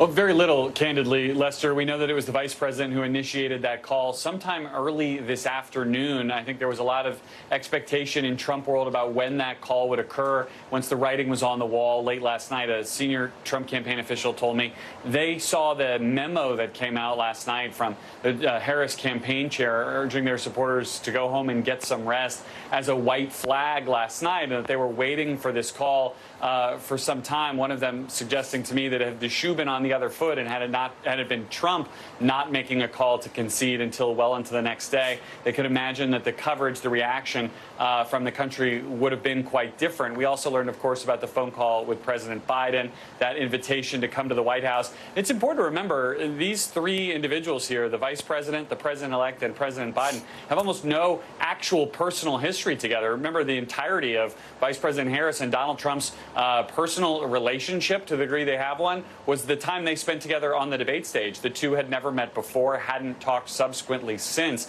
And so there's not a lot of relationship here. There does seem to be a desire, at least in this small moment, to project that image of unity and of the peaceful transfer of power, so important to the American tradition in every other election, save essentially the last one. But now, again, a key moment here for both sides to try to reach for that higher ground.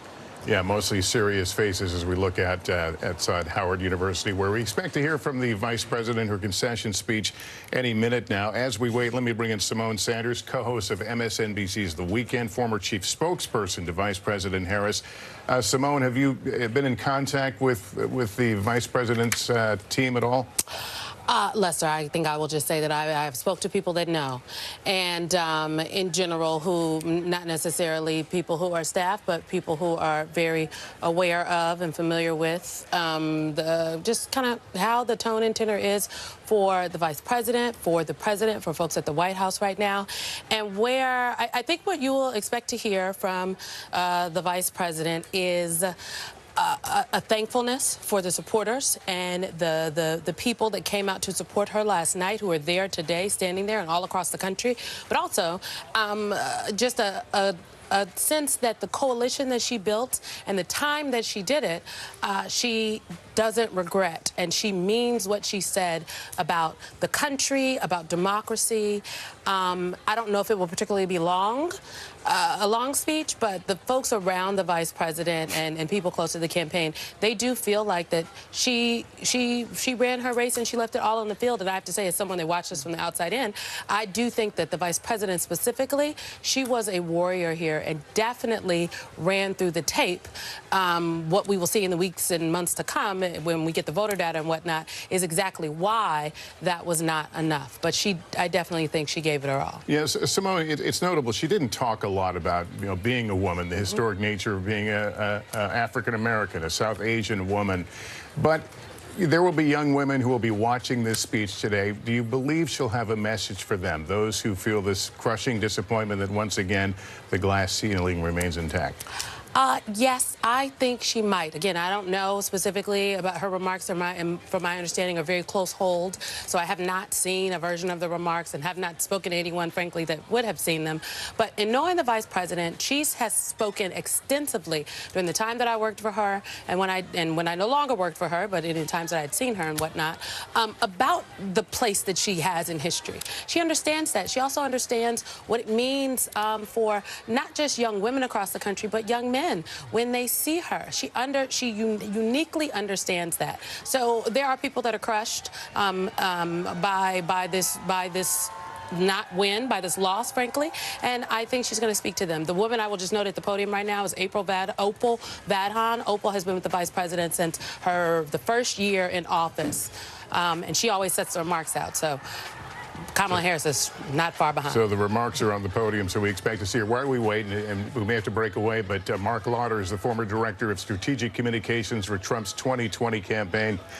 Mark, this is an opportunity, certainly, for both sides to demonstrate a sense of unity. What do you think we'll see from the president-elect in terms of dialogue, further dialogue with the Harris team? Well, they'll obviously go through the transition planning, and as she obviously is the sitting vice president, their teams will work together, not only with President Biden and the current White House staff, with the vice president's staff, and I do think this is a moment. I also think it's a moment because of not only the historic nature of the win, but also what appears to be a national popular vote win, which is something that's not been done but once this century by a Republican, and I think they know that. Also, the big change I think we're going to see moving forward, and I was on the 2016 campaign in the transition, you kind of left campaign election night going, what next?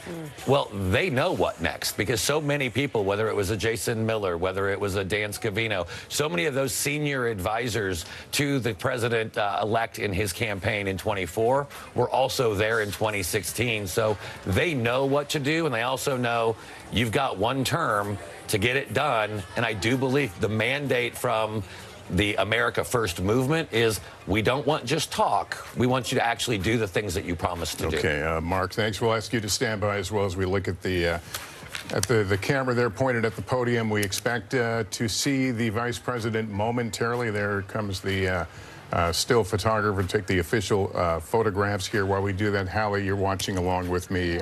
Give me your thoughts. This is a significant moment for Vice President Harris, and I'm looking ahead to another one, which will be on Inauguration Day, because that is going to be the next moment when we will all likely gather and talk about the history-making moment that we're in here. And I think about Donald Trump not appearing at Joe Biden's inauguration. President Biden and Vice President Harris will be at the inauguration. By all accounts, we expect them to be for President-elect Trump and Vice President-elect Vance. And that is a difficult moment. We're talking about this idea, Tom has brought it up, Kristen has brought it up, of Democrats sort of understanding that there is a peaceful transfer of power. Doesn't mean it's easy. Simone used the word crushing. And I think that is exactly what it is for so many Democrats who are grappling with what this means for them, for the brand, for the party moving forward. And just think about the last 100 days of Vice President Harris's life, right? President Biden's out, you're in. Run a campaign for president, which is not easy, and it shouldn't be. Debate Donald Trump. Come out here now, go through election night, lose a presidential election, and come out and face the American people and have to discuss and try to push the Democratic Party and the country forward. I mean, it's a lot. And I'm sure she's going through a lot, and I'm sure we're going to hear that in her voice tonight. I think that's right. And I think that Democrats writ large are going through a lot right now, grappling with this loss. We're getting this incredibly strong statement from Senator Bernie Sanders, independent senator from Vermont, who says it should come as no great surprise that a Democratic Party which has abandoned working class people would find that the working class has abandoned them. What a powerful message. Senator Sanders has been saying for months now, we need to focus more on working class people. And the fact that you saw this realignment, quite frankly, that cut across racial lines, Lester, that cut across socioeconomic lines, this is really at the crux of what Senator Sanders is talking about, I think, and what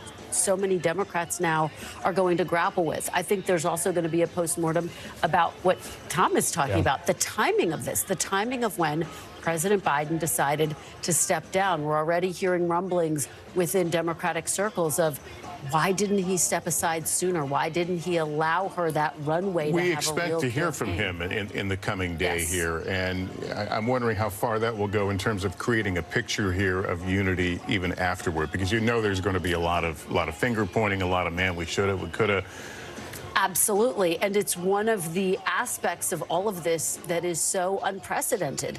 This is only the second time since 1968 that a vice president has run for election after the incumbent has stepped down. And so the responsibility is on the shoulders of President Biden as well, I think, to strike that unifying tone. It's also fascinating to hear from somebody like Bernie Sanders in this moment, because remember, over the course of the last 107 days, as Vice President Harris largely tacked to the middle on a lot of issues. That was something that came up again and again. She was pressed on the policy differences between her run in 2019 when the Democratic Party was in a more progressive place. People like Bernie Sanders, people like Alexandria Ocasio-Cortez didn't press on that, right? They gave her the space to be able to move to a more centrist position, to give that olive branch to more moderates, to try to win over those disaffected Republicans.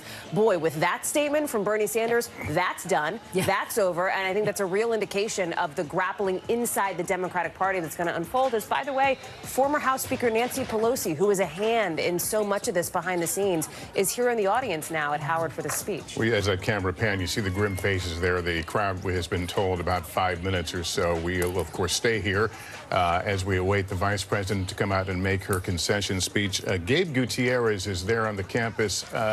Gabe, give us a sense of the mood. I mean, we see the pictures, but what's the feeling right now on the ground? Well, hey there, Lester. Well, there is music playing, but nobody is really dancing at all behind me. The mood here is extremely grim. And we just spoke with one Harris supporter just a few minutes ago who said that, you know, she was here from New York. She was so excited yesterday at the beginning of the night. But as the returns came in, as it became clear that Vice President Harris was not going to be delivering remarks, she just went home. And for her, it was extremely emotional. I heard you and Hallie and Kristen talking about Hillary Clinton's concession speech back in 2016. Several of the women in particular that we have spoken here have brought that up as well. Very frustrated that the glass ceiling has not been broken. Now, you were also talking about what we can expect from Vice President Harris, and that's something I will be watching for as well. If you notice, in the last few days of this campaign, when Vice President Harris seemed to suggest that momentum was on her side, she did not mention Donald Trump by name. She referred to him as that other guy, or in many appearances didn't even bring him up at all, trying to hit a positive tone in the last few hours of the campaign. It will be interesting to see if she mentions him by name in his speech. Earlier today, the campaign chair, in a letter to staff, trying to congratulate them for a fight well fought, and essentially trying to show them that their actions were appreciated over the last several months, but they were up against unprecedented headwinds in her view. But in that letter, she also told those staffers that the fight against the Donald Trump presidency begins now. Unclear if Vice President Harris will go that far. We understand that we do expect her to strike a more unifying tone. But again, these supporters here, we do see some cheering behind me. I'm told that Tim Walz is now coming up on stage, and I'm going to send it back to you, Lester. Yeah, we're looking at Tim Walz now appears to be at the foot of the stage. We assume he will stand with the vice president when she makes her remarks. And for him, somebody who has made this turn onto the national stage, did you know, 2 months ago, did most of America know who Tim Walz was? If he lived in Minnesota, maybe, right? But now, obviously, he has become a national figure in the audience for this speech, as you see some of the family members start to file in the hugs, the sunglasses, the crowd here at Howard University. Last time we saw many of them together was, of course, at the Democratic National Convention. Yeah, and I think Hallie raises an important point, because Tim Walz joined the ticket.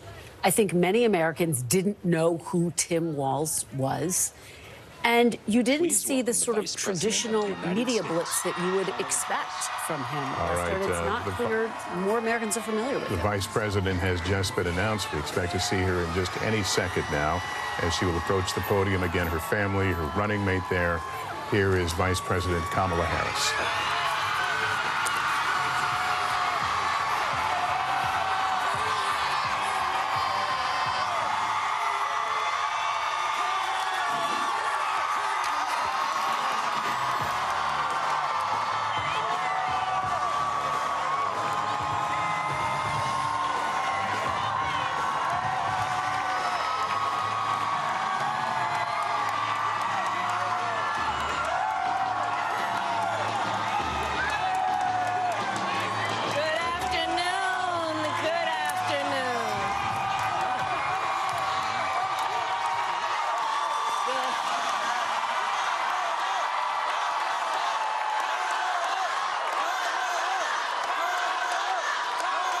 Good afternoon, everyone. Good afternoon.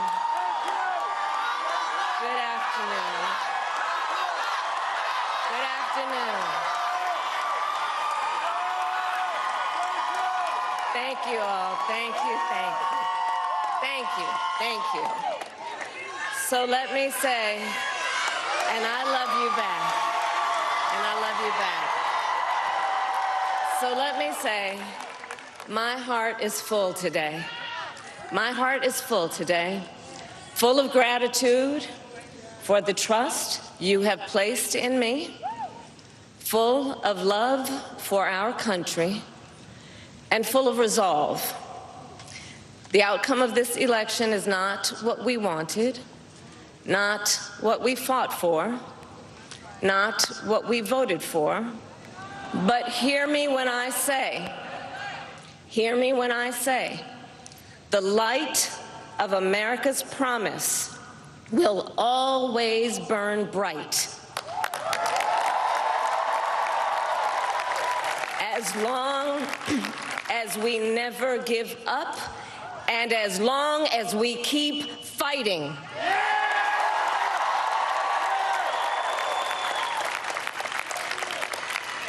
To my beloved Doug and our family, I love you so very much. To President Biden and Dr. Biden, thank you for your faith and support. To Governor Walz and the Walz family, I know your service to our nation will continue. And to my extraordinary team, to the volunteers who gave so much of themselves, to the poll workers and the local election officials, I thank you all. Look, I am so proud of the race we ran, and the way we ran it, Over the 107 days of this campaign, we have been intentional about building community and building coalitions, bringing people together from every walk of life and background, united by love of country with enthusiasm and joy in our fight for America's future. And we did it with the knowledge that we all have so much more in common than what separates us. Now, I know folks are feeling and experiencing a range of emotions right now. I get it. But we must accept the results of this election. Earlier today, I spoke with President-elect Trump and congratulated him on his victory. I also told him that we will help him and his team with their transition, and that we will engage in a peaceful transfer of power.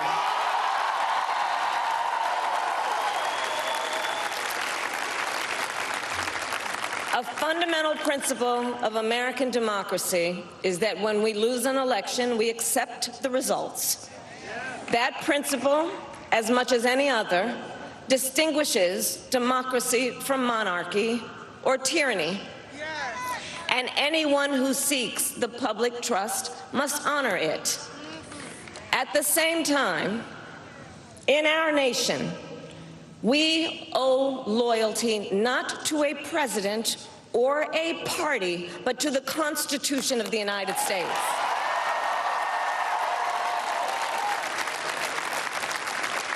And loyalty to our conscience and to our God. My allegiance to all three is why I am here to say, while I concede this election, I do not concede the fight that fueled this campaign.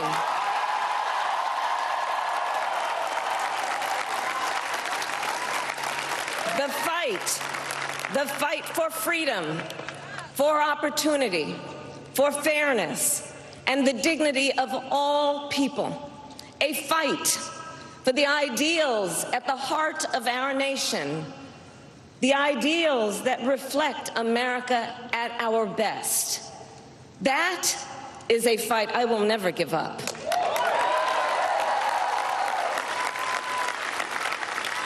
I will never give up the fight for a future where Americans can pursue their dreams, ambitions, and aspirations, where the women of America have the freedom to make decisions about their own body and not have their government telling them what to do. We will never give up the fight to protect our schools and our streets from gun violence. And America, we will never give up the fight for our democracy, for the rule of law, for equal justice, and for the sacred idea that every one of us, no matter who we are or where we start out, has certain fundamental rights and freedoms that must be respected and upheld.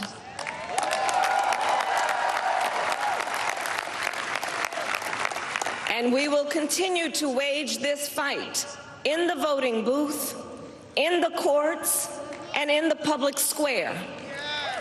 And we will also wage it in quieter ways, in how we live our lives, by treating one another with kindness and respect, by looking in the face of a stranger and seeing a neighbor, by always using our strength to lift people up, to fight for the dignity that all people deserve.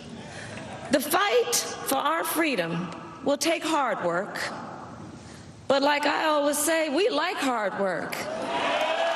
Hard work is good work. Hard work can be joyful work.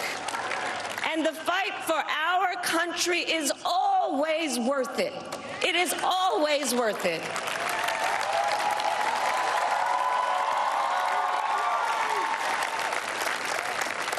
To the young people who are watching, it is...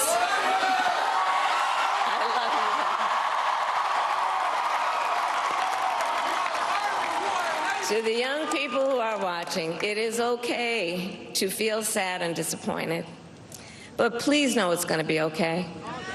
On the campaign, I would often say, when we fight, we win. But here's the thing. Sometimes the fight takes a while. That doesn't mean we won't win. That doesn't mean we won't win. The important thing is don't ever give up. Don't ever give up. Don't ever stop trying to make the world a better place. You have power. You have power. And don't you ever listen when anyone tells you something is impossible because it has never been done before.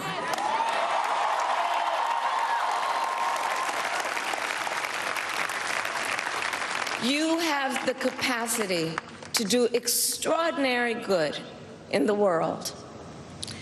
And so to everyone who is watching, do not despair. This is not a time to throw up our hands. This is a time to roll up our sleeves. This is a time to organize, to mobilize, and to stay engaged for the sake of freedom and justice and the future that we all know we can build together. Look, many of you know I started out as a prosecutor, and throughout my career, I saw people at some of the worst times in their lives. People who had suffered great harm and great pain, and yet found within themselves the strength and the courage and the resolve to take the stand, to take a stand, to fight for justice, to fight for themselves, to fight for others. So let their courage be our inspiration. Let their determination be our charge. And I'll close with this. There's an adage an historian once called a law of history, true of every society across the ages. The adage is, only when it is dark enough can you see the stars.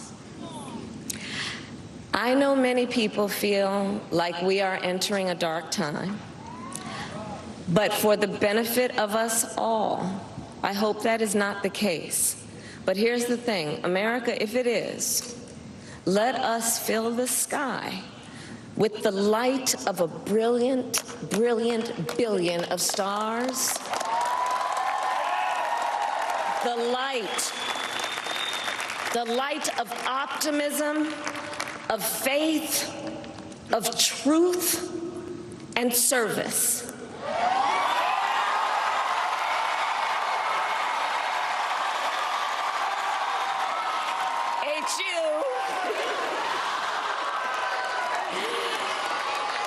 And may that work guide us, even in the face of setbacks, toward the extraordinary promise of the United States of America. I thank you all. May God bless you, and may God bless the United States of America. I thank you all.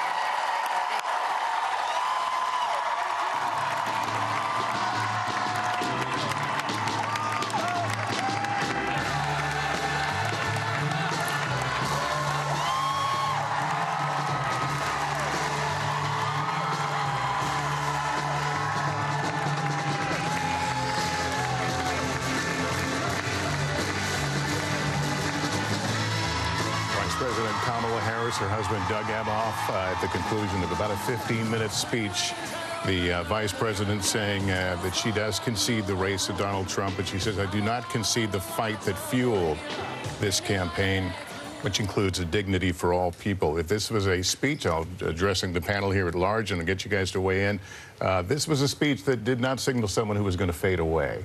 That, in her words, this fight will continue. Yeah, do the work is her message, right? Get out there, keep fighting for what Democrats believe in, keep doing it, even in the face, as she said, of setbacks here. As you saw her come out and talk about first words there, her heart is full, she said, right? Trying to portray that positivity that she closed her campaign with, saying she feels a lot of gratitude for this moment, but being very clear about what Democrats need to do here, which is continue to keep up the fight against, obviously, the Trump administration, although she talked about a peaceful transfer of power is going to be essential. They will help, she says, the incoming president-elect and vice president-elect in this transition, which is going to be a critical moment. Yeah, the peaceful transfer of power. I mean, it's not lost on anyone, of course, that the person that just beat her denied the results of the 2020 election. So there was an admonition, Kristen, built into this. Absolutely, and she made sure to say that when she called President-elect Donald Trump, she stressed the importance of a peaceful transfer of power, and that being critical to our democracy. I also thought it was interesting. You asked the question while we were waiting for the vice president to speak.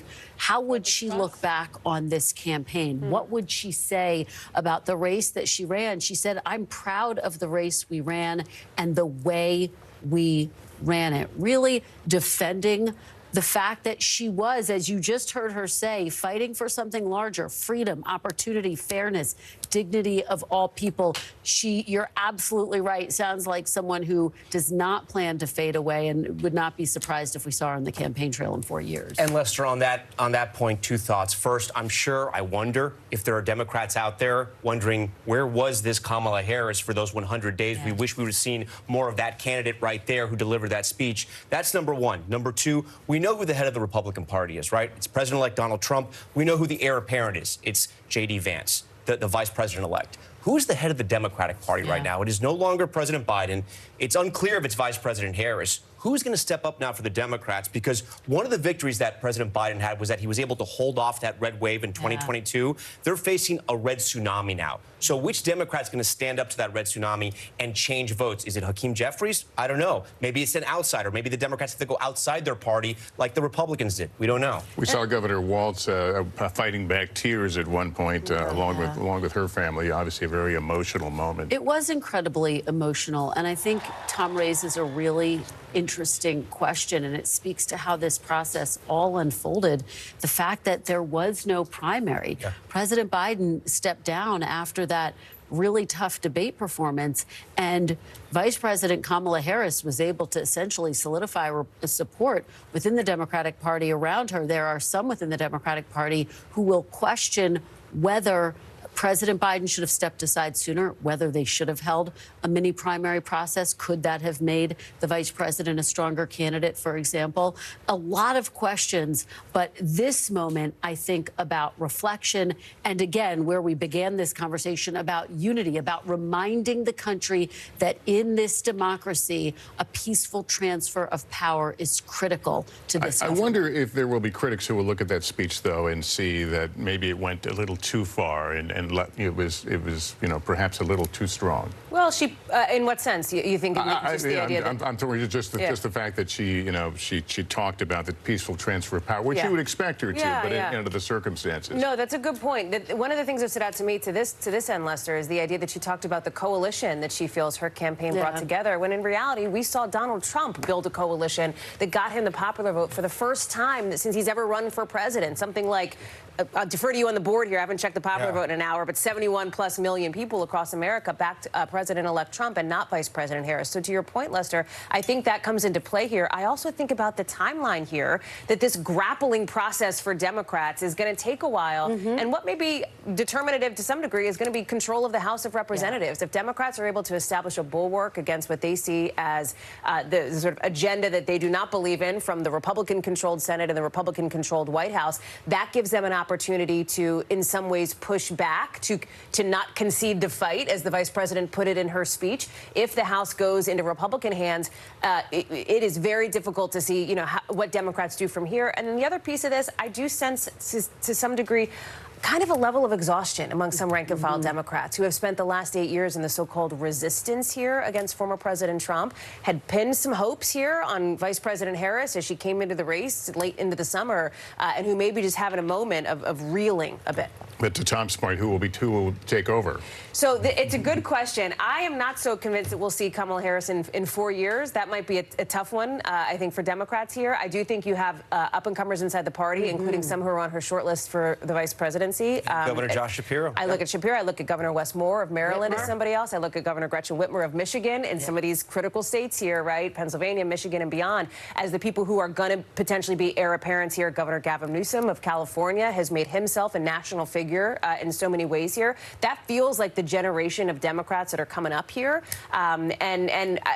It's also a little bit mind-bending, can we just say, to be talking about 2026 and 2028 at this moment. But it's an important question because it speaks to where Democrats go from here. You have a News Now show to put on. I sure do. And you have nightly news, too, so I know. I don't mean to rush you out the door, but I know you've got work to do. I want to go back to Gabe Gutierrez at Howard University. Gabe, give us a sense of what it felt like to be there in that open field, that quad, as the speech took place. Oh, hey there again, Lester. Well, as you can see behind me, the crowd is thinning out here, and we're watching the video there of Governor Tim Walz getting emotional. We saw several supporters here in that crowd, several women as they were walking away just now with tears in their eyes. And as you and Hallie and Kristen have been talking about, this is a very interesting speech.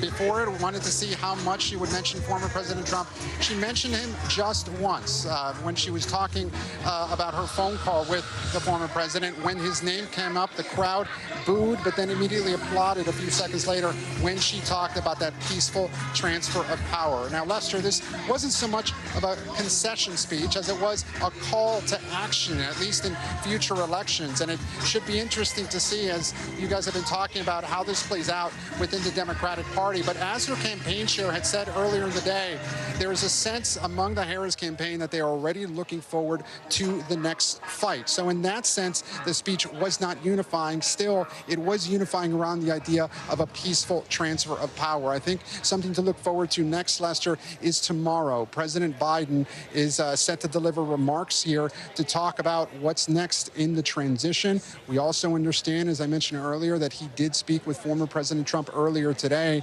and he spoke with him about, what happens next. And I'll turn your attention back to 2016. Remember those days in the aftermath of that, the surprise election back then, when former President Obama welcomed former President Trump into the White House. Again, we still don't have any details about when that will happen here. But as we look at these supporters stream out of Howard University, you can see many of them are very emotional, Lester. Yeah, understandable. All right, Gabe, thanks. I want to go to Garrett Hake now. He's in West Palm Beach, Florida.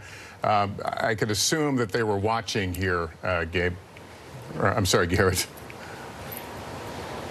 That's all right, Lester. We're all going on not a lot of sleep. I think that's a fair assumption, although I will say the former president has been uncharacteristically quiet since really his acceptance speech, and even before then, he hasn't posted on social media in something like 18 hours. He's been huddling with his team and his family at Mar-a-Lago. I know his team was eagerly awaiting those calls from the vice president and from President Biden today. I'll be very curious to see what he seizes on from this speech, the opportunity from the vice president to, talk about a peaceful transfer of power, talking about the importance of the American experiment going forward, or talking about the fights that are still ahead.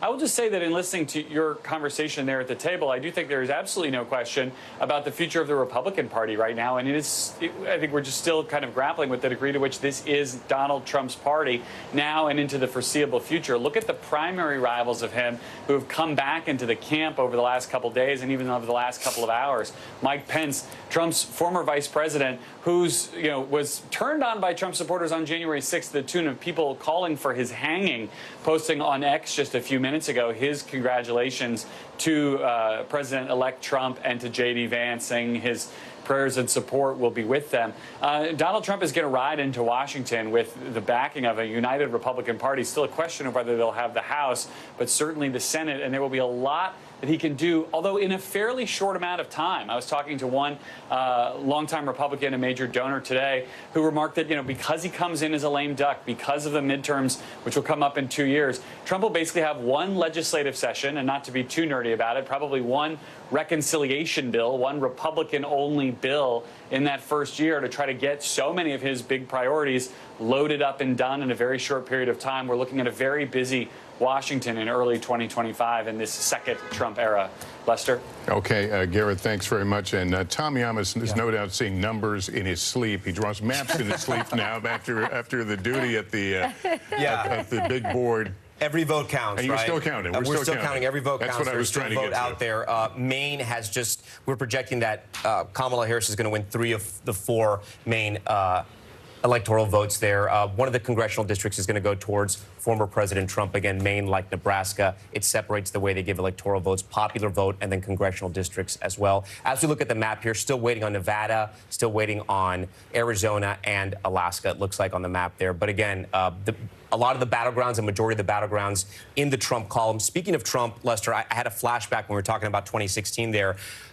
President-elect Trump got to work immediately. I remember going to Trump Tower for those meetings. You'll remember everyone was there, from network news anchors to Kanye West, as he was building his cabinet and building his sort of plan of what he was going to do when he got to the White House. I wonder how quickly he's going to start. I think it's a great question because, remember, he has said he believes he has a mandate. He's been very clear about his agenda. He wants to start a mass deportation force immediately. He wants to slap huge tariffs on China. He wants to extend the Trump tax cuts. And by the way, Republicans are saying that's top of their agenda. So we will watch very closely to see how he begins to impose all of these, because particularly when it comes to the deportation plan, we haven't seen any firm proposals. So a lot of questions about how that's actually Well, my thanks to both out. of you, Hallie, as well. That concludes this NBC News special report. We'll have much more ahead on our streaming network, NBC News Now, online at NBCnews.com, and tonight on a special edition of NBC Nightly News. I'm Lester Holt in New York. Thank you for watching, everyone. Good day. Great job. Oh, man. Okay. Good job. Good job. Ooh, okay.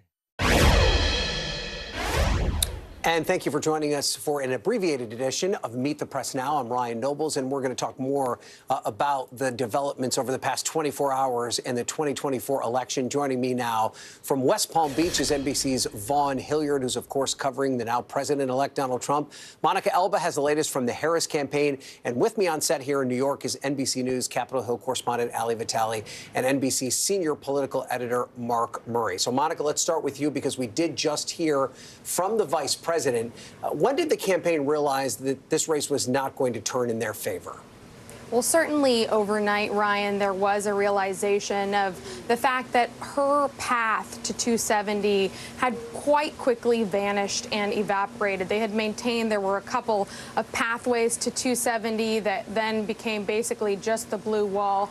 And then it was really obvious from the major demographic shifts that we saw all across the country that were breaking for now President-elect Trump that this was not going to be a race she was going to win. But they made the decision that she wouldn't come to Howard University, her alma mater, where, of course, she just spoke last night. And instead, they decided to punt that to today and to what would become this concession speech, which she just offered. And it was supposed to be a kind of homecoming for her with this significant and meaningful location. And now it will always be known to her as the site of where she launched her 2019 presidential campaign, and now where she gave her concession speech. And it was striking, Ryan, just in these remarks now to see her say that, of course, she concedes the race, she accepts the results, but she said that she doesn't concede the fight that defined her campaign to continue to talk about pursuing freedom and rights. And where that goes from here is now the next major Democratic story. But I was also struck,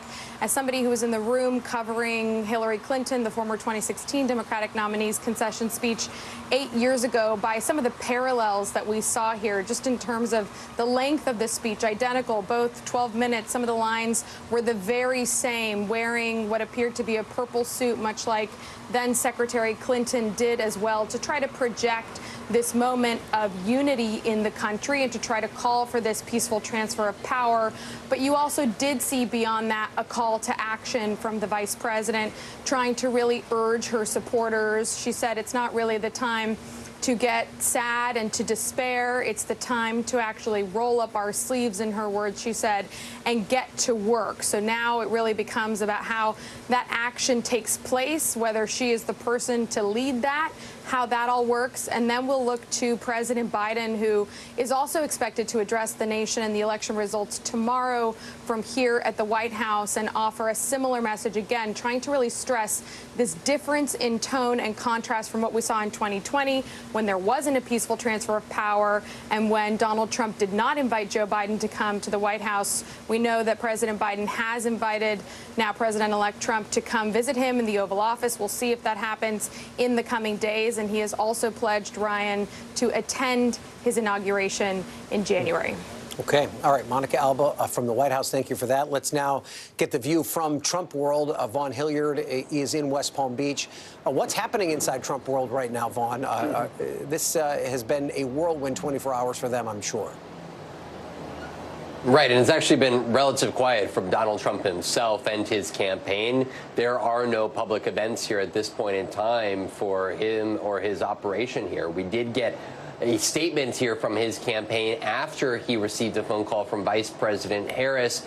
It was one in which he said that he appreciated what she brought to the campaign trail and appreciated the unified call for the country to come together. The statement from the campaign was a stark contrast to what we heard from Donald Trump explicitly on the campaign trail for the last 3 months when talking about Kamala Harris and President Biden and his Democratic perceived enemies. This, for Donald Trump, is now a moment in which he is tasked with setting up a second Trump administration, a cabinet, and finding 3,000 plus political appointees to fill out the government come 2025. And I was talking with Robert F. Kennedy Jr. just this afternoon. He was making his way to Mar-a-Lago to meet with transition officials about the potential role, for example, that he would play, potentially as a nominee for HHS secretary or a White House health czar. These are the type of conversations that are going to be taking place in the weeks ahead, much like we saw take place at Trump Tower in Midtown Manhattan in 2016 and at his Bedminster estate. But that operation has moved south 8 years later. Okay, Vaughn Hilliard, thank you for that. In Florida, let's now bring in Mark and Allie. Mark, you're going to be taking a look and dissecting these numbers maybe for years to come. But as your initial assessment, was this more about Kamala Harris's shortcomings, or was it about Donald Trump's ability to continue to expand this base, which we thought had a ceiling for many years? Ryan, I'm an all-above person. I think everything ended up mattering in a presidential election. And obviously, let's start first with Donald Trump's campaign. They made a decision, as our colleague Garrett Hake noted, from the very beginning that they were going to go after low propensity voters, try to get men, Latinos, younger men. And it actually paid off for them. They were able to kind of reinvent the electorate. We saw it last night. But obviously, to Harris's point, one of the things that really struck me in her concession speech was my journey as a candidate for 107 days. I mean, when we talk about the unprecedented nature of this campaign, that's one of the switch that we ended up seeing, and her having just a little bit more than 3 months being the Democratic nominee and on the top of the ticket. But then let's don't also forget the role that President Joe Biden had in this. And when I look at the numbers and you go through the exit poll, a 40% job approval rating for him, 73% of voters who say that they were dissatisfied or angry with the country's direction. A lot of what ended up happening last night was a condemnation of the current president and his administration. Allie, I was struck by Monica talking about the similarities to what we saw play out in 2016. It did feel like deja vu at points. But yet again, here we are in a position where a woman comes so close to the White House but falls short yet again. What do you make of that? And in opposition to Donald Trump, right? This is now twice that we have seen him fell a Democratic nominee who happened to be female. Certainly, I think there is a lot that I think about when I try to parse through why the subtitle of my book remains true today, why we haven't put a woman in the White House yet as this country. We'll have time to parse that through, the gender and the sexism. All of that stuff is unquantifiable. I think the other piece of this, though, that is quantifiable is the role that abortion played, and I think the casual connection that a lot of strategists and even maybe the Kamala Harris campaign itself were making between abortion and reproductive access as a female issue, which we know it touches all genders, but making that assumption that it was going to reshape the way that women came out to vote. And at the end of the day, even despite reporting that I and others had done around white women potentially shifting and bucking their typical trend of voting Republican, they did exactly what they always did because the economy and even concerns about democracy, maybe not in the conventional way that Biden used to talk about it, but those seemingly trumped abortion. To that point, I mean, how surprised were you to see these referendums across the country go the way of reproductive rights advocates, but then in some states still vote for Donald Trump? It's one where I wonder if people are going to question the strategy, right? Because it showed what we often talk about, which is that voters can hold multiple things and multiple decisions in their head at one time. We went in talking about ticket splitters for Senate races. Clearly, we saw some of that bear out. But what we didn't go in is wondering, would people register their complaints with abortion politics in this country and then separately still vote for Trump, despite the fact that he's the one who put this landscape in place in the first place? So where do the Democrats go from here, Mark? How do they begin to rebuild their party? Well, Well, they have some duties to do. One, they need to see who is actually going to control the House of Representatives, and so that's a big thing. And Hakeem Jeffries, if he's the Speaker, would play a big role. Although when you do look at the map right now, you might want to be Republicans rather than Democrats with those remaining uncalled House races. Then they ended up having to there'll be a new DNC chair, and then Ryan, I think the biggest part is that the 2028 presidential race is kind of off and running. I mean, nobody's doing anything right now, but it's going to happen, certainly on the Democratic side, and that would probably be a robust field. And remember, we really didn't have that at all when Joe Biden at the time was running for re-election. But the other thing is that Donald Trump's going to be a lame duck president, too. Right. You end up having J.D. Vance as vice president, but will there be another Republican who wants to challenge? So I think there's going to be a lot of interesting cards to play over the next several months. We have less than a minute, Allie, but your take on the balance of power. Do Democrats think they've got a shot to hold on to the House and at least have some bastion of power? They think they've got a shot. They think it might run through New York. We haven't called those races, at least not the last time I checked the board that's sitting behind me. They're going to hold out that optimism until they don't. But I think that Mark is right to point out that just when you look at the seats that are there, the way that the vote counting is happening at this final moment, it's a tough map still for Democrats. And you and I know the chaos of the last 2 years. The fact that competency wasn't factored into the House majority is stunning. Yeah, definitely when you see how voters behave when it comes to this, they don't often attribute the failure of Congress to their individual member, and that may be what we see play out here as these votes come in. We continue to count them all. Guys, thank you for being here. We appreciate it. We all need sleep. We're back tomorrow, though, with more Meet the Press Now. But there's going to be plenty more news on NBC News Now, including with Hallie Jackson right now.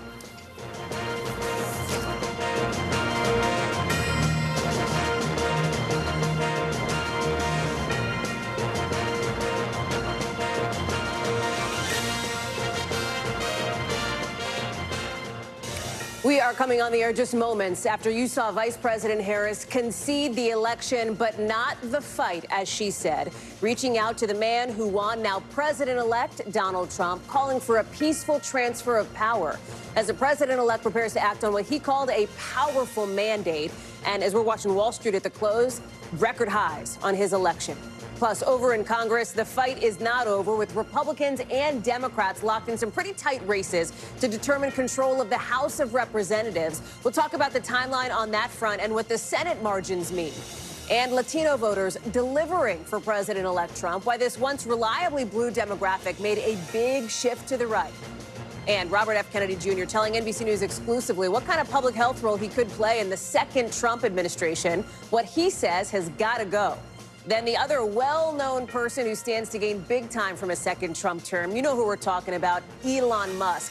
Just how influential the world's richest man could be on the country's most powerful person.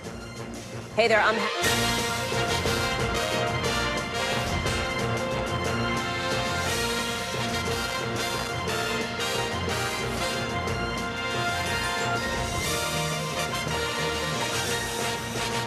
Hey there, I'm Hallie here in New York, and in just the last couple of minutes, we heard from Vice President Harris for the first time publicly after she congratulated President-elect Trump on his apparent victory in the 2024 election. To be clear, we say apparent victory because the results are still unofficial, but of course, NBC News has projected that Donald Trump has won the White House. He has reached that magic number of 270 electoral votes. The vice president says while she concedes the election, she does not concede the fight that fueled her campaign. Watch. The outcome of this election is not what we wanted, not what we fought for, not what we voted for, but hear me when I say, the light of America's promise will always burn bright.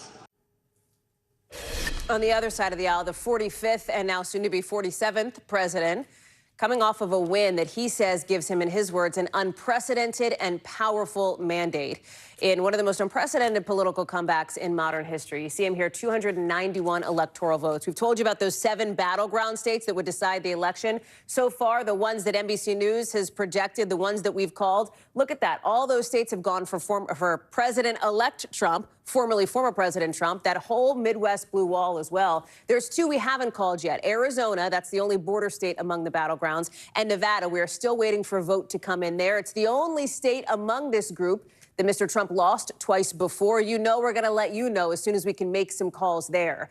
And we're pulling back the curtain on some of those demographic numbers in a second, but I want to show you a picture that tells the story. Look at the share of the electorate. These are the people who showed up to vote, right? And these arrows show you where you saw bigger margins for Republicans versus bigger margins for Democrats. Look at that. That's a lot of red, including in some deep blue places like New York. Look at that in New Jersey. Look at that in Illinois and elsewhere, places where Democrats could end up seeing some of their worst margins in decades. So what comes next? For Democrats, get ready for maybe some finger pointing, maybe some blame gaming, maybe to hear the phrase soul searching kind of endlessly. They're going to have big questions on how this happened and how the party moves forward. But for Republicans, for President-elect Trump, it is all about, and I'll tell you what's in my group chats, my text messages with sources, the transition, what happens from here, and how the administration will look. It depends on a couple of things. First, if Republicans hold on to the House, that's a question mark here. We have not called the House of Representatives at NBC News. You see +4 net gain. There's still days to go before we end up calling control of the House. But we have called control of the Senate. That means Republicans will control the Senate. And here the margins matter. There's key races that could go down to the wire. The difference between like 52, 54, that's going to make a difference. We're going to get into that in a bit. But either way, President-elect Trump is promising a new golden age for America. Critics, of course, skeptical. Here's what that looks like based on what he's promised to do ASAP. Day one, he says, on immigration, the biggest deportation in American history, and a return to his border policies with a lot of questions on how do you actually implement that mass deportation? How do you pay for it? Do you separate families? On the economy, he's promising cuts to taxes and inflation, TBD on how. He wants heavy tariffs, even with concern that could start a trade war. On foreign policy, a promise to end the wars between Ukraine and Russia and Israel and Hamas, with questions over U.S. support slipping from Ukraine. And on health care, while he says he will not veto a federal abortion ban, he might put the controversial anti-vaccine activist Robert F. Kennedy Jr. in charge of some of those policies. You're going to hear our team's exclusive with RFK Jr. in a minute as we break down all of these angles in the show tonight. We've got the best team in the business covering all of this. Vaughn Hilliard covering the Trump campaign, Yamiche Alcindor covering the Harris campaign. And I'll start with you, Yamiche, because you are there at Howard University. You could feel the emotion. You could feel it from Governor Walz watching, for example, Doug Emhoff in the audience, from the vice president herself. But it was very clear her message was not just, yes, I concede. It was, hey, time to do the work for Democrats. That's right. Vice President Kamala Harris came out with two big goals here. The first was to tell people, I feel your pain. I understand that you're sad. But the second thing she did was to give people a purpose and a mission to say, this is not over. While she said, as you said, she's conceding the election. She said the fight for freedom will go on. Take a listen to more about what she said about American principles and democracy. In our nation, we owe loyalty not to a president or a party, but to the Constitution of the United States. She also talked about the fact that the fight that she's talking about for freedom and for fairness, that's going to be waged in the courtroom, at voting booths, in public squares. But she also said in kinder, quieter ways, like just being nice to someone and just treating a stranger like a neighbor. So she's really, in some ways, imploring people, especially with this crowd, a very young crowd, an emotional crowd. People were crying in the audience. People were shouting, "We love you" to her. She was really trying to tell them, okay, but there's way forward. And she told them, you have power, go use it. So definitely trying to do two things here, Hallie. You know, I was also interested, Yamiche, to hear her talk about the coalition that she feels like her campaign has built, because she alluded to this. She kind of said, not in these words, no regrets. She feels good about the campaign that they ran. She feels good about the race that they ran, despite the outcome here. But let's talk about that coalition, because remember, it was all about the gender gap, and while the exit polls may not be how this ultimately shakes out, she did make gains with white suburban women compared to President Biden, but she underperformed him on women overall, and it was just a stunning result among Latino men specifically. She was running 15 points behind where President Biden was to that degree as well. So, Yamiche, talk about that coalition. Talk about what Democrats need to do now over the course of the next months, weeks, maybe even years to rebuild some of that. Well, Democrats are definitely feeling like they're going to be wanting to do that keyword that you said, soul searching here. And you can already see some finger pointing here. And I want to point out a statement by Senator Bernie Sanders, who, of course, ran for president in 2016 and 2020. He said it should come as no great surprise that a Democratic Party, which has abandoned working class people, would find that the working class has abandoned them. First, it was the white working class, and now it is Latino and Black workers as well. While the Democratic leadership defends the status quo, he wrote that American people are angry and want change, and they're right. So I've been talking to a number of Democratic sources who say that Vice President Harris should have really talked more about the economy, should have really talked more about really understanding that people were not happy with the direction of the country, maybe even talking more about unifying the country. They also told me that they needed to, Democrats, talk less about Donald Trump. They made him a martyr, one source told me, because they were talking so much about his democracy and the threats to democracy that they saw in him, and not enough about their own vision. And that also, I was told she needed to break away from President Biden and really talk about what that new generation would look like in actual policy, not just say that she would sort of tweak some policies, but that she would actually do something radically different. So definitely a Democratic Party that's going to be looking to really outline a vision and really, in some ways, trying to have an autopsy on what went wrong here, Holly. Yamiche, I'm going to do something that I know is annoying, and I'm sorry, I'm going to put you on the spot, because we are literally, as you're talking, getting in a statement from former President Obama and former First Lady Michelle Obama, two of the biggest stars of the Democratic Party politically, even years after they've left office. And I want to read you a bit of it. I know it's kind of live, instant reaction, but let me tee you up on it. It's in your email on your phone, but I'll read it to you here for you and our viewers as it is just coming into us here. They congratulate President Trump and Senator Vance on their victory. Their words, they say it's obviously not the outcome we hoped for, but they go on to say that democracy is recognizing our point of view won't always win out and being willing to accept the peaceful transfer of power. They praise Vice President Harris and Governor Walz. And then the Obamas say that from a historic pandemic and price hikes resulting from that to rapid change and the feeling a lot of folks have that no matter how hard they work, treading water is the best they can do. These conditions have created headwinds for Democratic, small d, incumbents around the world.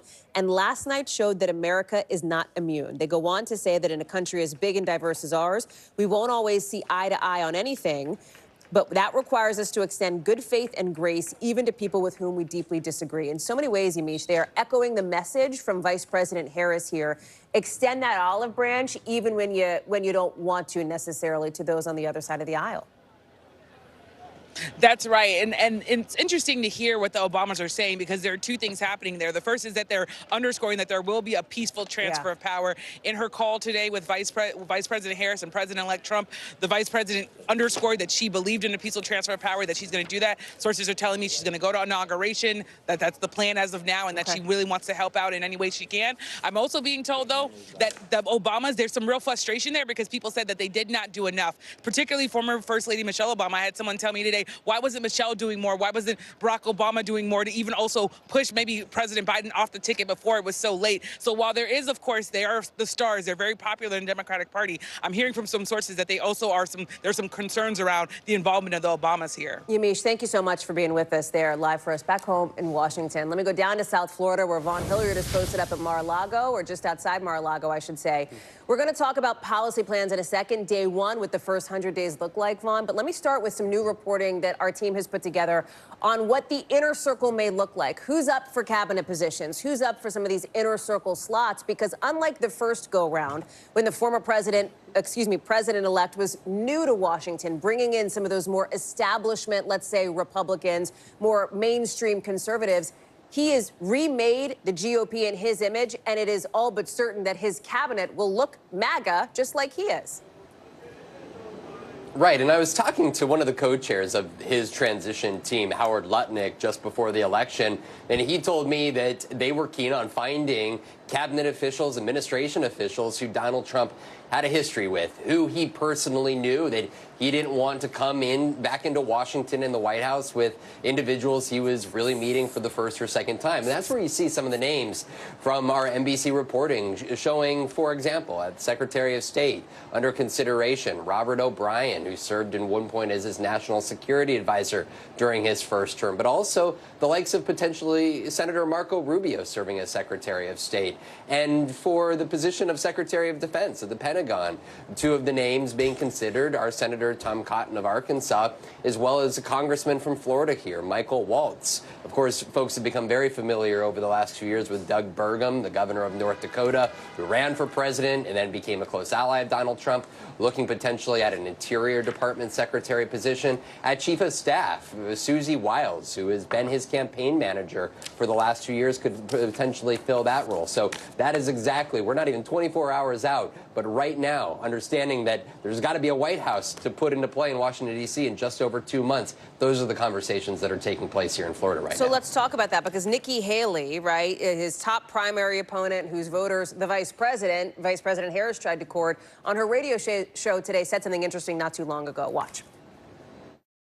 Americans wanted to know what to expect. They didn't want to walk into a dark room and figure it out. And I think now they know that whether you like Donald Trump's personality or not, the policies under Donald Trump matter. So let's talk about those policies, Vaughn, because like his first term, his second term is also poised to be controversial right from the jump. Right, and he was outspoken about exactly what his policies and what his agenda was, not only from mass deportation of undocumented immigrants in the country, but he vowed to place massive tariffs on goods imported into the United States. And under that circumstance, we're looking at a potentially trade wars. And that's where Democrats and some key economic voices nationally gave big declarations and warnings that the types of policy proposals that Donald Trump has been putting forward over the last months are types of policies that the U.S.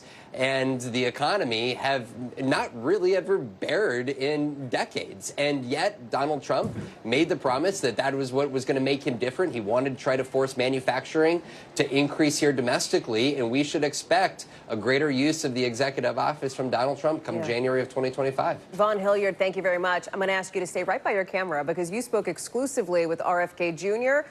There you are. There he is. We're going to get to that in just a little bit later on in the show. Thank you, Vaughn. Appreciate it, friend. Before we get to that, we want to talk about the rest of Washington, the rest of these races and what that looks like, because the race for control of the House, still a jump ball, folks. We haven't called it. It's going to be a minute before we call it. Republicans really would love a clean sweep. President-elect Trump, Republican in the White House, Republican control of the Senate. Could they get Republican control of the House? Question mark. Here's where things stand. I'm showing it to you because it's the graphic that we have. It's the board. Fine. This is going to change, as Ryan Nobles, who's sitting next to me, well knows. Republicans came into Election Day with an 8-seat majority. Democrats need to flip just 4 seats to get control of the House. Let me bring in Ryan Nobles here to give us the landscape of this. Okay, so there is some optimism being telegraphed on the part of some Republicans. There is optimism, I think, being telegraphed on the part of some Democrats. Give us the reality check. Well, I did text one Democratic operative earlier today, and I said, that doesn't sound optimistic, and he said good, as a way to respond to my question about whether or not they feel like there's a path to victory. Listen, I think you'd probably rather be the Republicans than the Democrats with the way the map is currently laid out. But that doesn't mean the Democrats don't have a shot here. There are still roughly a dozen or so races that still need to be called, and they're very close in every single regard. And so there's the real possibility that if Democrats run the table here, which they could do given the states that this is being contested in, it's very possible. We're talking in many respects, California, for instance, New York. These aren't places the presidential battleground was fought out in, so we can't necessarily take clues or signals from what happened in the presidential race. But it's going to take some time before we know for sure. But both the leader, Republican leader in the House and the Democratic leader in the House are trying to at least make us believe that they're optimistic they can win. This is what Mike Johnson, the current speaker, said. He said, as more people come in, as more results come in, I should say, it's clear that Republicans are poised to have a unified government in the White House, Senate, and the House, while Hakeem Jeffries, who is the minority leader right now, poised to become the first African-American Speaker of the House if Democrats were to win. He says the party that will hold the majority in the House of Representatives in January of 2025 is yet to be determined. We must count every vote. And Hallie, it's important to keep in mind that whichever of these men, whichever of their parties wins, they're going to have a very, very small majority. We're not talking about an overwhelming mandate in the House of Representatives. Maybe a different scenario in the Senate, right? Because here's where it really gets interesting. It was very likely all along that the Republicans would end up having control of the Senate because of the way that the map looked. If they didn't, that would be like a a wild collapse, right? That didn't happen. The question is going to be, what does that margin turn out to be? Where does that stand? And explain why that matters. Because there's always going to be a couple of Republicans, and in this instance, it's Susan Collins, Lisa Murkowski, who may buck the president-elect, who may buck Republicans on some of these issues. Well, you know, Republicans told us all along, because they thought this campaign was going to be so close, that their goal was 50+1. That's right. They just wanted to get to the majority. But I have to imagine that if you're a Democrat, and if I had laid this scenario out for you 2 days ago, where Donald Trump would win, and win by the margins that he's winning in the states that he's winning in, and that they would still have the opportunity to hold on to a number of these blue wall states. They're going to hold on to Wisconsin. They're going to hold on to Michigan. They still got a shot to hold on to Pennsylvania. Listen, this isn't great for Democrats, but it could be a whole heck of a lot worse. A mitigating factor. Exactly. If you will, yeah. You know, we're talking about the difference of maybe a 53-seat majority for the Republicans versus a 56-seat majority for Republicans. That's a huge difference when it comes to governance. But even the Senate majority looks different than it did under Senator Mitch McConnell, who will not be the leader anymore. It's a magnified Republican Party, because that's what voters have selected. Right, and these are the candidates that they went out and recruited. And this is the party, by the way. Yeah, this is where the party is. Listen, Mitch McConnell felt burned by the last election cycle, where he gave Donald Trump the ability to pick whoever he wanted to run in many of these Senate seats. They were too MAGA. What Mitch McConnell made the point of doing is going out and finding the candidates that were as MAGA as possible that could still win general elections. He found that in Tim Sheehy in Montana. He found that in Bernie Moreno in Ohio. He may have found it in Dave McCormick in Pennsylvania. We're going to find out. But they found the recipe in their candidate recruitment that got them where they needed to be. But make no mistake, these are all candidates who feel an allegiance to Donald Trump. They were endorsed by Donald Trump. They're not going to come into the Senate with this idea that they have to pay some sort of homage to Mitch McConnell, who is stepping aside as the leader. They know where the power base in the Republican Party is. Where do you get the energy? My God. Where do you get the energy? Oh, man. I feed off of you, smoke and mirrors. All right, Ryan Nobles. All right, friend, see you back in D.C. probably tomorrow. Yeah. Thank you. All right. Let's talk about the stock market, because it is soaring to some new record highs on the news of President-elect Trump's presidential win. Look at this. The Dow is up 1,500 points. This is the Dow's best day in 2 years. The S&P, the NASDAQ are also up. Remember that economic issues, people's deep frustration with the economy, was one of the keys to President-elect Trump's winning a second term.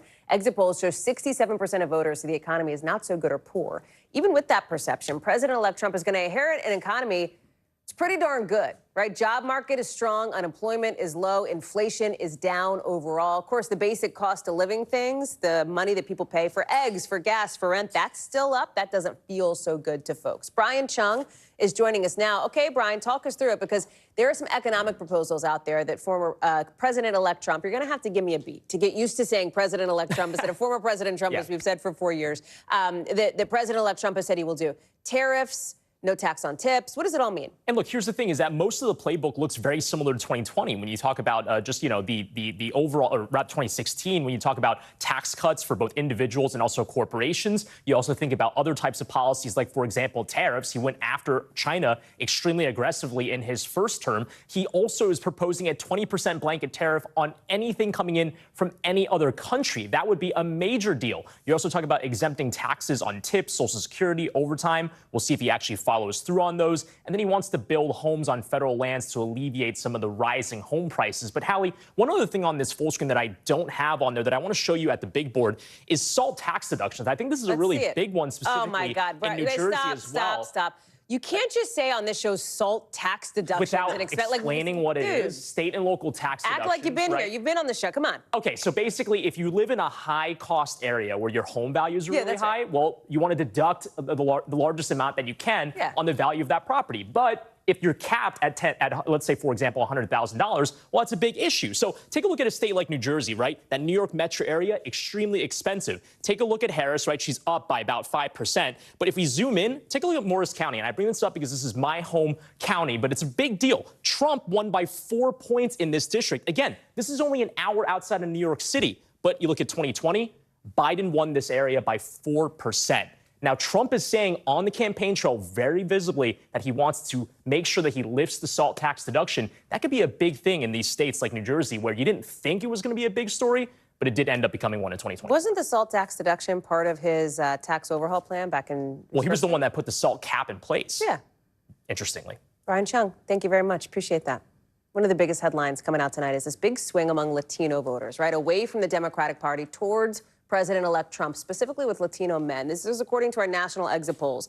Voters who identified as Latino went 52% for Harris, 46% for Trump. So they overall broke for her, not unexpected, but it is a 25-point difference for Donald Trump among this demographic group since just 4 years ago. And look at how it played out in some of these battlegrounds.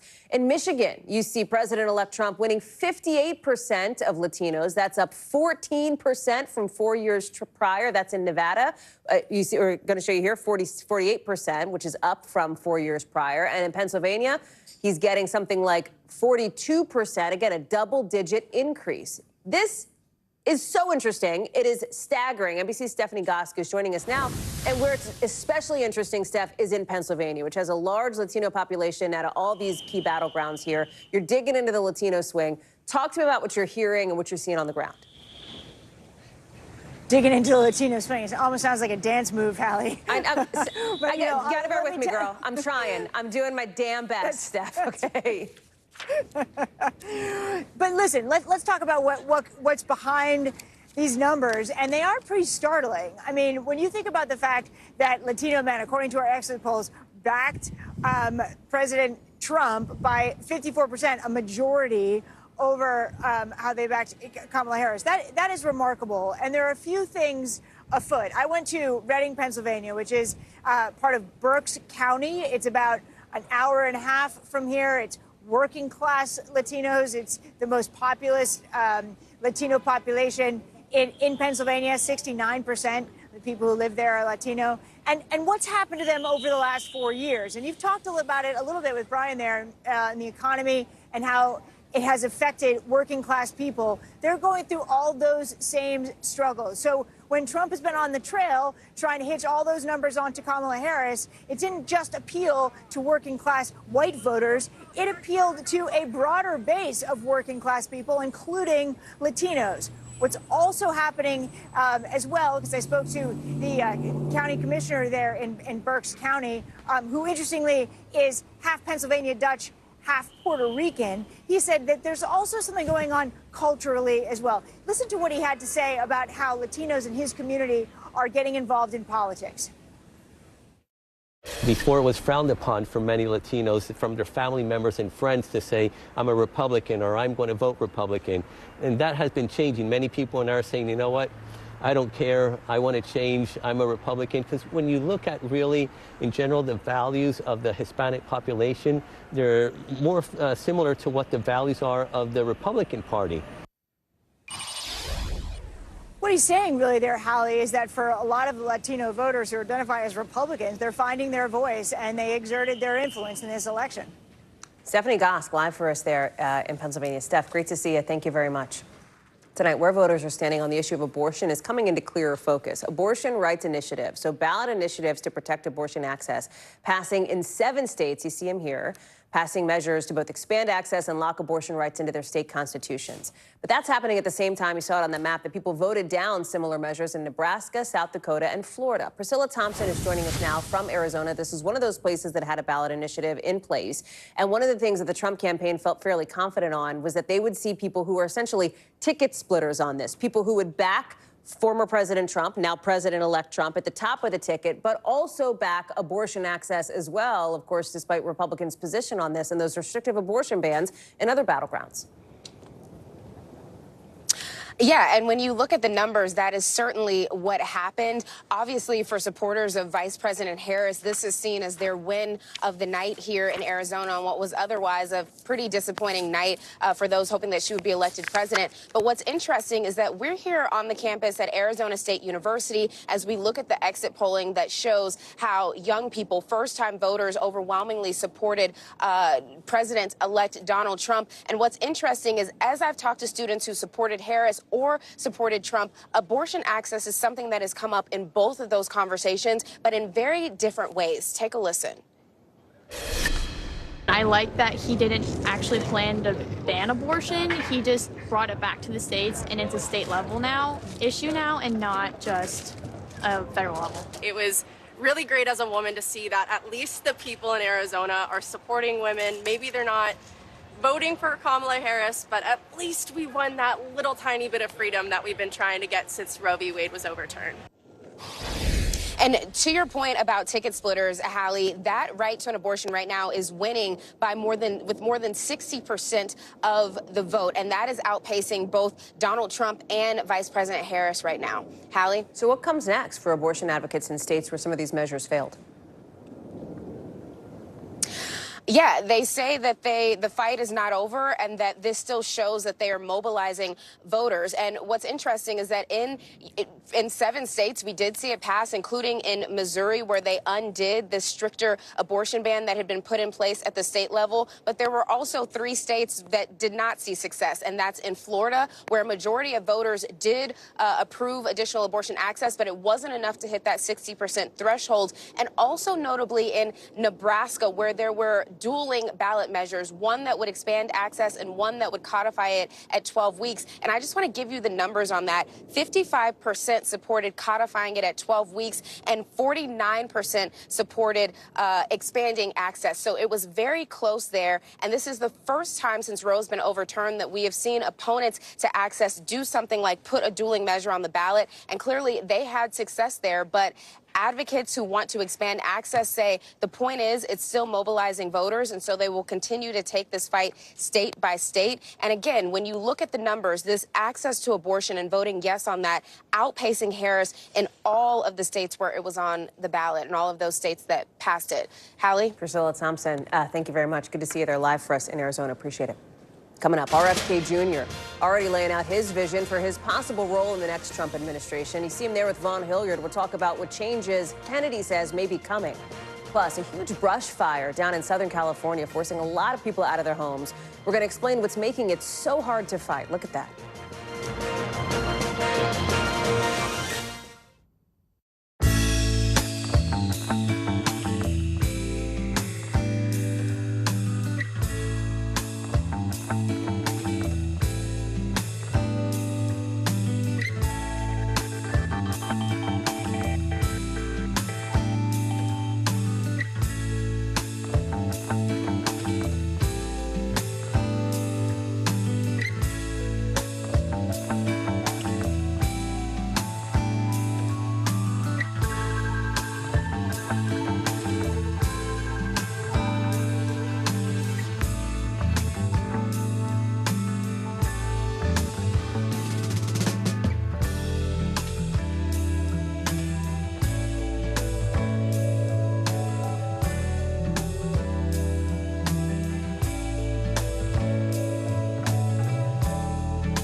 Nice to have you along with us, whether you're at home or on our plaza. We're just glad you're with us this morning. Closer to the Gaza border. A story of resilience and hope. Please take care of yourself and each other. Listen to full episodes of Meet the Press wherever you get your podcasts. News for the generation of now is NBC News Now. Tonight, Robert F. Kennedy Jr., that former third-party candidate, giving us a glimpse into his potential role in a Trump health care agenda in a new exclusive interview with NBC News. Kennedy says it would include things like clearing out corruption, in his words, in health agencies, describing more of that thinking in his one-on-one with our Vaughn Hilliard. Watch. What does that look like? Yeah. In some categories of workers, there are entire departments, like the nutrition departments at FDA, that have to go, that are not doing their job. They're not protecting our kids. Remember, Kennedy is a well-known vaccine skeptic and conspiracy theorist, one that President-elect Trump promised would have a big role in health care in his administration. In fact, I think last night his exact words were, or his close to exact words were, he would let him do what he wants, essentially, on that front. Just last month, the president-elect also said he would let Kennedy go wild on health, food, drug regulation. Sources close to the Trump campaign tell NBC News just in the last week that the president-elect and Kennedy have a lot of common ground on preventing things like obesity and diabetes in children. Vaughn Hilliard is joining us now. Okay, takeaways here, right? Because what does this mean when he talks about weeding out corruption? What does this mean when he talks about making changes to some of these health agencies here from a practical perspective? Right. For a long time now, he has been one of the most vocal critics of the CDC, of the FDA, and that is where I asked him, to what extent would you seek to remove federal civil workers who are atop these companies? And that's where he went as far as to suggest that he would seek to remove a few of the departments. When it came to agencies specifically, though, just take a listen to his response. Would you eliminate any of the agencies? To eliminate the agencies, as long as it requires congressional approval, I wouldn't be doing that. And I can get the corruption out of the agencies. This is what I've been doing for 40 years. This is where it's not exactly clear what role Elon Musk, it's also not clear what role he's going to play, but it's not clear what role Robert F. Kennedy Jr. is going to play on the health front, because I asked him specifically whether he would seek the nomination to be the Health and Human Services Secretary, and he didn't say no, but he said potentially he'd be interested in playing the role of White House health czar, which would not require Senate confirmation. And we should be clear, under HHS, there are 13 different agencies that he would potentially have oversight of, including the FDA and CDC. It's a major role for somebody who has been such a vocal critic historically. There's a big focus on the economy and immigration during the former president, now president-elect's campaign push. Healthcare policy, I would say probably not so much, right? What does this mean when you look at healthcare policy for patients, for drug makers, for the public health system here, Vaughn?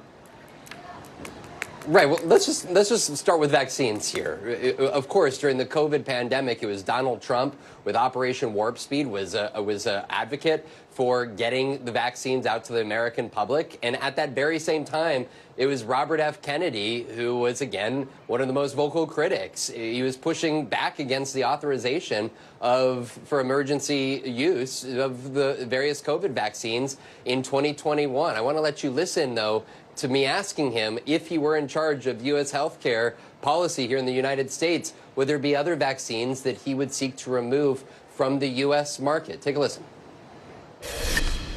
I'm not going to take away anybody's vaccines. I've never been anti-vaccine. You will not take any vaccine that is currently on the market. I'm not. If vaccines are working for somebody, I'm not going to take them away. People ought to have a choice, and that choice ought to be informed by the best information. Now, Donald Trump suggested that he would take the advice of Robert F. Kennedy Jr. on vaccines to see what he would have to say. Right after him and I talked here this afternoon, Mr. Kennedy made his way just down the road from where we are to his Mar-a-Lago estate of Donald Trump's, where he said that he was meeting with senior transition officials to begin discussions on exactly what that role inside of the Trump White House come January 2025 would look like, Allie. Vaughn Hilliard, thank you very much, friend. Doing double duty here in the show tonight. Appreciate it. Let's get you over to the 5 things our team thinks you should know about tonight. Number 1, Officials ordering an evacuation in an area of Southern California because of this brush fire that's burned some 9,000 acres today. Multiple people have been hurt. The fire department says it's probably going to get worse before it gets better because it's just so windy out there.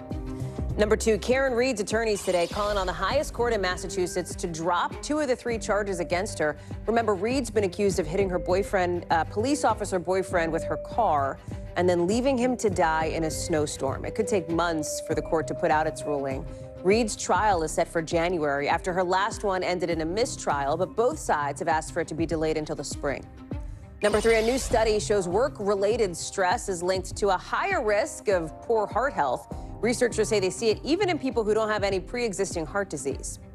Number 4, Shohei Ohtani, you know, superstar Dodgers player. He just had shoulder surgery. He got hurt during the World Series, but the LA Dodgers say he's going to be ready to go for spring training in February. Remember, Ohtani also had elbow surgery last year and only hit this year. He's hoping to do both pitching and hitting next season. He's kind of a double wonder on that front. Look at this. This is a satellite launching into space, and if you're like, okay, who cares, Hal? Well, here's why. It's made of wood. So it's made of wood. First time ever that has happened. It's heading to the International Space Station on a SpaceX mission, and then it's going to be released into orbit. Researchers in Japan are trying to figure out how renewable materials like wood will do in space. Coming up, the Delphi murders case is about to get into the hands of a jury. The surprise twist that could change things big time. Plus, the legal minefields of President-elect Trump's future. What happens to all the cases against him once he's back in the White House?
NBC News Daily is #1 for afternoon news across all of television. I'm Morgan Radford. I'm Vicki Wynn. I'm Kate Snow. And I'm Zinklea Samwat. What's happening around the world? Israel's military is building up there along the border. And what matters here at home? New numbers are out today showing more encouraging signs for our economy. Let's zero in on exercise. We know we're supposed to be doing it. What does it do for our health? What needs to change for social media to be a safer place? NBC News Daily, weekdays from 12 to 4 on NBC News Now.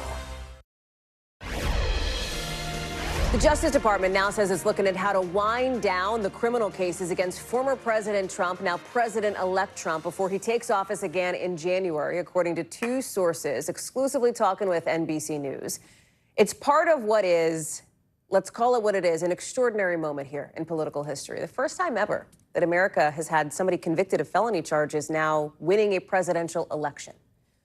Thing is, those charges may go away pretty soon because of some longstanding federal policies that prevent the prosecution of a sitting president. Policies that the Justice Department is signaling it'll probably follow.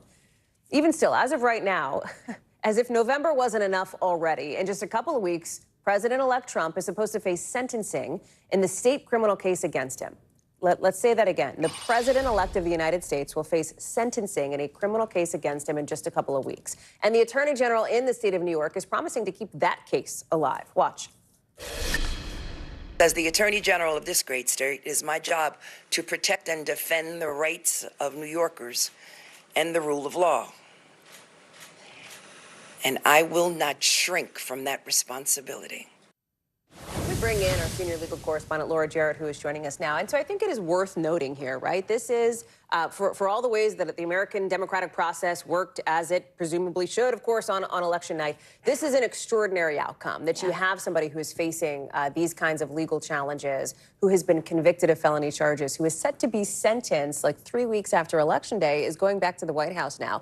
And it throws a huge wrench, a huge question mark into all these cases. Yep. So let me start with the federal ones yes, here. we Jack have to take Smith. them in pieces Okay, because so- they're separate interests So at play. start federal, start Jack Smith, because Donald Trump could fire him, and he's gonna, right? He could, but he may not need to if Jack Smith just decides, boop, they're gone. Meaning Right? sees the writing on the wall. And Sees says, the "I'm just writing gonna-" on the wall, and I think that's what's going on with our reporting, and other people matched it very quickly, which tells So you interesting. sort of like the writing is on the wall here, and everybody sort of gets what's going on. The reality is he is now the president-elect. The DOJ has this policy. They're not going to prosecute a sitting president, and why are they going to waste the resources when they know this can't go to trial? It's going to be tied up in appeals. It already went to the Supreme Court once. It's going to go to the Supreme Court again because of all the issues around immunity and all those questions are so unprecedented. They know this is going to be bogged down.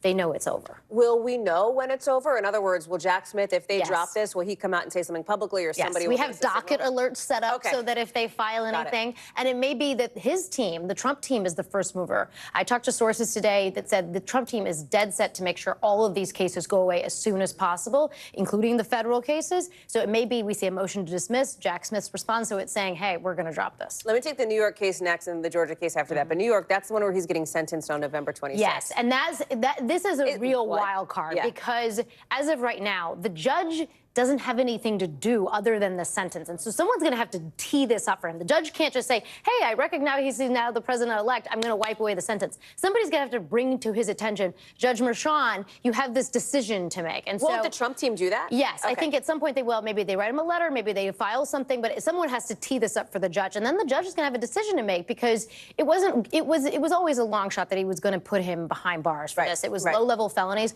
but still. Does he postpone it until he's no longer the president? Does he postpone it indefinitely? We don't know what the judge is going to do because we haven't been here before. Is postponement the only option here? Could Judge Merchan just wipe the case, or he doesn't have the power to do that? because there's already a criminal conviction. It'd be different if he hadn't already been convicted, but it's not even clear that, say, the DA wanted to say, you know what, we're going to dismiss it. It's not clear that the DA can even do that because there's actually been a jury that convicted him. If it is an indefinite postponement, does it just wither on the vine and die away eventually? Yeah, because eventually it'd be time barred anyway. Statute of limitations kicks in. Okay, then there's Georgia. Yeah, Georgia's been tied up on appeals because remember the days-long hearing over Fani Willis and her alleged ethical conflict, the affair with her boyfriend she was supervising? Because that's tied up on an appeal. That case may go away already because if Fani Willis isn't the proper prosecutor, that case may just go away. If it doesn't, though, then you're going to see the Trump lawyers in Georgia go ahead and try to get that case dismissed, but he may already be president by then. And the grounds for dismissal would be the immunity piece of it? Is that why? It would be that he is president and you can't prosecute a sitting president. It's disruptive to the office. Those are the kinds of arguments we make, and I can't imagine that they wouldn't win. You know, there's one thought that crosses my mind that thinks, well, if this happens, then these cases go away, you're going to be less busy. Another thing is, no, you won't, because there's probably going to be a number of legal challenges that are filed against him. I like that you project that, girl. I do. Thank you. I'm not ruling that out. We'll see. He may have legal challenges against him in other ways as he's president. He will, here. but we are not in the contested election that I thought we might be in right now. Laura Jarrett, appreciate you. Thank you so much for walking us through that. NBC News covers hundreds of other stories every day. And because it can be tough to read or watch or listen to them all, our bureau teams have done it for you. This is what they tell us is going down in their regions in a segment we call The Local. Out of our Western Bureau, at least 5 people have been killed after a little plane, crashed into a car in Arizona. Look at this. This is what happened after. The FAA says it was right after takeoff. They're still trying to look into what exactly caused the crash. Out of our Midwest Bureau, closing arguments are set to start tomorrow in the trial of a man accused of killing 2 teenage girls in Delphi, Indiana. You remember this case back in 2017? Got a lot of attention because nobody was arrested until 5 years after the girls were killed. The suspect has pleaded not guilty to all charges despite repeatedly confessing. Out of our Southern Bureau, some new video shows Texas police officers, watch this, they're rescuing a couple of dogs, 3 of them actually, stranded in a pond in Texas. Look at those pups. They look totally freaked out. Officers said they were probably exhausted, too. They were out there swimming. Fortunately, those dogs are now safe back home with their owners. Coming up, world leaders reacting to former President Trump's historic win. With one big question, what's going to happen to NATO? And the other big question, what's going to happen to the rest of the world?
NBC News Daily is #1 for afternoon news across all of television. I'm Morgan Radford. I'm Vicki Wynn. I'm Kate Snow. And I'm Zinklea Samwat. What's happening around the world? Israel's military is building up there along the border. And what matters here at home? New numbers are out today showing more encouraging signs for our economy. Let's zero in on exercise. We know we're supposed to be doing it. What does it do for our health? What needs to change for social media to be a safer place? NBC News Daily, weekdays from 12 to 4 on NBC News Now.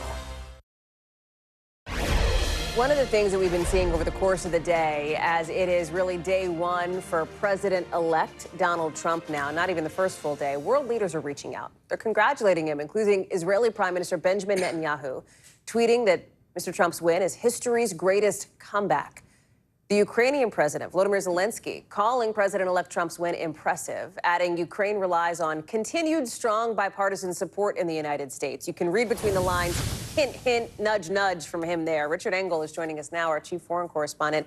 And let's start with that, right? Because Zelensky's sending a message here. He needs the U.S. continued support for Ukraine after Russia invaded here. And that's a real question mark in a second Trump term. Well, Zelensky has experience with Trump. That's you remember right. when Zelensky started out as an actor, played a president on television in a comedy series. He gets elected in somewhat a surprise victory for himself. Then he's dealing with President Trump in his first term, and one of his first interactions is that phone call, which was listened to and then leaked because the people listening to it thought it was so inappropriate, which President Trump, then President Trump, was basically shaking him down, saying, dig up dirt on Biden or we're going to withhold military aid. That was his, you got impeached for that. Basis for his first impeachment. That was his first experience with President Trump, right? During the President Trump last time, in which he had this kind of relationship. Now, it's not that just President Zelensky is dependent on a little bit of foreign aid from the United States. It's existential for him. Because that interaction happened when Ukraine wasn't at war. That's right. It was just facing the threat of a possible Russian invasion. Now, Ukraine is deep in the middle of a Russian war. It's losing at the moment. The Russian troops are advancing. Russian troops were just given a whole bunch of reinforcements from North Korea, new weapons from Iran. So they're facing a Russian offensive at the moment, and they are entirely dependent on the United States for financial support, for military support, for the continued flow of arms and armaments and weapons.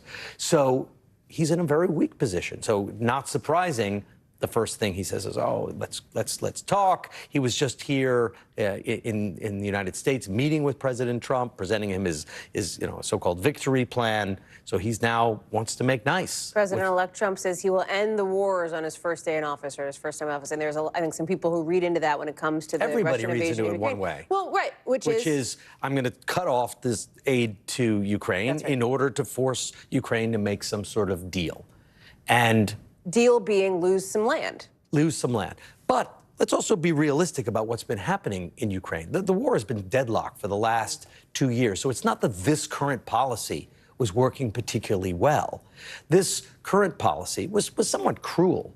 This current policy gave Ukraine enough to keep fighting, but not enough to win. Not enough to go over the line, because the Biden administration was always concerned that it would provoke some sort of nuclear confrontation with Russia. So he kept the war going, but there were caveats on how the weapons could be used and where they could be used, and the aircraft took forever to get delivered. It's only been in the last few months that the tap has been opened, because I think the Biden administration feared this scenario could happen, so they were trying to get as much there as possible.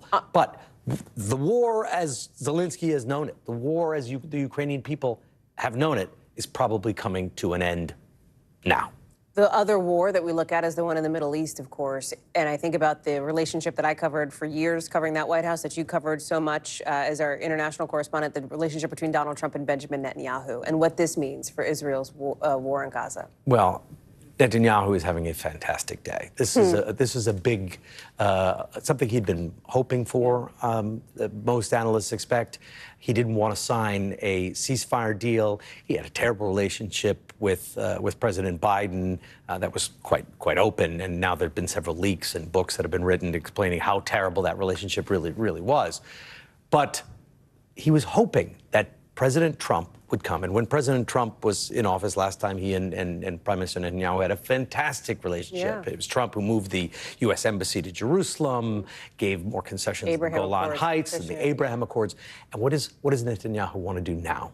He wants to take the Abraham Accords and turn it into an Abraham military alliance. He said this in front of Congress, got Republicans on their feet cheering, the MAGA movement in Congress, in the House, celebrating this. So he clearly wants to sell this to President Trump, and it seems like President Trump is on board with this mission. Certainly his MAGA base is, and it seems like his son-in-law, Jared Kushner, is as well, who tweeted not long ago, "No ceasefire. This is the time to transform the Middle East." And this Abraham alliance, what Netanyahu wants to do is redefine the Middle East, giving Arab states and Israel more power, especially if they're in a peace deal together, and tamping down Iran and its proxies. 5 seconds left here, but you told this in the commercial break, biggest story in the world? Oh, this is the biggest story in the world, by far, and it's going to be for the next several years. Richard Engel, we'll be talking a lot then over the course of the next several years. Appreciate you. We don't know exactly where this is going, but and everybody's trying to figure it out. Richard, thanks. We'll be right back with much more coming up right here on the show, including whether Elon Musk could make it into the new administration as well. Of course, the controversial SpaceX co-founder. That's next.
Americans turn to NBC News than any other news organization.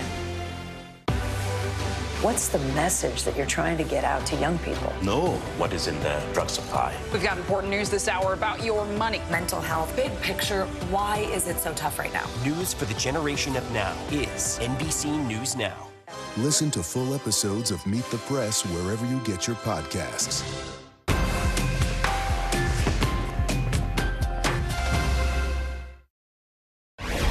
So one person who could stand to gain a lot in a second Trump term is Elon Musk, the tech billionaire, right? SpaceX, Tesla X. He made a big bet on President-elect Trump, spending more than $118 million backing him. And hey, that bet may be paying off considering the victory, the decisive victory for President-elect Trump here. Remember some of these scene-stealing rally appearances, the jumping up and down, the hat, the et cetera, the splashy and very controversial $1 million a day giveaway to voters in battleground states? Of course, before all that, buying Twitter, turning it into X, using it as a political megaphone. Now, you could see Musk play an influential role, maybe not in the cabinet, right? Probably not likely, but maybe as an outside advisor, somebody who is in the former president's ear while he is serving as president-elect, in the White House. David Ingram is joining us now. And David, you're reporting on this, right? How it is possible that besides Donald Trump, the biggest winner could be Elon Musk coming out of this election here, even with some of these unparalleled conflicts of interest, if he does end up doing something like becoming the Secretary of Cost Cutting, as President-elect Trump has described. Yeah, so we've got really a two-way street here between Musk and Trump. On the one hand, Musk and his company stand to benefit in numerous ways from a second Trump administration. You can break that down into a couple different categories. Just regulatory benefits is maybe the first big one, where things like environmental laws and labor laws, Musk can expect slightly easier treatment under those laws from the experts I've spoken to. On top of that, other ways Musk's companies could benefit is through taxes, lower tax rates for him and his companies, and through additional contracts for things like going to Mars. The other side of that street is there was a tweet today with Musk showing himself carrying a sink into the Oval Office. He will be doing whatever Trump likes him to do, whether it's advising on cost cutting or something more substantial. What's interesting here is that Elon Musk has all the money in the world. The most valuable resource to him may not be cash, it may be time. And he has spent plenty of his own time with Donald Trump, working for Donald Trump, parking himself to some degree in Pennsylvania and doing what he could in that what ultimately turned out to be decisive battleground state here. Talk us through this relationship as it's developed over the course, really only over the last maybe year in a deep way. Yeah, it's been a really rocky relationship. As recently as 2 years ago, Musk was saying that Trump should ride off into the sunset. There are reports, that they've been talking more or less constantly over the past year about how much Musk would give, whether he would give, the other ways he would help. And I think what it came down to for Musk is he saw that there was just going to be a tremendous difference in how Trump would view the economy, and particularly companies and his interests going forward for the next 4 years. David Ingram, glad to see you always. Thank you. Appreciate it. That does it for us for this hour. I will see you right back here tomorrow, back home in Washington, D.C., but we've got more coverage picking up right now. We are coming on the air just moments after you saw Vice President Harris concede the election, but not the fight, as she said, reaching out to the man who won, now President-elect Donald Trump, calling for a peaceful transfer of power as the president-elect prepares to act on what he called a powerful mandate. And as we're watching Wall Street at the close, record highs on his election. Plus, over in Congress, the fight is not over, with Republicans and Democrats locked in some pretty tight races to determine control of the House of Representatives.